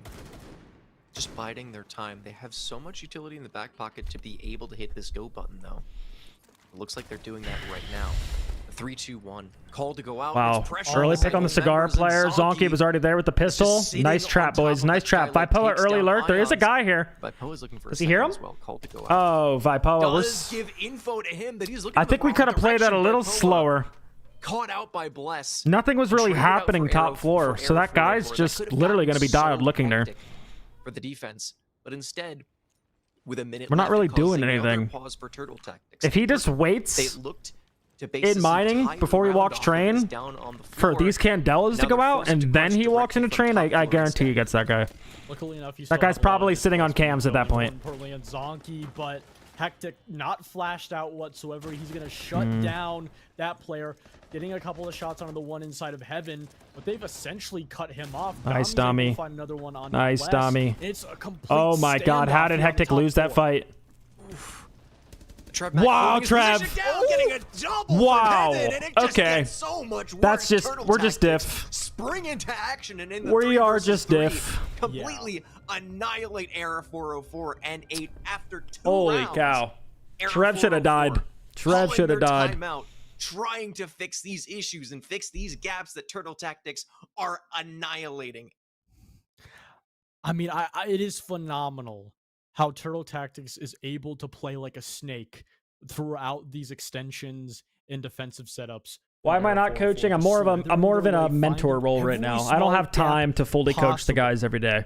And then disconnecting the team like that. I mean, you had the entire top floor happening, and then you had an additional player from the attack make his way through train already after Bless had vacated it, constantly getting info and then reacting off of that info. That is something important. That is the essentially the main factor that separates Turtle Tactics from a lot of other T3 and T2 teams, is that not only can they efficiently get this info, but they almost always immediately act The on assisting it, coach and giving the that's what attack allows timeouts, for them it's to take Mako. this space so efficiently. Back down to the first floor. Back down to the site that on the first round really didn't go all that well. For them, a few changes in. They're looking to play off of the Trev one Goat and dot have Turtle, two next name, heard C4s in the that. Pocket. Maybe that's a little bit of a win condition, but also in the pocket of Bless. Yeah, now that we are in T2, we are, again, I'm not there watching every day, showing our strats every single day. So we're making Take space with the Monty, small and kind of just adaptions for waltz in T2 from prep, that teams take haven't been space able to inside see of before. kitchen and just plant behind prep window. It was a very direct attack. So Era 404 it's obviously didn't nice for the really guys have a because ton of they would things like to stop. finish They had the clash, but highly in it didn't work out all T2. that well. So an adaptation instead to go for something a little bit more trappy. Not only just Yeah, the math. Legion, but also the Goyo to be able to stop. I mean, I have been for the last They 4 did months, have but that, yeah. But also the Aruni and other things to just slow down Turtle Tactics, give them a little bit more pause, make walking in from those doorways a little bit We back to more lower here? Okay, we're back to lower. Unfortunately for them, though, Turtle Tactics are going for something very different. What Instead are of we the going exact for? same play, it looks like We're not bringing any top down besides Thatcher Breaches. We're getting spawn killed by that is a Ions in phenomenal 2025. way to start the round off. Ions, not only does he shut down that open entry pick, but he's also able to take Zonky off of the board. Not only do you get such an effective entry player, but you also get all of that utility. The Capitao. That's Capitao too. That is one of our most important ops for this direct take. This is actually going to force them to play a lot more efficient. They were just, yeah, this is going to be slow now. This is going to be really hard to get these guys out of here. We might need to create space somewhere else. But they're not aware of these. Getting aggro on Spider. Nions, he's playing so aggressive. Does he know? Seething at the mouth, just trying to find the opening. Yeah, we don't know. Find one on Spider, but he's not aware of Dami, so now he's just gonna fall. But here comes Dami, looking for another one in Ions. He doesn't expect it. A trade out from Dami, but that's only after Ions got the first 2 picks. Era 404 starting off a lot quicker, but Turtle Tactics springing into action once again. But it's effectively a 1 versus 3 as Vipo is down, Ions is down. It doesn't look like either of them are going to be rezzed very easily. He's trying to make his way out of Harry Potter, but he does not go very far. It's still a 3 versus 1, essentially. But Vipoa finds his way to safety. Can we make a command for why I'm not coaching? But it's still, even with a minute and 20 and for pin it. Tactics to be able to work with. I don't know if we... It's really difficult in a man maybe we already do. to take sight, and especially when you only really have 1 gun to play off of. You have 0 now. And TrevMac looking to answer, Thought he had that. But he can't do Thought he anything. had that. Era 404, take a timeout, correct course, and immediately find a round off the back of it. That is immediately what you were looking for. If you are Air 404, is getting that round win right after. And something that you're also looking for is somebody or something going huge. In that round, it was Ions, and only did he get that opening pick on Dazonki. Mira. But that then forced Turtle Tactics to or pick up the gear and go even faster because they didn't have that opening. I don't think Mira's that good on this map. Most of the time you attack, you're not even like going into a Mira. And get an answer back because they weren't able to. Taking out Ying on us. The answer was then taking space over in Bakery, but this is an opportunity. All right, well we still got Capitao, we still got Grim. This is good. Perfectly. Back to the reading site. He was eventually traded, but by then you're in a 3v4. You already have so much control. Turtle Tactics or Air 404 rather can just sit back and play into those default crossfires. Oh, did I change the title? Wow. Tactics, sure, great fucking call. call. Get their way in, and you know it almost did. Great with that call. Monty, because of those crossfires and all the info that Aero 404 had, there was just never really a good chance for them to. I'm just gonna call him Unks. For Turtle Tactics last round, we saw Spider pick up onto this Nomad instead of the Aurora, and I expected that to be the change in adaptation that signaled that they were going for a more vertical play, because with Nomad you're able to lock down those staircases, and then they possibly also would have been able to use the breach charges in the pocket of Vipoa, who was on Thatcher, to be able to work vertical instead.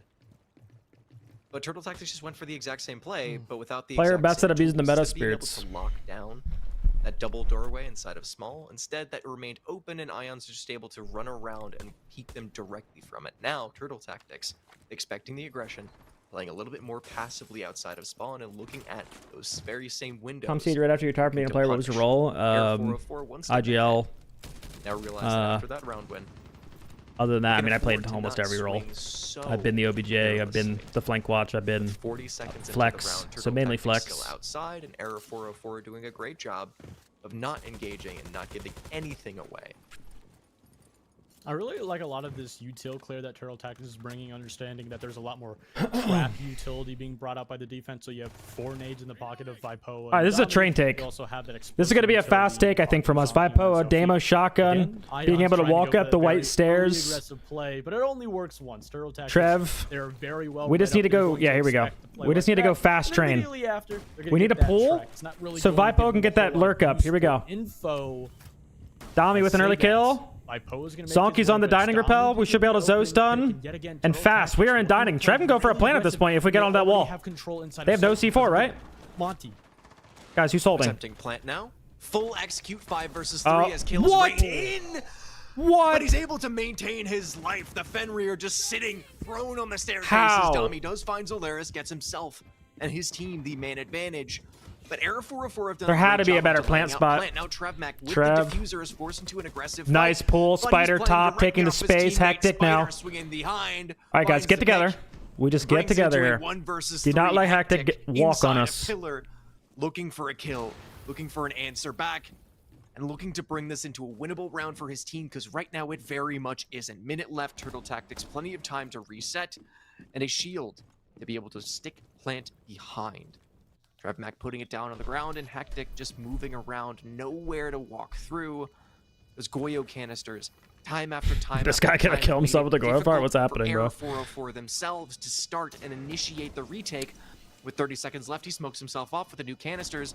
Gets one on to Dami. Oh, now he Delays knows out you're the there. shield. He needs to find the second. Good thing it's Spider. And it doesn't matter if you know he's there. Yet again, another example of Turtle Tactics. Yeah, that was really good by Trev. Get off the bomb, covered. walk up white stairs, help Understanding Spider the take site, space. and more importantly, the adjacent Feel like there room could have or been a better adjacent plant room spot. inside of Train was essentially free for the tanking. Monty taking that space. Possibly a better plant spot. That Vipo didn't have to walk up the white stairs on that guy.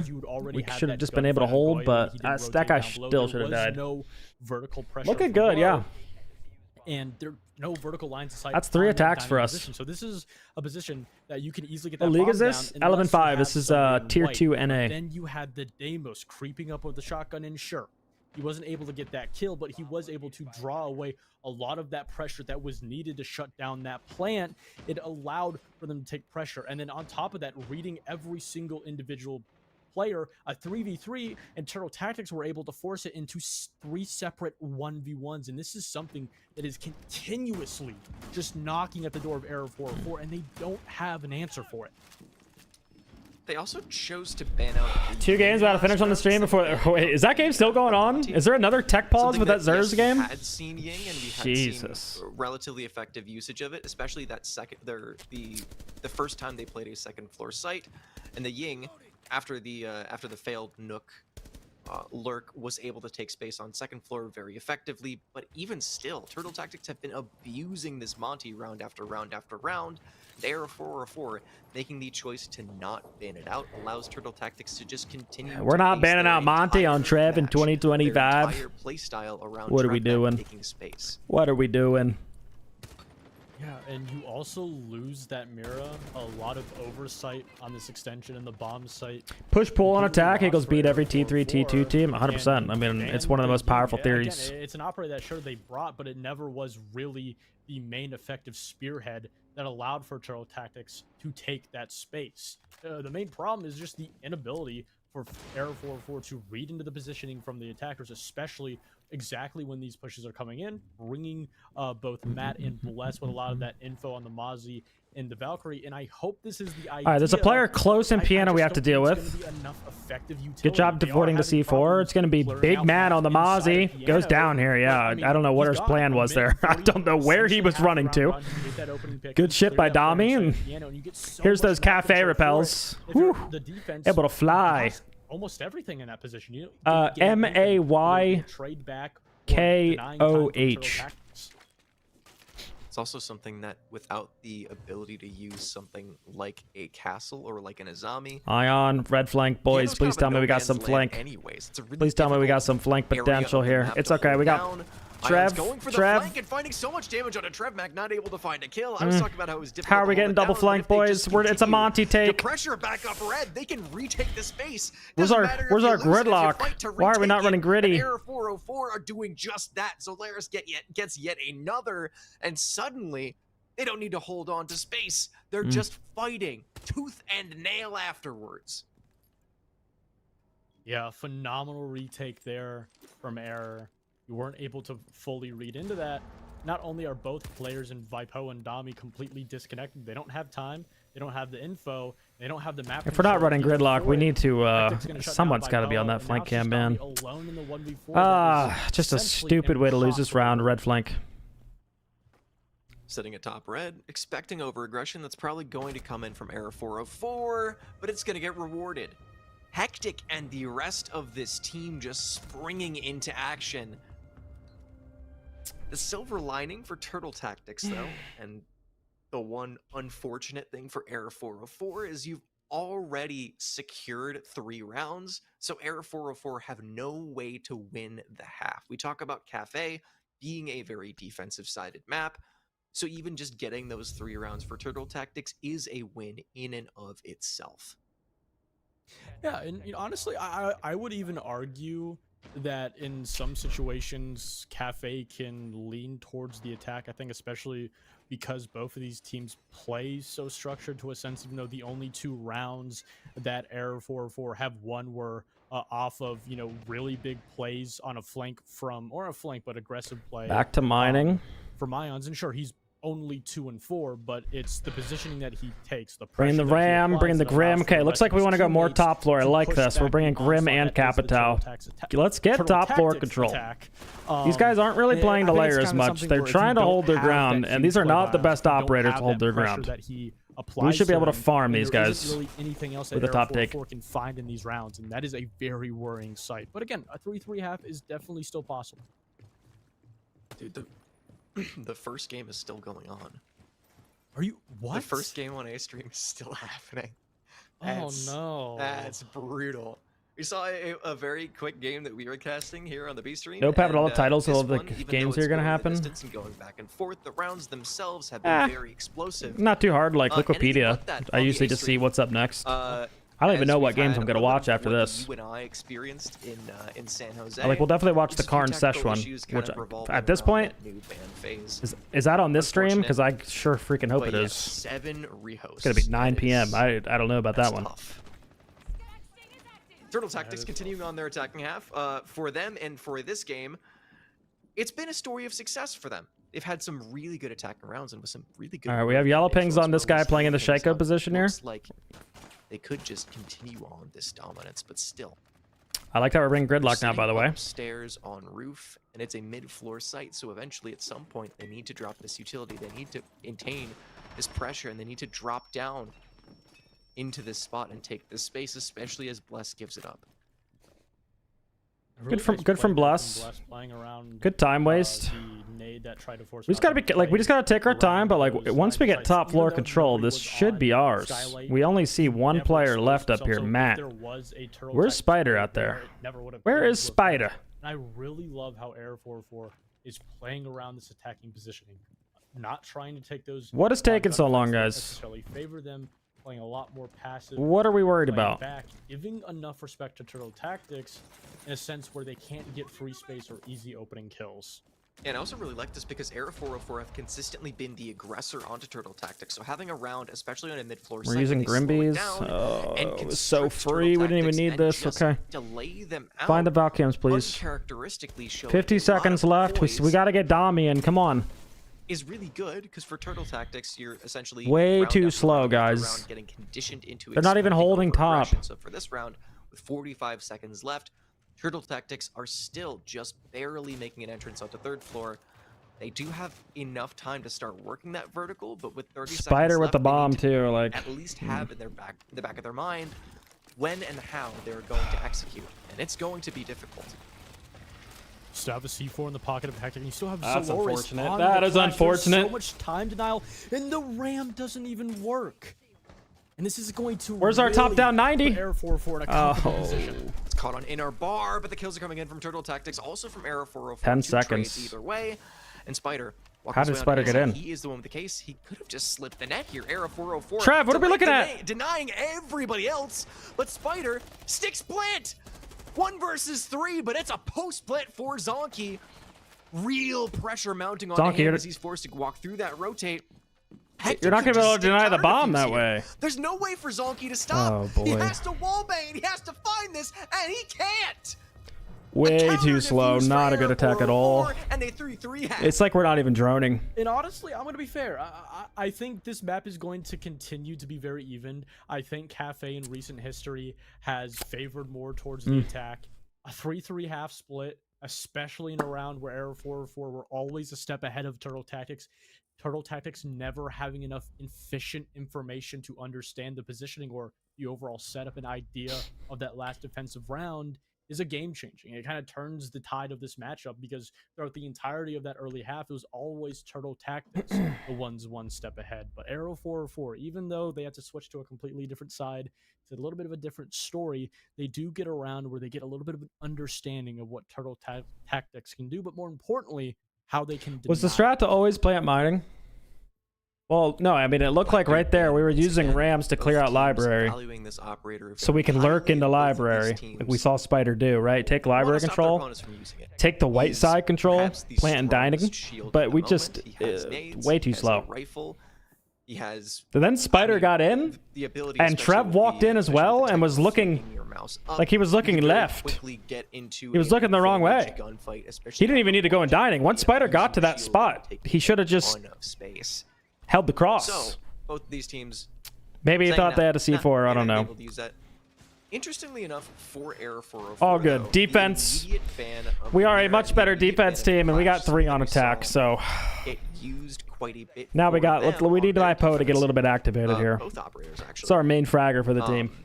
So banning both of those immediately is good, but also again, it leaves up the Azami, it leaves up the castle once they go to top floor.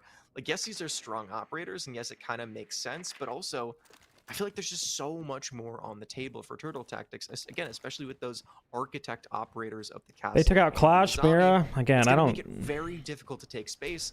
Why are people not banning Azami? You're still gonna have to choose which one you want to take off the board. I do appreciate though. Let's see what the attack is though. Maybe they don't care. They got a Capitao, and as of right now, I'm thinking this might be like a cryo execute through the south white window here. You have those impact grenades with Hectic, so they have. What are the most default ways to take top floor control? They have an answer for it, but then it just comes down to traversing the other utility, the smoke and time denial from Trevmac, and then more importantly Zonky, which is going to add a lot more value and safety to these positions, especially going on to this extension that, as of right now, is a little bit difficult here for Error 404 to clear. Vipoa just holding it down. Just holding it down. Just holding it down. Yes, that usually is when we start to see action, but Cafe is a little bit slower of a map. You need to do your due diligence and take a lot of time before you even step foot on the map, and it's small enough where, yeah, you can kind of delay out a little bit first and safely take space as opposed to just throwing your life away. Air 404 now taking a lot of space. Matt has walked down those red stairs. So looking like a train take here. Now they're starting there we go. to Zonky wide. Zonky for 2. That's absolutely huge. Takes one on there we go. Immediately 180s and takes. Well, now we have to be careful of quick walks, guys. They might just panic. They might just walk. But it's just immediately denied. Here they go. We already see Bless lurking. Yep. This is what T2 teams, T3 teams do. They're like, F it, speed up. I'm just going to walk. We got Vert. We're not giving him anything. Wow. Okay, this guy's in. Trying to get the bomb down. Oh, no. 3 versus 5. Top down. Guys, too much space. We're just walking. Come in a lot of damage onto Vipoa. He goes down. Group up. At low HP, but still it's a post plan. It's a 2 versus 4. There you go. Next target. Where's the last guy? Find the last guy. Tactics, but if the beginning of this round is anything to go off of, we can't just stick the bomb at this point. Oh, don't tell me. Is it planning for drone hole? Is he going to go drone hole? Okay. Whew. But it's a 4 versus 1. 20 seconds, guys. Starting to group up on whites. A lot of damage onto Matt. Oh, please don't tell me it's started once again. We're seeing there we go. back rounds where the defense is able to counter defeat. You can't let this keep happening. We got to be careful backing up too much if we don't have vision. Take that ace over to open that wall. He had 2 Selma charges in his pocket. Turtle Tactic vet here. How's it cracking, man? Oh, it's cracking. I can go over stats. It's cracking. Guys are making me want to get a new heart already. But what it really comes is that game over yet, Zers? Is that illegal? Spawn peek, Ella? Game over? That game should be forfeited. Illegal. Spawn peek. Crazy. It's allowed for that ace to have a very safe crossfire onto the planner without going into the crossfire that the defense had set up. And it's kind of a thing where they just see an opportunity that is in front of them and they take it as soon as possible without thinking ahead and trying to set up that post plan, just hoping that those crossfires work. Because you are already in a man deficit, Turtle Tactics, they can take that advantage. They can take those ones. All right, Kitchen. I really like our lineup here. We have the Aruni and the Wamai. We're obviously really good against big ISOs. Interestingly enough, we see if they do a full clear, we have obviously the go fires for bunker. We have the smoke if they go for a 6 plant. We have the tube for the hatch. It's something that we saw at Turtle Tactics, again, round after round after round. They based all of their attacks around TrevMac taking space with Amonti, but Air 404 are completely different, even when they have it up on the board. You're just I have no idea. You're just being baited. Vertical, down, clear. We saw Turtle Tactics in, I think, both of the times that they attacked this first floor. He's the IGL, the team. Air 404. Dami on defense, which is what we're watching right now. We need Dami to clutch up for us here. Fake phantom pressure, and now dropping in from red, starting to work the vertical. A lot of respect on this top floor given by Turtle Tactics. You could even say on the second floor too. Yeah, no reason to contest, of course. Look, they wasted a minute of their own time, and we're not even roaming, which is very typical. You still have to drone everything out. Set up that vertical, try and find out where they want to try and get this bomb down.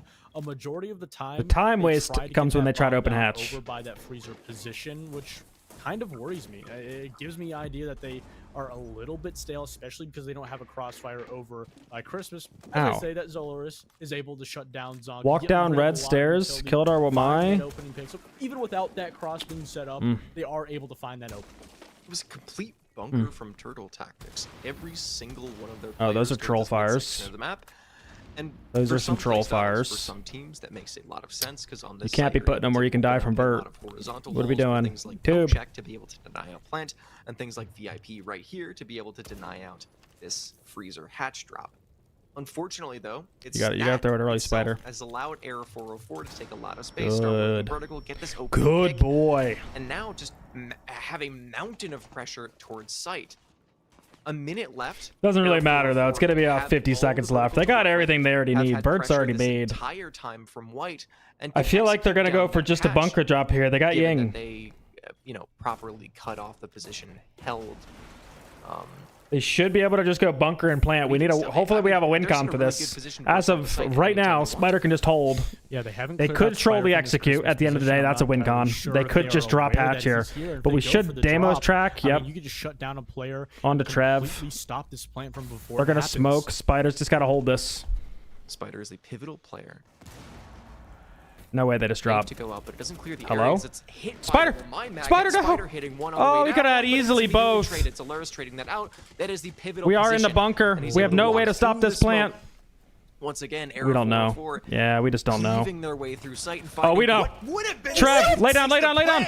Oh, who cares? Never mind. Mac, who gets a double. Holy shit, Swinging Trev. for a third, he gets a shotgun out, but there's no one near. Davi. Perhaps only one behind him. Oh my And god, we Turtle had no Tactics fucking business swing winning back that into round. action, retake No the site, goddamn and business. get an answer. Oh for my Zerg, get god. Another round on their Trev, defense. thank you.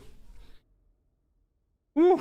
Yet again, the exact same problem that we saw in their very first round is taking what they saw, trying to force that plant inside of prep, and had no coverage whatsoever. Ying shotgun the Nobody play? watching that Absolutely, Ying plant go shotgun's the down. play. It wasn't until a third player had dropped down to that freezer after the planter had died that you got into a gunfight. And even with that, Trev Max shut him down because he wasn't ready. Yeah, for the W gunfight. coverage, guys. Can we have some W And coverage? It is so Who? troubling because these When you are go for relatively that good execute, plays. where? It's not like Where's the these guy executes holding are whiskey double? necessarily bad in a sense. It should be either a It's when guy you move dropping past sinks that holding and you're double trying to door, either one or cover someone the from plant above that that you move saw on to them the post plant use where this they attack used is a can upstairs continuously opening the failing wall for Error 404. so they That's can something that properly Turtle sit there and perfectly hold play whiskey around, double and from they above. continue to take that advantage, and you don't have that timeout in your pocket. There is nothing to really dive deep into. You can't. go Lots of a back Rooney. and Yeah, talk Rooney's really yourself big to on understand Cafe. and try and bring out If you a fix watch, for this I problem. mean, It look is at like a lot looking of very dire FaZe, for for example. Error 404 here. BP. Well, some of the top Cafe teams, a lot of Rooney pick. Something that when they first got added to the game, and especially once I started seeing people and teams start using them in strats, I was pretty down on. I did not think they were good. And for a very long time, I was proven correct because every time that they had a strat built around the piece of utility, it just didn't work. But they've seen a little bit of a renaissance recently. The gadget itself has a little bit more versatility because you can turn it off and turn it back on. We were talking about sense. I was wondering what the hell we were talking about. DMRs have just really found their place in the meta, and especially for right now. Yeah, literally 3 round, DMRs in this lineup. something like Well, dropping down 3 4 hatch 17s in this lineup. Sorry, inside of freezer was you have really Doke difficult DMR, for but them. ugh. Now with this operator, you can just take off the board those crossfire positions that destroyed Era 404 previously, so long as Solaris maintains his life.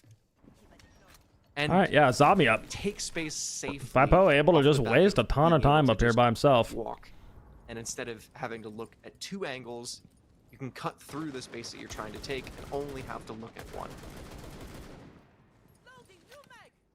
I mean, if you look at Era 404, they're not doing anything. They're just sitting on these windows. They don't have really any utility or capability to clear space on this top floor and just hoping that Turtle Tactics are going to swing into them. But yet again, continuously, Turtle Tactics are able to read into exactly the problems that this attack has had. Right now, they understand that they don't have to play aggressive. They don't have to go for those gunfights and understand that this attack is just essentially stalling because they have no real plan to clear out this extension on the top floor. You have Bless down below. He can maybe do something, but even himself is waiting for a call. He's waiting for info. They're waiting for something that isn't going to happen because they're not taking that step forward. Benefit of the doubt, especially on a site like this, you can burst into site. Is this just a really long direct take? Out, but now when they hit the go button, it's going to be just a little bit of a bait. Baited Zonky there.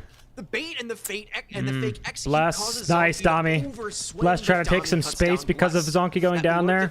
Now we're in a really good spot. Yep, Dami got the spot. And this is why you bring in a Rooney. Holy shit, one of the best guns. Vipo also beasted up top. Alright, guys, 30 seconds left. Don't give this guy shit. He's sitting on Repel. 30 seconds left. All they need to do is just deny his entry into the map. He doesn't have a lot of time. He has no bodies, none of the rest of his teammates still remaining to be standing, and so much sound info given away to Turtle Tactics as well. Scan to go out, looking for 1 and doesn't even find that. Vipoa cuts him down, and it's match point for Turtle Tactics. All right. Liking what I'm seeing out of his defenses, I guess. 3-0 on defense. Much better defense, dude. That execution, if you went for the plant. But again, I just don't understand what are we banning here? Win factor of that round. You didn't go for a full clear, and then you had the crosses set up so you weren't able to play the vertical on theoretically where you plant inside of mining, but then you don't go for the plant. It is a round where Turtle Tactics, or not Turtle Tactics, but Error. There we go. Now they're getting rid of the Azami. Would just not do anything. I mean, they would. They'll be off the board. All their lurks kind of gone. They've been running it a lot. I like that. They essentially, for the very first time in a while that I've been casting, they just didn't try. It is so polarizing because I don't understand why. You have so many info operators in your pocket. Sure, Grim's off the board, but you have a Brava, you have an IQ. Even without those operators, you should know what the plan is, especially with how stagnant those positions on the defense were for Turtle Tactics. But again, we just didn't see that. And it is essentially now looking like Era 404 is just absolutely terrified to do anything on this attack. Yeah, the bait play could definitely have worked out a lot better had they taken best of one. More control. This is the best of one. Is Karn in the element? Yeah, Karn plays later tonight versus Team Sesh. Over towards red stairs, hopping in red window, and then going for a mining execute very well could have worked. They got that opening pick off of the bait, but then once the Lion tried to take space and tried to push in, he was cut off from an angle, and yeah, like you said, they didn't even really get that much space or get that much area, so when they decided to go for a push, even off of the back of a good bait, it just didn't work out because they didn't have anything to work from. Now looking down the barrel of 3 more rounds that Turtle Tactics has. They got a Brava for our Maestro. Side of this map, the favorite side of this game, because I mean CJX defensive sided. Also the Dokkaebi, so we can go into running the Maestro. Like it. Also the Echo. I like it. They have no IQ. And to close it out. There you go. You're bringing. And we have a Warden operator got blessed for this Ying as well. Operator-wise, I think we're in a good spot here. More importantly, you have the Brava, and you know this is being brought out more importantly because you have both a Maestro and an Echo, something that I foretold in the ban phase that Turtle Tactics continuously had played for, specifically in this bomb site. You don't really see a whole lot of Maestro on, you know, any other bomb sites, maybe inside that. All right, burning smoke so we get rid of the from that, you don't really Vipo shield pixel. Cool. Able to effectively get a lot of these Maestro cams, which so far hasn't been able to been shut down. Did he get any of the cams? A lot of space and a lot of info that's going to be immediately. Are we shocking him? And not only just that, but then also being able to hack out those echo cameras. There's a lot of this defensive Tommy with the run out. mesh of utility Is that's there a able to player be going to the hacked first out. floor chasing him? We do. Essentially, We see Ions every in white single piece stairs of right now. utility, you know, bar a Is that going to be a deployable gunfight we're about to shield, a few miss? pieces of barbed wire and spiders. Ions versus glasses, Dami. stop those. And that could be the pivotal thing. This whole attack is based on denying the defensive web of utility and then dropping off of a chaotic. Wow, Maestro targeting Damo. If Spider Surprised maintains we his didn't life and Spider maintains go his for position, Dami he there. can't be hacked. That's and he okay. can We're just shut going to down go for the game. sight. Little 4v4 on the side action. Hector doing a phenomenal Ions job is third taking floor a lot now. of He got a space gap. here. Did he walk He's up the just stairs? trying to Oh, find they anybody they who found the can. stair Ions gap. for the opening. Matt with the second. Dami with the 3v5. flank. It's now red. Matt's able to shut down.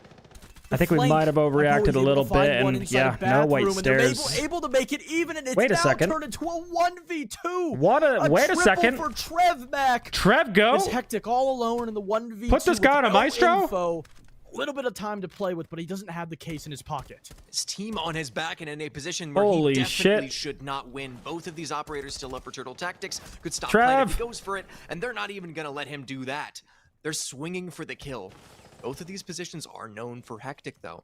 So we can slow down. Look for this kill. Oh, we're He finds overheating. one up We're to Trev overheating, Mac. guys. This guy's baiting us. Leaves it in a He's 1 literally versus just a 1, and he knows baiter. Vipoa is close. Oh my He's god. reading the exact positioning of Vipoa. Since when did Vipoa Knew that become he our was discipline freezer. warrior here? Knew that Oh, he's lurked, the but king. red pings for Oh, Vipoa he's and the Turtle king. Tactics. Holy shit. Was that a Take 2v4? 7-3 after getting a 3-3 half. Wow. And not losing a single Not losing a defensive defense. round. Holy shit. We talked about a lot of the struggles for Error for now, it has lingered on to Element 5, the biggest stage. GG's, in 1-0, amateur scene. Turtle And for Tactics. Who's Tactics, taking us to talked about how cafe, they huh? needed to Who's prove taking us themselves. to cafe? For now, at least, especially Holy against shit, 2 an rounds we kind of pulled out of our ass. The very first completely defense round, we got a shut down 5v3, and then we this let they previous top four they plant the T2 bomb. That was a little We scary. talked a lot about the failures and the short. Oh wait, the kitchen round too. Trev walks through. This is, in Trev's my actually opinion, MVP that game. the Holy best shit. game I've seen out of Turtle Tactics by far ever since their iteration. Yeah, That's the Turtle best Tactics game we've ever crawling played. To the league and taking down Dude, we got a Error bunch of 4-4. haters. And like you said, Dude, this is a team bunch of that goddamn even haters on with us. The coach, even with the depth of players that they have, Trev Mac has been around the tier 2 scene for a very long time. Spider around the tier 2 and tier 3 scene as well, and Vipoa very well known in the collegiate scene. Even still, they had a little bit of struggles starting out. Look at Turtle Talk. Gosh, if those defensive rounds are anything to go off of, they are a scrappy, Yeah, scrappy yeah. team willing to fight you for everything. And time after time after time, they were winning those scraps. Turtle Tactics having a fantastic map and looking very, very good in the process. And before we send a break, though, Irish, I was just Any of the Turtle Tactics E5 games going to be used for YouTube? college. And if you're somebody looking to get an education, thinking about whether it. be just 2 years I'm thinking about it for co-stream, kind of like I've been doing for Pro League, but I don't know if I'm going to get as much interest in it. I might throw one up with a little bit of an intro, basically announcing we're in T2. online degree. But I don't know if we're going to get that much. Program. It's your future. Plus, I have other videos that have to go up. I don't know. What do we think? WGU. It's a phenomenal opportunity if you don't have time to go to in-class sessions, do a full entire degree. You can even get a certificate. It is a really good opportunity. Just create something for yourself. But we're gonna GG! Holy shit. We're looking unstoppable. Trev, what'd you eat this morning? Banana and apple. That's actually it. Banana and apple? How was the chat when I got my nasty 3K on the first round? Oh, just so much Spider Glaze. Just so much Spider Kings in the chat. Spider King, Spider King. Did we drone close to see the Goyo there? When we went to the Aurora? Oh, okay. I thought we were just gonna bait his impacts and then third. You know what I mean? Like then just put the fucking door down. Nothing they could do. For me to like look on that button, but Oh, okay. Don't like tag. Don't like tag. Yeah, tech. You can tell them. it looked like I bought that knock round. There was no audio in that call, so that's bullshit. I don't know. I thought so. Yeah, I thought you should have just stayed mining and wait for the pool top floor with Zonky throwing the candelas, because then for sure that guy's gonna move or hop on cams and you get a freebie. I had no idea he was there. I'm right next to mining. He calls. I hear nothing. Oh, there was a dope call that went out? Oh, yeah. Yeah, I didn't even see that. Yeah, he was just sitting there waiting for you because he had nothing else to look at. That's crazy. playing Kovacs in the hallway. Oh my god. That's crazy. We didn't see any of those Trev kills at the end. I saw us go down 2-4, and then just Trev, I guess, just tripped. We saw nothing. I'm like, wait, we're in this? We're winning? He's gonna try and defuse. AP makes the Those guys are like greedy made with the final call, because I called to fight that guy in the 2v1 because I was stuck. But then he ran it. I mean, he would have killed me if I would have sat there. Job. Collegiate Yeah. Warlords finally on the You guys didn't know what after to do. 3. He got nervous. He got a little nervous. I mean, it was a beautiful round when we went for that mining rush, though. Once, I could have planted. no, exactly. Like, smokes, but, like, Vipo didn't have to maybe walk up all the way white stairs, even though I think you got robbed with the shotgun. Absolutely. Because they impacted my wall. I was kind of fucked. But My hallway too. yeah, but after the round, when he walked up, pulled that guy's attention, Spider took the space. That was beautiful. That we worked picks on that. That was so good to see. I can't believe they left Montaigne up. They banned Blackbeard Blitz and left Montaigne up for Trev. Blitz is not that good on that map. Yeah, that was I don't know why, crazy. I was thinking the same thing. And they left a zombie up on defense? Wasted so much time. Yeah. Dude, Loki, we probably should have got rid of the block. They ran block every round on attack on defense. I don't think it was they wouldn't have been good. Nah. We dope called and we had IQs get. We at least knew about cams every time. I don't think we died once from a Valcon. Yeah, I don't think so either. But Valk on that map is just annoying because you can't shoot anything from like the roof. Like, Well, Cocktail, when we got flanked red, was the only reason we weren't gridlocked because we ran the IQ. yeah. Yeah, so that's the only round I saw it kind of fuck us there because I'm like, where's our gridlock? No. That round as well, Zonky, it was a little unlucky because we called red flank, and then Zonky was like doing circles on the hatch on this guy, and he kind of just walked past him. Like, yeah. Just directly under him the whole time. He's like perfectly matching the pace of the fucking like hatch spawner. Yeah. And then I just got powered. And I then, was walking. and then another one walked up red, dude. I could have Yeah, two of them. Yeah. Fucking. I was like, that's the only way we lose is fucking red flank. You guys were just picking them apart. Dude, Zonky said, like, oh, there's a guy pillar, I'm flinging him, and then he just got 2 freebies. I'm like, oh, baby. Oh, baby. It might just be. No, those guys on defense just like they put themselves in such a weird spot. Like, Yeah. That's all it is at the end of the day. I mean, you guys were like literally push-pull theory most of the time was just getting free kills because they were moving. We wanted to do the bake round, but Donkey got spawn peeked and the guys spawn kind of like huge. Oh, the Thatcher bake round? Which was yeah, good. Mako called it. Yeah. He was exactly right, because I think they literally 5-man deaths. Or 4-man deaths. Yeah, they held their ground there for sure. Losing to Capita was big. I thought the same thing. I was kind of hoping for a pivot maybe, because I'm like, ooh, I don't know if we're going to be able to keep doing this.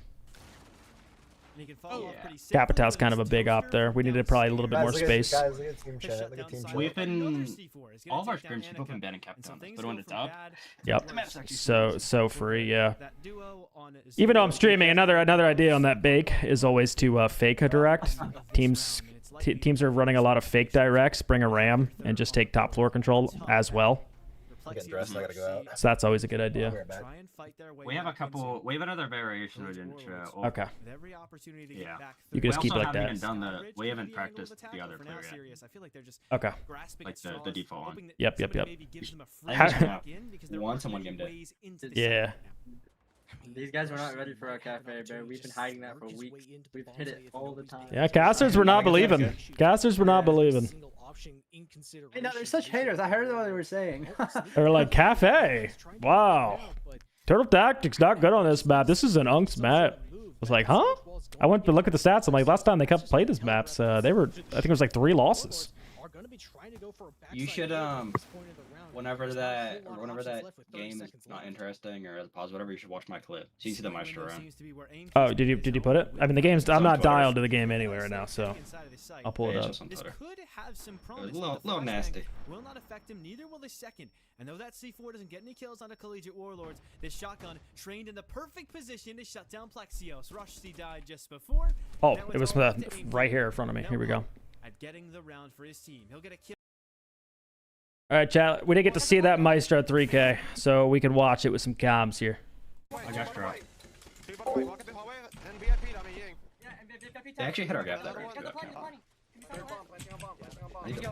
1080p my ass. Hope you guys can see through the pixels. Is this the 3K? Drop hatch. Other guy. Hide. Let's go speed bomb.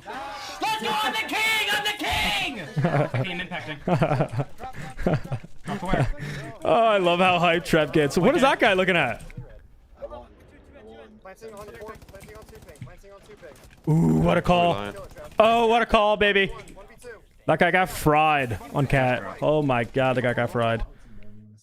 Holy shit, that guy got fried on Cat through the sense wall. Yeah. Holy shit. I got a Q club. I was like a 2K. It wasn't good. They had every I trolled like they had every I could have got one more kill on all of my out of clips. their eyes, Yeah. crossed Didn't their have a shot. T's, just made sure that the Warlords could not get anywhere without them knowing. Wait, spider. Yo, is he good? Spaceships not only looking to get places without Collegiate Warriors knowing, having brought the Vigil, Oh, I also thought you said. I bringing thought through you said a farewell. number of gap I thought awareness that's all you said. operators. I got Both the scared. Fenrir and the Malusi can be Okay. very helpful in letting you know when the other team will. seems to be lurking through some angles you Bye-bye. might not actually be able Bye-bye. to train your guns on actively. And also, you know, Yo. you can put a Goyo on a barricade and that can effectively do the same thing. You not going when anywhere they now or try to what? break the barricade. So What'd you say?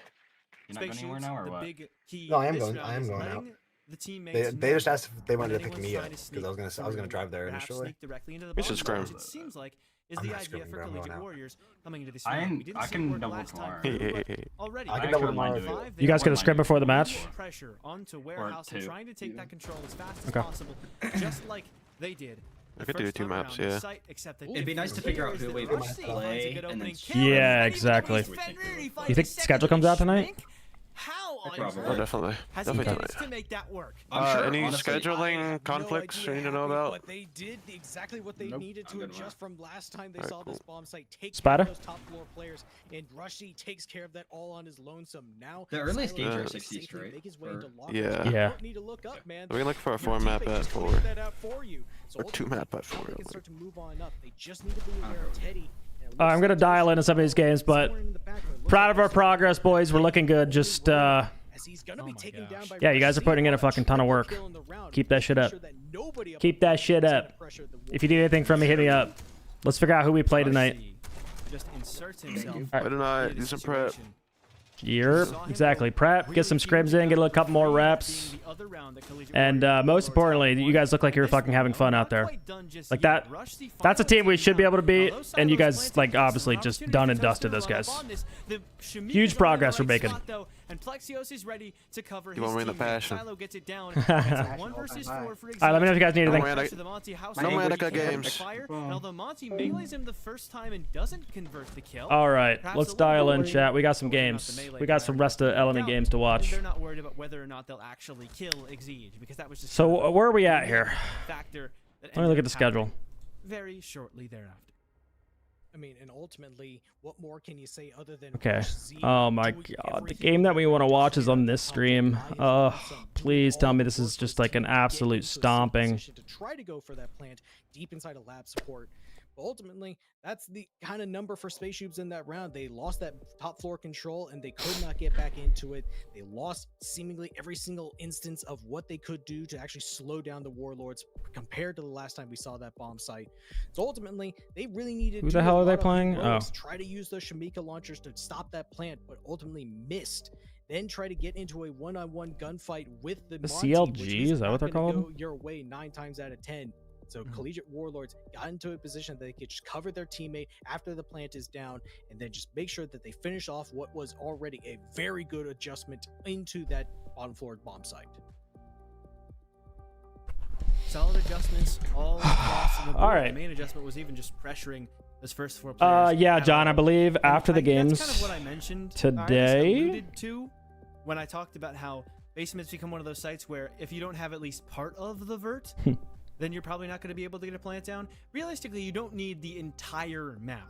If you're attacking towards the lab support side, you probably don't need that security side of the map. And if you're attacking towards the lab side, like we just saw Collegiate Warlords do, they probably didn't need to worry too much about the armory and weapons maintenance side of things. And that's exactly what we saw come into action. They took that security control, they killed anyone who tried to retake that control, and then there wasn't much else to be said by Space Shoes, because those roamers knew that was the one second, most guys. I gotta do a important room for them thumbnail to thing. get I to, totally even forgot just about. a little bit of work up top to try and deal with security in round number 2 would have helped maybe turn fortunes in favor of the Collegiate Warlords, but better late than never that they realize what they could possibly do on that site.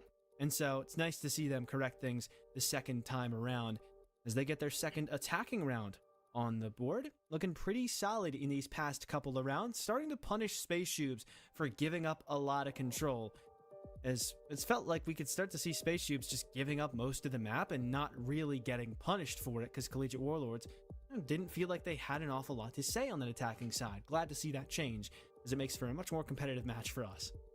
Especially so, because, I mean, going into those first 2 rounds, it seemed like it was going to be a surefire contest for Space Tubes, given how dominantly they were winning those first 2 rounds. But then, slowly over time, Collegiate Warlords make their adjustments. They realize what the problems are. Ultimately, round number 4 doesn't quite go their way due to some C4s kind of taking out key primary operators in their lineups. But that last round made the key adjustment to just try to take care of the top floor presence, make sure they didn't have to deal with that, and then ultimately make their way for a very easy execute, all things considered, back onto the bomb site. So now Space Tubes now having to wonder what they need to do to adjust for that very last round, as they go back to Bunk's briefing, I believe, is one of their only options left, unless they choose to go back down to the basement bomb site they just lost. They still, either way, need to make an adjustment because they've lost those last 2 rounds pretty recently. So they need to find some way to adjust. Okay, what did Collegiate Warlords do last time? Okay, they pressured off the top floor. We didn't have anybody there to really refrag as easily. We need to kind of take care of that. That's the kind of situation for basement. Now, for bunks, however, they just kind of let them one guy inside die, and they had nobody else to cover from up above. From those did I watch G2 VP today? Yes, I did. Absolutely. Watch those more actively, or put a lot more help to try to help. That was all the way at 9 a.m. my time, 8.5 hours ago. We watched that game. Big fan of Collegiate Warlords being abbreviated. And that will be a game coming out on the YouTube tomorrow, I believe. Perhaps long forgotten roster. I have like 3 videos in the works. And then now I'm trying to think about this Turtle Tactics video, if I can like just kind of throw it in there. It might just be like 2 uploads in a day or something. I'm not sure. I gotta think. I gotta think if I can record something tomorrow. But still, you know, it feels like Collegiate Warlords, the way they've been playing, funnily enough, kind of, because we got that G2 VP game that was like so good to watch. All about spark, all about floating, right? I want to do the Pasha POV video, and then today I'm just waiting on a thumbnail, but we're gonna put out the VP BDS video from the game yesterday. Because that featured the top 3 players in the world in one lobby, or I guess rated players in EML. Sorry, not the world, EML, all in one lobby. Just go crazy in open space. Instead, they're trying to go, okay, this is what they're. Do you have a thumbnail? It's getting made, yeah. This is what they're gonna have next. I have my normal, like I have High Bear, and then I have another thumbnail guy, and I have his name's Cypher. And he's been cooking. Like he's been putting out some very good thumbnails. He's back for a little bit, leaves the next like 3 days, so I have him kind of working on 3 thumbnails for me, so we can be ahead of schedule. And then if I need one for Turtle Tactics, I'm either gonna have to hit up I'll have to hit up High Bear.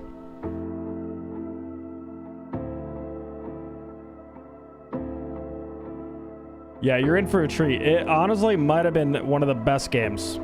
Like, I'm not even like clickbaiting that. It like truly might have been one of the best games that I've watched. Like when people say peak cinema or absolute cinema, it absolutely might have been. Like the counterplay, the attacking strategies that we were seeing were like so good.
Spider. Who am I missing?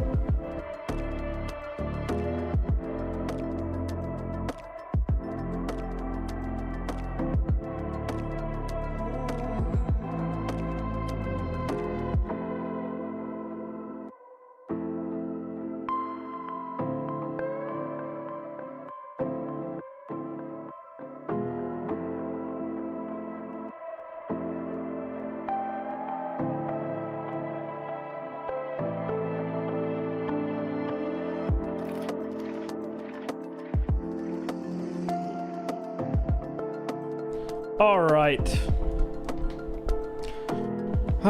There's so many tech pauses. It's really unfortunate how many tech pauses we have. Oh, we have another game going on? Sorry, we're gonna switch. We are gonna switch. We're gonna watch the CLB Sopranos game. Why not? We got HUD, we got Uzi. This guy's an up-and-coming player here. Very, very talented player. CLB, some former pros, Rice, Hat, Asian. We might stay dot on this one, guys.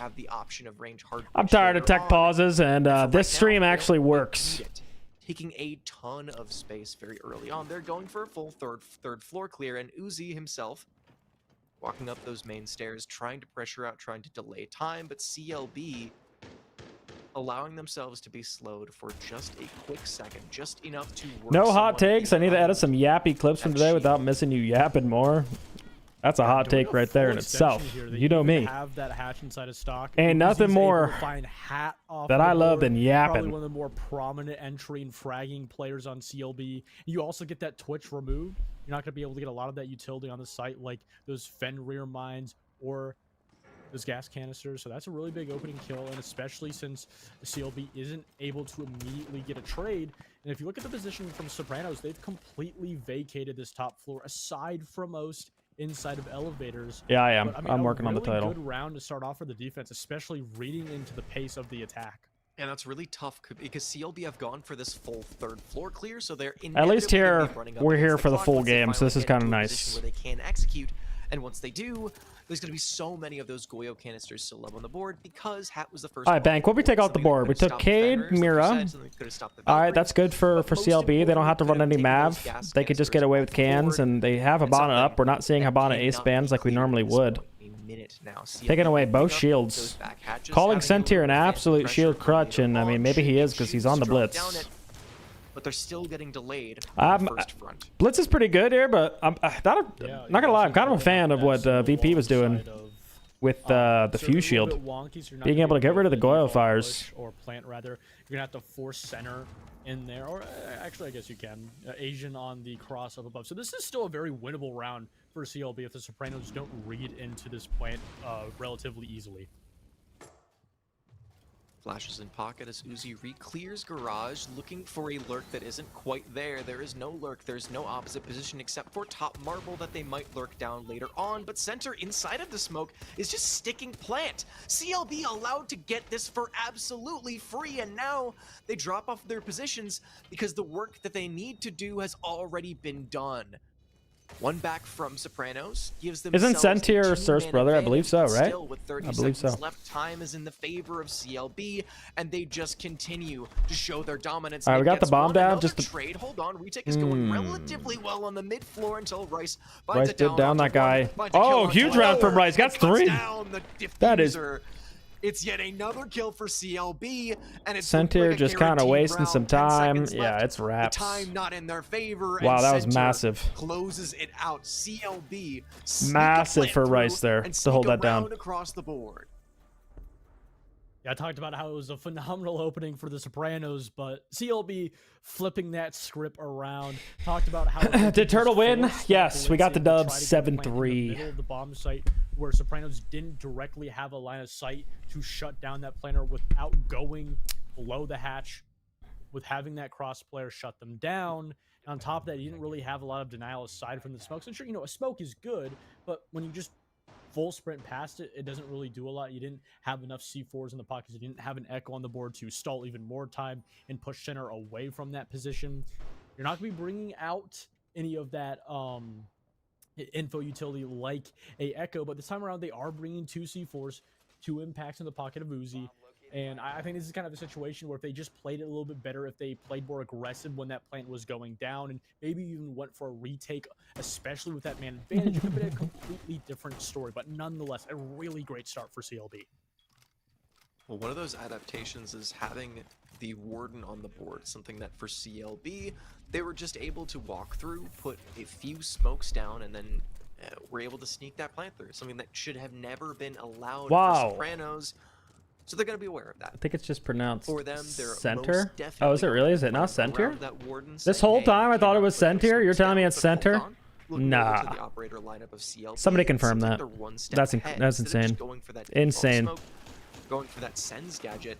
But the aggression out of the run, Warden, he's run. not playing on site. He's not anchoring. He was looking for that opening. Just editing being the only Hud's a mod. stud, I move fast. You are the. Dropped Can back you to site pin that as we he's won able to find instead of I'm everything. not the coaching thing? We're still in open area. Because I feel like that Still a question's about to good come a lot stitching now. as Uzi is in this second floor, and they still have a lot of presence over towards first. Yeah, Uzi's just going to fall back down. This early round for Sopranos, both in the first half and So second half, needy. was really good. Got shot off a little bit. Not a whole lot of damage there, so this is going to allow for him to just play back. I really do appreciate that the Sopranos are reading that CLB is really trying to force the effort a lot more in this early round, and you're not going to be able to reside in these positions for as long. You're going to fall back a little bit more earlier on, give a lot of their respect, not give an easy isolated kill to CLB, and this is going to kind of put them in a place where they just kind of waste their own time. You don't necessarily need to play in the face at the moment. I also like the fact that they are constantly not over-aggressing, but going for these soft roams that delay out CLB Wait. time after time. Wait, how are we in this position right now? How is Nick in the site? Off the back of this roam, he's reading the roam and What? just lurking in. What? Hud has no And he got idea. 2? Nick gets 2. Oh Trades himself my. out as it's a trade. Him onto He got Burr, 2? and Hat gets another. Oh, it's a wraps. 4 versus It's 2 completely as Nick wraps. just walks We got into the site site. with Bomb no going one down on contesting center. once again. Now I guess it is center. He said it. Okay. Erupt Damn. realizing that he can't take the fight against the person in 7-3. elevator, more than likely can't take the fight against the person in garage, but he needs to find some fight because he's the last player alive for this defensive side. And in a 1 versus 4 retake, it's all but confirmed for CLB. 2 rounds in a row, 2 attacks onto the basement that have gone perfectly. I want to say that's a round where you're not going to be able to Oh get wow, away we got the with just R6 walking into Esports site. NA But to post. CLB's already up 2 rounds. Let's It's not a go. sense where that's the only round they were able to get and they're falling behind. Let's the go. Sopranos. It's a situation where I think in that extension, I rarely say this. A majority of the time for these T3 teams, I like it when they play heavy extensions, when they try to waste the time, but they were just overdoing it. The fact that you just weren't able to hear the player inside of sight, especially with that hatch being open, you just drop down and kill him. Obviously, he could have held the drop, but he wasn't fully aware that there was a player playing on that open area hatch. And because of it, 2 rounds down below on that basement bomb site, which theoretically is the strongest bomb site on Bank, you're going to now go to statistically the worst bomb site on Bank. And a little bit curious enough, I don't want to go out of my way and say the Sopranos don't have a deep rotation on this map, that they can't play open area, but it is definitely a hard site to see switching from basement without a win going into CO. And it's even worse that now Nick had swapped off of that, swapped off of the Hibana, but still now finally coming into effect is that ranged heart breach for CLB.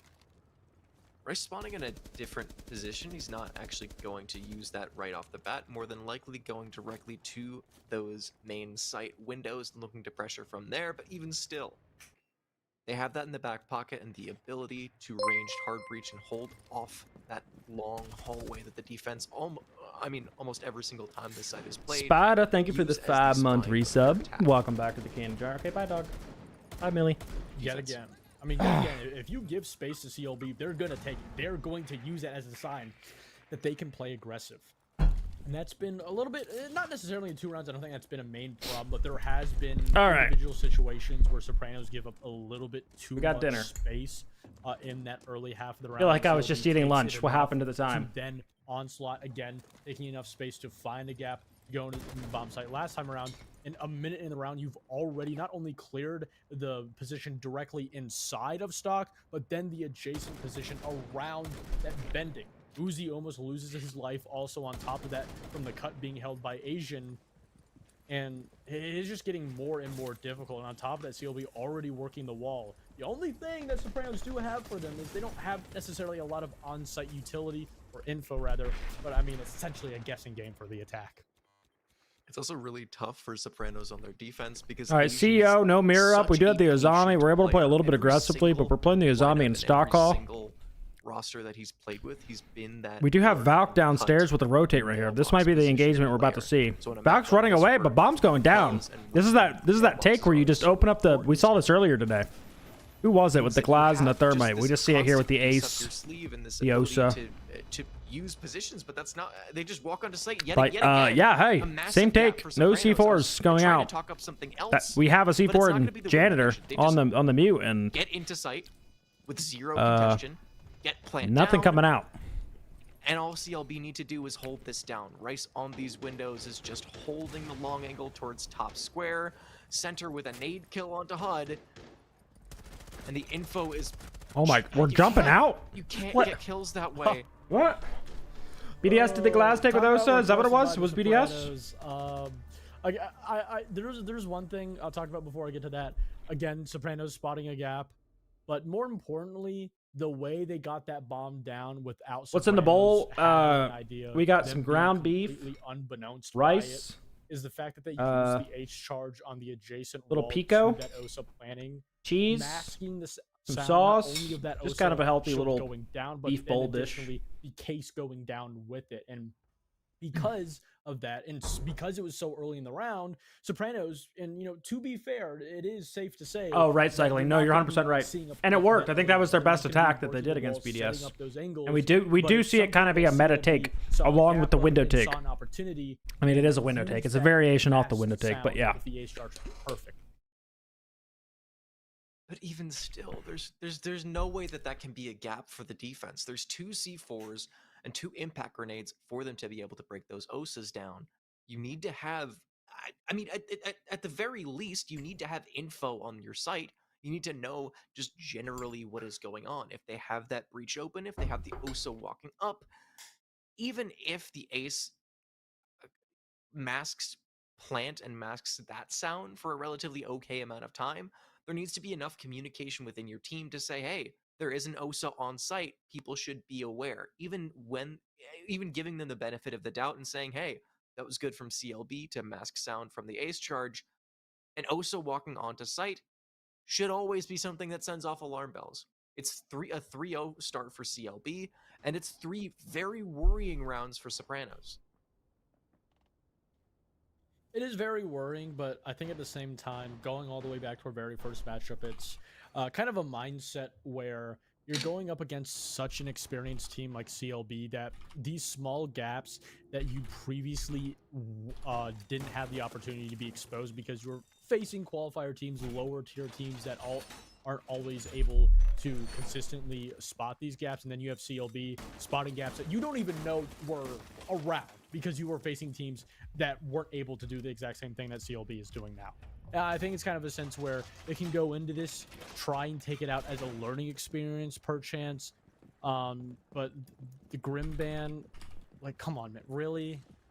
Like, it just makes no sense. Not only does Sopranos have so many gaps they're not aware of, they don't even have a good sense on what to ban or what the win factor, what these spearheads for CLB. A blitz is really good. Maybe banning one of those long distant hard breach operators also would be good. Ace, again, one of the win factors, even if you don't use that as mask, you're able to open up Kento wall, hold that cut exactly where Hat is playing right now.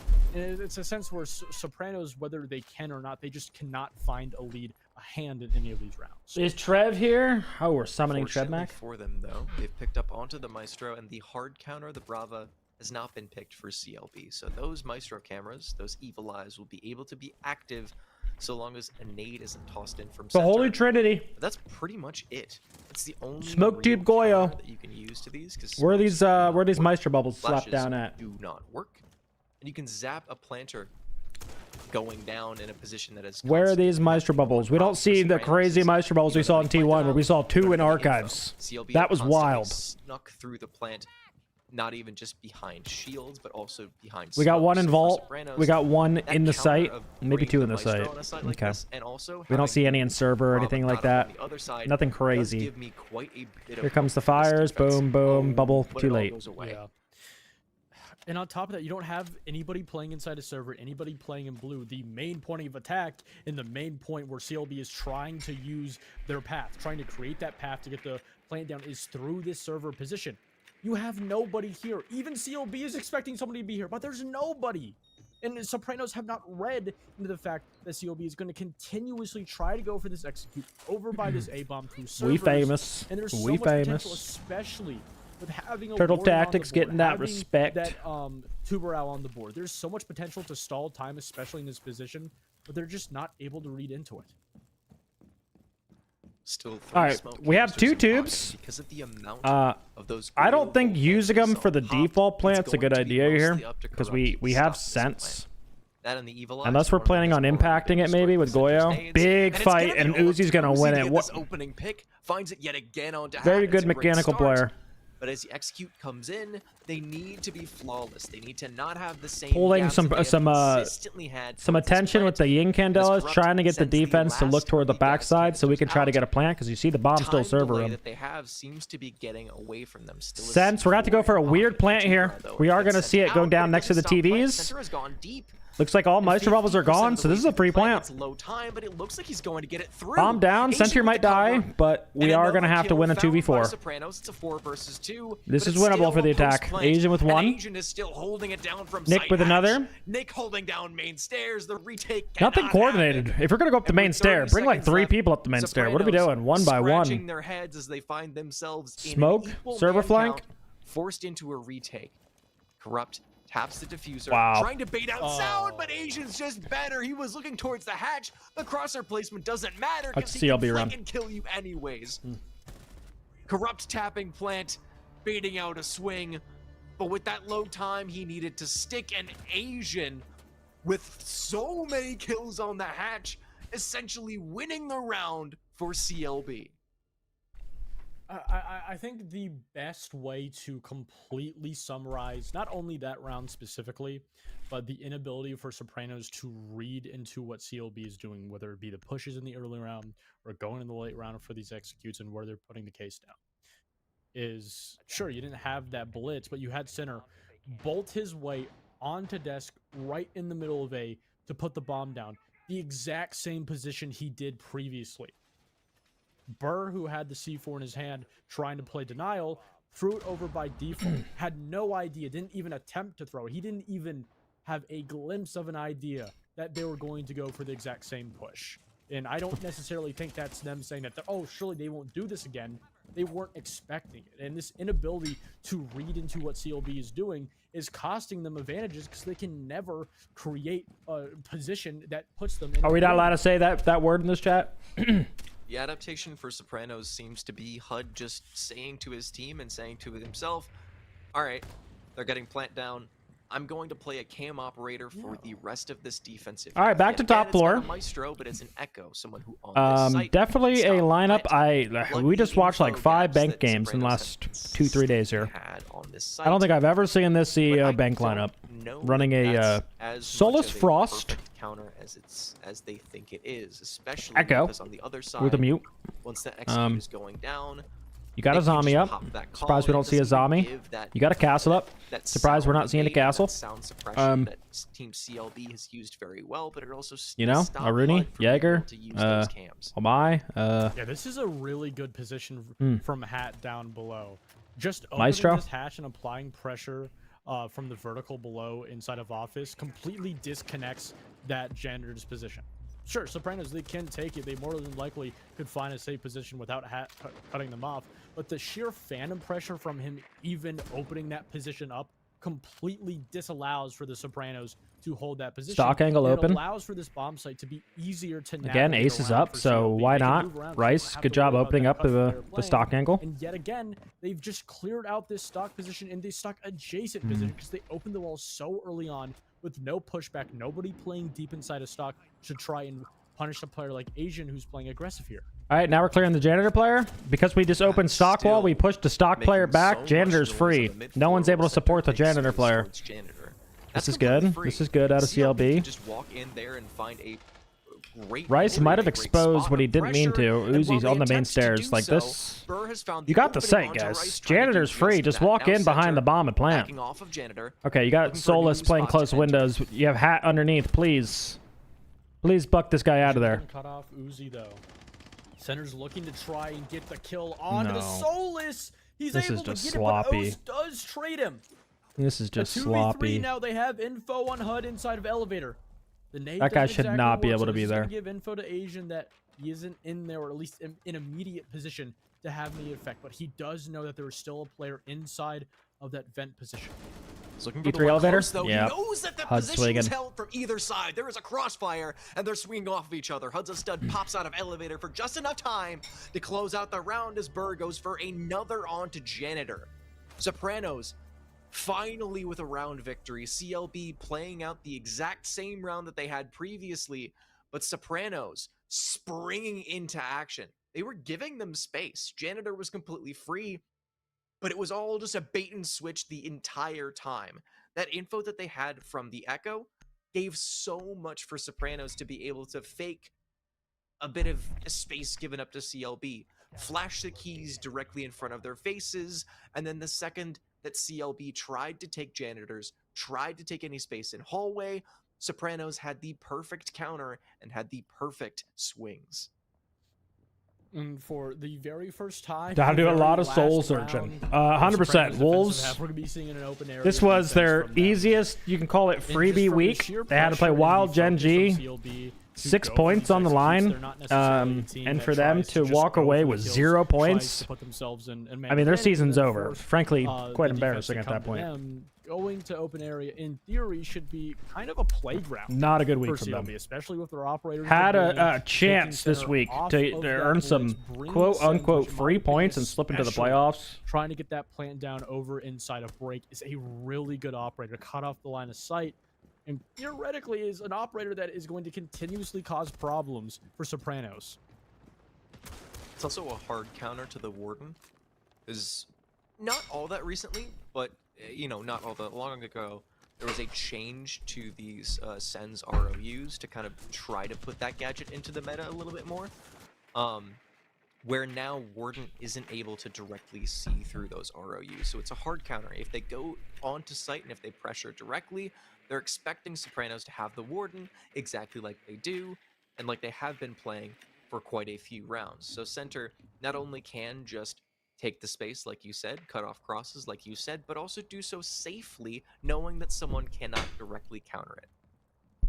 Nobody playing on the top floor. You have one player playing inside of Archives. This is something, a position that CLB directly want to try and deal with. You also have a player. What teams do you think make roster changes He knows that in there's a T1? crossfire being held. He Like, what league? And Are we Burr saying just NA? walks into the cross that Asian's holding, gets the opening kill without Burr even having an idea that he was there. Calls out to give even more info.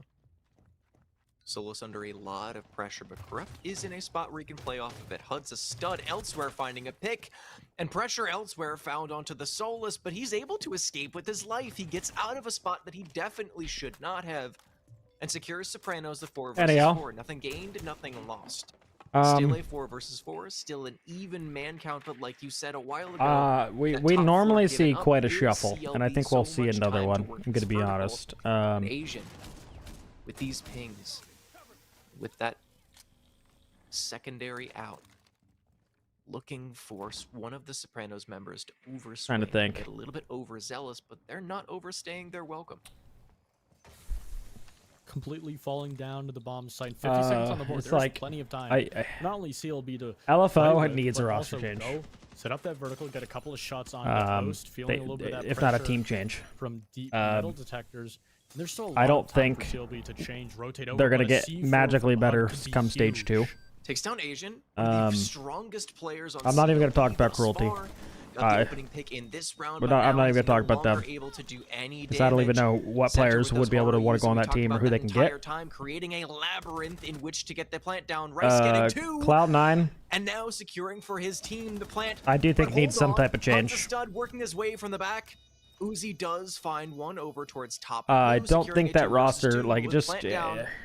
it's just can't. It's not going to be able to Sopranos compete with the top retake this rosters. Space, and all Center needs to Unfortunately. do is just hold this down 30 seconds. It's getting low, and I Hunt's a just don't stud know if like there's a in really that good rookie or 50-50, anything to pick choosing up the right now wrong angle for to them. Look, and Center choosing the right one, finding one immediately, going for the second, and closing out a 5-1 half for CLB. Who else? Who else am I missing? OXG. To be fair, Bank is relatively attacker-sided in the current meta. That's what I was gonna say. I was gonna huff major copium. Not by a long shot. OXG I think need it's more of, an like, aggressive low player. 50, high 40 for the defense. But I mean, I think it's kind of a sense where you just have a complete skill diff between both teams. But not only that, I don't want to. I don't want to Sopranos hate on the watch defense players. continuously bringing out But I don't think relatively Force is a default fit over there. roles. Then on top of that, weren't able to read. I've seen him kind of throw away a little bit too many rounds on It was OXG. just very minimalistic mistakes that should have been easy to correct, that Sopranos were never able to fully fix. Every now and again, they were able to, patch some of those holes, but it was never anything I don't know. sustained. Honestly, if you're not in the top 4 of NA, He's like, you know what? you could Too many probably do a roster many throws. change I'm at done. this point. Most of those teams could In all probably benefit seriousness, from it's a, some a few of the very players clearly even in T2. Issue. We will most likely have him back in the lobby in a little bit. But this is not the A stream. It will only be a short. It little better be bit. a short We will tech almost pause. Definitely have him back in the lobby. Usually this would be the time where we would be able to kind of go back and forth and say, hey, this is what this team is doing well. This is what this team needs Like, to let's. change. We're in a tech pause, so let's just take a little look see, huh? What's the last like? We had Challenger Series. Let's just take a look in here. I haven't really paid attention too much. Like, obviously we had Stompin', right? D&D didn't play that many rounds. Vipoa didn't play that many rounds. Okay. Also, Vipoa to Cruelty, please. Maybe that's what they need, All right. Kiru is an aggressive entry. I do think is good for a team that needs an aggressive entry. Could make it back in the league. I mean, he's obviously farming T2. I think very highly of Mike Wazowski. Mike Wobbletop. I think he's a very good player. I don't know if picking him up alone is like gonna solve any issues. Like, let's just say you got rid of Giddy for Mike Dub. Like, you know what I mean? Like, I think he's got to come in a little bit of a package deal. Like, Mr. B is an IGL that should be in T1.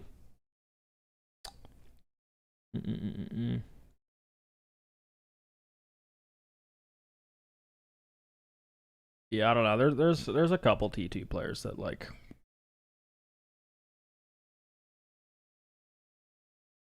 could make some teams better. Which one are we on? Soon versus 3 minutes. Soon. This game is still... Guys, I'm going to be honest. I don't... Oh my god. Sorry for blasting everyone's ears out. Why is the music so loud? I'm on 2%. I don't know if we're going to make it to the Karn game. I don't know if we're going to make it to I don't know if we're going to make it to the Karn... What is it? Sesh game? Jesus. This is insane. What team would Mr. B benefit? Let's just pull up Wikipedia. Let's just rip some teams apart, shall we? Why not?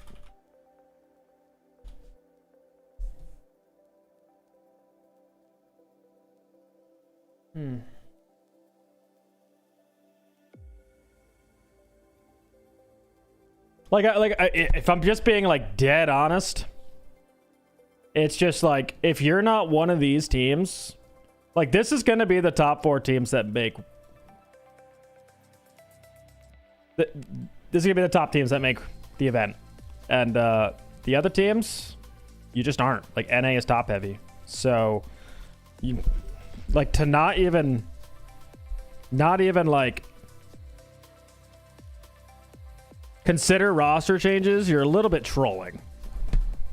Especially it just depends on like what kind of talent's out there. Like let's say like you could say we're not going to make a roster change, but let's just say like one of these top 4 teams cut somebody. You better as hell like consider that you might get an upgrade for free. Like let's just, I don't know. Yeah, just teams aren't making roster change at the top. Like I'm just looking at all of them and like, yeah, there's just no way. Like there's just no physical way right now. We don't have like a sensational rookie coming out of T2 or anything like that. That it's like, oh, you gotta pick this guy. Like it's we just don't got that right now. I know Envy said they ain't splitting up, and look, I'll give them the benefit of the doubt. Like maybe they could get together for season. Like they have some decent players on that team. Like Rival obviously has been shitting on people in T2 for a while. Like JJ Blast probably deserves to be in T1. Like he is good, up and coming IGL. Stakes performed at T1 before. Like this could be a team that benefits. So I'm gonna leave them alone. I'm gonna leave them alone. It's a lot of their team's like best or like what's it called? It's like it's their first time in T1 for some of them. So like let them grow, let them learn. That's fine. Cloud9 though, something is off. Something's off. Roll wise, a little bit off. I know we're rocking like the 3 support system. I do think Packer is like a top, 6, 7 IGL like in the league. Like he deserves to be in T1. You guys can say whatever you want about him from his time on M80, but looking at the bottom of the league, who doesn't even have IGLs, some of them except for fucking JJ. He deserves to be in the league, but I just don't see enough firing power on this roster to compete. And yeah, I just don't see enough firepower. So I think they need to shake up a little bit. I also am not impressed with their strategy at all. I'm not sure who of the team's really doing strategy, but it's I don't know. Their games not very good. I'm going to be honest with this team, LFO. I don't know who their IGL is, but this team is looking like even worse than Cruelty.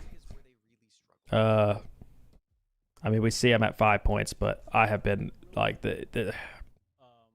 I have not been impressed with LFO. I feel like this is a team Mr. B's team could step in and be better than off the rip. I'm very curious what their scrims are. Again, this is me not knowing too much, but I have just not been impressed with the gameplay, with anything with LFO. And again, to not even consider a roster change with this team would be a mistake. You are not going to compete in stage 2. You're just not. Oxygen again. I don't know if it's a support staff issue or what, but like I don't even know what their culture's like over there. I have not been impressed with Forrest in a lot of the games on the shields. I think he rushes things and throws away a lot of it rounds, which is why he's, I believe, off Space Station. I'm seeing the same thing here on a newer team. We also have a lot of passive players. You got Grixer and Adam. And I don't see an aggressive entry on this team at all. I don't see who's taking space. So, yeah. And obviously I'm going to leave Cruelty alone. I mean, pick up Vipoa. I don't know. That's my brief synopsis. I'm just, again, NA is extremely top-heavy, guys. It's extremely top-heavy. It just depends. Like, do people want to just be in Pro League and collect a check? Or, like, do people actually want to try to build something and win? I also don't think there's a lot of good coaches around the league. I mean, I'll just say around the league, but so that comes into like the culture and like holding people accountable, good strategy, things like that.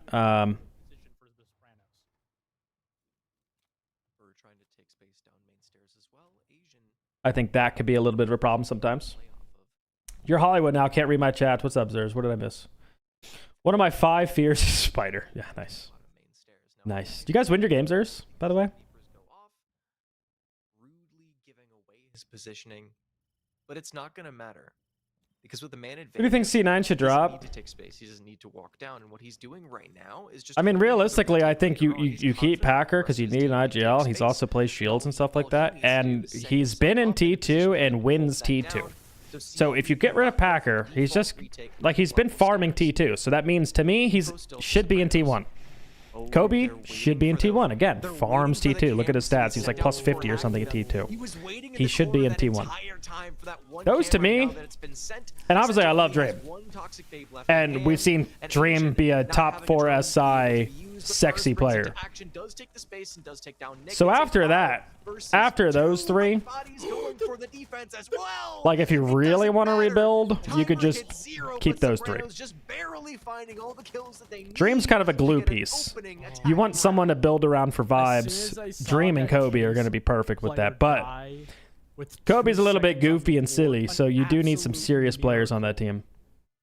There's no options for an IGL. Yeah, I mean, unless you're replacing with Mr. B. Yeah. I don't know. I just think there's a little bit of a role conflict over there. Giddy also went plus 50 in T2. I get that, but I think there's a little bit of a role issue with Giddy and Dream. Like, there's just not enough.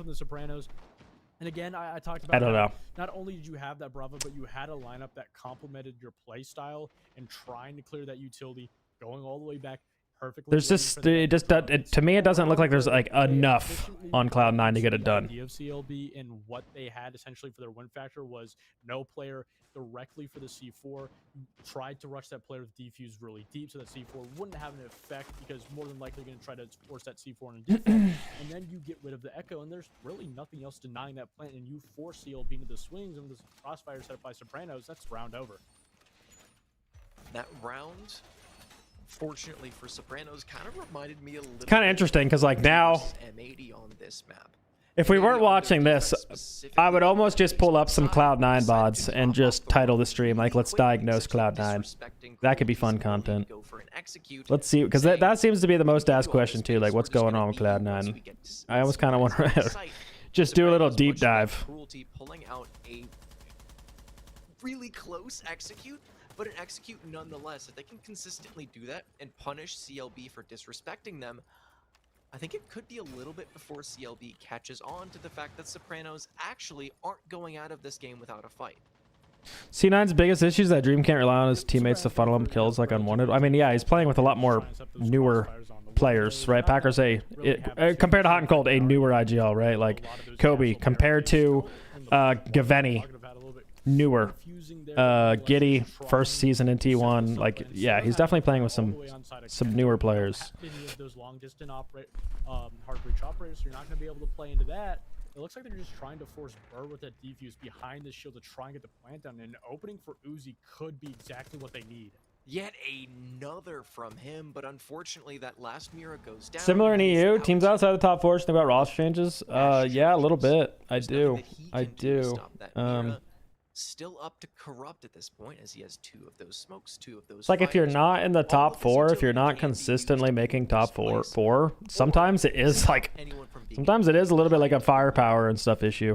And I also think again, a lot of times it's a coach issue. Like, I don't know.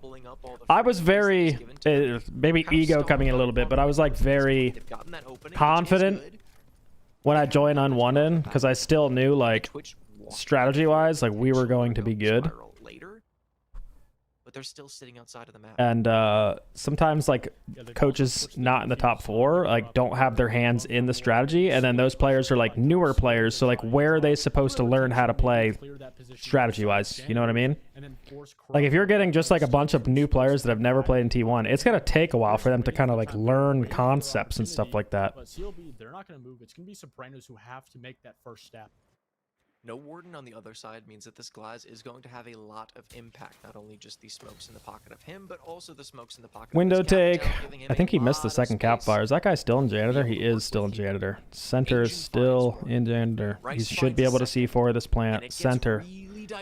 First C4 from under though. Missed. He's 1 HP though. Instead, it's a 3 versus 3, but with 13 seconds, they need to spring into action.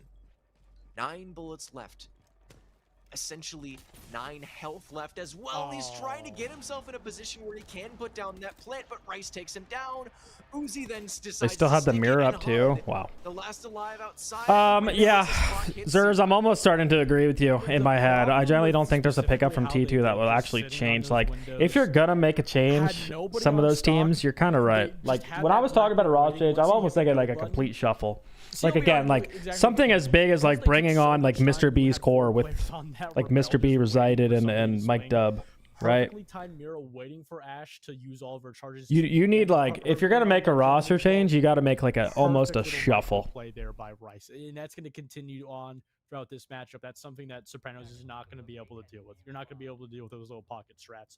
Because we don't have. It took so long because I'm just not seeing like a breakout like underage player that's about to turn 18, unless someone knows one about to turn 18 before next pro league, like Ambi was, or something like that. Didn't have anybody play below, and it does really seem that's like actually gonna make or break. 2 rounds into their attack. Unless you like completely shuffle the team around. And there's a couple teams in my head that. And I don't know. Going everywhere and diffuser going down. Would it make sense for a team to offer someone like Super a boatload of cash to lead their team? Match point. Also for 4 rounds. I don't think Super's going anywhere. He's got a boatload of cash. Flawless over the course of 4 successive. Sure, pay the guy $1 million. That even though I fuck it. You know, foolishly. I'll say it now. I foolishly expected them to do significantly better. They are like stomping in NA would have been like one of those players that could make an impact. Pretty much down and out. It's actually just, I mean, it's sad to opportunities here. It is sad to trying to clear this top floor. What's it called? See him go to EU because it would have made NAL even more exciting. It's in the zombie solo with an Akiba barrier. Didn't see 9 offer, but he said no. I mean, yeah. But like, you can't blame him. It obviously worked out for him. He wanted a top 4 team, for sure. In your pocket, you also have that Grim. This should be really easy to rotate, and it does. You do eventually. I'm happy the content creation's going well, but it would have been so cool for one of these orgs just give you the reins and let you cook. I mean, they've asked. It's just no one's really offered anything like actually worth my time. You know what I mean? There's completely killed off just halfway. Like. That's case down in stock as well, and most definitely because NA wise, like as soon as I retired, I was asked for OXG. Nick is on it. They have a stock can. I had a off-putting interview with Wildcard where didn't really want to give me the reins. There was two teams in the MENA League that were interested in flying me out, but it wasn't worth it. Position to cut you off. Now the rotate does come through. And Burr is in a good spot to find a kill. Couple T2 teams that fell through. There is one player over by main entrance. Could potentially play Soilers. 50 seconds. They just need to either clear a Nick or center from their position, but it's going to take somebody like Burr to close them out because this displacement utility, like the flashbangs and nades, are not able to reach these players. Stock hatch opened. Diffuser found. I agree, Ghosty. I think G2 is actually a good fit for him because he has a like he's a sentry turret, and there's like a bunch of teams that will just herd the kills into him almost. You need to do all of that with just 25 seconds left. Corrupt does find one onto Nick. That is a absolutely, Steve. I'll coach you. Behind that printer. How much is worth it? Half wall on site. That is the exact kind of kill that you need. If I'm able to just like go drive Uber Eats and make more money, then goes in, but so does a toxic gas canister. He's gonna stick through it, but you don't have time. And at this point though, like with content creation, I'm just enjoying it more. There's just like so much stress that comes with T1 and coaching. A 7-2 victory. That and also like uncertainty. Contracts are never guaranteed. Favored teams going into this. All right, easy game. I know we didn't really watch the last 2 rounds. We were just yapping, but easy game. Oh my gosh. Can somebody fix the A stream? We got to cancel the A stream. This is And ridiculous. wow, Holy I shit. mean, honestly, we can really talk about how Sopranos consistently didn't have a good idea on what CLB were doing. A lot of their pushes and defensive setups were very stock and standard. Like most of the, I mean, most of the offers were like 2K, which is like bottom tier kind of T1 money. For Team CLB, they just bested them at every single end of the stick, whether it was those entry kills, the rotates around the roam on their Wait, I have it defense, paused. down to the execution. Wait, am I trolling? I'm trolling, chat. You're also facing Hey, the game finished up. Okay, cool. Because I think Core's on after that. playing at their Yeah, we get to see Core. Like CLB were doing anything And then this is particularly Rad versus incredible Val. either. It wasn't like Wait, so they can highlight over it, right? executes. Wasn't like they had the Rad perfect Esports counters on defense. versus Had a mirror that they Val. used. Okay, I don't know either They of them got are. kills from it. They just We're probably gonna watch that plugged Core game. gaps on their defense and didn't allow Sopranos to walk in, which on the other side, Sopranos did quite a bit on their defensive side. With Wildcard, I actually think Wildcard's a dark horse team. For CLB, this is a very strong victory. I actually think, And most of those rounds not looking competitive. yeah, I actually think they're kind of a dark horse. Their problem, I mean, they played a lot of the top 4 teams early, and they were able to beat SSG. Losing to Cloud9 was upsetting for them. That was an embarrassing loss from them. That, I mean, they would be the first to say it. Yeah, it is difficult. And again, you know, it's the first round. But now they play a lot of weaker teams. Like, Wildcard will make it into playoffs. And they are, like, there's a chance they upset a team. I could 100% see Wildcard. I think they're they are close. They are our fringe team. They are our clear 5th place team. Had a big give in the reigns of Wildcard. Would you have imported Dash and Baby Shark? Probably not. I don't think so. But the problem is, so here kind of what happened with Wildcards. Wildcard was trying to pick up Gaveni before we went to SI 2025. They wanted Gav, and Gav wouldn't sign the contract, and they kind of pressured him to sign the contract, told him he was kind of like trolling.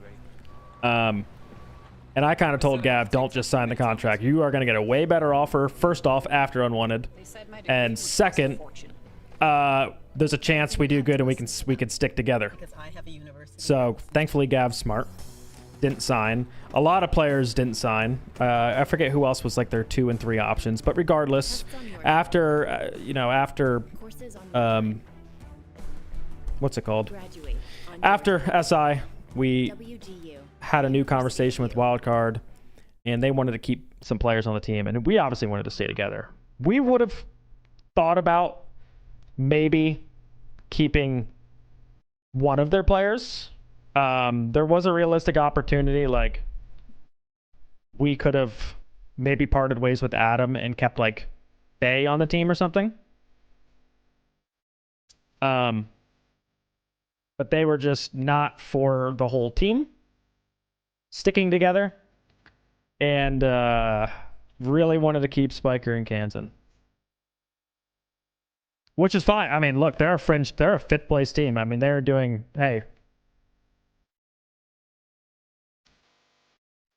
Look, their decision is kind of working out for them. They had a very good reload.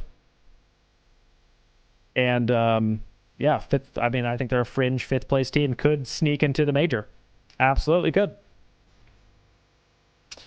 Don't the Sonics people run wildcard? Yeah. Yes. So it's basically, I forget the main guy's name, and then Joe, who was like a former analyst slash kind of a coach for the Sonics.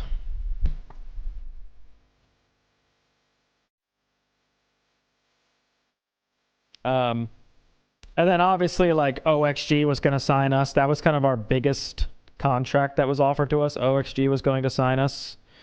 Dream got an offer from Wildcard, but he didn't want to leave his wife. Yeah, he didn't want any team houses. OXG was going to sign us, but they weren't in the partner program, and the guys wanted to be in the partner program because more money, because of skins and stuff. Envy was going to pick us up, but then decided not to because they're not going to be in the partner program. So they weren't going to get any funding. And that's when M80 kind of stepped into the ring. It's like, okay, hey, these guys aren't getting any orgs. Started circling like some sharks. And that could have changed everything. If Unwanted stayed together, Stompin would have been on M80. I'm pretty sure that's what was said, basically.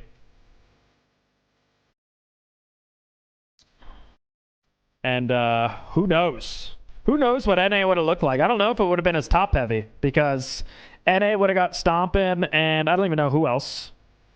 Obviously we would have been in the mix. Wildcard, being as they are, like there might be another good NA team out there. Who knows? Maybe there would be top 5, top 6 kind of teams.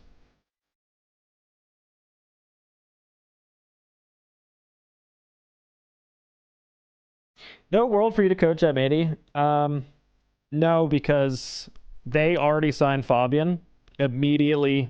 You know, when that whole boo-boo incident happened, literally like a day later they signed Fabian. So he was already coach before they kind of even knew what they were going to do with the roster.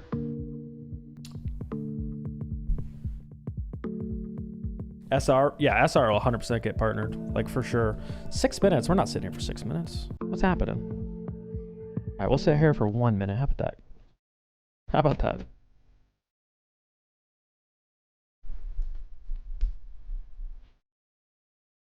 Trev posts his clutches and his reaction. Yeah, we watched that. We watched that right after the game. Check it out if you haven't, though. How is there not someone who says just sign the whole team because they're good? I really thought Wildcard was gonna sign us. I don't think me and Joe kind of clicked. Who's like the GM over there, former Sonics like analyst / coach. I don't think we really clicked. He kind of wanted to run the team one way, and like I was like, I've been the coach of DZ, arguably been placing higher than all of your teams, and I now just coached Unwanted to a top 4 SI. So obviously I wanted the keys, and I think he also wanted to hang on to the keys, and not somewhere I wanted to be.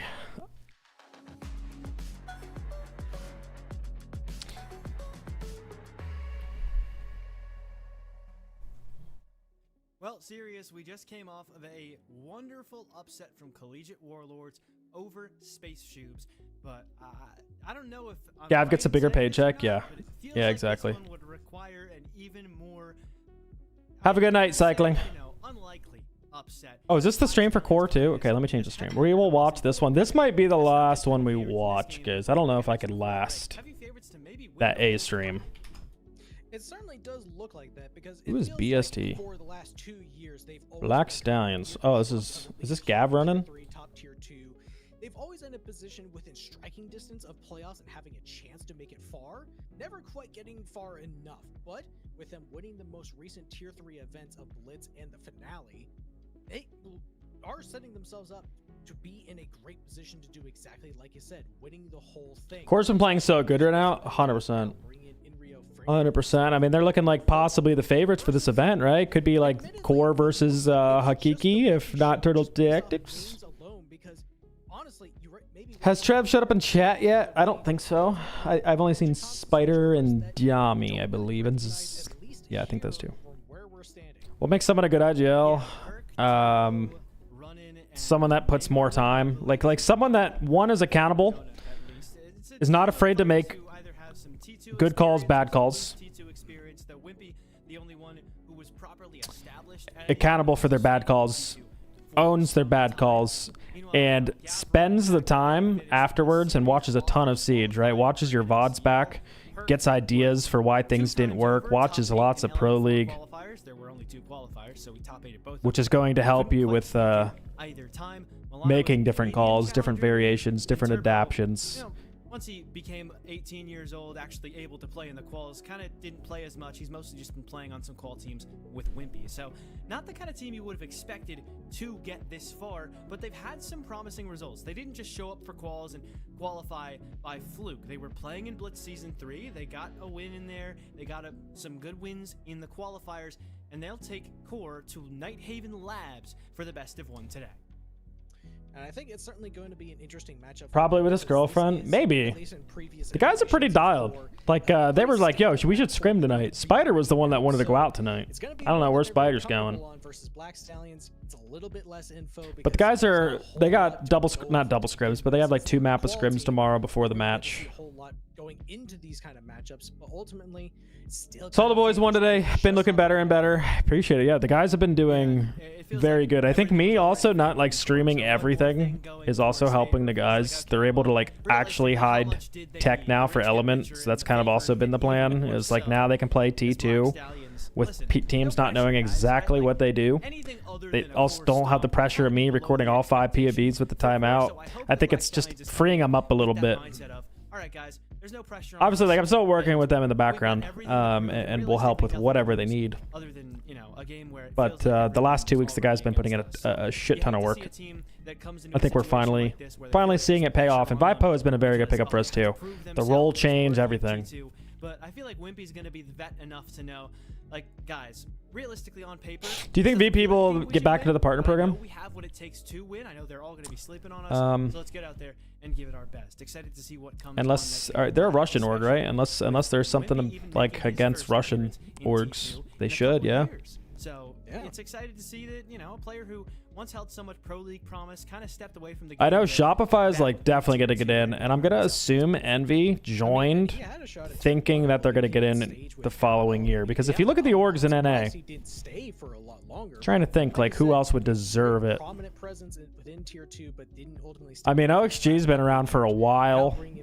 Would be a shame to rob him. I really don't think Cloud9 should get it. I don't like that they can get away with paying pretty low.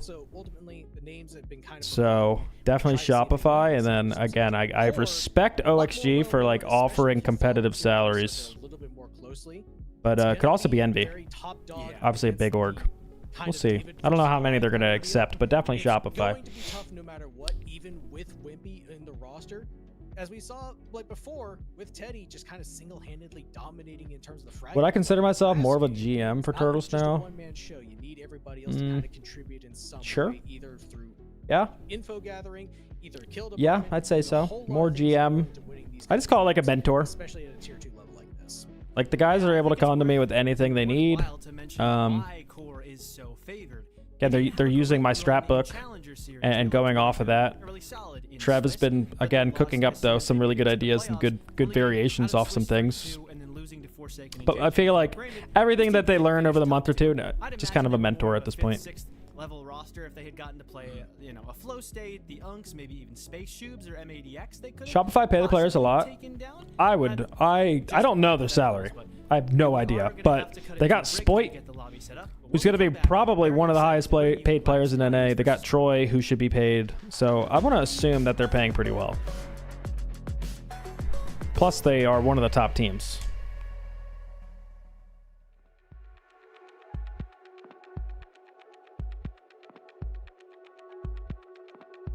Yeah, basically Hayes. Like me and Hayes are the only people that work for the org.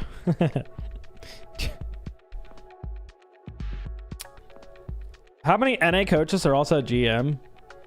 Is Super's not the GM of Shopify, or is he? I mean, it's pretty rare. I mean, BC might have been. At one point, was he coach and GM? I think he took the GM, and that's when he stepped back. I work for no man. Hell yeah. Hell yeah. Would you sell a strat book? I mean, it's a thought. It's been a thought. Like right now, for anyone interested, I guess I haven't like promoted this in a while, but no strat book, but all subs if you, because there have been a lot of new subs that went out today as well. I think we got like 30 subs today because you guys are MVPs. But if you are subbed and you link your Discord to the Twitch and you come under here, the competitive starter kit, there is a bunch of things, not strat book, but like keywords doc I wrote up that like the turtles use, but you can always change the keyword. This is stuff like in T1 that we talk about, like what is a turtle? This is the reset comm. It kind of talks about and identifies when you should use it as well. So just something I kind of made for the guys and used in the presentations early on. But like this is all like T1 level stuff. Like what's a Geo? What's an Anaconda? What is a Geico? Ping pong, tuck up, death ball, all that. So that's in there. If you want to make strats, people are like, Ben, where do you make strats? Well, here's the blueprints I use for every single map. And this is the template page for them as well. All that. It's like there is a bunch of stuff in there for... As far as the strat book, though, go back on to the question. Maybe when the guys are done playing, I would just release... I don't know if I'd make anyone pay for it, though. Like, I'd probably just slap it in my sub-Discord. Because at that point, it's probably out of date anyways. Yeah, TikTok has a lot of strat breakdowns. And I think Twitch saves VODs for like 2 months. So if you're actually curious when I'm going over strats and stuff like that to the guys, like that is all kind of saved on Twitch, I believe. Somewhere on there. You just got to kind of dig for it. And then Ali obviously does a great job putting a lot of that stuff up for TikToks.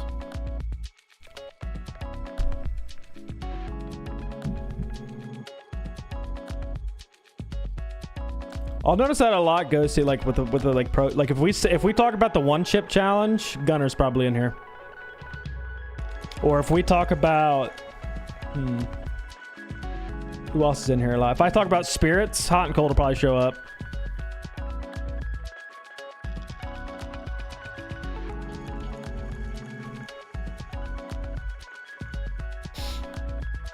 Easy to sign good players when you always have a good team. Yeah, when you have a good culture and like a good core, people want to play for you.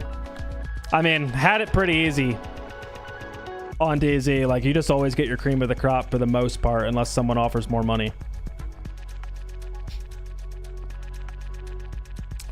That's just kind of how it is. And then like the lower teams, you just kind of think about it in like basketball terms. Like, they're small city markets. Like, they don't offer much money and they're not making LAN events. So why play for those teams unless I don't know, you're throwing a ton of money at them, or you want to play in Pro League?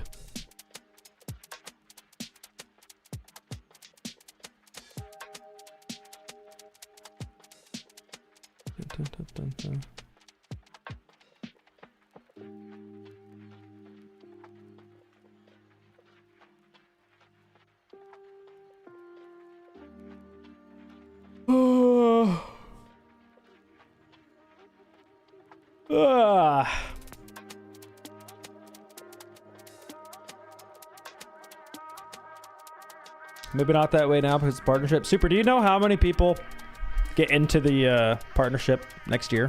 Like, per region? Have they ever said that? I mean, I'm sure you guys make it. I don't know if there's another NA team that's going to get in. Envy, I'm sure, is kind of hoping it's going to be them. Oxygen's been around a while. God, I hope it's not Cloud9. Dude, what is this? These tech pauses? There's no way. There's no way I'm gonna last till the end, guys. This is ridiculous. Like, I do not want to watch this game. Who the hell is Rad Esports and Valor, bro? Let's see. I don't even know who I'm watching here. Let's watch it until the other one comes back. One total in the world or one per main region? Not sure. I don't think any partner teams get removed unless they have terrible sales. Yeah. Run there of no main way. Sesh after this? No. We got that core game to watch, and then it's Sesh. Where the hell is it? I get rid of it? I got rid of it, bro. Pretty sure it's that core game, then it's Sesh. Alright, who we got on this team? Oh, this is Kiru's team. Wait a second. Oh! We got a guy named... Bwahahahaha. Nice, bro. All right, this Valor team's actually pretty good. Ticey, up-and-coming fragger. You got Joe. Kiru, one of the most aggressive entries. All right. Who do we got on this team? Roy's. Wait, is this a Mexican team? All right, I know who Roy's is. Harambe. Oh, okay, classic. Mid-round just crunches and pushes and taking the tools to do that off the board, but also... You familiar with Kaysen's game? Yeah. Did we lose that game? Wait, when we grand finals against that core academy team, we won one, lost one. Was Kaysen on the team both times? Or is he only on the one where he beat us? Either way, yeah, we played against him too. I can't remember. That was like 2 months ago at this point. I believe he's not on that underage team though anymore. The only thing you have for the hatches is just a Twitch and You lost bank to them? Oh, I remember losing bank to them. That was the nuclear meltdown of Trebmac. Not necessarily a whole lot of utility per se that could be After that, for Red, but one of the greatest Twitch streams of all time was our VOD review. Woo, content. Again, I think this is going to be a match. That's what it's all about, guys. Hopefully, should be closer than a couple of our other ones. And I think, Rad is already from this lineup are going to try and play in that little bit more aggressive, flexible play style. This guy have a rotate out of here. A little bit of a soft extension out of Valor. What the hell is Harambe doing, bro? What the hell are we doing? Freebie. He's not going to get swung. It's not going to happen just yet. And Reaper seeing the info on the other side, being able to read into the fact that, hey, he's sitting on this rappel. He's trying to take space towards lobby. Valor Esports, despite this is like Alex has kind of dropped off this is taking way long to clear. This guy's still in Teller's office at a minute 30, and you have a fucking Deimos. Now off of the rappel. Bro. Harambe's just sitting on the other side of this doorway. Reaper's moving around, gives enough sound for Harambe to swing and get the opening. This is a bunker defense, by the way. Yeah. You got smoke, tube Goyle, and you're all gonna fall off here. He could actually potentially get one on a Ticey, but he's going to escape just in time.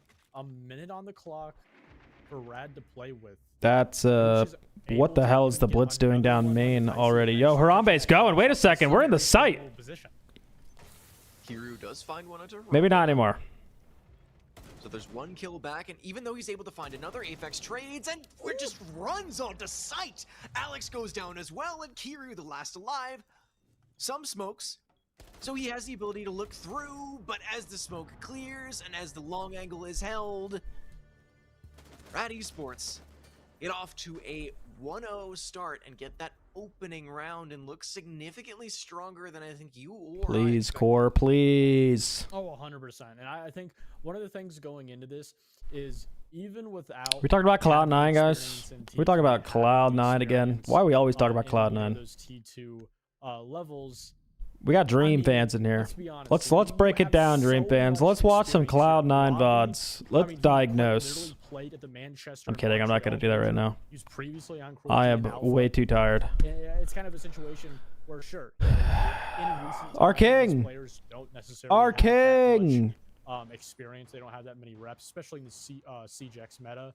But, I mean, these players have been in essentially the highest tier of play. They understand how to do basic takes. They are a very structured team.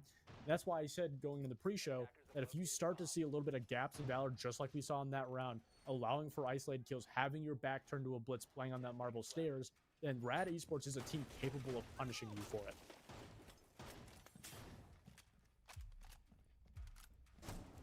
Changing up on the site, going for something slightly different after losing that opening round. Off to open area for Valor Esports. Uncharacteristically for this site though, they're not playing off of the back of something like a Maestro. Which is good for them in this one occasion because picked onto is the Brava, so that would have really hurt them. So the Brava actually doesn't really have a whole heck of a lot to hack. Could hack the default camera, specifically inside of lobby. Could also obviously hack the cameras of the Valkyrie, but there's not really a ton else to be able to be found. For Valor, you're kind of mostly playing around your gun. Little direct take with the glass. This is, I think, is the best way to do it. We almost never see a Warden on the site, but we do. We're gonna see him in already drop down into admin. As well, but Rad Esports making quick work, walking in, and Roy's trying to plant. This is the second time that we've seen somebody in bank planting inside of a smoke and trying to stick it. Now Valor, with a 4 versus 4, have Spike. Oh my god. Have Diffuser down. And Rad Esports are left scrambling. Hidden below could play spoilers here. He could open this round up for Valor, but that Legion mine is going to alert Kiru. Another one that Kaden escaped for just only so much amount of time. A very quick play, a quick attempt by Rad that was completely shut down by Valor. And now Rad, they don't. When mid won't notice on TikTok, Ali. Build that up. You have to clear. I mean, I do pull it up quite often, but I don't think I would notice that. And he's gonna win it. Kiryu retaking the second floor as well. There's nobody up here. There's no one to contest him. So at this point, he can retake the space, play the vertical later on. Oh. Harambe is rotating back up there. So there is an ability to cut. Let's go, Harambe. Huge double kill. Oh my god, he's about to find 3 because he's the Brent GOAT. is going down. Harambe is covering this position. Kaden taking down Kiryu as well. It's just an absolute nightmare for both of these teams. Harambe I don't even know what I'm going down as watching, well. guys. It's a 2 We're not getting any versus 1, kills. And Kaden does have the space on site. He does have the diffuser, and he does have the time to be able to go for the res, but he needs to stick it directly in front of Ticey, who goes through the rotate instead. Kaden now sticking the plant. 30 seconds left, and he's baited out this entire round trying to stick. All I know is Harambe's the GOAT. Somehow still find the round win. Please. Oh man, I love these LATAM players, man. One thing I was going to speak about servers lagging. Apparently, we're gonna get a rehost. We'll check on that. We'll throw that out for a minute.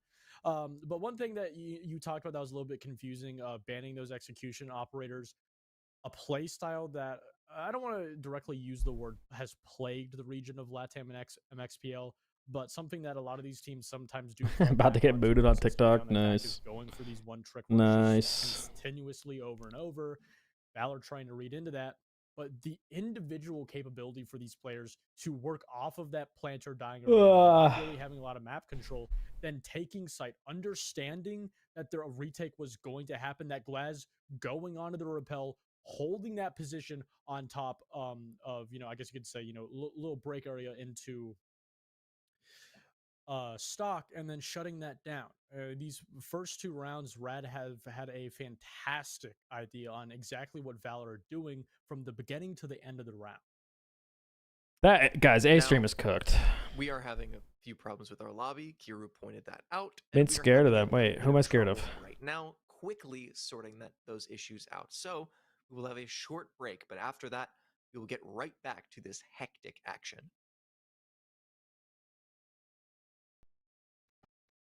Oh my god. I don't know if I can do this, guys. All right. Yeah, there's just too many tech pauses for me. There's just too many. We got to see the turtles. I'm gonna end the stream right here. This is ridiculous. Hopefully tech pauses are fixed for tomorrow, guys. Let's find someone to host. Where the hell is Siege? It's just so bad, man. I'm sorry. I know I don't think anyone else is co-streaming these two, and I really want to promote T2 a little bit, but I'm also shocked from the EUL earlier today. EML, whatever the hell it is. Tomorrow there's absolutely no Pro League, guys. So what are we going to be doing? Probably some 10-mans. So if you guys want to play some sub 10-mans because ranked is absolutely fucking cooked, then stay tuned for the stream tomorrow. We'll be doing that until Element kicks off. And then we will, what's it called? We'll watch the turtles. I don't even know who we play yet. We won't know until probably midnight tonight with all these goddamn tech pauses.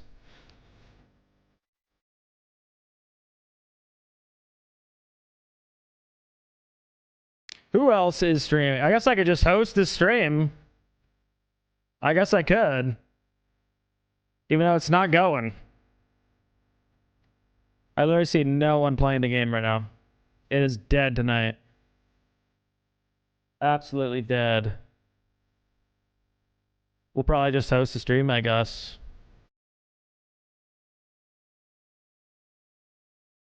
Oh, Justice played again? I haven't seen him play it in a while.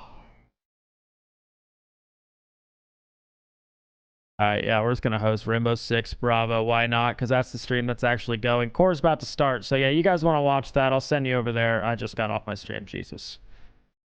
Going. Core's about to start, so yeah, you guys want to watch. That's me.